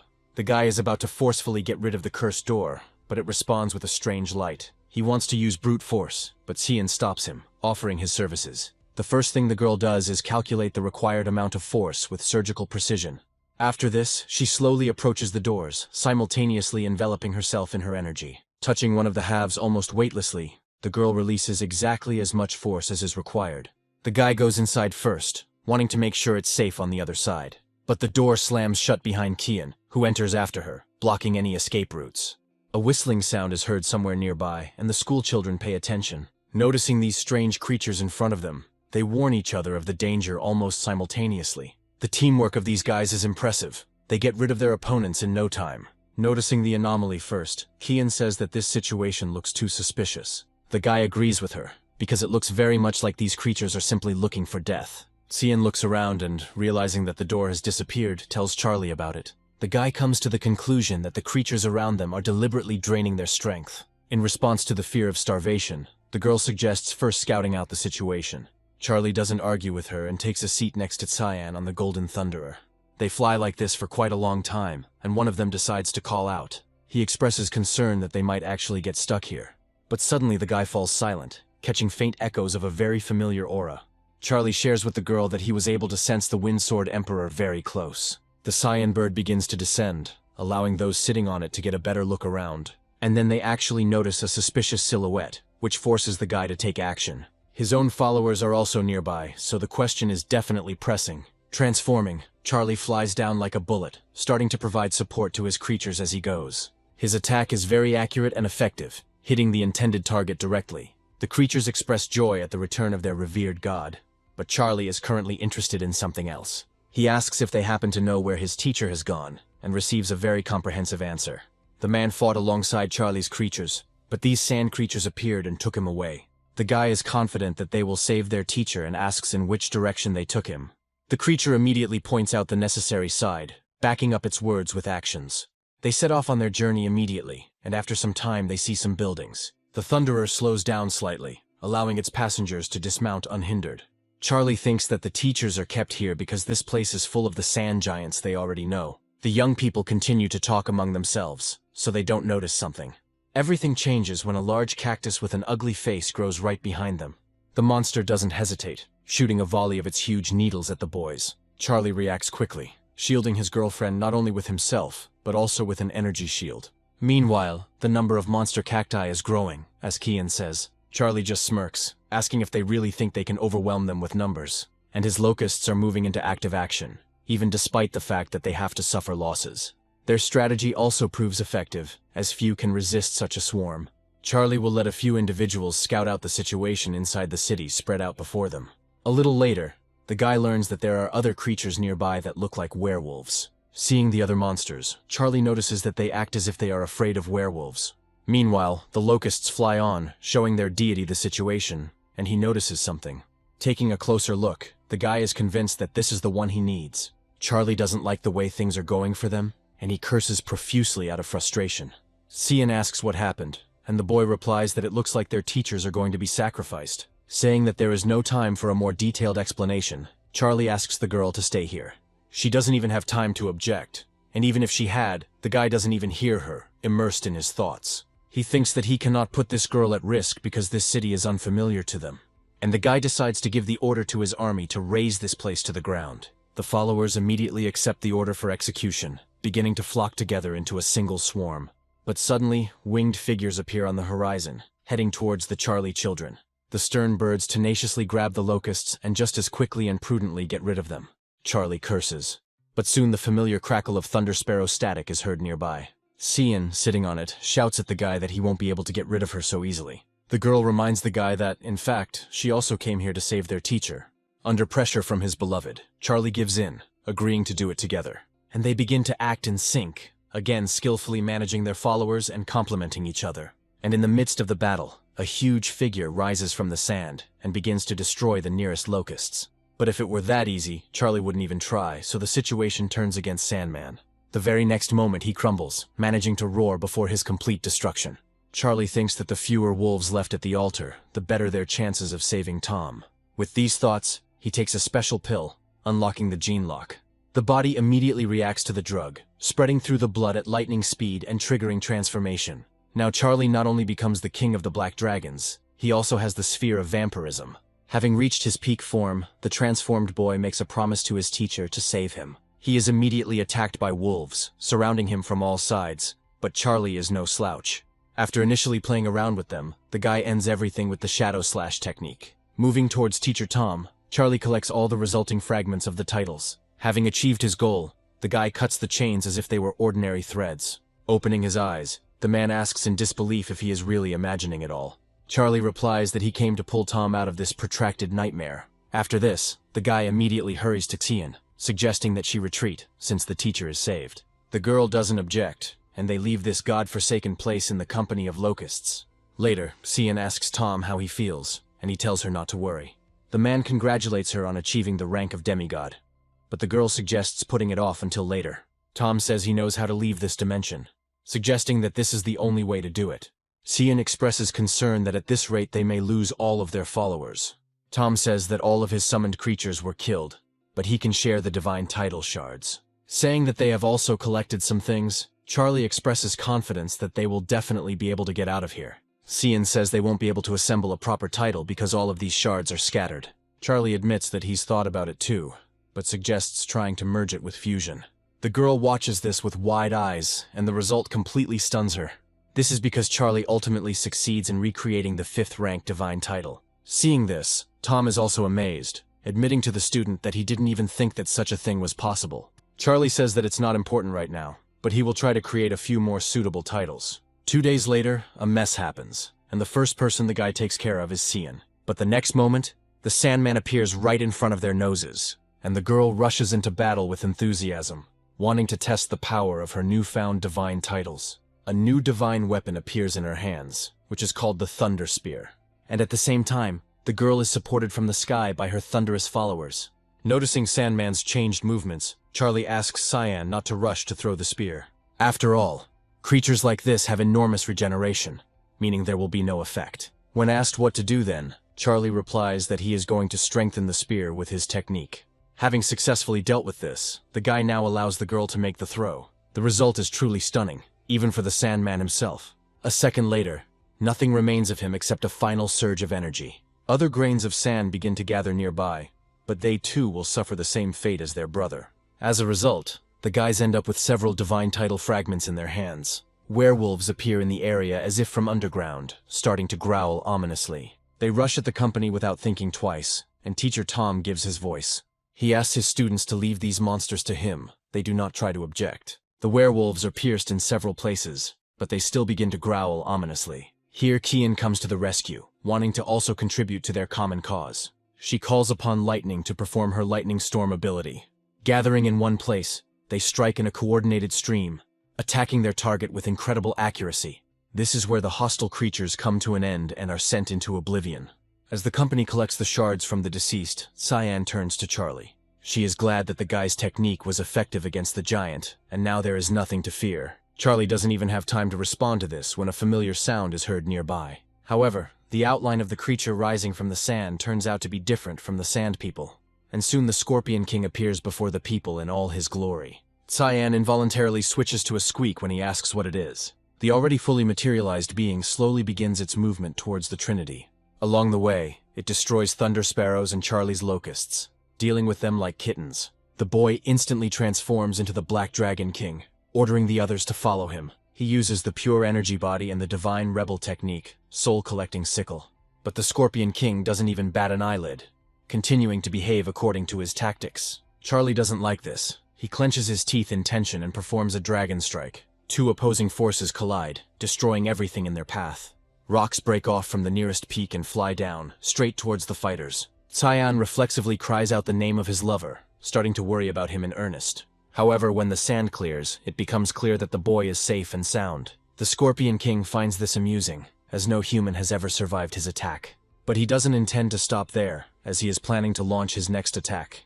Charlie notices that his creatures are being captured and bound in black sand, and this ruins his plans. They clash again, and the guy is forced to resort to more effective methods.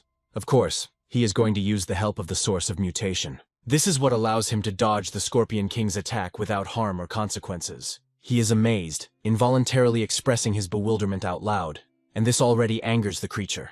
After using Phantom Shimmer, Charlie jumps back and uses one of her most powerful moves. The Scorpion King doesn't have time to react. Only a single cross glint is reflected in his eyes. The huge carcass falls onto its back, and the trio sighs with relief. But that's not the end, and Cyan barely manages to avoid a fatal blow. Charlie asks her to be careful, and suggests that they all attack the blinded monster together. No one even bothers to argue with him, and soon the remaining parts of the Scorpion King's body are pierced. As he annihilates, he only has time to cast an angry glance at each of the culprits of his death, and with the tidal particles flying around, the couple expresses relief that they have succeeded. Noticing the werewolves first, Charlie warns his friends about them, asking them not to relax for now. But the wolves, sensing the gaze directed at them, turn around sharply and yelp. Knowing full well what happened to their former comrades, they run away whining like puppies. Tom suggests running after them, but Charlie refuses, considering it a waste of time. Suddenly the boy collapses, exhausted, and Cyan starts fussing over him, asking what happened. Charlie says it's okay, he just used up too much divine power. He asks to check the shards that fell from Scorpio for now, and the girl immediately fulfills his will. Having found several suitable 5th-rank fragments, Cyan hurries to demonstrate them to his partners. When she does, Charlie assumes that out of all of them, she liked Spear Shard. The girl agrees, explaining her choice by saying that this weapon is good at revealing the lightning attribute. Then Charlie allows her to keep it. Cyan asks if she can really do that. The guy answers in the affirmative, assuring his beloved that the rebel sword is enough for him. Charlie tells the teacher that he thinks the Sandstorm title is perfect for him. Now, they need to find an artifact that will allow them to leave this place, and the company goes to the altar. Charlie is going to test everything in a radical way, concentrating his energy for a strike. To avoid hurting anyone, he asks the others to stand somewhere to the side for now. First Cyan, then Teacher Tom approaches the still-smoking crater. Noticing the glitter, Charlie is almost completely sure that it is the mirror, but caution is advised. It is for this reason that he sends one of his followers on reconnaissance. The creature obediently carries out the orders of its deity, but he keeps it in sight just in case. When the girl sees something happening to the locust, she screams, saying that the mirror is abnormal. Charlie reassures Cyan that the thread of faith that connects him to the creature is still in place. And then they all approach the magical artifact together, wanting to return home as soon as possible. Charlie is followed by his girlfriend, and after her, Teacher Tom, moving with the help of the mirror. Finally, they return, which they joyfully state out loud, touching the hard surface. They are struck by thunder by Lena's voice, asking Charlie to come into her office immediately. The guy apologizes to his friends for this woman's impatience, and Tom urges him on in a friendly manner. In the office, Lena informs her student that the Academy has already completed its investigation into the incident, and these cards are a gift from the Supreme God who is behind the kidnapping of Charlie by Hugo. Looking at one of his gifts, the guy guesses what it is. He calls this gesture very generous, because he was given an entire divine sphere. But suddenly the guy gasps, which makes Cyan wary and ask him what happened. The realization of who he sees in front of him takes the boy's breath away, and he stops. Lena confirms that it is Hugo, adding that he has been handed over to Charlie to carry out justice himself. The guy finds this ironic because, having served his superior faithfully and for a long time, the man was thrown out. He guesses that this divine sphere originally belonged to Hugo himself. Lena asks the student to be careful, because the whole body of a true deity is very valuable. While Charlie expresses understanding with this, Cyan asks if he can really absorb it. Then the guy asks Lena for advice on how to most effectively organize this process. The teacher calls him a brat who doesn't stand on ceremony with questions, and Charlie laughs at this. But Lena still decides to help her wayward student by sharing one of the methods she knows. Having learned how everything happens, the guy thanks the woman, admitting that he had no idea about such a thing.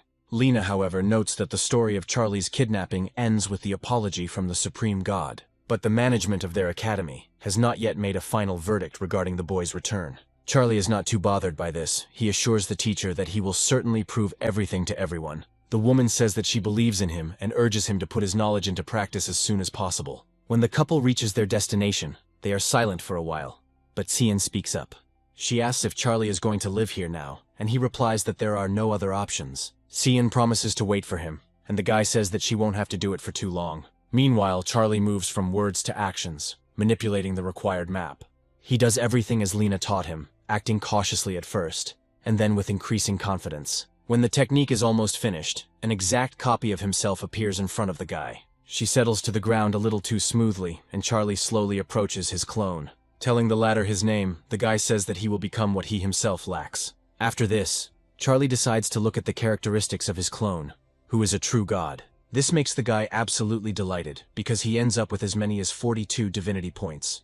Charlie expresses a desire to help the clone combine all the skills and divine titles, and the named ones combine into the strongest kick and the instant attack of the divine warrior. Some of the divine titles form the invocation of the messenger of falling leaves and holy chaos. Charlie reads their descriptions carefully, thoroughly studying the characteristics and capabilities. The guy takes a liking to one of the titles and asks the true god to use it on him.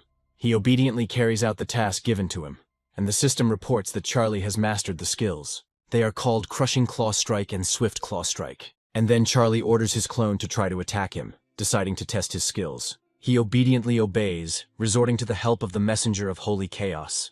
But Charlie doesn't let him even get close, using his new skills on the summoned one. Having made sure of what he wanted to make sure of, the guy says that this is enough and he can move away. Charlie thinks that in the future, this way, he will be able to resist monarch-type creatures without transforming.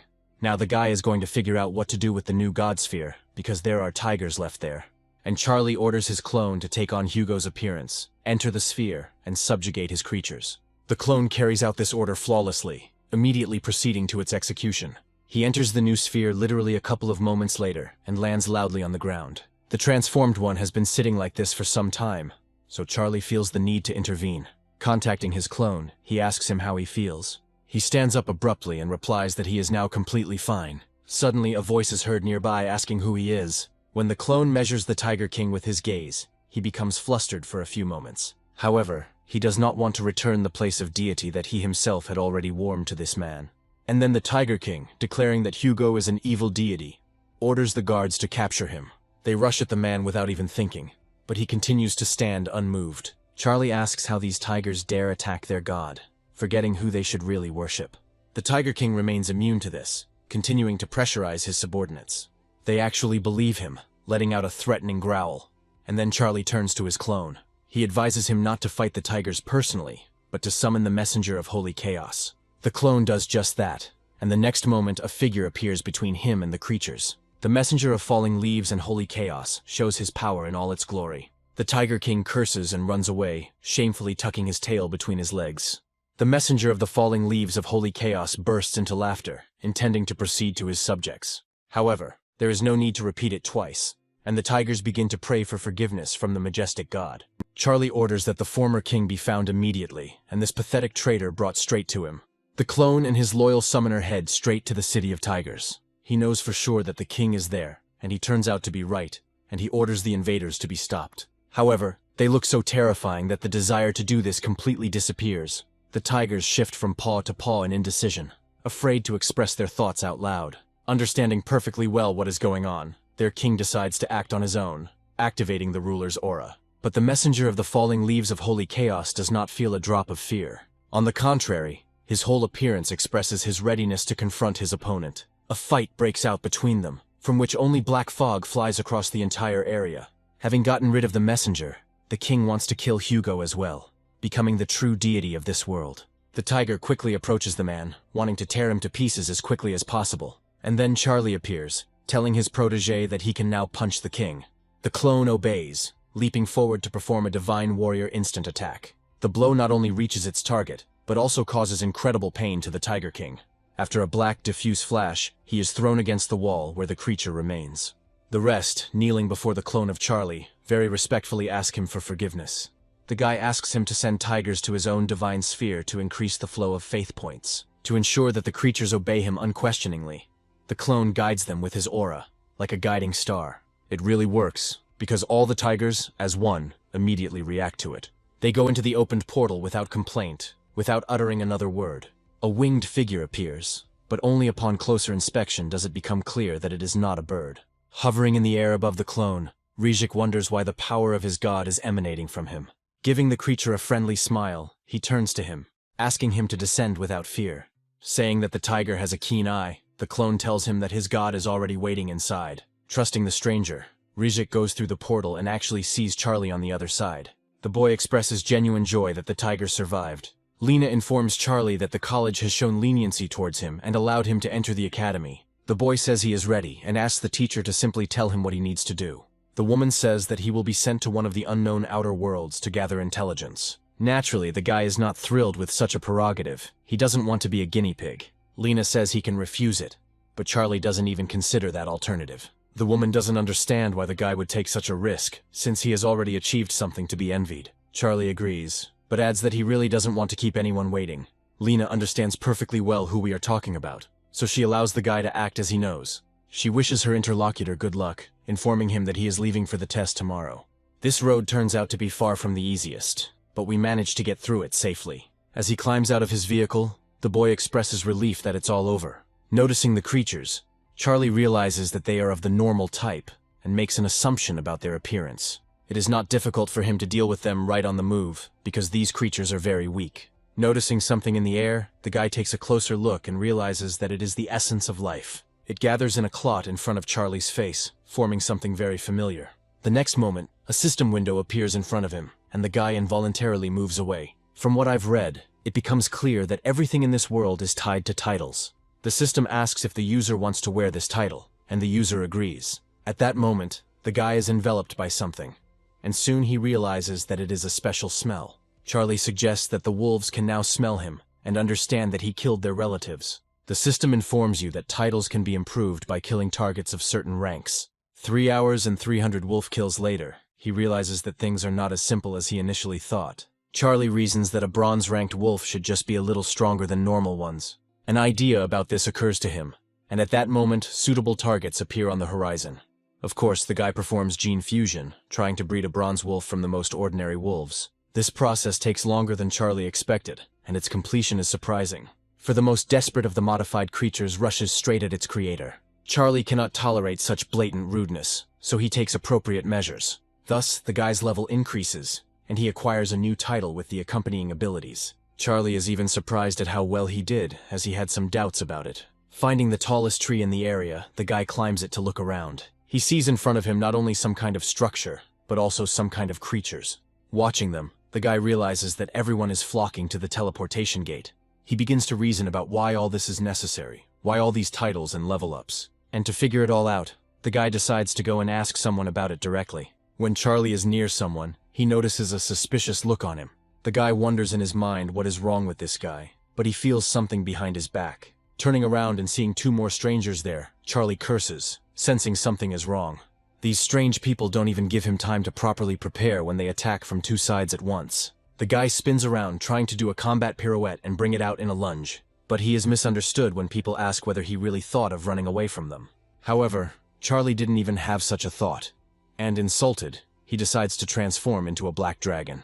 He's not entirely sure he'll succeed, but everything turns out almost as usual. But these kids instantly change their mood, getting scared out of their opponent, and run away. Charlie, thinking that they chickened out so quickly, even gets satisfaction from this realization. Having finished off their victim, the marauders are going to take the poor guy's equipment. Hearing the words that they are going to leave, Charlie hides behind a rock. Understanding what exactly these guys specialize in, the guy understands that these are hunting grounds. Taking on his true form, Charlie goes down to the corpse to get a better look at it. He thinks that he still doesn't understand the purpose of the levels, but doesn't consider it a problem. He's just going to follow these guys and gather as much information as he can. Looking at the cave they came to with interest, The guy tries to understand why they are here. He follows them carefully, but suddenly notices something unusual. In the very darkness, about a dozen red lights come on, and a scurrying sound can be heard. They get closer until Charlie can make out the monster, and others appear nearby. This comes as a surprise to the guy, and he concludes that these creatures are somehow connected to wolves. Mentally apologizing to them, Charlie says that he will not let some spiders eat him. The guy doesn't have to put in much effort to destroy these creatures. He gets the iron title, the Spider Slayer, and finds that already quite good.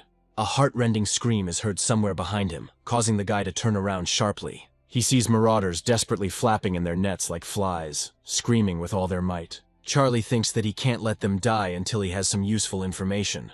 At the same time, an interesting thought comes to mind, and the guy decides to put it into action. He's going to try out his new toy, and the guy is quite successful. As his title rises, Charlie thinks he's starting to like this world. But something is wrong, and turning to the system again, the guy understands the reason for the confusion. After use, the title goes on cooldown, which lasts for 1 minute. While Charlie is running from the spiders and thinking about how disgusting they are, one catches up with him. Luckily for him, it lasts exactly 1 minute, and the guy manages to successfully fight it off. The title is promoted to the next rank, and the guy likes it. Looking at all these hanging people, Charlie thinks about how he can best pull this off. After all, he doesn't want the rescued to find out who exactly turned out to be their benefactor. The guy tries to use his new skill from afar, and fortunately, the venture turns out to be successful. So he carries out his brilliant idea several times and again retreats into the shadows. Then it's up to the marauders themselves, who take advantage of the opportunity and start spitting out the cobwebs that have gotten into their mouths. Hearing a commotion behind him, but seeing his companions on the other side, the dwarf grabs his axe. Turning quickly, he kills the humanized wolf with just one blow. One of the three notices another one with excellent equipment. They are happy with the profit even in such a situation. Watching this disgusting sight, Charlie decides to give up his meat shield. When he leaves his hiding place, the bandits ask how he ended up in this place. Charlie is so angry that he tells the scumbag to shut up along with his magic. When he transforms into a black dragon, the marauders squeal and scatter in different directions. But Charlie has no intention of being merciful to those who deserve it least. He asks the one who remains to behave decently. Otherwise his death will be much worse than that of the other two. When the dwarf expresses understanding about this, Charlie asks him where they are. Redbeard talks about this place being called the Kingdom of Titles, and also about the titles themselves. Charlie finds this information useful, and also asks about the promotion rules. The man standing in front of him tells the guy what he already knows about the rank increase. Charlie begins to reflect on the new information, trying to turn it all to his advantage.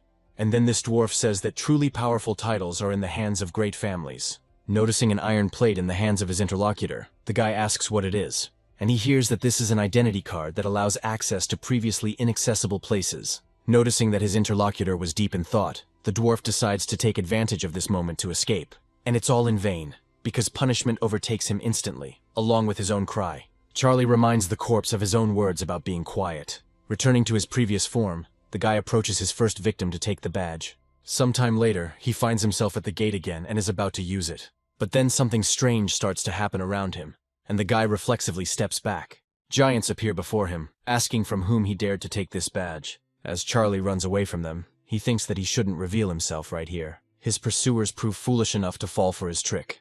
And as soon as they get into the required area, Charlie activates his trap. He assumes that it won't be possible to leave this place just like that, which means he needs to get information. Remembering that his girlfriend is waiting for him, Charlie is filled with determination to return home as soon as possible. He gets the idea to create a little commotion and escape from this place during the resulting chaos. Having chopped up enough corpses of monsters of all ranks, the guy is going to put the idea into action. Naturally, he needed all this in order to produce a combination of genes. When finished, the guy creates such a miracle that it gives him goosebumps. But he overcomes his disgust and tells this guy to show everyone everything he is capable of. This miracle has no choice but to fulfill the first will of its creator. And Charlie, bursting in, states the fact that the present moment is extremely opportune. As his level rises, the boy can't believe he had so little time left. When the system offers the user to choose a specific place, he does not think for long. Having chosen the location that first came to his mind, Charlie begins the process of teleportation. The system politely greets the guy, calling this region Greenland Forest, and reminds him of the user's rank. A voice behind Charlie sounds pleased that there is a newcomer in the area. The stranger asks if the guy can heal, since they already have a shooter, a warrior, and a killer. On the other side, a strange hand reaches out to Charlie, the owner of which calls him boy. He asks the guy if he wants to join their team, and is immediately given a clear refusal. By saying he's not interested, Charlie reflects on how much of a jerk someone must be to get involved with strangers. As he passes by the man, the boy hears him talking about the beneficial properties of the decomposition gloves. Thinking that this thing will solve his loot storage problem, Charlie expresses his intention to take them. The merchant states the price of the gloves, which is equal to 2,000 gold coins.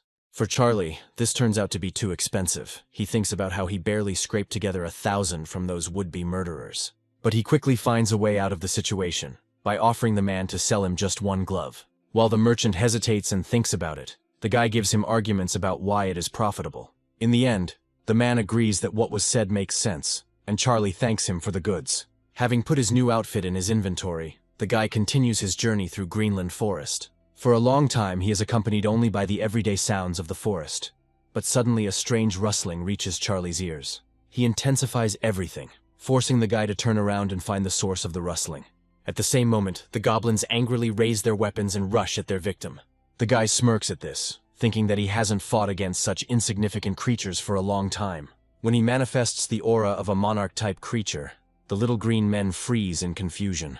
Remembering that the title he recently received had a summoning ability, Charlie decides to try it out, and he does so immediately, summoning wolf spiders onto the battlefield, causing the goblins to freeze in terror. The little green men don't even have time to really understand what's happening, and Charlie gets a title for killing them. While looking through all these system windows, the guy wonders why he hasn't received his badge yet. And then he receives it and is amazed at the absurdity of the system, because it turns out that all he had to do was ask. An idea is born in Charlie's head to get all the titles that are possible. Perhaps they will come in handy someday. With these thoughts in mind, he decides to try out the gauntlet of decomposition, breaking down bodies into pieces of loot. Convinced of the success of this venture, the guy expresses his intention to continue this process. After this, he sets off in search of new adventures, and a little later fights new opponents. Right in the midst of the fight, the guy decides to try out another innovation and summons a club. But the weapon turns out to be completely different from what Charlie expected, so he is outraged. The goblins are not about to wait for their potential meal to get over their feelings, so they attack. But Charlie isn't about to let the creatures feel superior, and he quickly gets back into action. One wide blow from the strange weapon is enough to destroy this goblin, and Charlie expresses pleasure, noting the fact that this thing fits comfortably in his hand.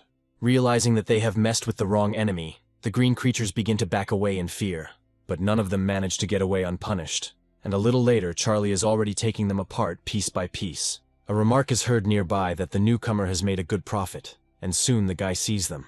Noticing the stranger's badges, Charlie realizes they are strong, and the redhead resorts to threats. Ignoring them, the guy asks the ill-wisher if he has a ring of storage. He says that naturally he has it, since he is the holder of the silver title. Hearing the redhead brag about the footage, Charlie finds 10 cubes not very impressive. Still, it's better than nothing, so the guy decides to engage in a fight with the silver title holder. He is amazed by such blatant impudence and, calling his opponent a puppy, blocks. The next moment, everyone pounces on Charlie, accusing him of being too self-important. When the club meets the wide blade, something incredible happens, accompanied by a dull sound. The recoil that occurs causes Charlie's opponent's blade to fly to the side, performing long somersaults. Ricochet ends up colliding with the skull of one of his opponents, who don't even have time to react. His comrades begin to be amazed that a newbie with an iron rank can be so strong. Red comes to his senses faster than his accomplices, and orders them to immediately attack this impudent fellow. These words sober up the rest of the team, and the first one rushes at Charlie with a war cry. The second one provides support to his friend in the form of a fireball spell, which the enemy avoids. And then, deftly dodging, the guy attacks his opponent, knocking a death cry out of him. Red can't believe his eyes, which he immediately talks about and thinks about. He wonders who Charlie is, because he himself isn't sure he could have dodged that fireball. His opponent, meanwhile, attacks his next target, achieving its elimination just as successfully. Seeing the body of his last comrade fall to the ground, the red-haired man freezes, puzzled. Hearing approaching footsteps behind him, he slowly turns around, fearing his fate. The desire to live is so strong that the marauder changes his shoes, showering Charlie with apologies. Hearing his desire to get all his things, the red-haired man reluctantly obeys, because he has no other choice. Admiring his new clothes, Charlie mentally notes that this man had a lot of stuff with him. Taking this scroll in his hands, the guy assumes from its appearance that it is expensive. It talks about the possibility of obtaining a hidden title by killing 10 gold rank monsters. Later, the boy comes to the goblin settlement and finds a thunder goblin, a gold rank monster there. Grinning with satisfaction, the guy informs the creature that he will be the first in this matter. While the monster is activating its ability, its relatives come to its aid. Charlie deals with them only in this way, telling them to get rid of small change, because they only get in the way. The guy is glad that he has the Glove of Decay, thanks to which collecting drops has become much easier. Not forgetting that he has acquired new skills, Charlie is going to try them out. This ability is so powerful that goblins are sent into oblivion literally in the blink of an eye. The Thunder Goblin doesn't look pleased by this as he charges at the enemy, charging up with his energy. Charlie deliberately hesitates, wanting to see with his own eyes what this creature is capable of, and is even surprised. After all, the abilities of the ugly little man, charged with thunder, turn out to be quite good. The guy has an idea, which he immediately voices, suggesting using the goblin's abilities on his fellow goblins. Watching closely, Charlie begins to analyze the effect of the goblin's lightning. He thinks that while they might not be deadly, they do slow things down considerably and are shocking. At this time, the goblin reloads again and tells his opponent that he is a corpse. And somewhere in the forest, a familiar male voice is heard, its owner complaining to someone about Charlie. Gold is asked to finish off our guy, promising to repay him for this help later. At that very moment, lightning pierces the sky, and the interlocutors understand perfectly well to whom it belongs. However, Gold still asks the obvious question, suggesting that someone has decided to test their strength against him. Red, turning again to his brother, informs him that this is the one they need. Charlie stands unwaveringly before his opponent, not moving even during his attacks. Gold is amazed at the guy's arrogance and calls him an idiot who is about to die. But then something happens, because lightning, striking Charlie, does not cause him any harm at all. Gold even cries out in amazement, wondering out loud how this is possible. The goblin's reaction is about the same, only he manages to experience the stunned state in his own mind. Meanwhile, Charlie remembers the element of cyan, thinking that this pathetic lightning cannot compare to it. And now it's time for the guy to demonstrate his strength, and he equips his favorite club. Striking the weaklings who get in his way, Charlie moves quickly towards his goal. He urges himself to put the experiments aside, because he needs to exterminate a couple of hundred ordinary goblins. He needs this in order to improve his title and raise his current level. When Charlie strikes, the system reports that the maximum level of the silver rank title has been reached. After his attack, the guy reminds his opponent that it is now his turn. The goblin obediently listens to these words, and Charlie continues his offensive as if nothing had happened. It seems that this is the end, but somehow the guy manages to escape the attack. He appears behind the goblin while he is trying to figure out where the little man is hiding. The answer is revealed when Charlie's new favorite weapon arrives to the creature. With his last strength, the goblin tries to crawl further away from his opponent, saying that he does not want to die. But Charlie is merciless, as he needs his first victim on the way to obtaining the coveted title. The remaining goblins, seeing that such a powerful relative has been defeated, run away headlong. The system informs Charlie that he has reached level 100 and has been promoted to gold rank. Along with other goodies, the guy receives the Thunderblade and is happy with such a decent weapon. He only needs to obtain a few gold rank monster remains to improve his title. Accidentally touching a bush and making a rustling sound, Gold advises the ginger to forget about his desire for revenge. Noticing Charlie, he tells the younger one to hide, because if the boy notices them, it will be the end for them. But Charlie picks up sounds that don't fit in with the surroundings, and turns to those hiding. Equipping his new weapon, the guy tells the two to stop hiding and leave the shelter immediately. They continue to hesitate, afraid to even breathe, but Charlie himself already notices them. Seeing an acquaintance, he expresses the assumption that he has decided to enlist the support of someone more powerful. Red changes his shoes instantly, stuttering as he tries to say that he wouldn't dare do such a thing. Gold also backs off, saying that he doesn't know the man at all and was just passing by. Charlie doesn't believe a single word these people say, ordering them to hand over all their equipment and drops to him. Words that force will be used if he refuses or tries to evade have a decisive effect on a man. But still, while handing over his equipment, he decides to hide something, and this makes Charlie remember his words. He asks the man where his spatial ring is, ordering him to give it to him as well. Gold dares to say that in such matters one must leave room for maneuver, for growth. The guy doesn't appreciate the man's resourcefulness, and repeats his request to give him the ring. An oppressive silence reigns, in which neither of them wants to give in to the other. Charlie's patience wears thin, and he makes a barely perceptible movement towards Gold. This is enough to loosen the man's tongue and make him groan in pain. Belatedly, Gold begins to say that he agrees to give up his ring, but it is too late. While the man's henchmen try to give him first aid, Charlie looks through his trophies. He is surprised that among this man's things, there is also another scroll. Meanwhile, later in the shelter, he gives the order to immediately gather all his guys. Gold wants to find traces of Charlie, but asks his subordinates not to go after him themselves, but to simply report. Meanwhile, our handsome guy goes to the habitat of demonic cats. He doesn't like the features he uses, but he's willing to put up with it for the sake of the title. Charlie is also not thrilled about trading 3 diamond titles for 1 platinum one. The guy decides to find out more about everything, and only then is he satisfied with the conditions. He continues to express his joy about this, when suddenly a large shadow falls on him.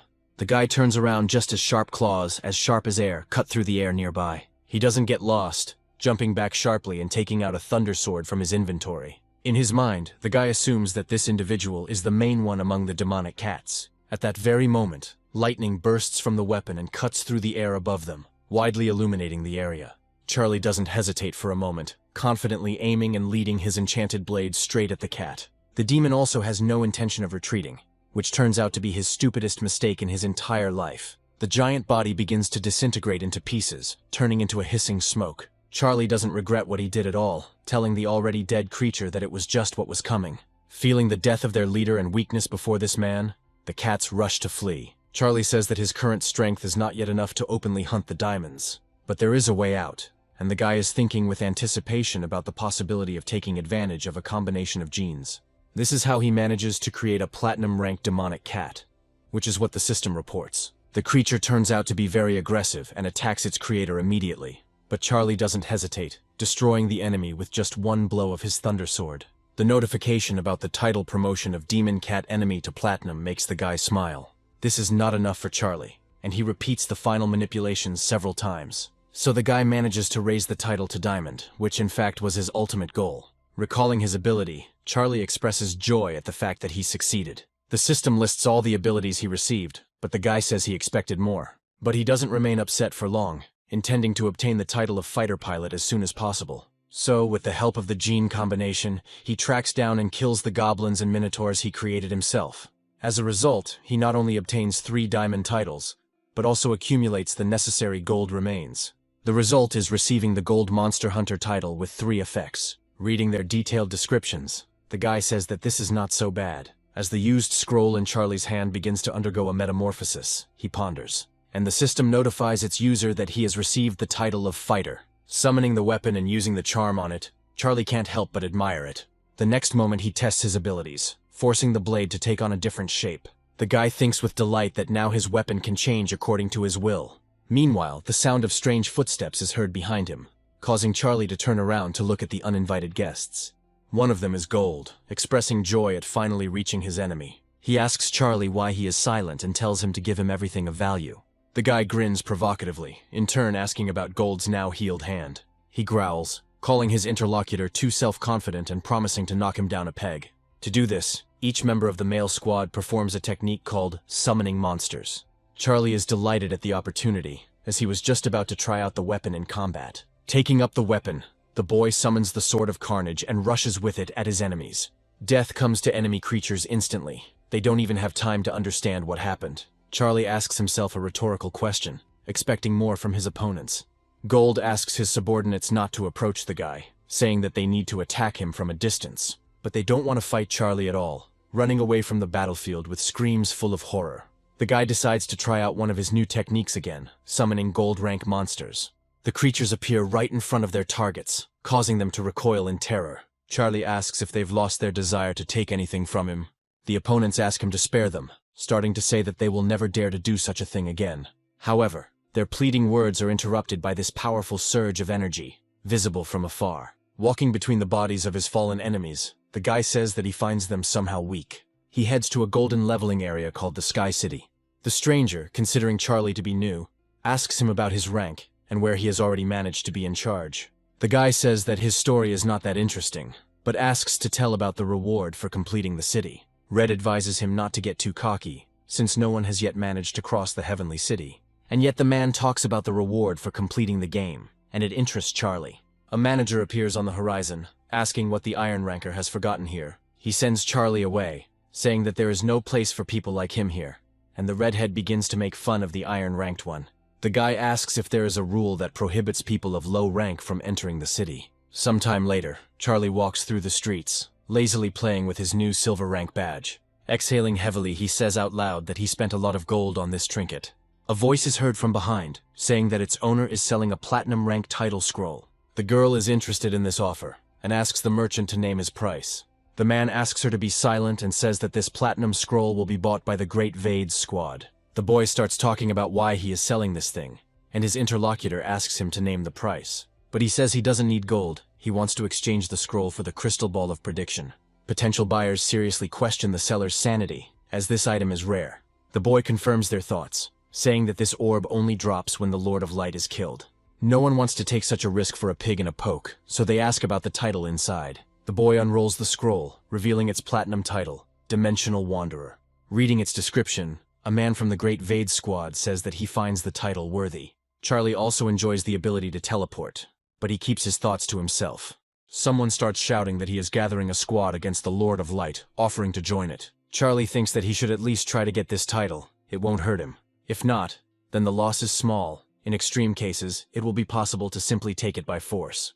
Immediately after this, the guy heads to the first floor of the Heavenly City. He looks around carefully, not wanting to run into anyone dangerous, especially after the rumors. His instinct tells him that there is someone ahead, and slowing down, the guy actually notices a silhouette. As Charlie slowly moves forward, he wonders in his mind what this thing is. In any case, the guy has only one conversation with such creatures, and it's short. And literally a couple of seconds later, the giant silhouette, or rather parts of it, falls dead. The guy thinks that this monster could very well be the boss of the previous zones, and just when he gets frustrated with the progress being too slow, a surprise awaits him. The guy is surprised that this time the monsters also have skills. Fortunately, he manages to avoid injury. Meanwhile, new colossi continue to appear around us, as if out of nowhere. But the guy doesn't feel any fear in front of them, asking if they really thought he was easy prey. Charlie uses one of her newly acquired abilities and summons golden creatures, and he gives them the order to deal with the monsters that dared to stand in his way. After the punishment is properly carried out, the guy asks if that's all. After killing enough Naga dragons, Charlie gains the ability to transform into them. He decides to try it out right away, noticing that his transformation into a black dragon has improved. Just when the guy thinks that this will make things much easier for him, new creatures appear on the way. Equipping the blade, Charlie invites the boys to attack him, saying that he is waiting for them. The Lord of the Nagas appears on the horizon, and he is just informed of what the invader dared to do. This creature is their king. It has a platinum rank, and its name is Bakal. It forbids its subjects to fight the unknown until they find out who he is. Charlie, noticing the king of the Naga dragons, does not hold back his emotions, calling him a big guy. Already in his mind, he notices that the aura of this creature and its strong body are different from all the previous ones. The guy rushes at the king with the thought that killing him should significantly increase progress. Meanwhile, Bakal calmly activates his lightning shroud ability. Charlie grins, mentally noting that he has something similar in his arsenal too. When two opposing forces collide, the room is illuminated by a very bright light. The Naga Dragon King squints in an attempt to get a better look at his opponent, but the lumens are too strong to see. Thinking that this also works against the enemy, Bakal wants to move behind him. But Charlie turns out to be quicker, thanking the Naga Dragon in advance for the level up.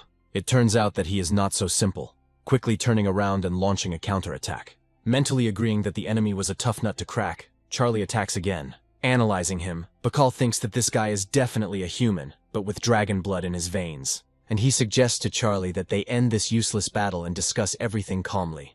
The guy asks the king of the Naga dragons if he really thinks he's an idiot.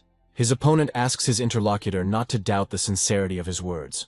Then Charlie asks him to order his subordinates to move 100 steps away from him. The Naga dragons are worried about their lord, but he tells them to do as the man says. There is a silent exchange of pleasantries for a while, but Bakal decides to speak. He says that he would like to ask Charlie to give them some help. This comes as a big surprise to the guy. He expected anything but this. Charlie clarifies what exactly they need help with, but asks to avoid riddles and the like. The king of the Naga dragons asks the boy to help his tribe escape from the place that has become their prison. These words also come as a surprise to Charlie, and he asks again, confused. Bakal starts from afar, confessing to the guy that their race is the fruit of the union of several races. But they truly revere the blood of dragons, and it is for this reason that they are locked up in the Celestial City. Bakal always dreamed of getting his fellow humans out of this prison, but at the same time, he is perfectly aware that he simply does not have enough strength to implement this. Charlie's incredible talent and dragon blood gave the king of the dragon Naga's hope for the salvation of his family. The guy is in for another surprise this day. He is impressed that Bakal managed to analyze his blood. That's why the guy agrees to listen to the Naga dragon and asks what he proposes to do. Bakal says that if Charlie helps him, he is ready to swear allegiance and eternal service to him. The guy asks if the Naga isn't afraid of betrayal, because he can take advantage of this weakness. Bakal agrees with this possibility, but says he has no other choice. When Charlie thinks about it, he feels like the creature's behavior doesn't look like pretense. Bakal adds that if the boy helps him, he will share with him the secret of the diamond rank title. After receiving Charlie's consent, the Naga Dragon King declares that the Sky City is indeed alive. This again confuses the guy, forcing him to ask a question that is a sign of surprise. Bakal continues speaking, saying that no adventurer who enters here will be able to understand this, and this will not happen until it receives recognition from the heavenly city itself. Charlie remembers the words spoken by that merchant, which he did not attach any importance to at the time. He said that if someone could complete all the floors of the tower perfectly, they would receive the blessing of the city itself. Then Charlie clarifies the veracity of the rumors, and Bakal confirms them by sharing the activation of this condition. To get the achievement, you need to kill all the bosses on each floor, of which he is one. Charlie asks what will happen after he gets the achievement for completing the first floor perfectly. After all, there are still 6 of them ahead, whose rulers are unlikely to voluntarily ask for their death. Bakal thinks that everything is fine, because he feels that the dragon blood inside the boy will soon awaken. If he is killed, Charlie's title will improve, and the rulers of the races of other floors will not be a problem for him. The boy reflects on the enormous sacrifice this creature made for the good of its people. He doesn't particularly want to kill such a strong and wise leader, a potential subordinate with a head on his shoulders. Charlie asks again about the terms, and the other man says he wouldn't lie about it. The guy says he has an idea that could be used to create a creature stronger than the king. Bakal is puzzled when he hears these words and asks how such a thing can even be done. Charlie informs the Naga that 2 voluntary sacrifices will be required. The king is hesitant. He still wants to die in the name of the people, but the guy says he needs him alive. Hearing the conversation between the two, the first volunteer is found. The king says that his sacrifice will not be forgotten. Once a second candidate is found, Charlie immediately begins the gene combination process. This venture turns out to be successful, and on the first try the guy manages to create a diamond rank Naga dragon. Even the king of this nation cannot hold back a stunned cry. What can we say about others? Well, Charlie, while they are coming to their senses, gives the victims a quick and almost painless death. The guy's title is upgraded to diamond rank, Hope of the Half-Dragons, and he gains 2 effects. At the same time, the system informs the user that they are being transformed into a black dragon, and at the same time, about the successful completion of the first floor and teleportation to the next level. Saying goodbye to the Nagas until the next meeting, the guy promises to grant them freedom when he returns. Bakal respectfully says that he has faith that Charlie will do it and will be able to keep his promise. Meanwhile, the boy gets to the 2nd floor of the Sky City and begins to study the situation. Noticing a strange aura, Charlie assumes that there is some kind of monster hiding inside. He feels uneasy. The guy regrets that he didn't ask Bakal about the other owners of the floors. But now it's too late to think about it, and Charlie decides to just be more careful. Since it turns out to be pitch darkness inside, the guy is forced to light a small source of flame. He says that now at least something can be seen. Moving further, he finds himself in a relatively small hall with 3 absolutely identical passages. Charlie thinks, trying to figure out, logically or intuitively, which one he should enter. As a result, the guy decides to first send his golden creatures on reconnaissance. One move, and minotaurs, goblins, and demon cats are sent to each of their passages. Listening to his feelings, Charlie begins to feel the aura of the beings on the other side. It looks like they are spirits, and the guy thinks his henchmen will deal with them without any problems. As he destroys enemy entities, the guy gains positive effects, which is surprising. Remembering that the spirits were usually hostile, Charlie decides to find out everything firsthand. When his creatures return to him, the guy has a strange feeling. Taking a closer look and noticing who exactly had returned to him, Charlie's whole body shuddered. It turns out that these are not his golden creatures at all, but the very spirits that killed them. And although the guy doesn't understand how exactly they managed to get here, he doesn't consider these entities to be enemies. That is why, when destroying them, Charlie feels absolutely no regret. Noticing how the defeated spirits rejoice, the guy becomes convinced that they are masochists. But then the thought occurs to him that they too could have been locked in this place. Looking at the progress of the dungeon, the guy already feels much more joy than before. Now everything becomes clear to him, and he decides to find the strongest boss on this floor and deal with him. He leaves his mark next to one of the doors, thinking that if this is the case, he will go at random. Once inside, the guy expresses confidence that sooner or later he will find what he is looking for. As Charlie progresses, he realizes that the deeper he goes, the more spirits there are. On top of that, They turn out to be stronger than their predecessors. Charlie expresses his joy at having thought of leaving marks. Otherwise, he would have gotten lost in the dark corridors. Just noticing one of them, the guy wonders how he ended up in this place again. He thinks about this, while simultaneously looking around for the door, near which there is nothing. And then the guy decides to try to go down another corridor. It turns out to be even darker than the previous ones. But after a while, Charlie notices a light ahead. The guy understands that this is precisely the solution he was so desperately looking for. He rushes towards the light at full speed, because he is already quite tired of wandering in this impenetrable darkness. But as soon as Charlie reaches the exit and runs into an unfamiliar hall, a huge shadow covers him. The guy curses mentally and tries to brace himself, but it's too late. Unlike himself, his opponent was prepared for the appearance of an uninvited guest. A translucent black tentacle throws the guy against the wall, causing him to hit it painfully. But Charlie isn't going to let himself be beaten and sit back, so he begins his transformation. As he rises upward, he gets a better look at his opponent. But Charlie still can't figure out what it is, and tries to take a closer look. He thinks that even the slightest touch of the creature caused his soul to experience incredible pain. It follows that a direct battle with such a creature is a losing option. But he gets an idea that could help turn the situation to his advantage in this case. Charlie is about to stage a sacrifice, activating the title's third effect, Monster Hunter. According to it, sacrificing a golden creature gives a temporary but multiple increase in power. Just at that very moment, the ghostly tentacle approaches the dragon guy again.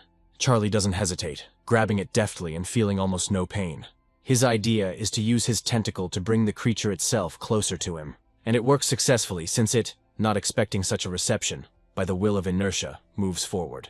But before reaching Charlie, the creature jerks back, trying to escape as far as possible. The guy isn't going to let him do that, gripping the handle of his weapon tighter. Just a few moments later, the creature freezes and twists bizarrely, pierced by Charlie's blade. The latter is slightly surprised because he thinks that his opponent should have died from this. But his doubts are dispelled when the haze clears, and the system reports the killing of the diamond creature. Charlie now understands why his opponent was so difficult to kill. The system reports the receipt of diamond rank equipment capable of resisting mental influence. Although the guy doesn't yet know where this thing might be useful to him, he still decides to take it with him. And at that very moment, his feeling of fatigue disappears completely, and breathing becomes easier. Approaching the portal to the third floor, the guy decides that it's time to go. He expresses hope that the Lord of Light has not yet been finished off without him. Just a moment later, Charlie respawns on the third floor and notices something curious. He finds a refutation of his previous words. Otherwise, there wouldn't be so many people here. Turning to the other side to get a better look, the guy encounters the Spirit of Light, but he himself does not know what it is, mentally asking himself the same question. However, Charlie is not interested in this now. He considers it much more important to find the Lord of Light. As the guy gets closer to the people, the man who notices him makes an unfriendly voice. He says that the third floor is already occupied by the Great Wide Squad, so Charlie better get out of here. The guy mentally notes that even here he can feel the gold rank strength of this person. But this is not a problem for him. And while he is making his way through the others, his interlocutor asks him if he has really gone deaf. The man tells Charlie to get out while he's still alive for the second time, vowing not to repeat it for the third time. Although the boy has his back to him when the fireball is launched, he feels it perfectly. And in order not to waste time, Charlie activates the effect of the assassin title, equipping the corresponding equipment. The first opponent barely has time to scream, because everything happens too quickly. The survivor is mentally terrified of Charlie, not understanding how anyone could be like this. And the guy, noticing the man's intentions, asks if he really wanted to tell others about him. Stumbling and falling, the fugitive twists and turns, asking him not to kill and starting to talk about his brother. But Charlie doesn't let him go, instead of regretting, thinking that the killer lives up to his name. The guy talks about how what he acquired on the previous floor can help improve his title. And he actually succeeds, and Charlie is happy that he has become stronger again. Suddenly his senses pick up a dangerous aura from behind, and the guy turns around sharply. The thing is that someone is attacking him from the other side, and Charlie is already seeing these volleys with his own eyes. Looking more closely, the boy realizes that these projectiles are also the attackers themselves. And although the attacks of these little ones cannot injure him, they block Charlie's path quite noticeably. With a clarifying question about why they don't want to let him through, the guy takes action. Equipping the weapon, he decides to show these kids what real suppression fire can be like. And the very next moment, Charlie mercilessly attacks each of the spirits of light. When the fast bullets reach them, they start talking among themselves about it. Charlie mentally addresses these annoying lumps, saying that this is not all. As soon as a more effective remedy achieves the desired result, the guy begins to explain it. When regular bullets proved useless, he decided to switch to those that could strike the soul. And now he can calmly collect the crystals of light, which are the cores of the spirits of light. And so the guy gets a silver title, which is called the Reaper of the Spirits of Light. The first effect imbues the weapon with light, increasing damage, and the second causes spirits to hate the wielder from the start. Charlie likes this because now he can develop another title into a diamond one. Everyone else continues to search for the Lord of Light, trying to figure out where he could be hiding. Noticing Charlie, one of them mentally realizes that this guy looks very familiar. He is convinced that this is the person who has been declared wanted, and for whom a good reward can be obtained. The others guess about this, or hear the words of this guy. They are not going to miss out on the profit. Re-equipping the machine gun, Charlie tells them to get lost if they don't want to die. He is warned that everything here will be different than in that bronze garbage dump. Charlie doesn't like this attitude, but he keeps his displeasure to himself, just clicking his tongue. And then, without further ado, he sends the first series of his projectiles at the enemies. Many of them suffer an unenviable fate, but not all die in this short queue. Cursing and swearing harshly, the survivors, egging each other on, rush to save themselves by running away. Charlie says he gets bored when his opponents start running away after making their own threats, but he has no intention of letting them go, and taking a few more steps towards his opponents, the guy attacks. One of the seriously wounded still manages to launch a signal flare into the air in the hope of getting help. It rises up truly high, shining brightly, so that it is simply impossible not to see it. Adventurers willing to help their colleagues respond to the call very quickly. To increase excitement and boost morale, they put Charlie's gun up for grabs as a trophy. Realizing that they want to surround him, the guy starts thinking about how to deal with everyone more effectively. His opponents, lining up in orderly rows, create a stone wall formation. The adventurers justify their rank as Charlie's projectiles stop reaching their targets.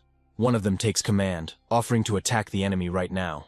The formation gives way to a volley of attacks, beginning to crash into Charlie from all sides. But all of them turn out to be nothing to the guy, which even makes him feel a little sorry. Seeing that the enemy has taken the form of a black dragon, the blonde gives the order to deprive him of his wings. Meanwhile, the system informs its user that the hand cannon, the fighter, is complete. This comes as a surprise to the adventurers, and they try to figure out what it is. Before a powerful explosion occurs, someone manages to warn others about the danger. However, for many, these words are not enough. They do not have time to react in time.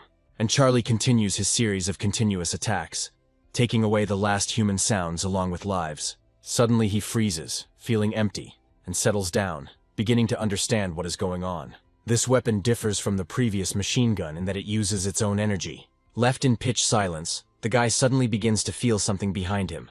While he wonders out loud who is here, he wonders in his mind if he has managed to miss anyone. What he sees makes the guy wonder who this strange ball could be. Ultimately, Charlie bets that it will be the Lord of Light himself. Noticing that he has a crystal ball, the guy assumes that he has the ability to foresee the future. It turns out that the Lord of Light knew that they were going to kill him, and that's why he hid. And now, realizing that Charlie was already quite exhausted, this creature decided to finish him off. When he gives a voice, making it sound cheerful, the Overlord gets scared, fearing that the guy is still full of strength. With these thoughts, he turns around sharply, getting ready to run away and hide securely again. But Charlie calls out to him, asking where their master, the Lord of Light, is going. He tenses up, realizing that this man won't let him go so easily, and gritting his teeth, he growls. The creature creates several balls of light and begins to fire them at the enemy. But Charlie stands fearlessly under attack, not even allowing the thought of escaping to enter his mind. Several explosions ring out, signaling to the Lord of Light that his blows have found their mark. The creature laughs evilly, saying that this little man was wrong to dare challenge him. But now the haze left behind by the explosions begins to clear, revealing familiar outlines. Looking at them, the face of the Lord of Light begins to take on increasingly unpleasant outlines. Although his opponent looks strange, if you look closely, there is not even a single scratch on him. Out of helplessness and a surge of emotions, the Lord of Light asks out loud, stuttering, how this is possible, and he decides to make another attack, promising to hit so hard that not a single wet spot remains of the enemy. Watching as a ball forms above the Lord of Light's tentacle, Charlie prepares for his attack. This attack is not the same as before. Instead of fewer smaller balls, it is the opposite. Charlie doesn't wait for it to be completely over, telling his opponent that he talks too much. The dragon guy jumps up and says that it's time to calm this creature down a little. He attacks him from such a close distance that the attack will be more effective. The system reports that the 100th level bar has been exceeded, and that its user has received a new title. Upon completing the 3rd floor of the Heavenly City, The Light Spirit Reaper title is upgraded to Platinum rank. Returning to his normal form, Charlie is glad that it's finally over. Returning back to the city, the guy immediately goes to the merchant with the necessary trophy. But before giving it to him, Charlie shows the ball and asks to give him the scroll with the Platinum title. The merchant believes that it is a fake, since even the Big Bird Squad was unable to obtain the original. But he still asks Charlie for the crystal ball, intending to look at it first.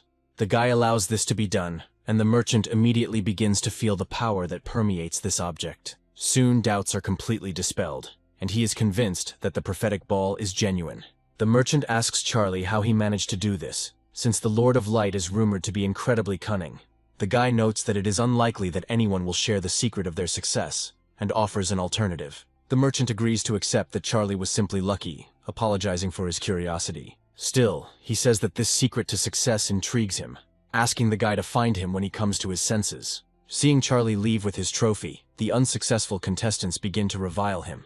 The guy doesn't pay attention to all these conversations behind his back, although he hears them perfectly well. And although he is currently interested in something else, those who are hungry for profit leave him no other choice. This guy tells Charlie that he won't leave here on foot with this scroll. He orders them to give it to him, promising only in this case his life, which otherwise the guy will lose. The others, while the leader is speaking, walk around Charlie from all sides, getting ready to encircle him. But he smiles when he says that he doesn't intend to die in a place like this. And without another second's hesitation, Charlie equips the weapon that recently brought him success. Dealing with gold-ranked adventurers was easy, and with these ones it's even quicker. Thinking that he has killed too many people, Charlie wants to get out of this place as soon as possible. After carefully studying the scroll, the guy learns that obtaining the title from it requires a lot of resources. But luckily when Charlie checks his inventory, he finds that he has everything he needs. And right now, he is about to receive a reward for all the efforts he has made recently. Throwing the scroll up, the guy directs his energy into it, performing fusion.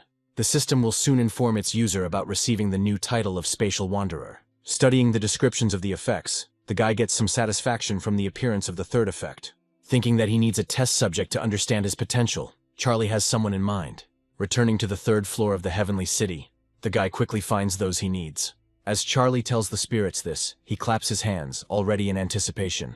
A spatial movement occurs, changing places between him and the small creatures. They don't even have time to understand what just happened as they start looking around. But Charlie doesn't allow himself to be exposed, jokingly saying goodbye to these guys at the moment of impact. The system informs him that his title of Light Spirit Reaper has been upgraded to Diamond rank. Reading the privileges of his new rank, the boy expresses joy at how lucky he is. He doesn't intend to stop there, continuing his journey to the fourth floor. As he moves, the guy thinks that since he came here, he needs to move at least a little further. This way he clears all 7 floors and collects all 7 diamond titles to increase his assassin title. He only has time to think about the absence of the blessing that Bakal spoke of, and he is asked if the user wishes to ascend to the 8th floor of the Sky City. From this, Charlie concludes that Bakal was indeed telling him the truth back then. He vividly recalls the words of the Naga Dragon King that the Heavenly City is in fact alive, and Charlie is going to go and finally make sure of this by seeing everything with his own eyes. Greedily sucking the guy into itself, the portal responds with a bright glow on its reverse side. Charlie immediately prepares for the worst, remembering what kind of enemies he sometimes encountered along the way. Moving fully, he looks around, expressing an understanding of what the 8th floor looks like. Slowly wandering around the area, the guy continues to study his surroundings without losing his vigilance. However, at some point it does happen, and one of his legs bursts into flames. The guy starts dancing, oohing and eyeing from how hot he gets. Looking around for the source, Charlie comes to the conclusion that it is the work of the merciless sun. Suddenly, the guy notices something unusual nearby and, slowing down, thinks about what it is. At the same time, Charlie sees that there is a small stone lying in front of this strange statue. He plans to use spatial movement on him so he doesn't have to walk on the hot sand himself. This is what he does, and notices that up close the statue turns out to be much larger than it initially seemed. Reaching out to the cool stone, Charlie wonders what he should do with it now. And as soon as human skin comes into contact with the statue, it begins to crack. The next moment, before the guy has time to come to his senses, a pile of stones flies at him. Freed from his shackles, the giant changes his position, directing his gaze straight at Charlie. He thinks that with a creature of that size, whoever they are, one must be careful. And it bursts out into such a loud scream that the guy fears for his eardrums. The giant asks if Charlie was the one who passed all 7 floors of the Sky City flawlessly. The guy answers, but his answer is short, cautious and dry, just to the point. The creature is amazed that he managed to do this at such a young age, prophesying a great future. Charlie thanks him for his flattering words, but asks him to name the reward he will receive for his efforts. The giant laughs, agreeing with his interlocutor, and hands him the reward. It turns out to be the title Conqueror of the Sky City with 3 effects. Having carefully studied everything, the guy says that he finds each of them quite good, and the next moment he wonders why his necklace suddenly started glowing so much. Remembering the effects of the item, Charlie concludes that the necklace gave him a signal. He recalls that it had never reacted so strongly to attempts to influence his mind. As Charlie throws the award down, he comes to the conclusion that something is definitely wrong with it. The object begins to hiss, and its black clouds rise upward. This continues until they envelop the Colossus, revealing to the guy his new face. The creature says that from now on, Charlie will have to devote his life to running this heavenly city. And at the same time, the guy will become the most unfortunate prisoner of all those in this prison. The octopus tells him to accept this fate with dignity, but Charlie doesn't even think about obeying. He answers his interlocutor as boldly and honestly as he thinks in his thoughts, and the creature expresses confidence that Charlie cannot escape it, attacking him again. Blocking a blow from one of the tentacles, the guy asks the octopus if it really thinks it is omnipotent. The next moment, Charlie realizes something is wrong and glances at his hand. Belatedly, the guy realizes what is going on, seeing the enemy's poison spreading across his skin. Charlie knows for sure that if he doesn't get rid of the poison now, he will have to cut off his own arm later. That's why the guy immediately lets his own blood to extract every last drop of the poisonous substance. Letting out a sigh of relief, Charlie expresses relief that he made it in time. Hiding from this creature, the guy mentally calls it a real vile creature. Transforming into a black dragon, Charlie reflects on the octopus's words. The guy understands that if he doesn't fight back against this creature, he will truly be made a prisoner of this place. But Charlie is not satisfied with this arrangement, and he promises to take his opponent's life himself. With these words and similar thoughts, the guy jumps out at the enemy, making a sharp swing of the blade. Looking at his severed tentacle, the octopus begins to speak, addressing Charlie. When he asks him not to bury himself, the limb grows back as if the injury had never happened. An attack follows, but Charlie manages to protect the most vital parts of his body from it. Since the wings are also his limb, the guy determines that this is the same poison. The octopus says with delight that its poison cannot be neutralized by any antidote, and Charlie counters by saying that his scales are resistant to magic. That is why, by reinforcing his actions with words, the guy returns the poison back to its owner. While he squirms and hisses with displeasure, Charlie carries out his next plan. Having equipped his gun, the guy shoots his enemy, not allowing him to get his bearings. Weakened by its own poison, the octopus does not find the strength to even escape the attack. And yet, he slowly begins to recover, saying that Charlie cannot defeat him. But the dragon guy has a different opinion. He says that for every treachery there is wisdom. And not allowing the enemy to heal his old wounds, Charlie adds new, more serious ones. The octopus decides to make a strategic retreat, heading for cover, trying to heal on the go. But Charlie catches up with him, asking him not to worry and saying that he is not a fan of torture. And with the words that he will kill him quickly, the guy mercilessly shoots the kraken. When its fragments fly in all directions, the system informs the owner of his new title. Now he is also a diamond-ranked Sky City Conqueror with 3 effects. The last one is the ability to free any prisoner who is imprisoned in the Celestial City. And just as the guy remembers his deal with Bakal, his attention is drawn to movement. Wondering what it is, Charlie takes a scroll out of the chest. From it he learns that the prisoners of the Heavenly City have sinned against the same high-ranking person. It follows that the monster the boy killed was here for the same reason. He was cursed, and the only way to get rid of it was to replace himself with someone else. Charlie speculates about the creature that trapped everyone here, suggesting that it is very powerful. But thoughts about this are crowded out by others, those according to which the guy will return home in a couple of months. When Charlie returns to the first floor, the king swears an oath of eternal loyalty to him. The boy notices the threads of faith, surprised that even in this world one can find followers. Charlie says that he will take the dragon Nagas with him when he needs to return to his world. He says goodbye to them until the next meeting, thinking about strengthening his own abilities. Later, the guy enters the Black Sea Guild's territory, heading straight to the administration. He says that he came here to exchange his pass, but he thinks that it's all very tedious. But this is necessary in order to obtain permission to enter the Golden Zone for hunting. When Charlie places his token where instructed, the employee literally winces at the recording on the projection. With routine politeness, he asks the guy to wait for him right there for a bit. He is going to report to his superiors about the man who was able to rise to gold so quickly. Sometime later, the employee brings the head of the guild branch to Charlie. He, seeing how the guy looks, thinks that he is not particularly outstanding in appearance. And without any warning, the man is about to test the man called a genius. And although Charlie reacts quite quickly, he thinks about why he was attacked. When their attacks meet, the blonde chuckled with satisfaction, mentally starting to reason.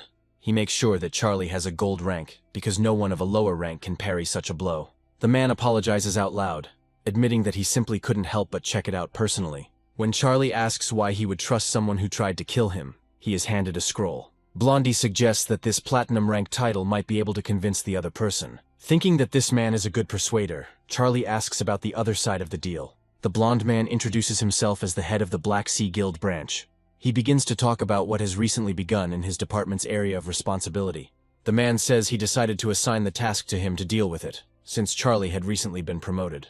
The guy agrees almost without thinking, saying that he is ready to take on the job. The man immediately warns him that he needs to be extremely careful in that area. When Charlie leaves, he is followed by people who are very hostile towards him. These people have had their eye on this scroll for a long time. They want to resort to trickery and use the guy. Later, wandering through this unsightly area, Charlie assumes that he is almost there. He stops because his attention is drawn to the miasma that seems to come out of nowhere. Charlie admits to himself that he wouldn't have noticed it if the titles hadn't heightened his senses. The guy concludes that the miasma will not affect him, but for others it will be like poison. He only has time to begin to put forward an assumption when he suddenly notices an extraneous premonition nearby. The guy starts to be surrounded by creatures, but he doesn't care. He has no fear or worries. Instead, Charlie equips the gun, noting out loud that these creatures are incredibly confident. And he immediately rushes into the thick of the battle, attacking everyone indiscriminately and not allowing them to get their bearings. The guy says that he is ready to fulfill the creatures' wishes, since they are in such a desperate hurry to the next world. At this moment, a new batch of enemies arrives, but they too are not destined to survive for long. Approaching the corpses, the guy begins to study them, assuming that the miasmas are their machinations. Turning to the system for help, he realizes that he was mistaken, and these creatures are too weak. The guy is going to continue his search, but he is surrounded again, which causes surprise. But it quickly dissipates, as Charlie remembers that such hostility is caused by the title.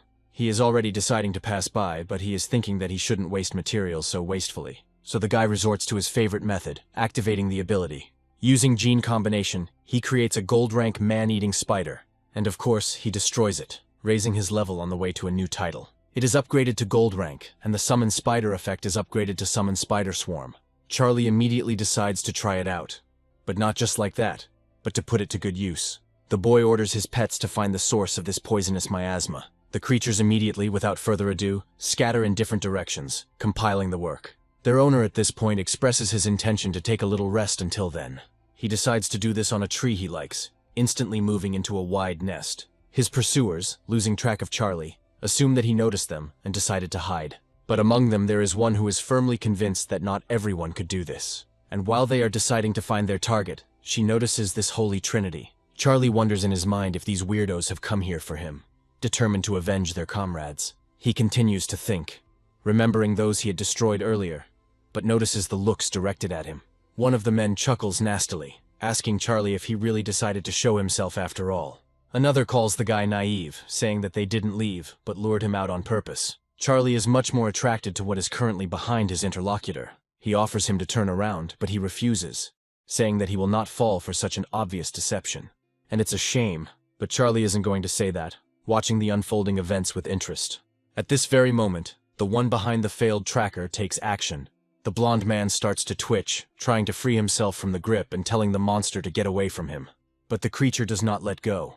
And at this time, others in the area begin to flock to the loud cry. Charlie finds it convenient that these people are following him. He wants to set the centipedes on them. One of the men notes that the overgrown insects are poisonous and warns his comrades to be careful. However, he not only fails to help his accomplices, but also to protect himself. Now he too begins to curse, trying to get rid of the powerful jaws. The failed group of pathfinders decides to get out of this place while they are still alive. Charlie finds this shameful, especially for people who call themselves gold-ranked adventurers. But they don't care, they just want to save their lives, even if it comes with varying success. One by one the men begin to weaken, and the one who remains conscious asks what is wrong with them. Charlie is intrigued by this, and jumping out of the tree, he expresses a guess as to what happened. As he begins to look closely at the already dead man, the guess continues to grow stronger. The last remaining survivor begins to blame Charlie, saying that it is all because of him. The guy says that anyone who plans to kill someone must be prepared to die themselves. As he steps back, the man stumbles and falls straight into the clutches of a centipede. Charlie thinks that those silver-ranked adventurers were also killed by those centipedes. When one of them appears behind him, the guy hears her perfectly well and addresses her. Cutting it with one swing, he asks if they really saw him as such a weakling. The guy is already getting pretty fed up with all this, so he destroys not only the attacking creature, her remaining relatives, realizing who they wanted to contact, rush to crawl away from this place. And Charlie decides to follow them to find out where these creatures came from. To keep his sights on his goals, the guy speeds up, catching up with them almost immediately. And yet he decides to keep some distance from them so as not to scare them off again. The guy slows down to a normal pace, noticing what looks like a lair of these worms. Just in case, he decides to send his spider on reconnaissance. Before the creature disappears, Charlie asks him to find out how many centipedes are in this hole. The hole turns out to be not only dark, but also creepy. The guy almost physically feels it. It's all because of the connection that exists between him and the spider, that he sees everything as if with his own eyes. So, as his little spy moves forward, Charlie realizes that there are quite a few creatures here. The guy gives his pet an order again, this time asking him to deal with the one at the entrance. Deciding that one is not enough, Charlie sends several more to support the first one. Also, having had enough rest, the guy moves on to creating weapons, wanting to take part in the battle himself. Thus, collectively, they manage to completely clear out this breeding ground of monsters.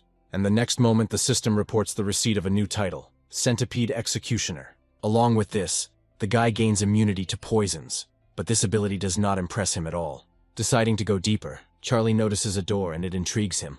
Making his way towards it through the potholes, the guy casts a careful glance at the giant canvas. Summoning his sword into his hand, Charlie slams it hard against the door, commanding it to open. She obeys, presenting a very curious sight to the eye, and the guy impatiently goes inside. And although he sees only statues in front of him, an unpleasant chill runs down the back of his neck, as if from an alien presence. And indeed, one of the stone sculptures begins to move, attracting attention. It immediately tries to attack Charlie, but he is quicker, blocking. And although it comes as a surprise to the guy that the statue has come to life, he copes with it with flying colors. But at that very moment, poisonous gas begins to spread around him again. Even though he has the ability to resist poisons, the guy doesn't want to take risks. And on his way, trying to ambush him, a new enemy appears, hissing ominously. At first glance it appears easy, but the next moment something strange happens. The severed head of the giant snake continues to hiss, trying to touch its killer. When she fails, the poison appears around her again, forcing Charlie to cover herself. There is a hissing and rustling sound ahead of him, and soon the boy sees the reasons behind it. Though he thinks there is no end to these creatures, Charlie is nevertheless quite successful in dealing with them. Yet he feels himself beginning to run out of steam, deciding to retreat for now. The system displays the titles Charlie has received, which can be combined with the previous Centipede Executioner.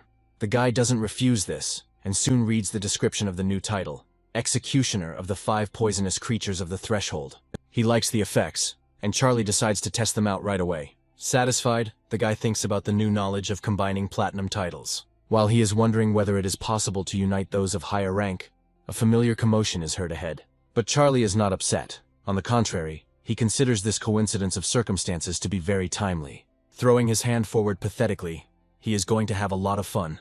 But instead of destroying these weak creatures, the guy produces a gene combination. As soon as the ugly creature reveals itself to the light, it begins to exude an aggressive aura. The next moment, the chimera rushes at its creator, but he only grins, satisfied with the result. When the monster is very close, the guy tells him to go to the next world. But then something happens that Charlie could never have expected, and he is amazed. Not understanding why his bullets ricocheted off the chimera, the guy curses out loud. Continuing to slander, Charlie rushes into battle, realizing that he will have to sweat with this opponent. The guy assumes that his gene combination is to blame for everything, having decided to add strength to his skin. But he is not going to despair, already coming up with a plan and grabbing the weapon more tightly. Finding the creature's weak spot, Charlie says that there is a way to deal with everyone. This strategy turns out to be quite effective, as after a kill the user's title increases. Standing over the remains of his most powerful chimera, the boy reads the descriptions of the 3 effects given to him. He remains satisfied, because now he is not only susceptible to poisons, but also represents something similar himself. From the depths of the darkness comes the sound of clattering limbs and hissing, sliding sounds. As the scorpion and the snake approach, the boy rejoices in his good fortune. Taking out his machine gun from his inventory, Charlie grins provocatively as he loads it. From a distance, only flashes are visible, and the muffled but echoing rumble of stones is heard. Later, Charlie expresses joy that he will finally be able to examine everything here properly. Turning around one of the many bends, the guys are presented with a view of the hall. The giant sitting there turns out to be alive, and he asks why Charlie did not fall down before the ruler. When a booming voice tells him to fall to his knees, the boy, even though he doesn't want to, feels the pressure. He realizes that this is another mental attack that forces him to bow to the ground. But Charlie manages to overcome himself and re-equip his gun. He is not going to give up. After he attacks the giant creature, its face contorts in righteous anger. Calling the guy insolent, it asks how he dared to harm his sacred body, telling Charlie that he does not deserve even 1,000 cruel deaths. The giant orders him to be executed. Although he is not asked, the guy agrees to this, saying that he is ready to accept this challenge. And the very next moment he rushes towards a whole squad of warriors ready to kill him. Descending on his wings a little lower to reach the nearest opponent, Charlie strikes. But a surprise awaits him, and the guy realizes that this time he has run into some pretty tough opponents. Charlie understands perfectly well that if they were to collide head-on, he would be the one who would suffer. But the guy doesn't despair because of this, because he has a plan just for this case. Clapping his hands, he makes the exchange and rejoices that this idea has been crowned with success. After this, all he can do is watch as the warrior, already ready to strike, strikes his comrade. Charlie is mentally glad that he managed to complete his maneuver. Otherwise he would have been smeared against the wall. Just like what happened to this unsuspecting poor guy. Realizing what he had just done, his comrade began to look around for Charlie. And he, already flying past his next target, again performs his cunning move. Deftly steering to the right place, the guy claps his hands, making an exchange. The result turns out to be no worse than the previous one, and maybe even better. And he does this until he succeeds in significantly thinning the ranks of his opponents. The last one remains, and Charlie, turning to him, says that now it's his turn. Swinging his weapon as he approaches the enemy, the boy orders him to go to his comrades. Charlie strikes with surprising ease, the knife going through the armor like butter. And the giant, calling the guy a scoundrel, says that now he definitely cannot avoid his death. When he stretches out his hand and the room becomes clouded with a haze, Charlie has no doubts. And as he looks at the poison, the giant shares that it is capable of killing everything that exists in this miserable world. Apart from him, the Lord, no one who finds themselves within the range of his poison is simply capable of surviving. The man is clearly amused by his own words and bursts into loud laughter. Charlie grins in response, asking if the other man is sure he is right. The man's expression changes abruptly, and he asks what exactly the guy means. Asking him if he's surprised, Charlie reflects on how lucky he was last time. The ruler hoped to kill the boy with his poison, not even suspecting that he had created a breeding ground for him. And while the giant is trying to figure out what's wrong, Charlie asks if he's already scared. The Lord considers this impossible, because his most powerful poison can dissolve anything. Charlie doesn't respond to these words and glances around the room as if it's nothing special. In fact, he notices a snake under the ceiling and makes an exchange by teleporting it. The Overlord finds himself in even deeper confusion, and Charlie takes advantage of this. Swinging his arm wide, he advises the giant to stop with his pompous speeches. The blow turns out to be quite good, but the Overlord has no trouble blocking it. Charlie doesn't give up, continuing to resist in the hope of finishing the job, but nothing works. And yet the dragon guy doesn't back down, starting to growl from the effort being applied. This diligence bears fruit, and the Overlord's skin begins to crack, and then breaks completely. Charlie grins, glad that he still managed to emerge victorious in this difficult fight. He is already starting to fall to the ground, when suddenly a gust of wind comes from nowhere and catches his body. Looking down, Charlie tries to find its source, his eyes moving over the surface below. It doesn't work, but the gust of compressed air, having gone around the guy, continues its way upward. Charlie looks up to look for him and seems to spot something, but not for long. It seems to dissolve into thin air, and the guy realizes that the pressure on him has disappeared. However, he thinks that this didn't make him feel any less creepy. He still felt uneasy. The guy gets the diamond rank title, Underground Palace Destroyer, with 3 effects attached. Charlie thinks that he reminded him of the conqueror of the Sky City. There was a shadow there too. The guy suggests that both of them could have been erected by that same mysterious gentleman. Only he doesn't understand why, although what worries him most now is receiving his reward. Later, Charlie tells the boss exactly what happened here, and he keeps up the conversation. By saying he has done what he was asked to do, Charlie reminds his interlocutor that it is now his turn. The man shows the boy a scroll with all of his platinum rank titles, allowing him to choose anyone. Before doing this, Charlie studies them carefully, approaching the matter thoroughly. While approving of his choice, the man also talks about the limitations, but they don't frighten the guy. He mentally adds that this is all because he can use gene combination at any moment. The interlocutor does not show displeasure, allowing the business partner to take this very title. In his thoughts, he admits to himself that he even felt relieved when Charlie chose him. The man shares that this title has the potential to be elevated to diamond rank. Hearing the name of the monster slayer, Charlie says that he has just one. The man expresses understanding out loud, but tenses up, mentally amazed at this guy's abilities. As he leaves, Charlie allows himself to be invited to similar missions if they arise. Remembering the man's words, the boy repeats after him that all of this needs to be combined. He likes the newly opened set of effects. The guy finds it quite good. Charlie thinks that his time here is limited, so he needs to use it wisely. And the guy kills all the monsters in the vicinity of the leveling zones in just a few days. This greatly increases the effects of the assassin and assassination weapon titles. Their destructive power is greatly increased, and weapons can now take any form. The guy quickly finds himself in the spotlight of major guilds, which inundate him with invitations. Sometimes they even receive invitations to dinner, which even surprises Charlie. But not at all because he is interested in it, because he doesn't get these dinners for free. There is a note that interests him. It is from the Alliance of Trade Guilds. The guy finds it really interesting to participate in a tournament with a reward in the form of providing the necessary resources. Later, his interlocutor expresses joy that Charlie decided to accept their offer. He says that 5 more adventurers have accepted the invitation, and they will now be on the team with them. And a little later he thanks all these people for joining their alliance. An alliance member launches into a tirade about how this time they have to try to wash away the shame. After this, he recommends that everyone get to know each other, because they will have to work together. Baldy introduces himself first, calling himself Great Sand, a platinum rank adventurer. The redhead says that she can't compare to the previous master, so she calls herself Bella. The blonde one's name is Phoenix Sage, and he specializes in magical attacks. The youngest simply introduces herself as Alice and says she is good at healing magic. This man's name is Var. He can transform into a magical bear that tears apart the earth. He says that if someone starts to drag the team down, he will not hesitate to smash his head. Charlie says that even though he has a gold rank badge, he has enough strength to handle it. The guy also gives his name and says that he is ready to deal with any opponent under decent conditions. Noticing Var's ill will, Charlie mentally calls himself a moron.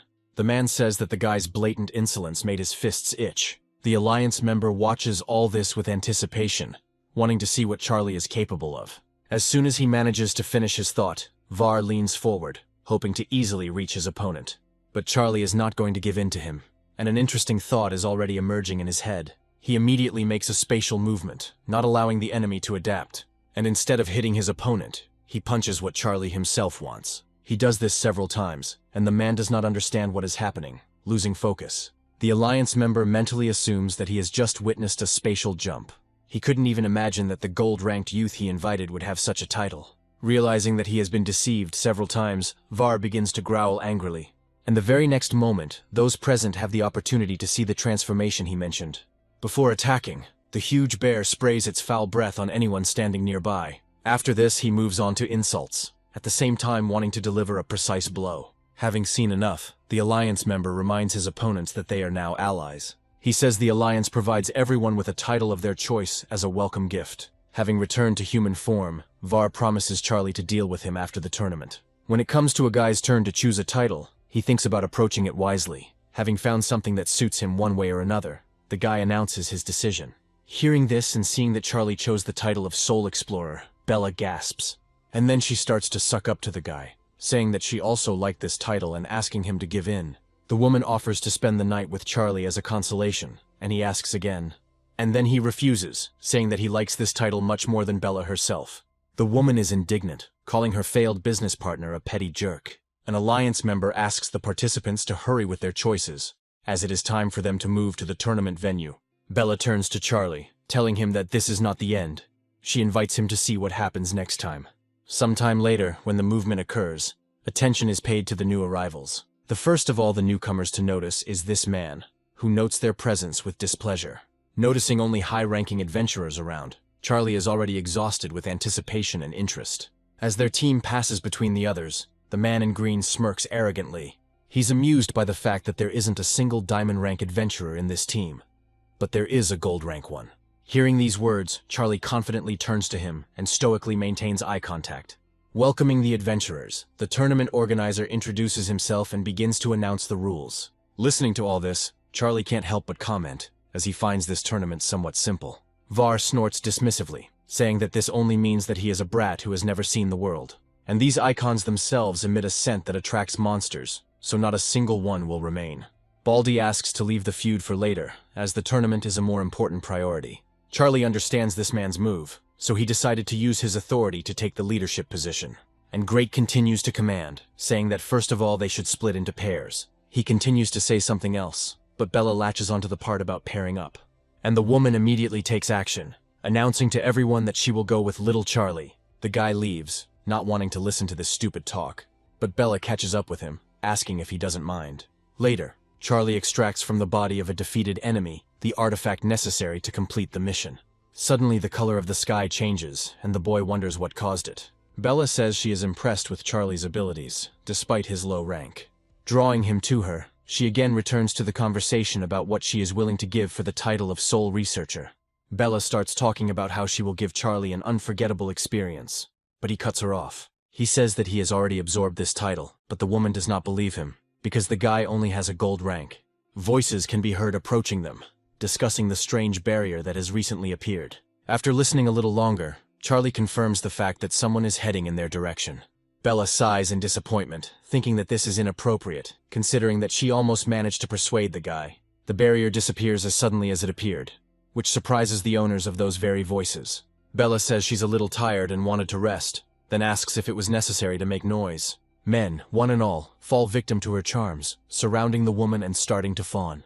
The adventurer in green invites Bella to relax together, and she tells him not to let go of his hands. Suddenly, one of the company notices Charlie's presence and remembers that he is of gold rank. Calling Bella a beauty, he asks her why someone like her would ever get involved with such a weakling. Charlie remains silent, waiting to see what the woman will do next, and she speaks up, addressing him. Bella asks the guy to wait a little, saying that she will return to him as soon as she takes care of these men. And while they start to make out with each other, Charlie notices something curious. He allows himself to speculate mentally, suggesting that this haze is some kind of poisonous gas. These men turn into complete idiots, starting to giggle stupidly and want to satisfy Bella. The woman calls them that, not hesitating to say it out loud, intending to demonstrate her powers. Politely but purely for show, she asks them to let her show what a fragile girl can do. As another man falls to the ground, Bella asks if Charlie now understands his situation. Noting the foxtails, the guy now understands why this woman specializes in seduction. Meanwhile, Bella appears nearby and asks Charlie to be a good boy. The guy asks, much to the woman's shock, what if he doesn't want it? Trying to free herself from his grip, Bella asks Charlie to let her go in a different voice, and he says that if she continues to twitch like this, she will be left without one tail. The woman freezes for a moment and asks, puzzled, what the guy did to her. She doesn't understand how Charlie managed to resist her seduction, being only a gold rank. The guy says that he was gifted with a special gift from birth, so mental attacks do not affect him. The rustling of bushes is heard nearby, and then a growl, causing the couple to turn around. Noticing these creatures, Charlie takes the initiative to deal with them himself. The woman is skeptical about this, but still says that she will not dissuade the guy from committing suicide. She mentally adds that she can take the title back after Charlie is killed by wolves, and she watches as the guy, equipping some interesting blade, selflessly rushes at the enemy. Charlie gets into the swing of things, saying that they've come to the wrong place and that all they're dishing out here is death. But he adds that he only needs the badge, and he can take it peacefully so that the wolves do not suffer. The creatures do freeze, but Charlie soon realizes that it has nothing to do with his words. When the reason itself appears, the guy wonders where this big guy came from. Bella, watching this action, is sure that Charlie will definitely not get out of this now. Catching a woman's gaze, the guy reads her thoughts. They are unpleasant to him, because it is a lie. Wanting to show Bella how deeply mistaken she is, the guy makes a move. Calling one of the wolves doggy, Charlie asks him to stand still for a moment. He calculates the distance precisely to grab the badge his team needs. However, at the last moment, the leader of the wolves jerks and almost grabs the guy by the leg. The second one helps him, almost causing the guy to fall, causing him to swear harshly. But Charlie still manages to grab onto the long fur and escape from the huge fangs. Saddling the big guy, the guy settles down more comfortably, asking him to stop struggling. But he continues to twist his face, forcing Charlie to resort to radical methods. The guy says that since this animal wants to die so badly, he will gladly help him. The giant head flies off with one precise blow and rolls along the ground, spraying blood. Charlie asks who else present wants to die a similar death. But there are none, and the former enemies run away into the forest thicket, whining and with their tails between their legs. Turning to Bella, Charlie says he's surprised she decided not to stab him in the back, and the woman asks the guy to calm down, promising that she will not claim the title of Soul Researcher. Charlie reminds her of his words about absorbing the title, and Bella says she believes him. The guy expresses joy that she has come to her senses, and the woman is surprised that he is giving her the badge. Charlie reminds her that they are on the same team, and so far he has no particular complaints about her. By saying she won't bother him anymore, the woman literally does the opposite. She thinks that he is strong and not too greedy, not noticing the uninvited guests. But soon they show up themselves, and Charlie asks them who they are. This man is the leader of the Dark Alliance. His name is Gorg, and he wants to take Charlie's title.